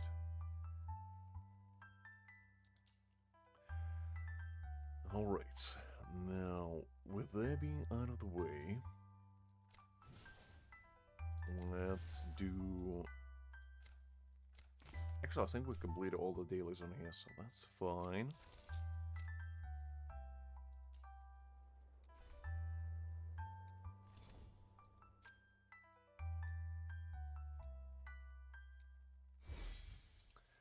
Okay, and that's sorted. Let's claim all of this.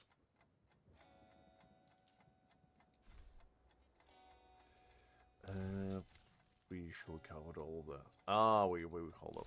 I forgot completely about... where was it? I haven't actually done any of it, so... I gotta remember to do later. Yeah, we're gonna do the, this one.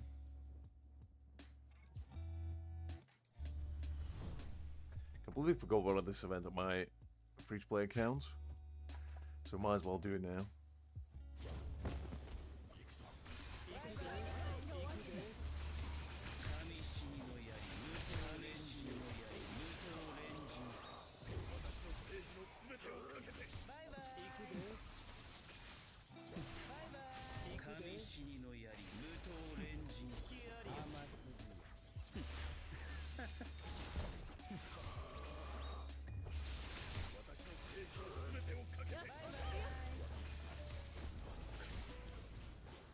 And I think after we're done with this, we'll probably jump on Liz's account, do a little account review, and frenzy feast for her.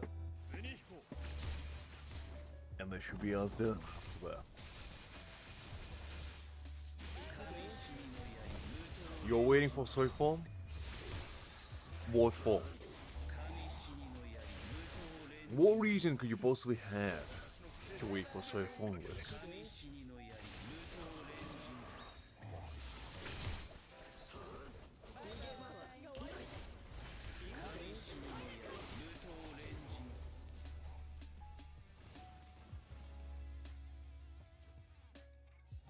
Save that.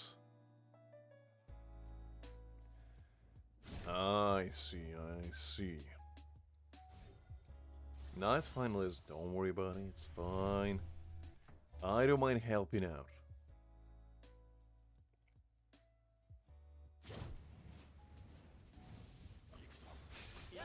Because to be fair, I just don't have time to do any of these events throughout the week. So, more times than not, I just do them on stream, and sometimes I just forget, you know? Sometimes I get too lost in the sauce, and I end up doing them later. Like, usually, more times than not, I remember about existence of some of those events. Like, for example, last Thursday, I did a bunch of them because I completely forgot that I need to do them. So I stayed up pretty much all night doing them. And, needless to say, it wasn't particularly fun. It was fun, but not the kind of fun you want to have at like 4 AM.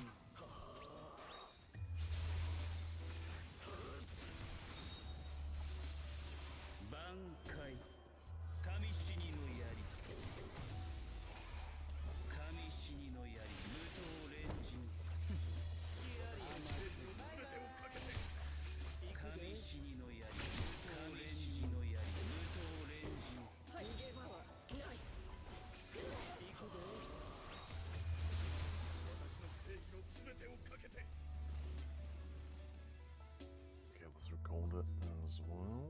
That's fine. Let's do this one.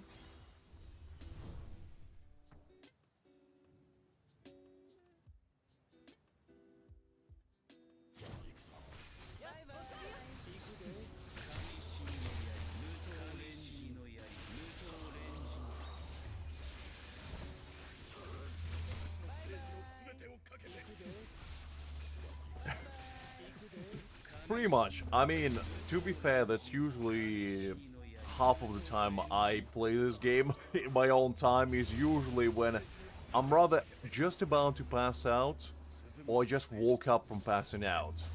And unfortunately, there's no in between.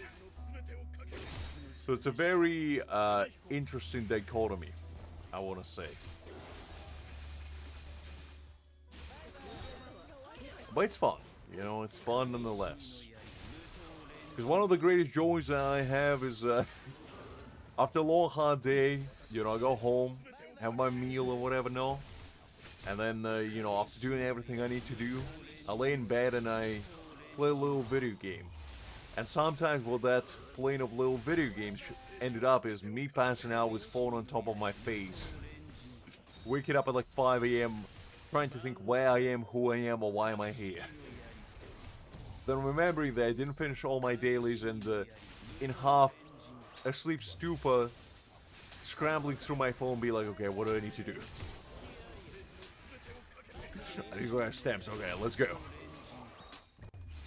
And then passing out again and then waking up like 20 minutes before reset and then realizing I still didn't do half of the stuff that I need to do, so just started engaging like tuba boosters and trying to complete everything in 10 minutes. That's usually how it goes. Not all the time, but most of the time. For better, for worse.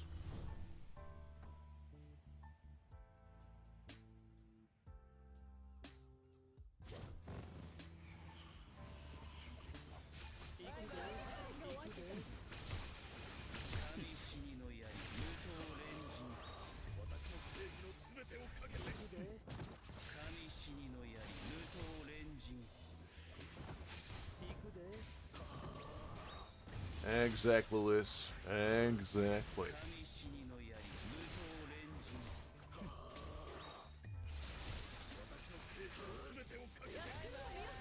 I mean, that would be fun.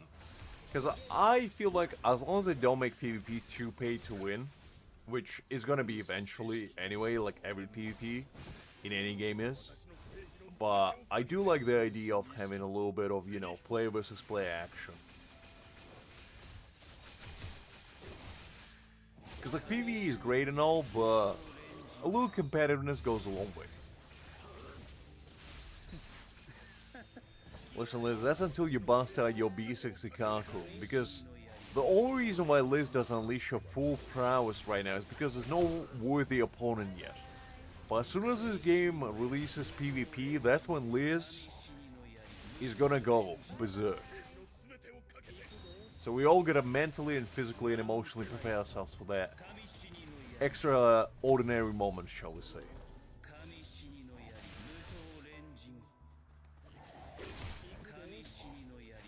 Exactly, Hakim. Exactly. She's vying for that crown no matter the price, no matter the cost. And unfortunately, we can't stop her. She's too powerful. She's too powerful.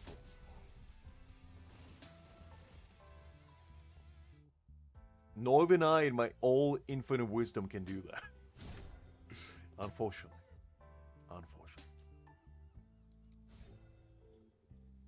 Oh, come on, Krieg. Don't be like that. You'll have fun. Don't you worry.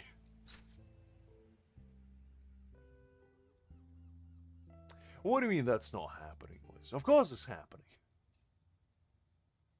It's happening as we speak.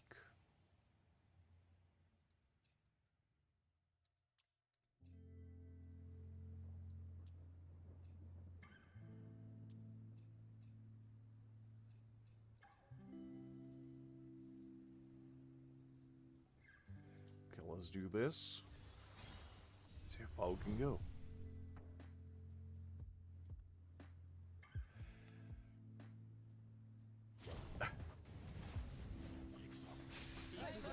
Liz likes fast actions. She doesn't like indecisiveness. Indecisiveness is a sign of weakness, and weakness is not tolerated by Miss Liz. That's what we all know. You see, that's kind of mentality you develop after having B6 Ikaku. You start seeing the world in a different light. You start to see the weakness in everybody else before you, and that weakness disgusts you to your very core. And as such, Liz does not tolerate any weaknesses. She wants us to be at our best, because when we are at our best, well, that's when she truly will have a challenge, or worthy being pursued. But until then, unfortunately, we're not good enough.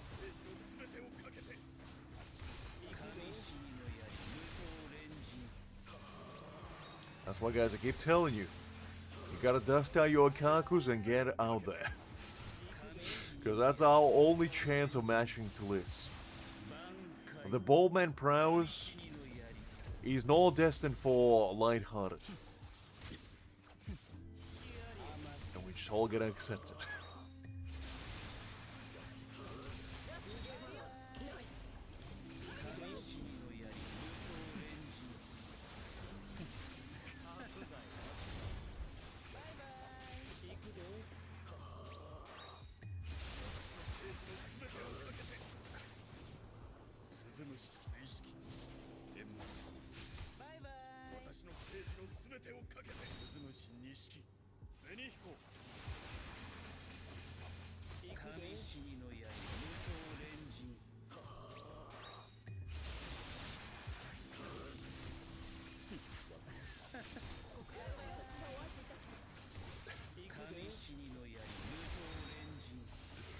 The losers start to making bargaining offers.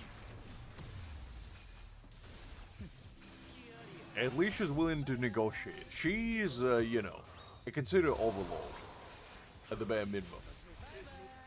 So I guess we can count a blessing on that at least. Well, now that is. Never know when she's gonna change her mind.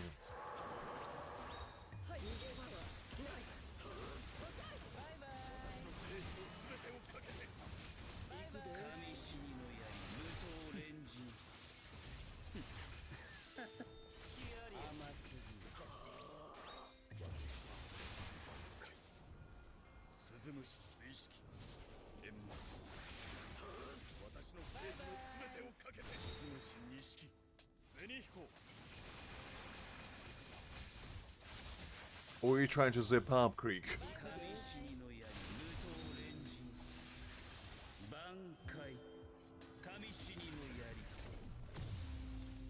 Liz, I think Creek is challenging your authority. You know what that means. There's only one way to establish your dominance yet again. And I think it might be time. I think it's been too long. Creek has forgotten the fear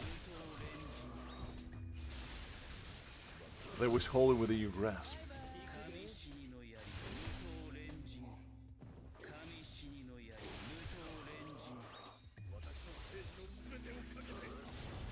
Nah? You gonna have mercy for once? I guess you are a changed woman. I was wrong about you, Liz. I saw you were a bloodthirsty overlord that was trying to take over this universe as we know it. But maybe you know. Maybe you know.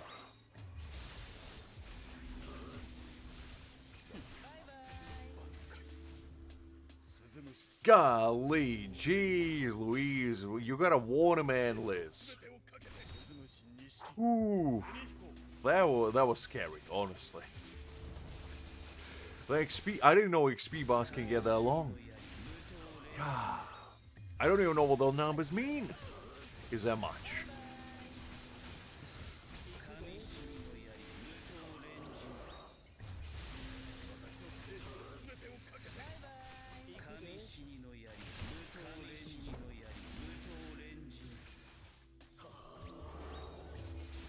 Creek is at acceptance stage.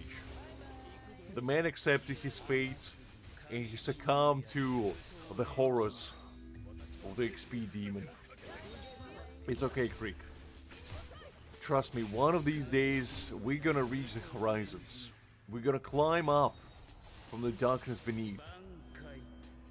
And we're gonna see the world for what it truly is.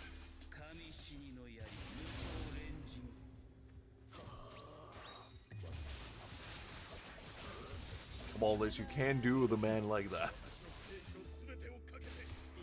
It's like a shock therapy, you know, the more you see, the less likely you are to get affected by it.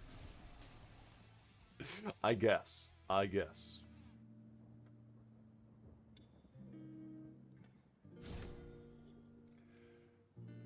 Alright, so that's been out of the way. Now we can jump onto Liz's account and see what absolute horrors await us. I'm pretty certain, at least. I have this to do, but my brain right now is like a raging volcano, and I just don't think I have enough brain power to do this. Deck Inspector. Should I? Fine, I'll do it. It's probably going to take us a while, guys, so buckle up. It's going to be a wild one. Because I was going to say I was going to do it by myself later, but then I'm realizing that I'm probably going to forget. And if I do forget, I'm going to wake up at like 4 AM on Thursday morning and be like, okay, I need to do this. Look, Liz, it's all about dedication. Sometimes we'll climb, sometimes we'll fall, and then just life for you.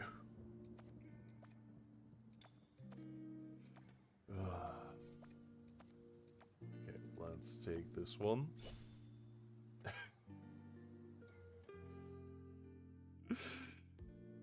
Fair enough, Creek, fair enough.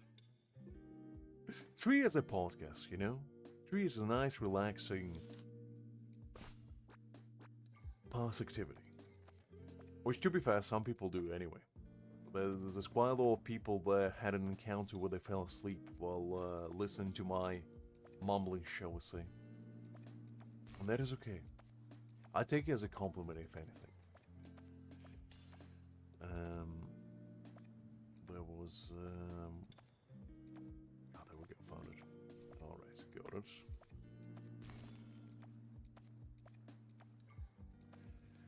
There was... the cat is there, got it. It's a riveting gameplay, guys. I hope you keep keeping up. I know it's not simple. And all it requires a very special kind of attention span that I may or may not have. But that is okay, because right now I'm gonna unleash my full game of prowess. And I'm gonna show you guys, I am indeed the chosen puzzle solver I always was meant to be. Let's see. There's the trees, there's the flowers. Anything else? Look, guys, you just gotta understand. Sometimes you gotta do what you gotta do. That's what life is all about.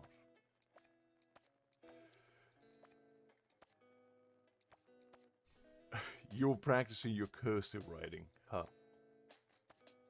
I never even learned cursive, so I don't even know what that would entail, but... good luck with it, I guess. There's a red bin, and there's a parcel. That's absolutely fine, Liz. That's absolutely fine. Don't worry about it.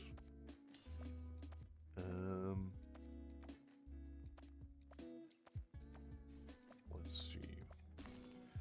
Is there an exciting box somewhere here? Oh, there we go. Found it.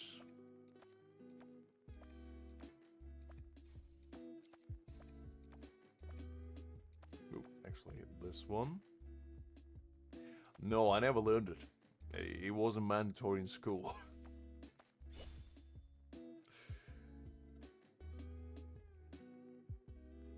Nope. They never forced us to do it.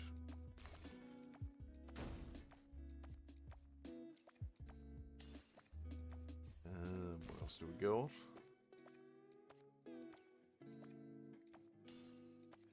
Oh, there we go. There's a blue box. That's a football. Cupcake is over there. There's a bike. Trash cans. Sewage waste. We got them all. But no, I never learned it. I just don't know. They never required me to, and I mean, Ukrainian is kind of like cursive because the way we write words is basically all stringed together. So, like, you know how you guys in English, well, you know, I mean in Spanish as well, I would assume, but you basically separate the letters. In Ukrainian and Russian, we don't do that. We have entire words, like all the letters are joined together. So basically, it looks like a continuous string of letters. So cursive is kind of in the same way, I believe. So I could write in cursive, I guess, if I wanted to. It just, it's probably not gonna look exactly how it's supposed to look, which, I don't know.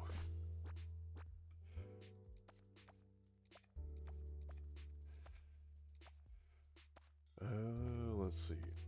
Yeah, there's the flowers, go there.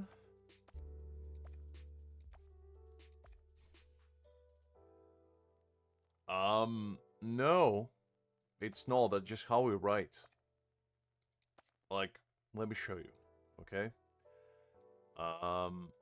No, it's easy. I just grew up that way.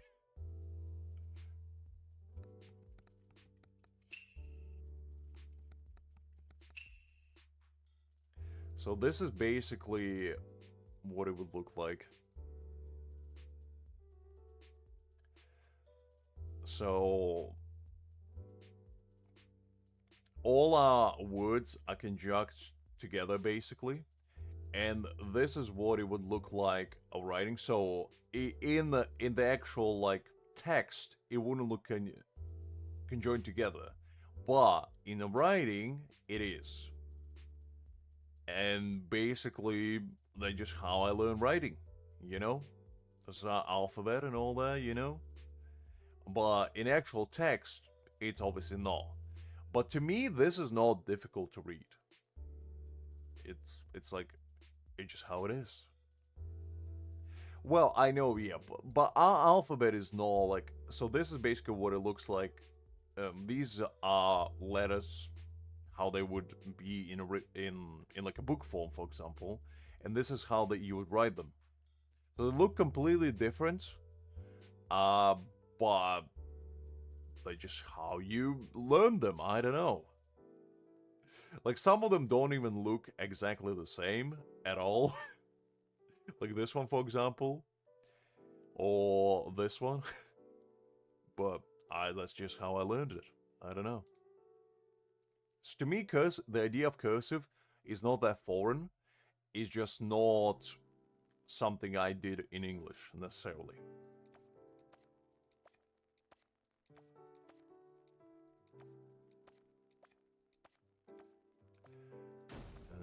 Let's see.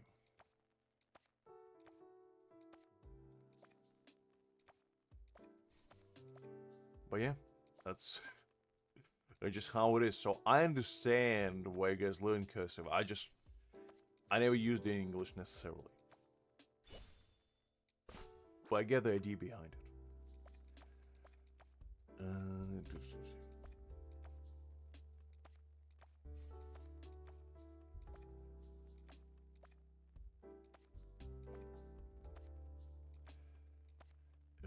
Where was the... Oh, there we go, found it. I was gonna say, I definitely saw it.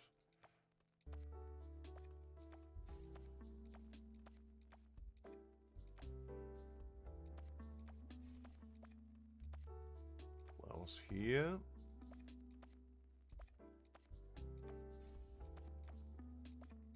Man, doing this at like 12 a.m. is not exactly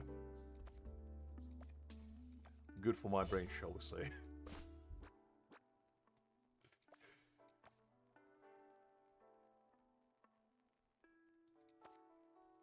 I guess so. I mean, my handwriting in my own language is not that pretty, to be honest, because my writing in English is pretty atrocious as well.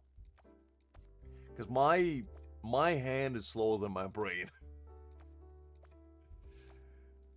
which is, I guess, is a perk, or rather the curse of having ADHD like I do. Okay, there we go.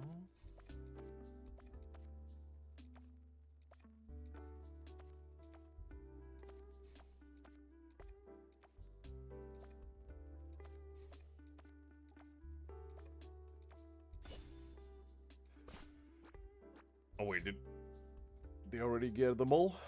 Yes, I did. Okay, let's keep going.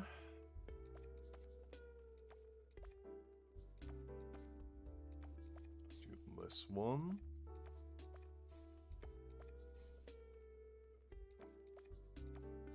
And... oh, hold up. This one. This one is not too bad. I can manage when it's only 3. I can definitely do that.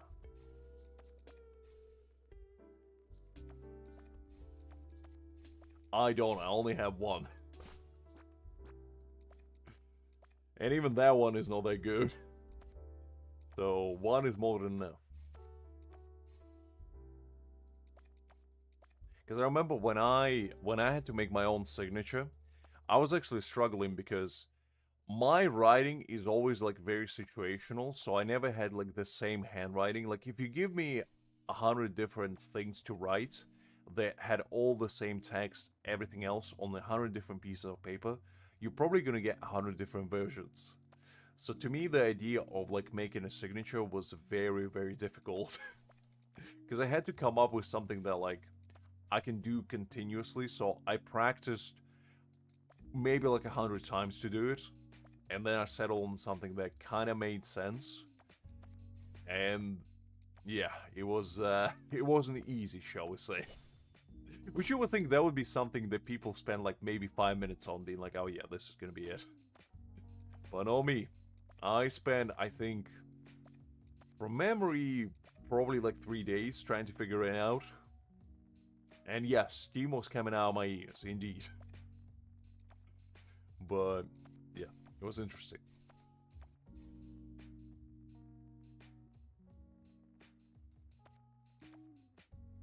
Absolutely, Hakim, absolutely.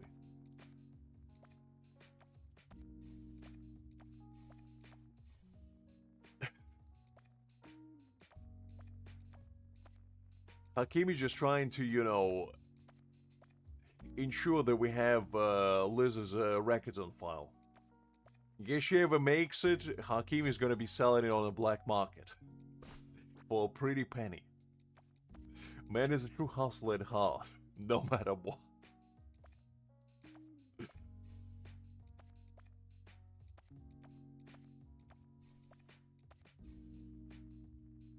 And there we go.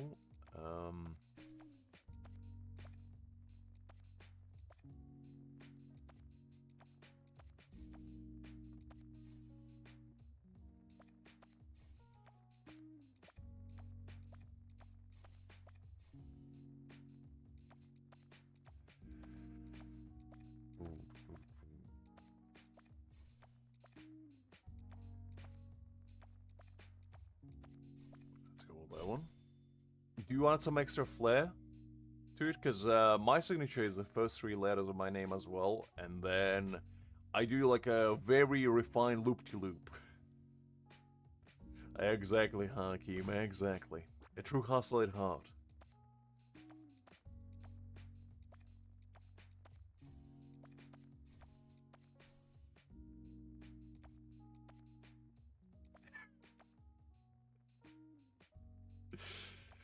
I think she's too preview, Hakim. Better luck next time. Gotta give her a better business proposition. Gotta lure her into it.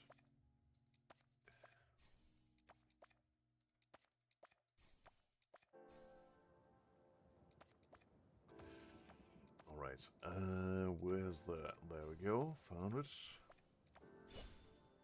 Okay, how many more do I need? 300 more. Whew.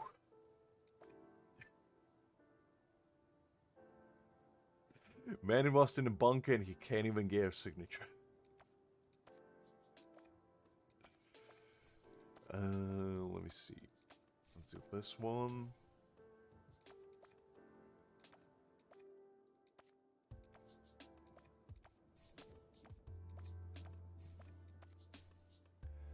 Got that. There's the acid. Got that as well. Liz doesn't like leaving paper traces behind. Anything that can track it back to her, she just not doing it. As a space conqueror, leaving traces behind is a rookie mistake. And Liz would never do that.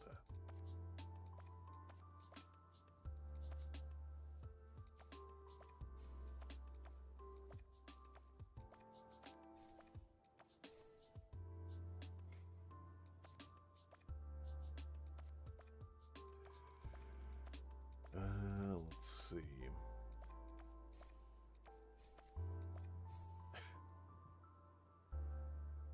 I mean, my chat is probably way more secure than Bunker, now that I think about it. Welcome back, Justin. No, you didn't miss too much. I mean, you missed a lot, but none of which was too important, shall we say. When we just have any chat, a good old hood and a holler, if you will.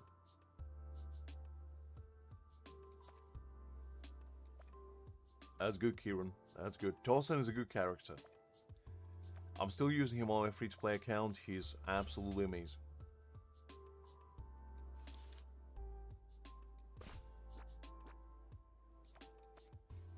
Okay, where's the football? There we go.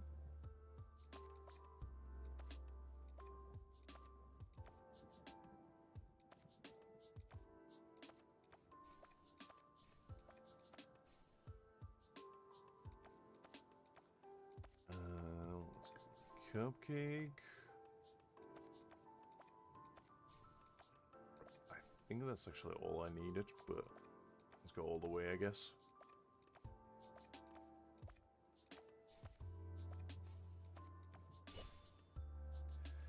Alright, that's sorted. Oh, this one, yeah, this one's gonna be tricky. Especially with my fried brain right now. There we go. Go. What's here?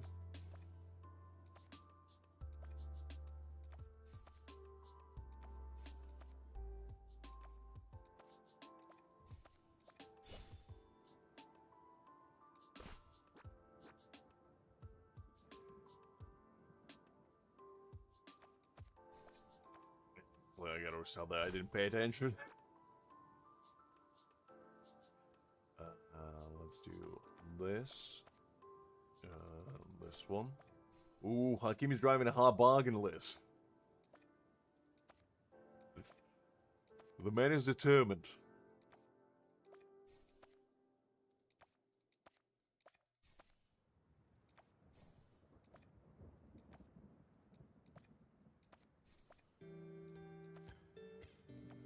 Let's go with this. Bikes.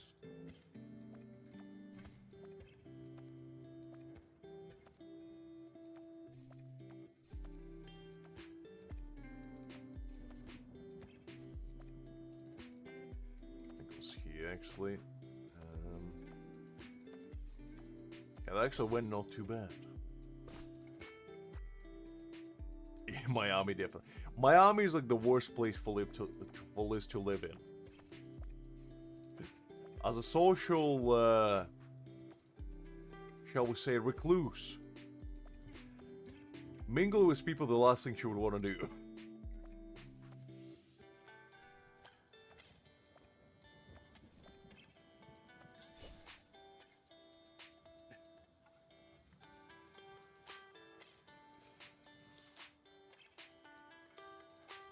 Let's go with this one. I mean, DBL, you gotta hustle out there, you know? Sometimes you gotta do what you gotta do.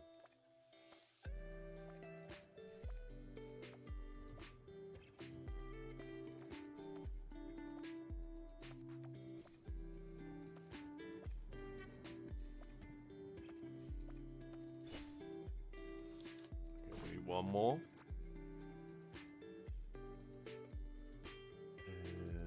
Let's go with this.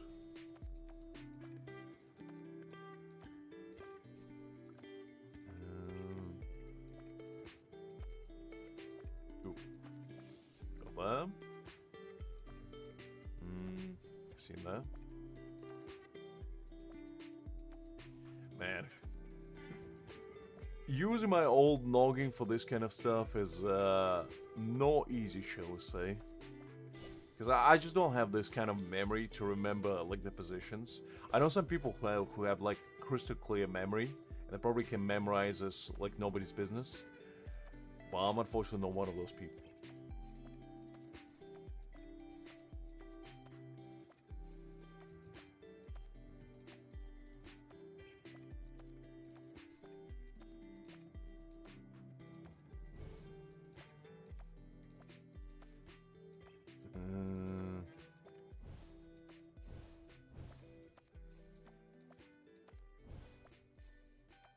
Okay.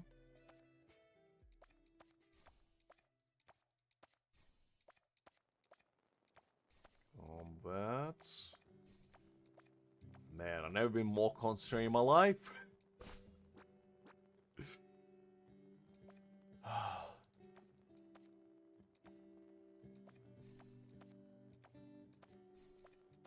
Alright, go there.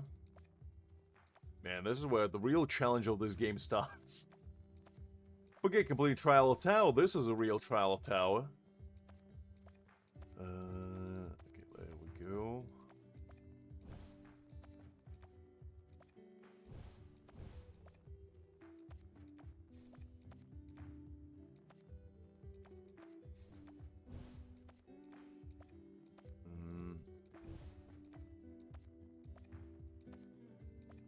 Okay, go on that. Whew. Liz is already a land magnet unlike any. She doesn't need any more.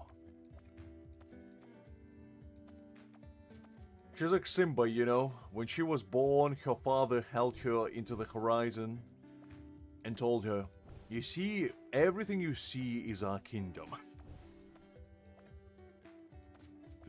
And ever since then, Liz never needed more land. So she could see a lot.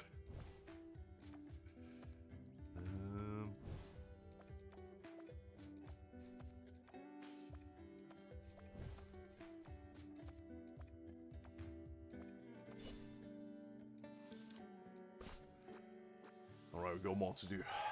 Almost there, though.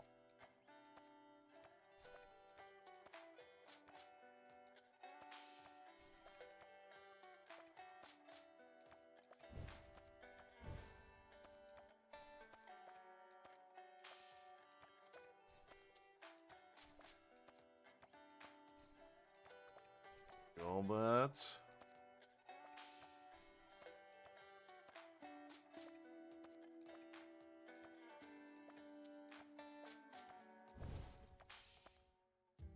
None of these match. Oh man. Oh. Okay, well. Didn't quite work out. Alright, whatever. We need to do it 2 more times. Liz made her first million at the age of -10. She was already hustling in a womb. Before she was even born, she already had stocks investments. That's how powerful Liz's investment prowess is. Ask me, immortals can only be in awe of it.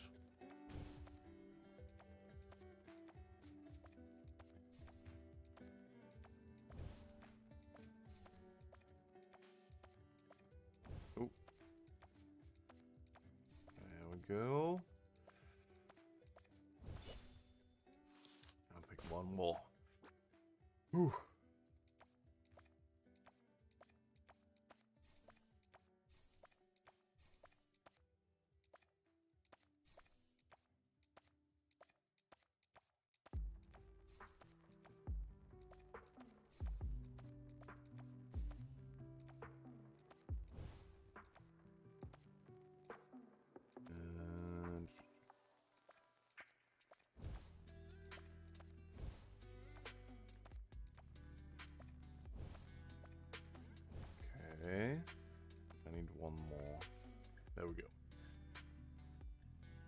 Let the cards go.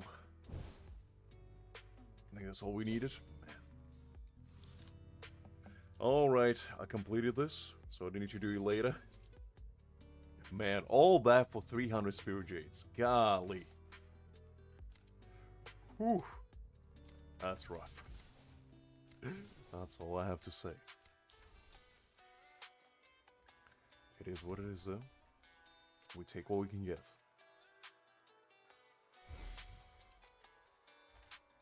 Let's claim all the rewards. And I think now we are ready to go to Liz's account. Yeah, I'm pretty sure we completed everything. So we are fine now. Just stay at the begin for a second while I'll boot up the other emulator. We're gonna jump straight into it.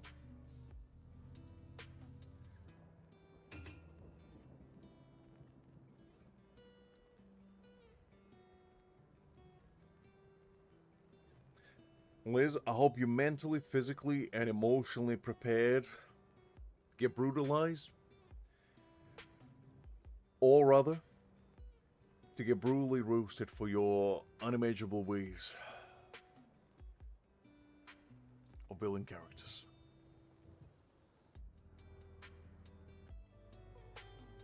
Is your hair red now?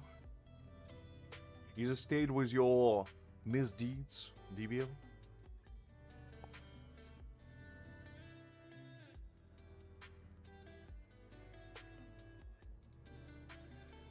Always gotta remember to mute the thing, otherwise it's gonna make a horrendous noise. I still couldn't quite figure out why it does that. The man became like a mochi.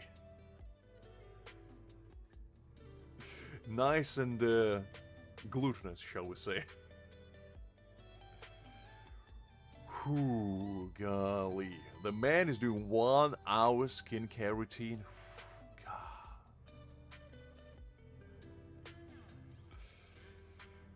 Whew. I just don't understand how you don't get tired of it, Hakim. That's one thing. Because you gotta think, you spend 1/24 of your life on skincare routine. And that's a lot.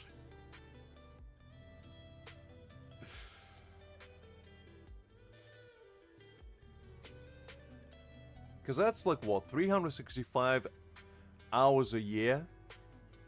And let's assume you live until 100, right? How many hours is that? 365 times 100.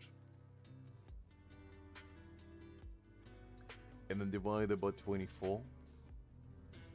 That's 1,520 days you spend on skincare routine. Which is equivalent to 4.2 years. So you're spending 4 years on skincare routine. Golly. That's a lot. Imagine doing nothing but skincare for 4 years of your life. Whew. That's a lot of lotion, is all I'm gonna say.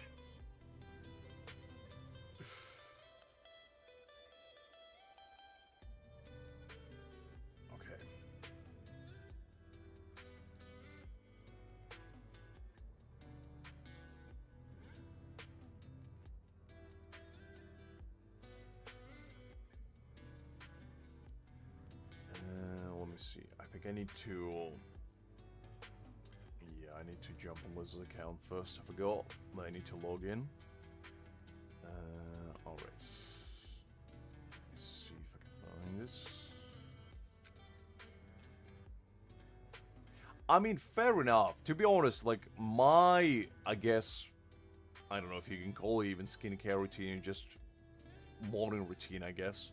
Is I wake up, I wash my face, I brush my teeth, I comb my hair, I put some deodorant on. That's about it. I maybe put a little bit of, like, cologne if I'm feeling particular, you know, in need of it, shall we say, or something, or if I'm going somewhere special. But otherwise, that's pretty much it.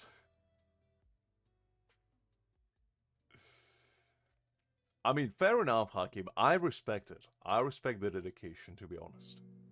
Because I'm just an individual that doesn't have enough, you know, dedication to stuff like that. But I do respect it. I do respect it. Okay. So, what we're gonna do now, I think I did all this stuff already for Liz, so that's fine. Liz, I'm not gonna do this for you. My brain is already fried from it. I'll leave that to you. I might do that for you later. I'll spend like 5 energy for you. Listen, Liz. First of all, before I critique your account, we're gonna do your frenzy feast. I wanna go in blind, and I don't wanna see anything you did yet. Silk pillowcases in this economy, Hakim? Come on. Cotton at best. Cotton at best.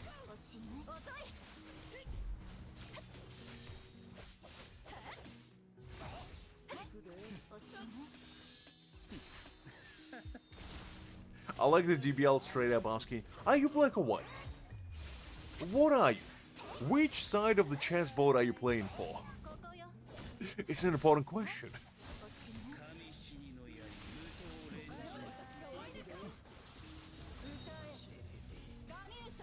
I don't think it's about the price, it's about the time. Because, to be honest, for me, I just don't find the time for that kind of thing. Like, my morning routine takes 5 minutes. That's already too much. Sometimes 10, okay? But that's it. Ah, the man living the high life.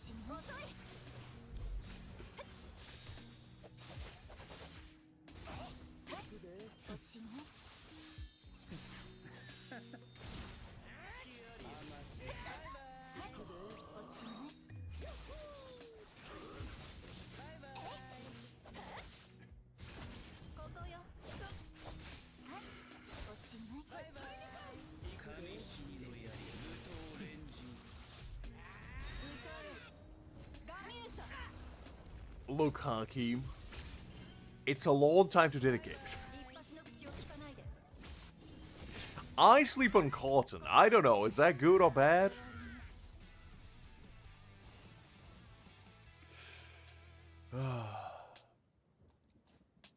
More important question, how often do you guys wash your bed sheets? Because I personally do it bi-weekly. If I'm super lazy, once every 3 weeks, but usually bi-weekly. Because that's the real question. Because you could be sleeping on Goose Fez, but if you wash your cases at least once a month, I'd say, I think you're fine. Is it? Wow, what do I do? How am I supposed to know that? I mean, it's caught on cases. Inside is actual, like, proper duck feathers and all that.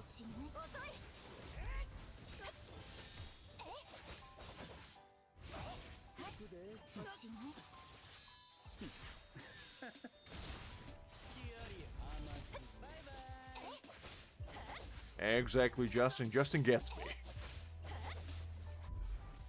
Once a week, you see, I just don't have the time. So I do it once every 2 weeks.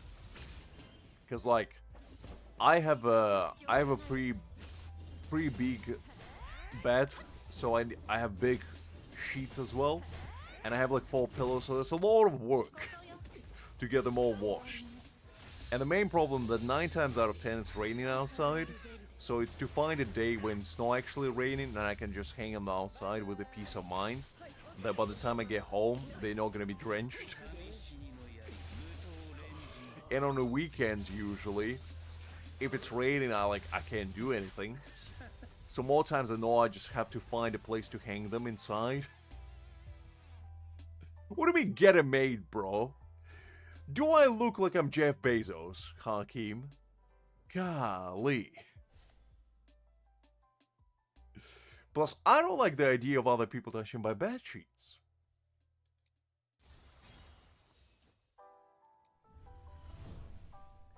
I don't want to dry it because, first of all, it's bad for your actual material that you're drying in there, especially your clothing. My parents used to have a dryer, and every single time my clothes would go in there, it would feel like they went through a car shredder. Like, the stuff would feel super milly, and I just didn't like it. You gotta dry it in a natural way with air. That way you get nice crisp finish and a nice pleasant smell. The dryer doesn't do that. Both, Justin, both.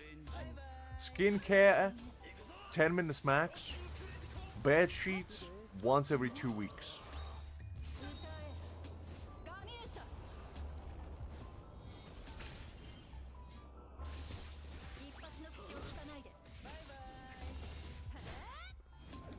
He always does, Liz. He always does.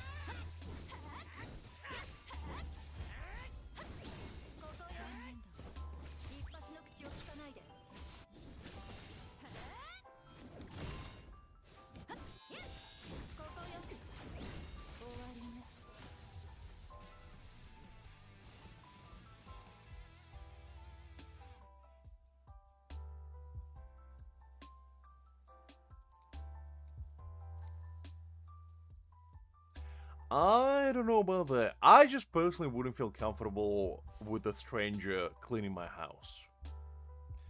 I don't know, maybe it's just me, but I don't like that idea. Because personally, to me, maintaining the cleanliness of my own place is rewarding. Because I know that I did it. If somebody else does it for me, I'm like, nah. And also, usually I'm not the one to do it anyway. Usually, okay, so my parents visit me quite often, and more times than not, my mom comes over, and I try to keep my place very tidy, but occasionally I would come home, and my place would be unusually clean, and I would be like, did somebody break into my house, clean my house, and left? And lo and behold, yes. It was my own mother. She just sometimes shows up, you know, just to check up on me if I'm not home. She just kind of cleans it up a little bit. And I'm like, okay, well, fair. It doesn't happen often, but occasionally she does. And I'm like, Mom, have you been home? And I was like, she was like, yeah, I have. Because I would be like dinner on the stove, the house would be clean, the clothes would be washed and folded, and I would be like, great. I guess I don't need to do that.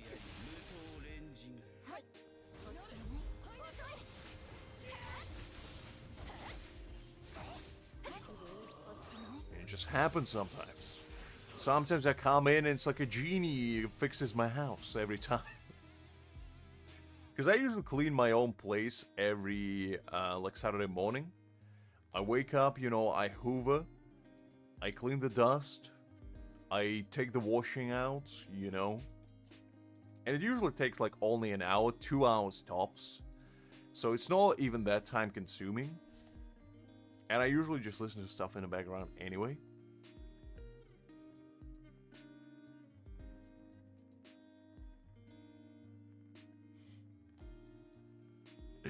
I'm not paying somebody to do it, Hakim. That's the difference. I'm not doing it intentionally. It just happens. And more times than not, I am cleaning my own place. Hi there, Crazy. I'm glad to see you again. Hopefully you're doing well. Look, I pay her in compliments. I say, Mother, I appreciate your unyielding help, and thank you very much for your service. I will forever remember your contribution to the great cause of keeping me alive.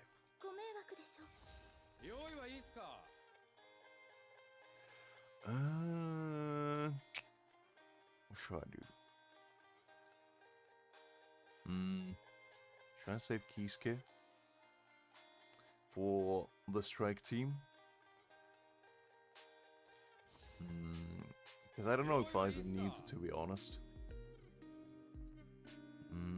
Choices. I guess let's just do Aizen. And then we'll try Kisuke with Yorichi's team. No, unfortunately not crazy. Unfortunately the pools didn't go too well, but I appreciate the concern.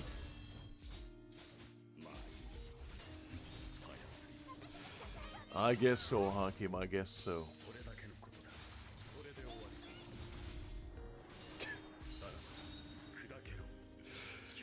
What do you mean beating the allegation, BBL?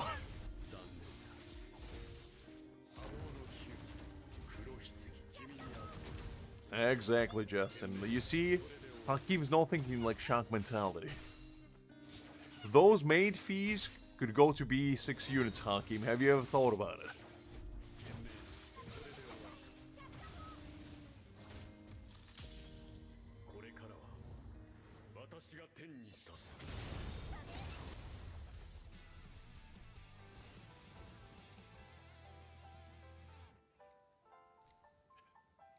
I mean, to be fair, I'm kind of with Hakim on this. Because this is like a whale problem that if you have every unit B6, the game becomes too hard. Oh, not too hard.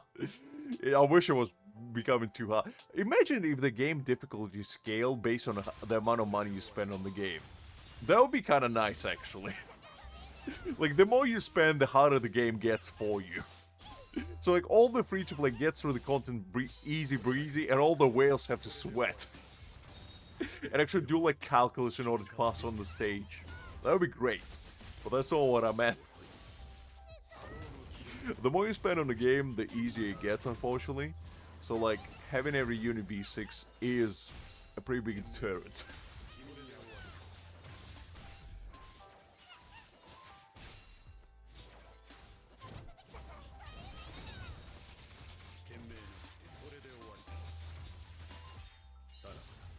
Listen, Justin, I'm just saying there's the next billion-dollar idea over there. Make whales work harder, is what I say. Hoyoverse is taking notes in the background, guys. Trust me. 7.0 Genshin update is gonna be crazy. You get C10 unit? Well, welcome to hell. Now every single enemy has 100x HP bar. In fact, the HP bar is so huge, it stretches from Sumeru all the way to Mondstadt. That's how massive it is. Good luck beating slimes now. Healer Chu's might as well be a walking atomic bomb. That's fair, Hakim, that's fair. That's whale mentality right there at its finest.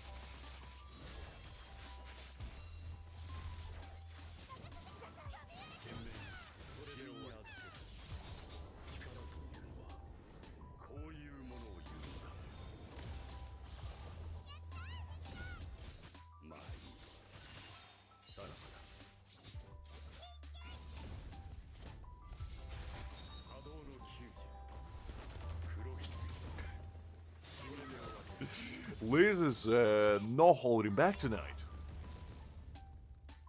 She's going all out. Exactly, and invest in fun. Get a tank or something. What is he, Arnold Schwarzenegger to just get a tank out of nowhere? Hakim, have you ever considered instead of using a frying pan, using a tank to cook your eggs? Because that's what Arnie used to do. I think that would be a worthwhile investment now that I think about it. A very exquisite egg cooking pan, if I do say so myself.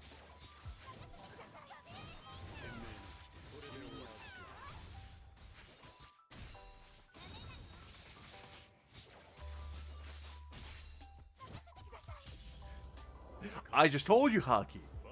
I just told you. Don't you want to be cooking eggs like an absolute champ?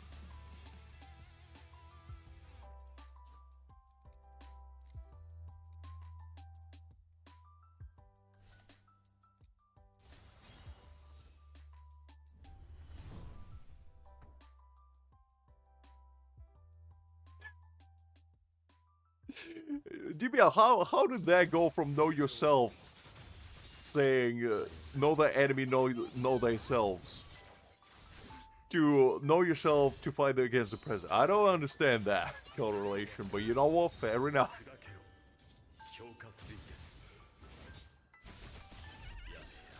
Might as well, Hakim. Better investment.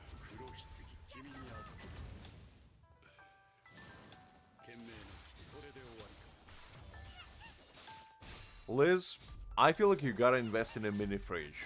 Just put it in your own room, stock it full chock of food, and you'll never have to go out of your room.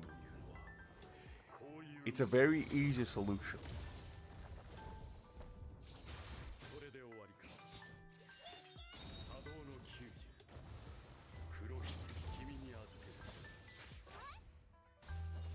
It's fine, EBL, it's fine. I like your grind mentality. Because Liz is too powerful, somebody needs to, you know, ensure that she doesn't get too big for her britches. Her boots are getting way too big for her feet, and we need to curb them down.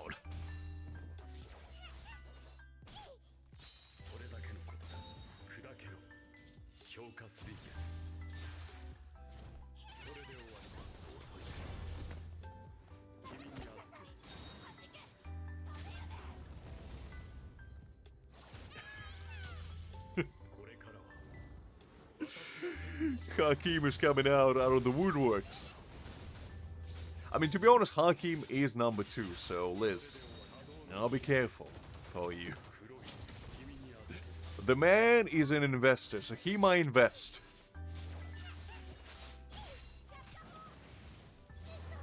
Oof, golly, this woman. At least give a man a warning. You can't just flashbang me like that. And the good people in chat. We all need a little warning time. It is what it is.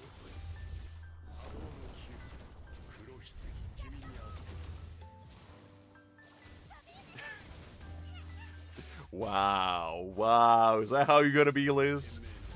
God. Alright, fair enough.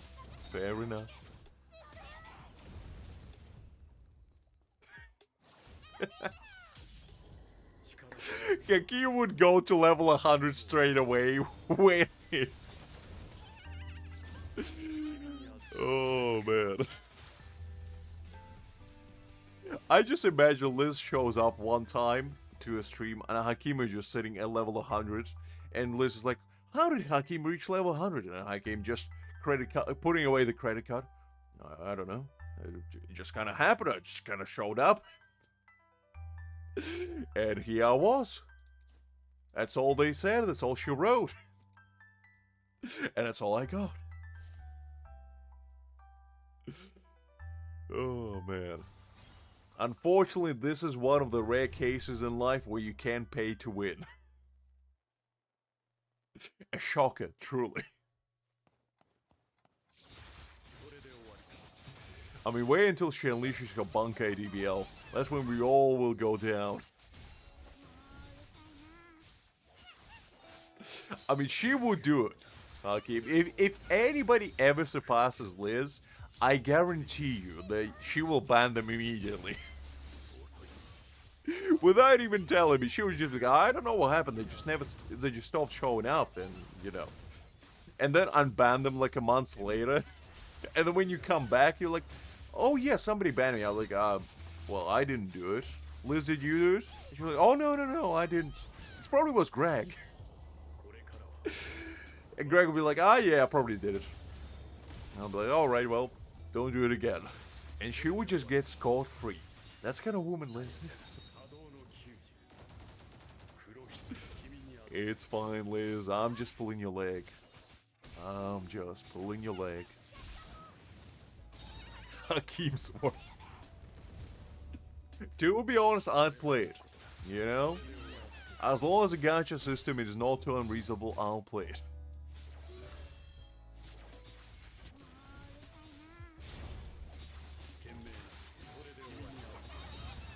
I mean, I think we all do DBL, but it's just how it is. I know Greg is like the ultimate ride or die kind of individual. The man, you know, you call him up, you need like, Greg, I need you to help me bury the body. The Greg is gonna be there with a shovel. He's not gonna even ask where or how, he's just gonna be like, okay, where we going? That's the kind of man you want on your side.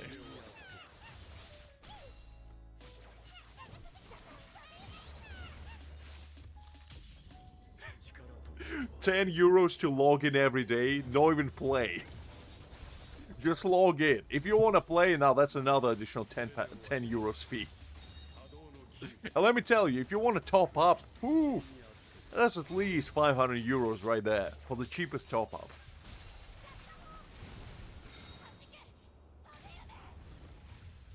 It's alright, DBL, it's alright. Don't worry, it happens to the best of us.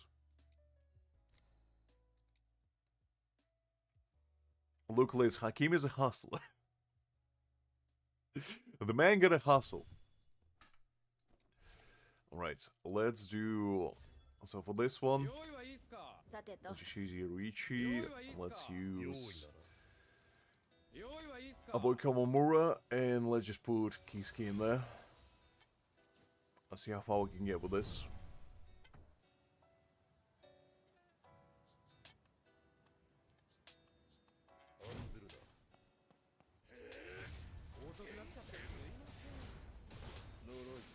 So that's the greatest mystery of life, DBL. We'll never find out.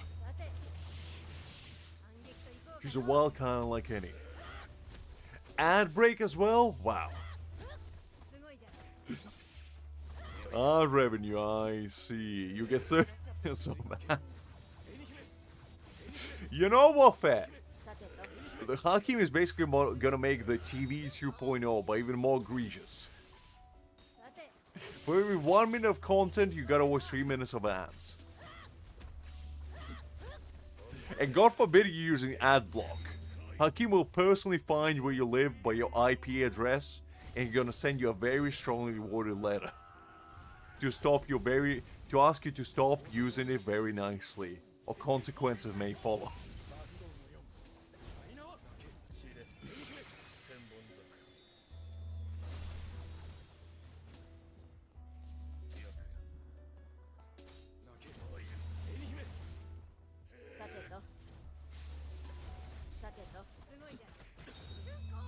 Exactly, Justin, exactly.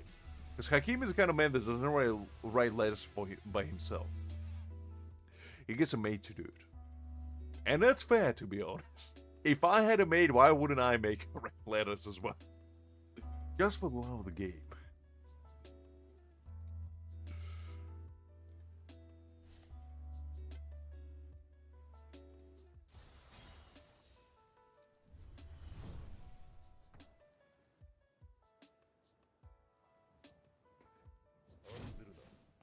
Liz is probably gonna hack Hakim's world on day one and just gonna be like a local Robin Hood, spreading the wealth.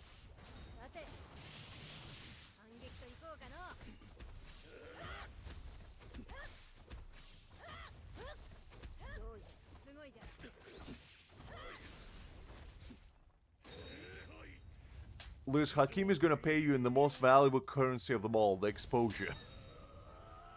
One multi a day, Liz, I would take it. That's a lot. In this gacha economy, one multi a day, that's a good deal.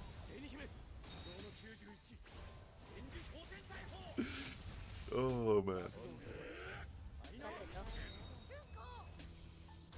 What do you mean, hell nah? Crazy, what did I do?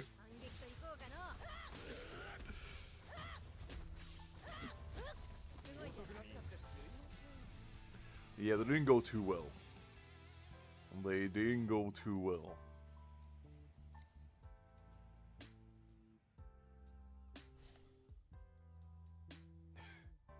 PR for the game. if Liz is in charge of PR, the game is, whew, there's a bleak future against it.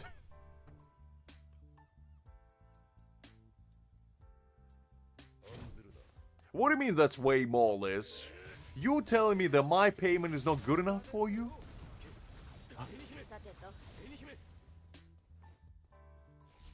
It is what it is, crazy. It is what it is. I'll take what I can get.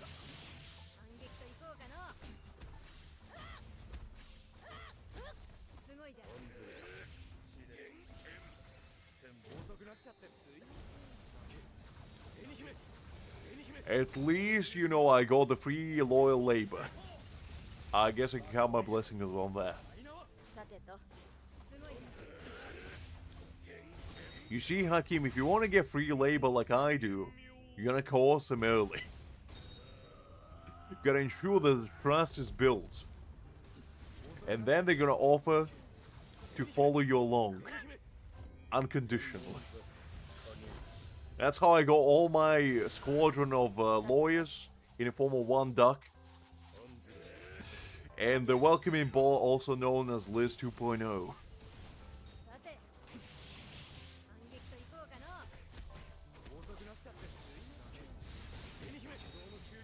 Well, that's where you build the suspense DBL. That's a true marketing tactic right there. Because anybody can do marketing for a game, but nobody can do no marketing for a game and they succeed as hard as Liz will. Because why do work when you can just not?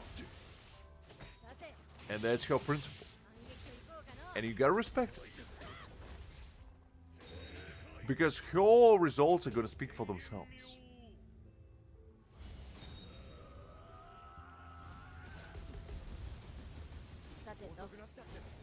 Exactly. Exactly. You gotta build the suspense. You gotta build the intrigue. The air of mystery. The prelude towards a great action that's gonna commence.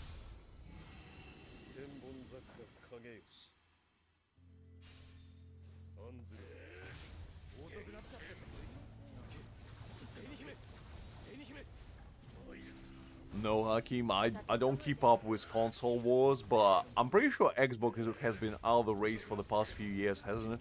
Because, like, what was the last time Xbox actually released anything good? It has been a hot minute, isn't it? Okay, Liz, come on. No need to bring a nuke to a fist fight. It's okay.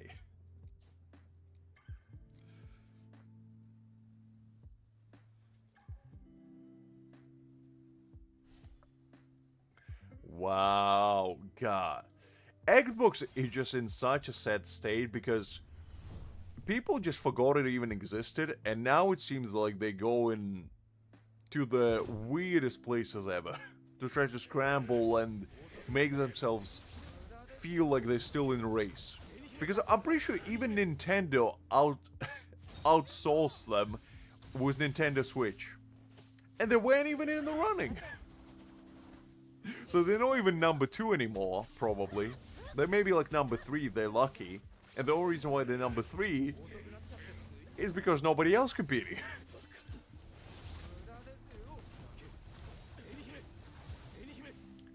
No worries, crazy.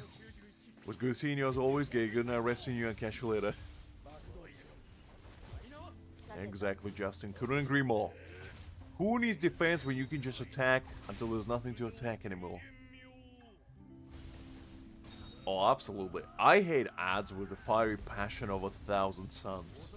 And I'll find any way to avoid them, no matter what. That's why I never watch TV, because watching TV to me feels like I'm getting lobotomized in real time. Like, genuinely.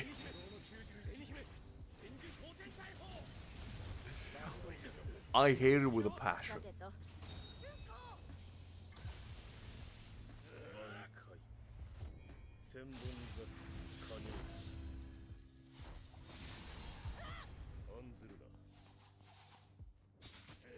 I'll say good night, resting you, crazy. And I'll see you probably next Saturday.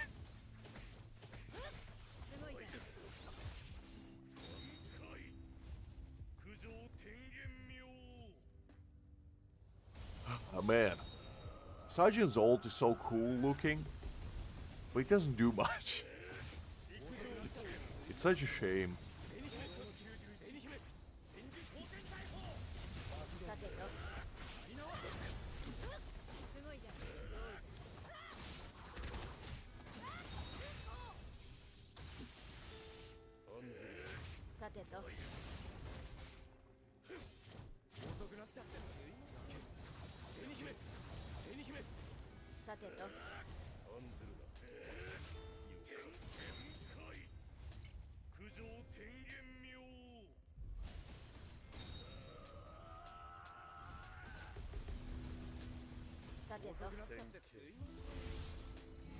I can go into his sword formation. I mean, it's better than my Liz, I'll tell you that much, because mine is non-existent. Welcome back, DBL. Welcome back.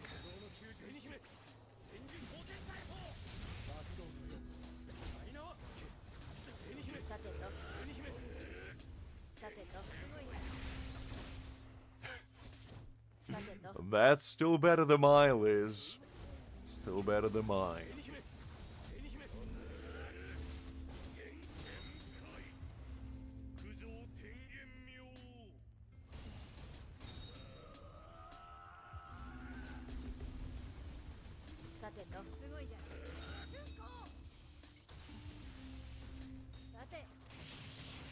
Oh, Mr. Popular over here, DBL.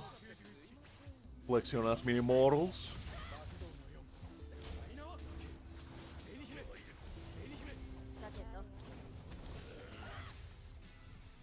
I guess we'll see. You'll be in luck. I don't think he can stop it, because I think Byakuya's one-hit kill even prevents revival. Because Momo's revive doesn't work on him, so I don't think Sajin's shield will do anything.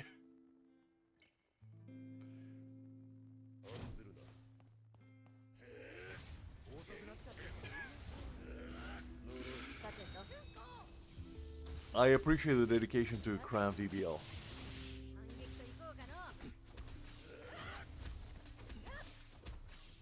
Actually, if you're watching on YouTube, what you can do, which I found out, and I'm not sure if you can do it on every phone, if you tap on the you know, the 3 lines button, and they basically press on the YouTube, and then drag it onto your main screen, is gonna create like a little window where you can actually watch it while multitasking. I've been actually kind of using it to like read manga or whatever now, and like listen to stuff in the background. And it has been a pretty big game changer.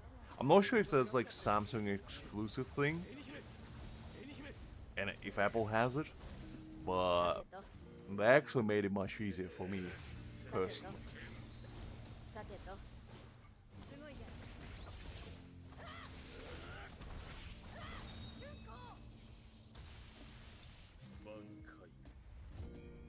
Oh, it doesn't work on iPhone? Yeah, that's unfortunate.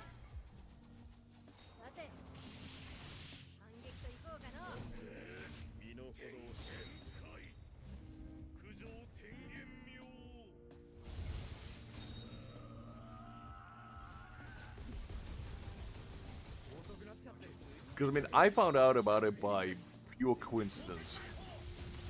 I'm sure iPhone probably has something similar. Maybe it's not like exactly the same.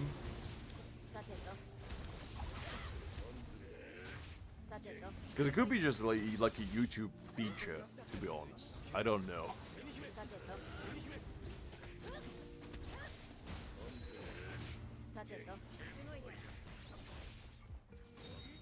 It's fine, Hakim, don't worry. I don't expect you guys to stick around for the entire stream. The only one that's going to be here for the entirety of the stream is Liz. Because, you know, she has an agenda to make. And that is experience agenda. But all the other guys, I do expect you guys to just, you know, leave and come back and whatever. No, it's absolutely fine.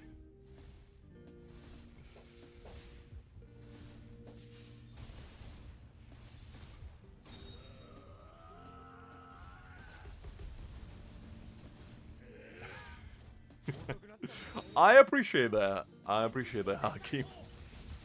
I mean, in big 4K on the main screen.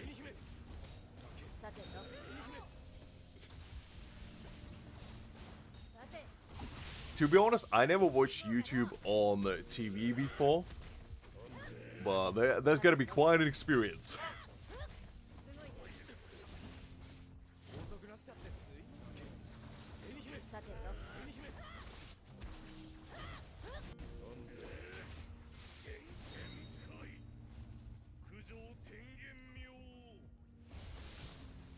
Well, there's gonna be a moment of truth soon enough. We'll see if Sergeant can survive Byakuya's wrath. Just is multitasking while working. Golly. I appreciate you guys joining me while being busy. Hopefully I'm not distracting you too much. That's very sweet of you guys to do that. I truly appreciate it. Really? I didn't even know you can play YouTube on PS4. Interesting.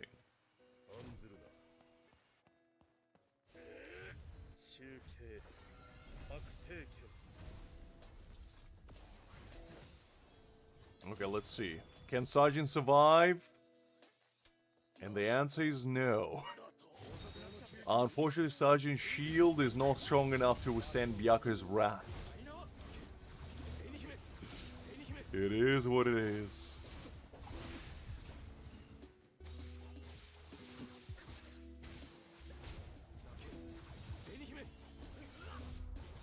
Fair enough, Justin. I respect that. I respect that. Look, I'm no console guy, so I didn't know that. But that's fine. I mean, I obviously knew you can screencast on TV, but I just didn't know that consoles had that feature as well. That's pretty cool. As I said, I never had a console since like PS2.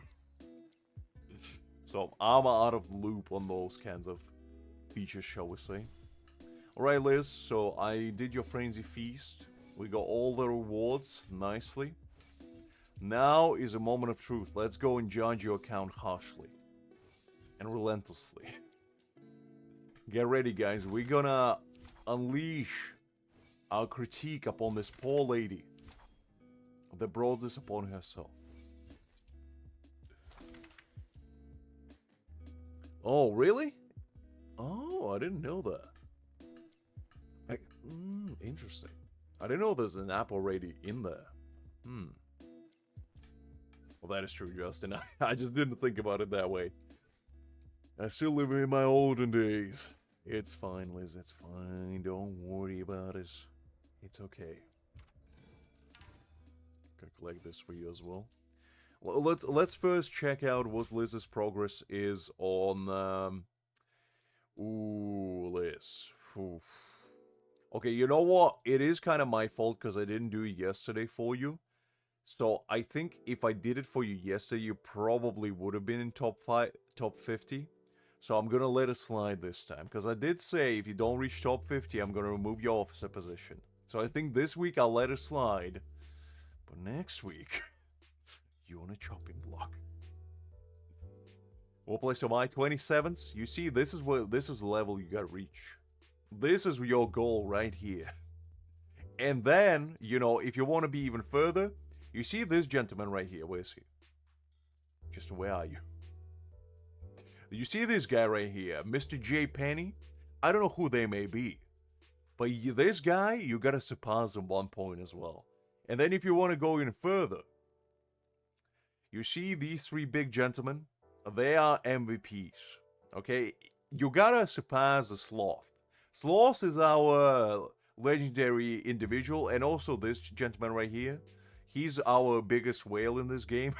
He's level 79. He's the highest level out of anyone here.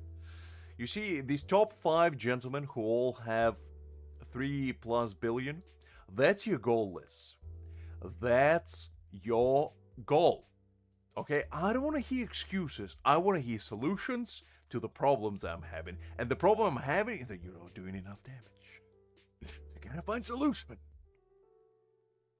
But yeah, this guy right here, he has every single unit B6. And so does Sloss, I believe. Yeah, he does as well. So these like 3 guys are big guys. And Justin is, you know, keeping up with them.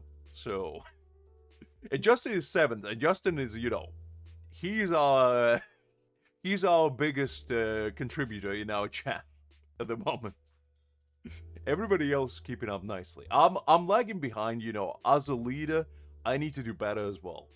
So Liz, we both need to keep up with our A game. I need to climb to at least like top 10, ideally.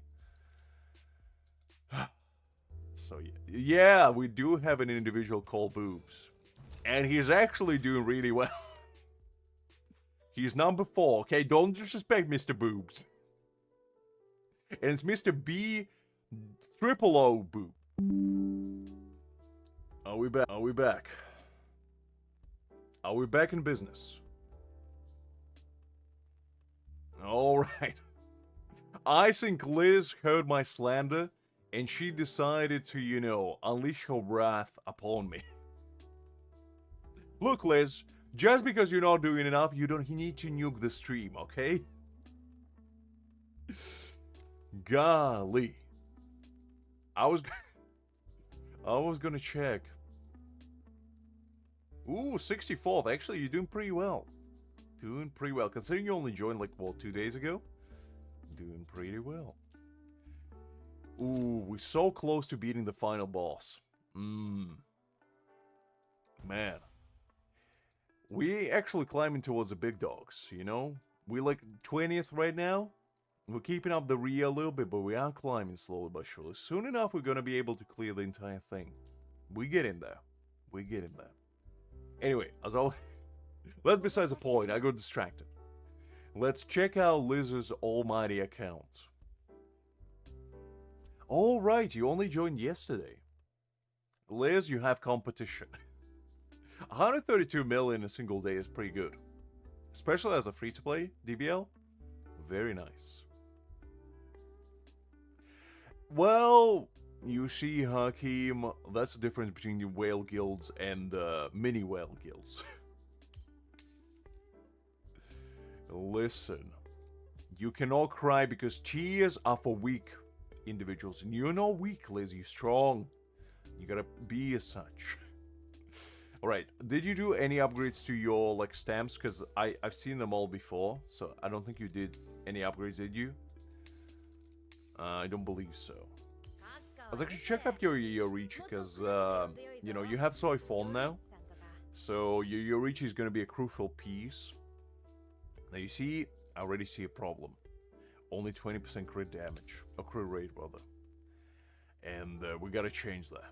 We gotta work on that. You gotta get it to... Well, actually, does her weapon give her crit rate? Actually, it gives her 20% crit rate. Okay. So she gets 20% there, and doesn't get any more. Okay, so she has pretty much 40% crit rate. It's still a bit low. Still a bit low. You go on Aizen a new piece. Let's see where you go. 48.5 to 103. Not a bad ratio.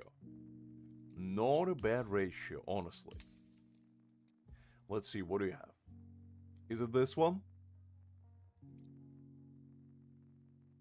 Is it this one that you're talking about? Because this one is not bad. Like, the HP roll is obviously a bit hard on the eye, but, you know, it's decent. And is it this one that you were talking about as well? Is it the one that I told you to upgrade? It's actually decent. It's decent. Like, ultimate charge rate is not ideal for Aizen, but I've been running my Aizen with ultimate recharge rate for a long time until I finally got an attack piece on him. So, I think your Aizen is fine. Like, the thing about him is that ultimate charge rate doesn't do much for him because he gets his ultimate very, very quickly. So you don't really need to do much with him. But, like, the only suggestion is obviously try to get attack piece on him. But otherwise, like, you're fine. You fine. Hi there, Pale. Glad to see you.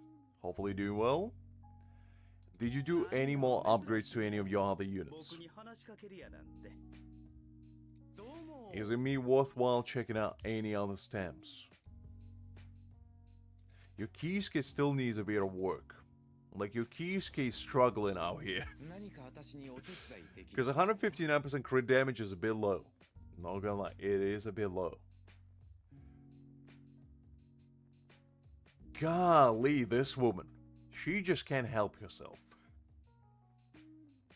This is a natural defense tactic, leveling up whenever she's cornered. It's like Uno reverse card.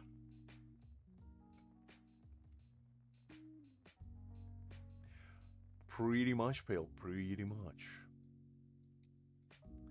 Alright, so I guess let's check out your Sergeant as well, since you're gonna use him. And you weren't joking, he's not really built.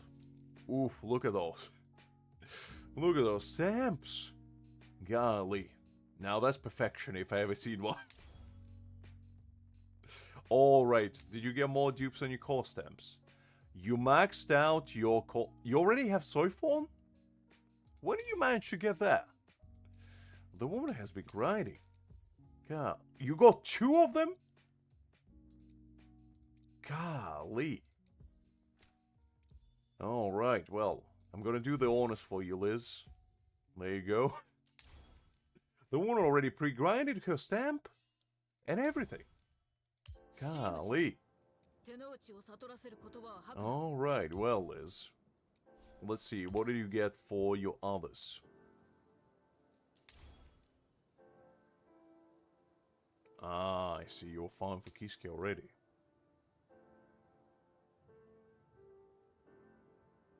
Oh, that's pretty good, Pale. Pretty good. I mean, to be honest, Kisuke probably gonna have the most longevity out of any unit in this game. Just because he's so universal, like, you can slap him literally on any team and he's gonna make that team good. You know, so I don't think it's a bad choice with upgrading him further. Because every little damage helps, and, you know, in the future you might build him as a DPS, you never know. Because why not?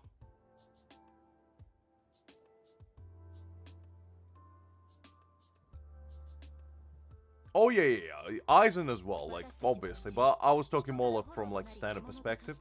But Aizen and Nell also as well, because Nell just buffs alignment damage. So as long as the alignment damage units, you know, she's good. But yeah, Aizen and our boy Kisuke pretty much gonna be forever usable.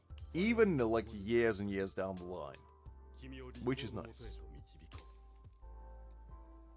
Okay, you maxed out your Aizen. You maxed out your Gin. Golly, Liz got all these core stamps maxed out. Meanwhile, majority of people don't even have one maxed out. She's cooking over here. She got Sergeant stamp at 4. Torsen stamp at 3.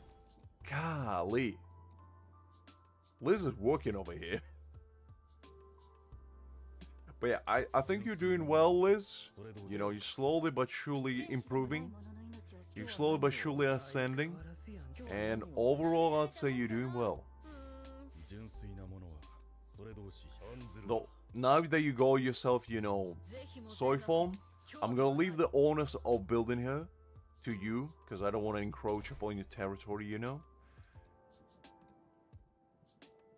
Also, Liz, you don't have Aizen's stamp? When did you get this? Liz, what's going on? I didn't even know this. How do you not have the man's stamp set?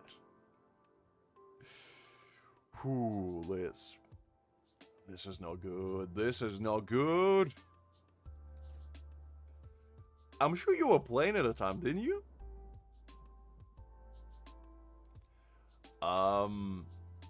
I think I already did. I'm pretty sure. Let me check. Yeah, accepting already.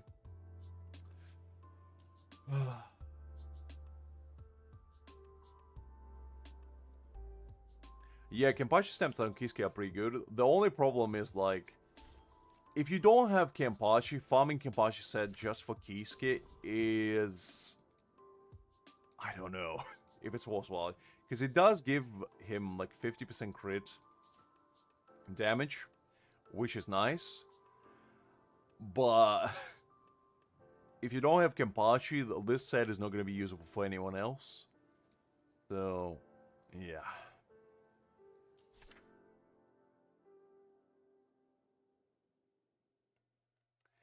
Ah, I see. So you couldn't do it. That's a shame. That's fine, Liz. I wasn't, you know, I wasn't interrogating. I was just asking genuinely. Because I wasn't sure. So I had to confirm. Well, that's the thing. If you get like a random good Kenpachi stamp, that's nice.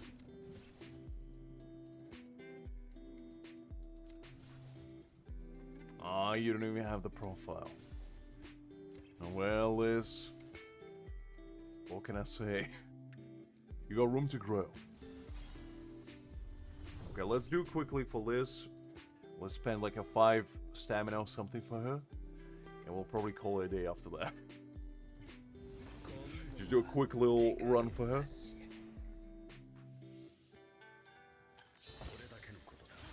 Crit damage twice, and then on the alignment.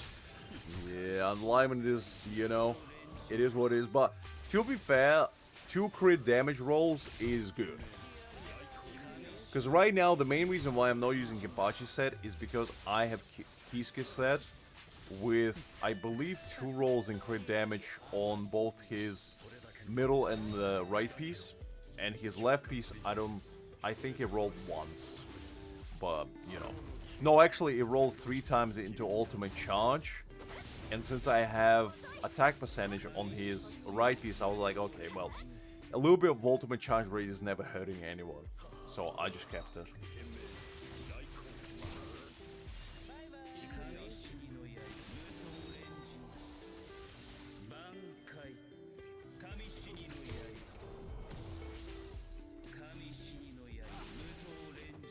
I mean, I think even if you don't get bonds, you can still get them from the adventure.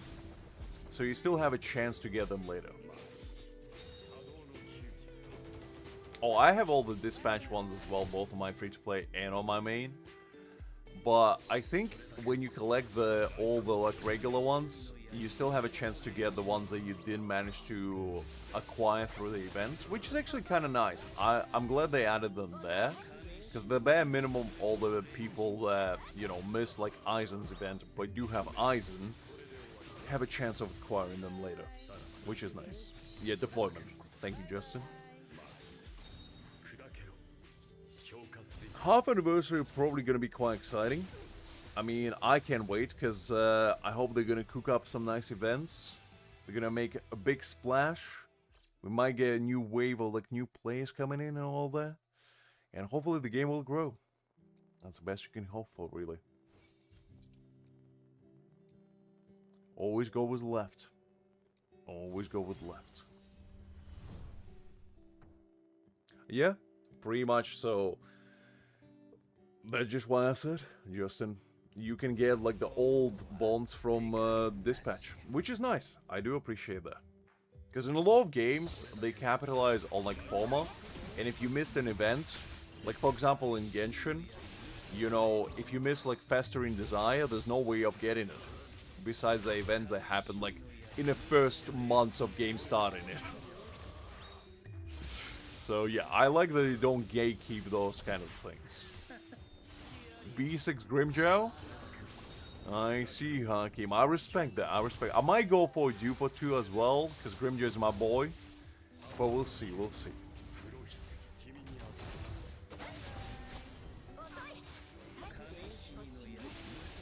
Yes, you can, Liz. You can. Unless you get lucky. I mean, if you get lucky, you can get them straight away. Yep, I've seen Justin's free-to-play account. And to be fair, his free-to-play account is really good. Unlike mine. He actually put in the work in there.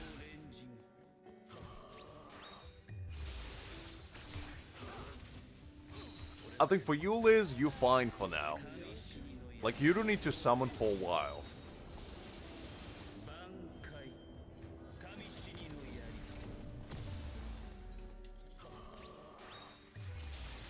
I like that you adopted my mentality, Justin. There was a test, and you passed, and everybody else failed. Nah, I mean, to be honest, I do agree with the mentality, and I do go by it as well. Like, DPSs, I don't really go for dupes for them. Unless I really like the unit. Because if Aizen got a new form and he was DPS, you better bet I'm gonna get dupes for him.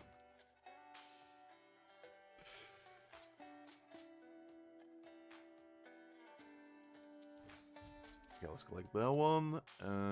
Let's do a trade.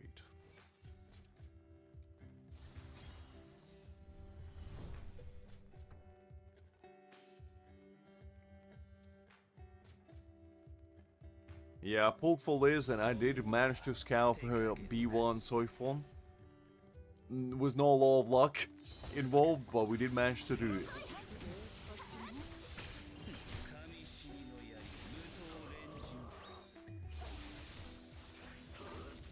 Exactly. Exactly. Look, I personally feel like everybody in this game needs to have... If you are a spender, you need to have a free-to-play account just to have a different perspective on a game. Because, like, Justin probably will agree, if you are a spender, the game is very different to when you are free-to-play. Because as a spender, you can probably alter 95% of the content. As a free-to-play, you can't do that. You gotta have to actually play manually, which is nice. So, yeah. I would recommend, if you have the time and the energy to get it, I would recommend it. It's actually pretty fun.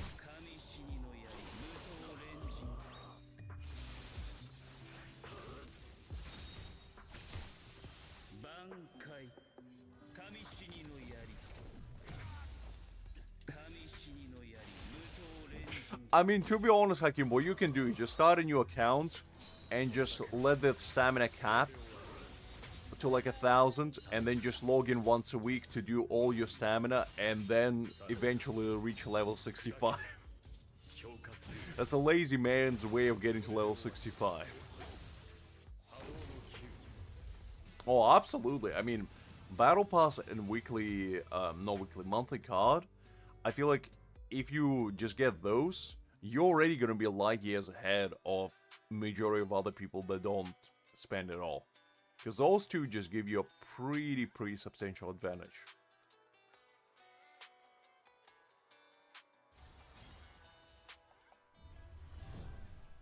I mean, you're already free to play essentially for the most part, Liz, so you're fine. Don't worry about it. I think daily reset for NA is 8 AM now. It used to be 7, but now with the time changes, it's 8, I believe. Pretty much. I mean, getting Battle Pass and the monthly card pretty much allows you to pull a character at least once a month, which is nice.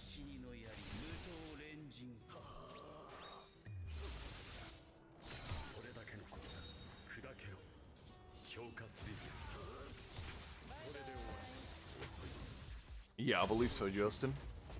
For me, it's 8 AM. For you guys, it's obviously different. You take that into account.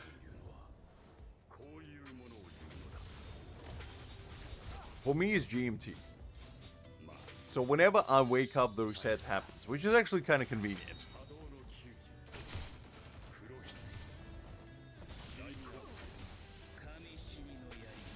Hakim is playing the devil's advocate. He wants Liz to be the only Kako owner. Because B6 is not enough. He wants her to go further. Even further beyond.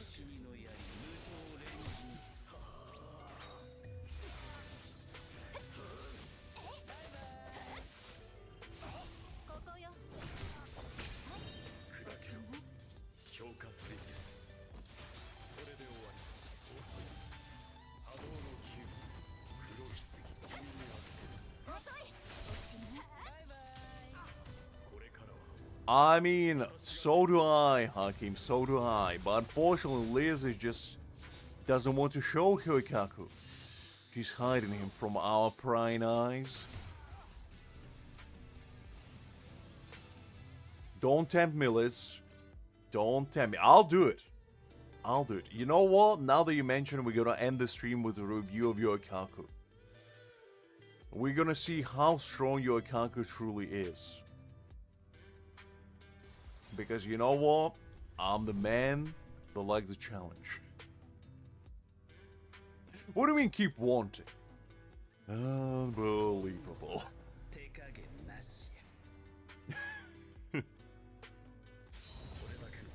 Hakim is gonna pay you in-game installments.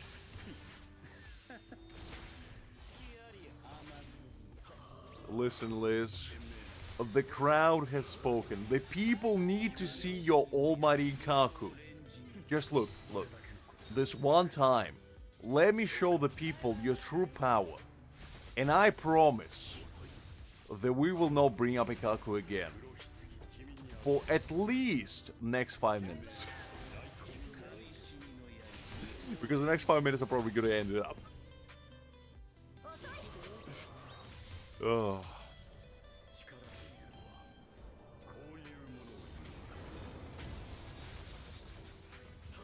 Listen, Doc, sleep is for very, very, very reasonable individuals. And I'm not one of them. I'm not at all. In fact, I'm the opposite. Hi there, Doc. Glad to see you. Hopefully doing well.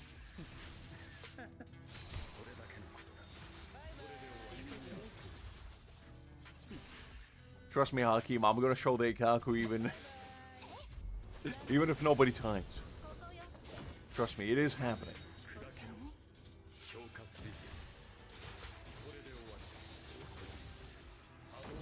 I mean, Aizen V4 is pretty significant boost. Well, you see, for me, guys, I don't know about you, for me, it's a bank holiday. So for me, I don't have to go anywhere tomorrow, or today, rather. So I'm fine. That's why I'm hanging around longer than usual. But for some of you guys, probably the work or like school or anything like that is on the horizon.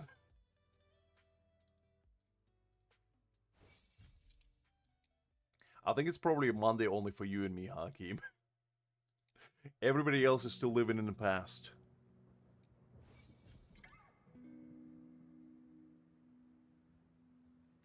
I'm not sure what I'm doing tomorrow, to be honest. I got some stuff that I need to take care of, but nothing too exciting. So, probably not, but I don't want to say yes or no, because I never know. Also, Liz, I'm gonna leave you the cleanup of your inventory. I think, you know, that's something you can deal with later. Actually, I think you still have some, you know what? Let's finish it up instead. Let's do 5 runs of stamps. Let's see if we can get some good luck going for Liz, and get her some. Oh, actually, let me clean her up this stuff, because otherwise. Oh wait, never mind. Those were character ones. It didn't work. We're gonna do 5 runs of stamp code. No stamp code. The trials, and see if we can get something good.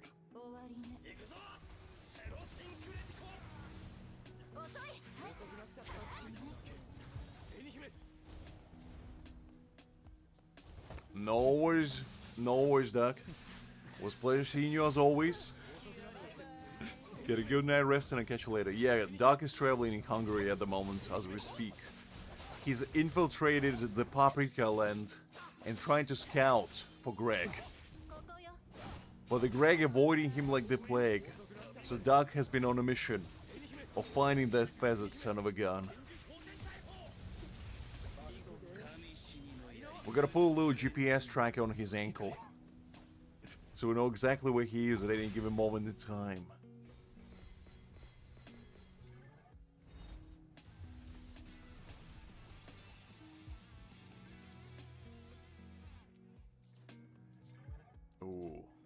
That's HP percentage.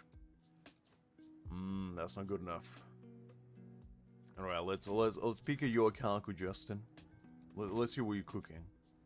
Ooh, actually, you got his stem map. All right, now we're talking B2, A2 Ikaku. You see, Liz? This is a power you can be holding right here, right now. Flat attack, I respect that, Justin. I respect that. Crit rates and thrust damage. Pretty nice. Pretty nice. That's some bold power right there. Both literally and figuratively.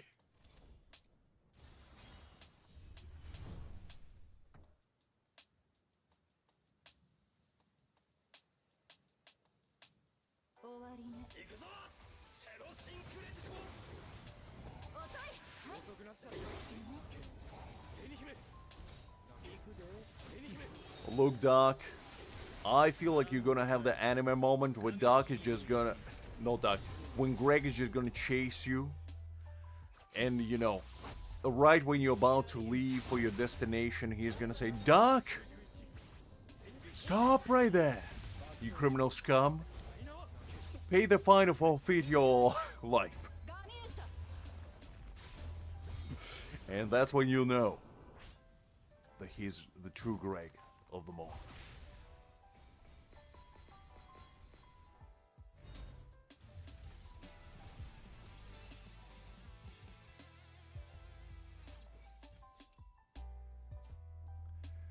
Oh, no, that's not too good. Ooh, Liz! The first contender right here. You see this? That's the big stuff right here.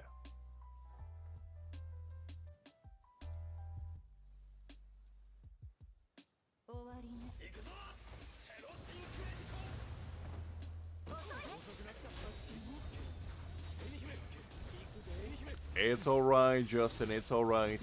I respect the dedication to actually build an Ikaku. No worries, Doc. I'll say get a good night rest, and I'll catch you later. Doc, there's your man! No, he's gone! Greg, Doc has been chasing you like a dog after a bone. Why have you been evading him?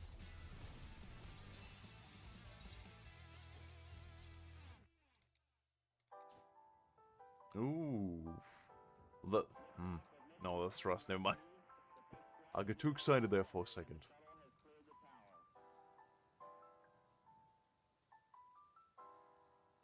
Indeed, DBL, everybody is insomniac in here. Yours truly included. I'm setting a bad example.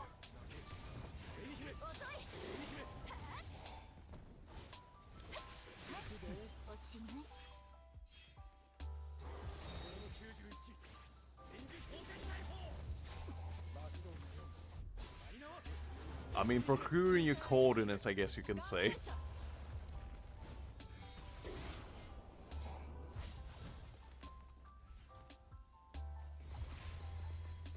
No worries, DBL, no worries. Take your time, take your time.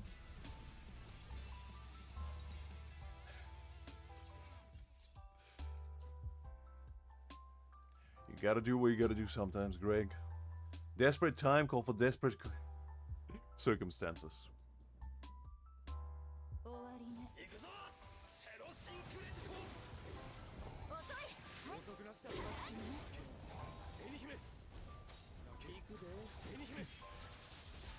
Aren't we all, Liz? Aren't we all?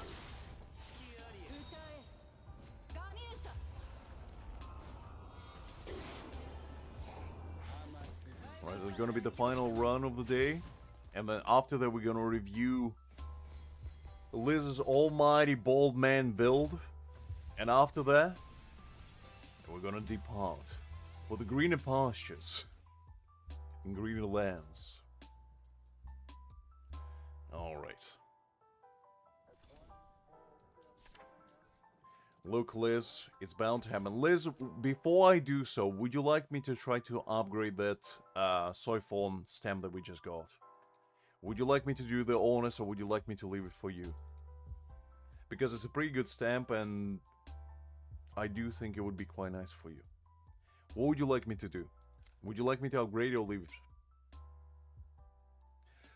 Probably Hakim. I mean, I did quite enjoy the game. I probably will reroll though, because I do want Meliodas, and the character that I did get, I didn't quite, you know, like they were fine, but they were supports, and I want a really good DPS. So it will depend whether I can get Meliodas before Friday or not, and we'll see how that goes.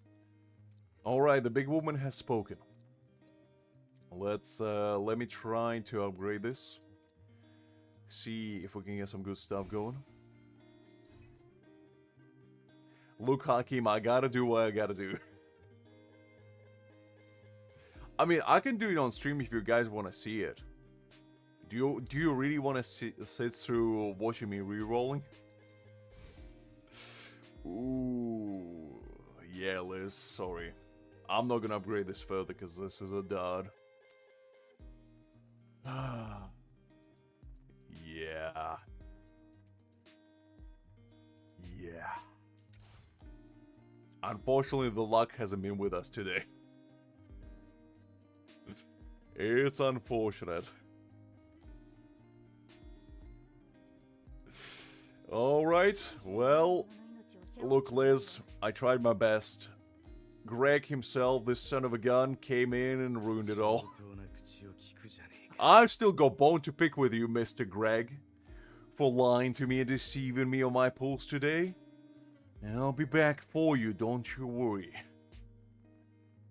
Anyway, before then, this is Liz's Almighty Kaku, level 1. Disgraceful, honestly. Despicable, even. Liz, what were you thinking? This beautiful bald man and you're treating me like this? Where's the respect? Where's the grace that he deserves? Oh. What do we have as a weapon? What is this, Liz? A level 1... Okay, we can't allow this. At least put a refinement 5 4-star on him. Golly. Listen, I'll take anyone. Whoever decided to show up is who I'm gonna take. Greg, you absolute quack. You did deceive me like that. It's fine. It's fine.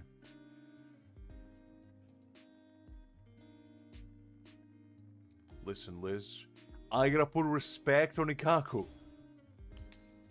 I gotta make sure that he is prone to success. You see? You go... You go... I think I was... You got 5 copies of Kenpachi's stamp. And you don't have Kenpachi. Liz, I think Universe is telling you to get Kenpachi. I don't know what to tell you. Also, you have his stamp already. What do you do? Ooh. If flat HP was crit damage, I like that. I like that. Kenpachi's stamp was crit damage, crit rate, nice. And then flat defense, Aizen piece, that you for some reason rolled to 20 before. You know what? Let's put alignment piece on him. Let's treat Ikaku good tonight. Stamp, crit damage, no. Let's do all type damage. Let's do it well. She doesn't have Mayuri. That's the thing, she doesn't have Mayuri. Oh, and just like that, Ikaku went from level 1 crook to level 99 mafia boss. 23% crit rate, 65% crit damage, 88% alignment damage?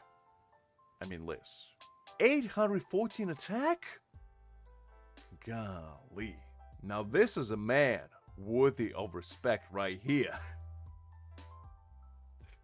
I don't know, Hakim. I don't know, she just didn't feel like summoning for him. I think I might have done, but to be fair, at the time, I thought her account doesn't need Mayuri.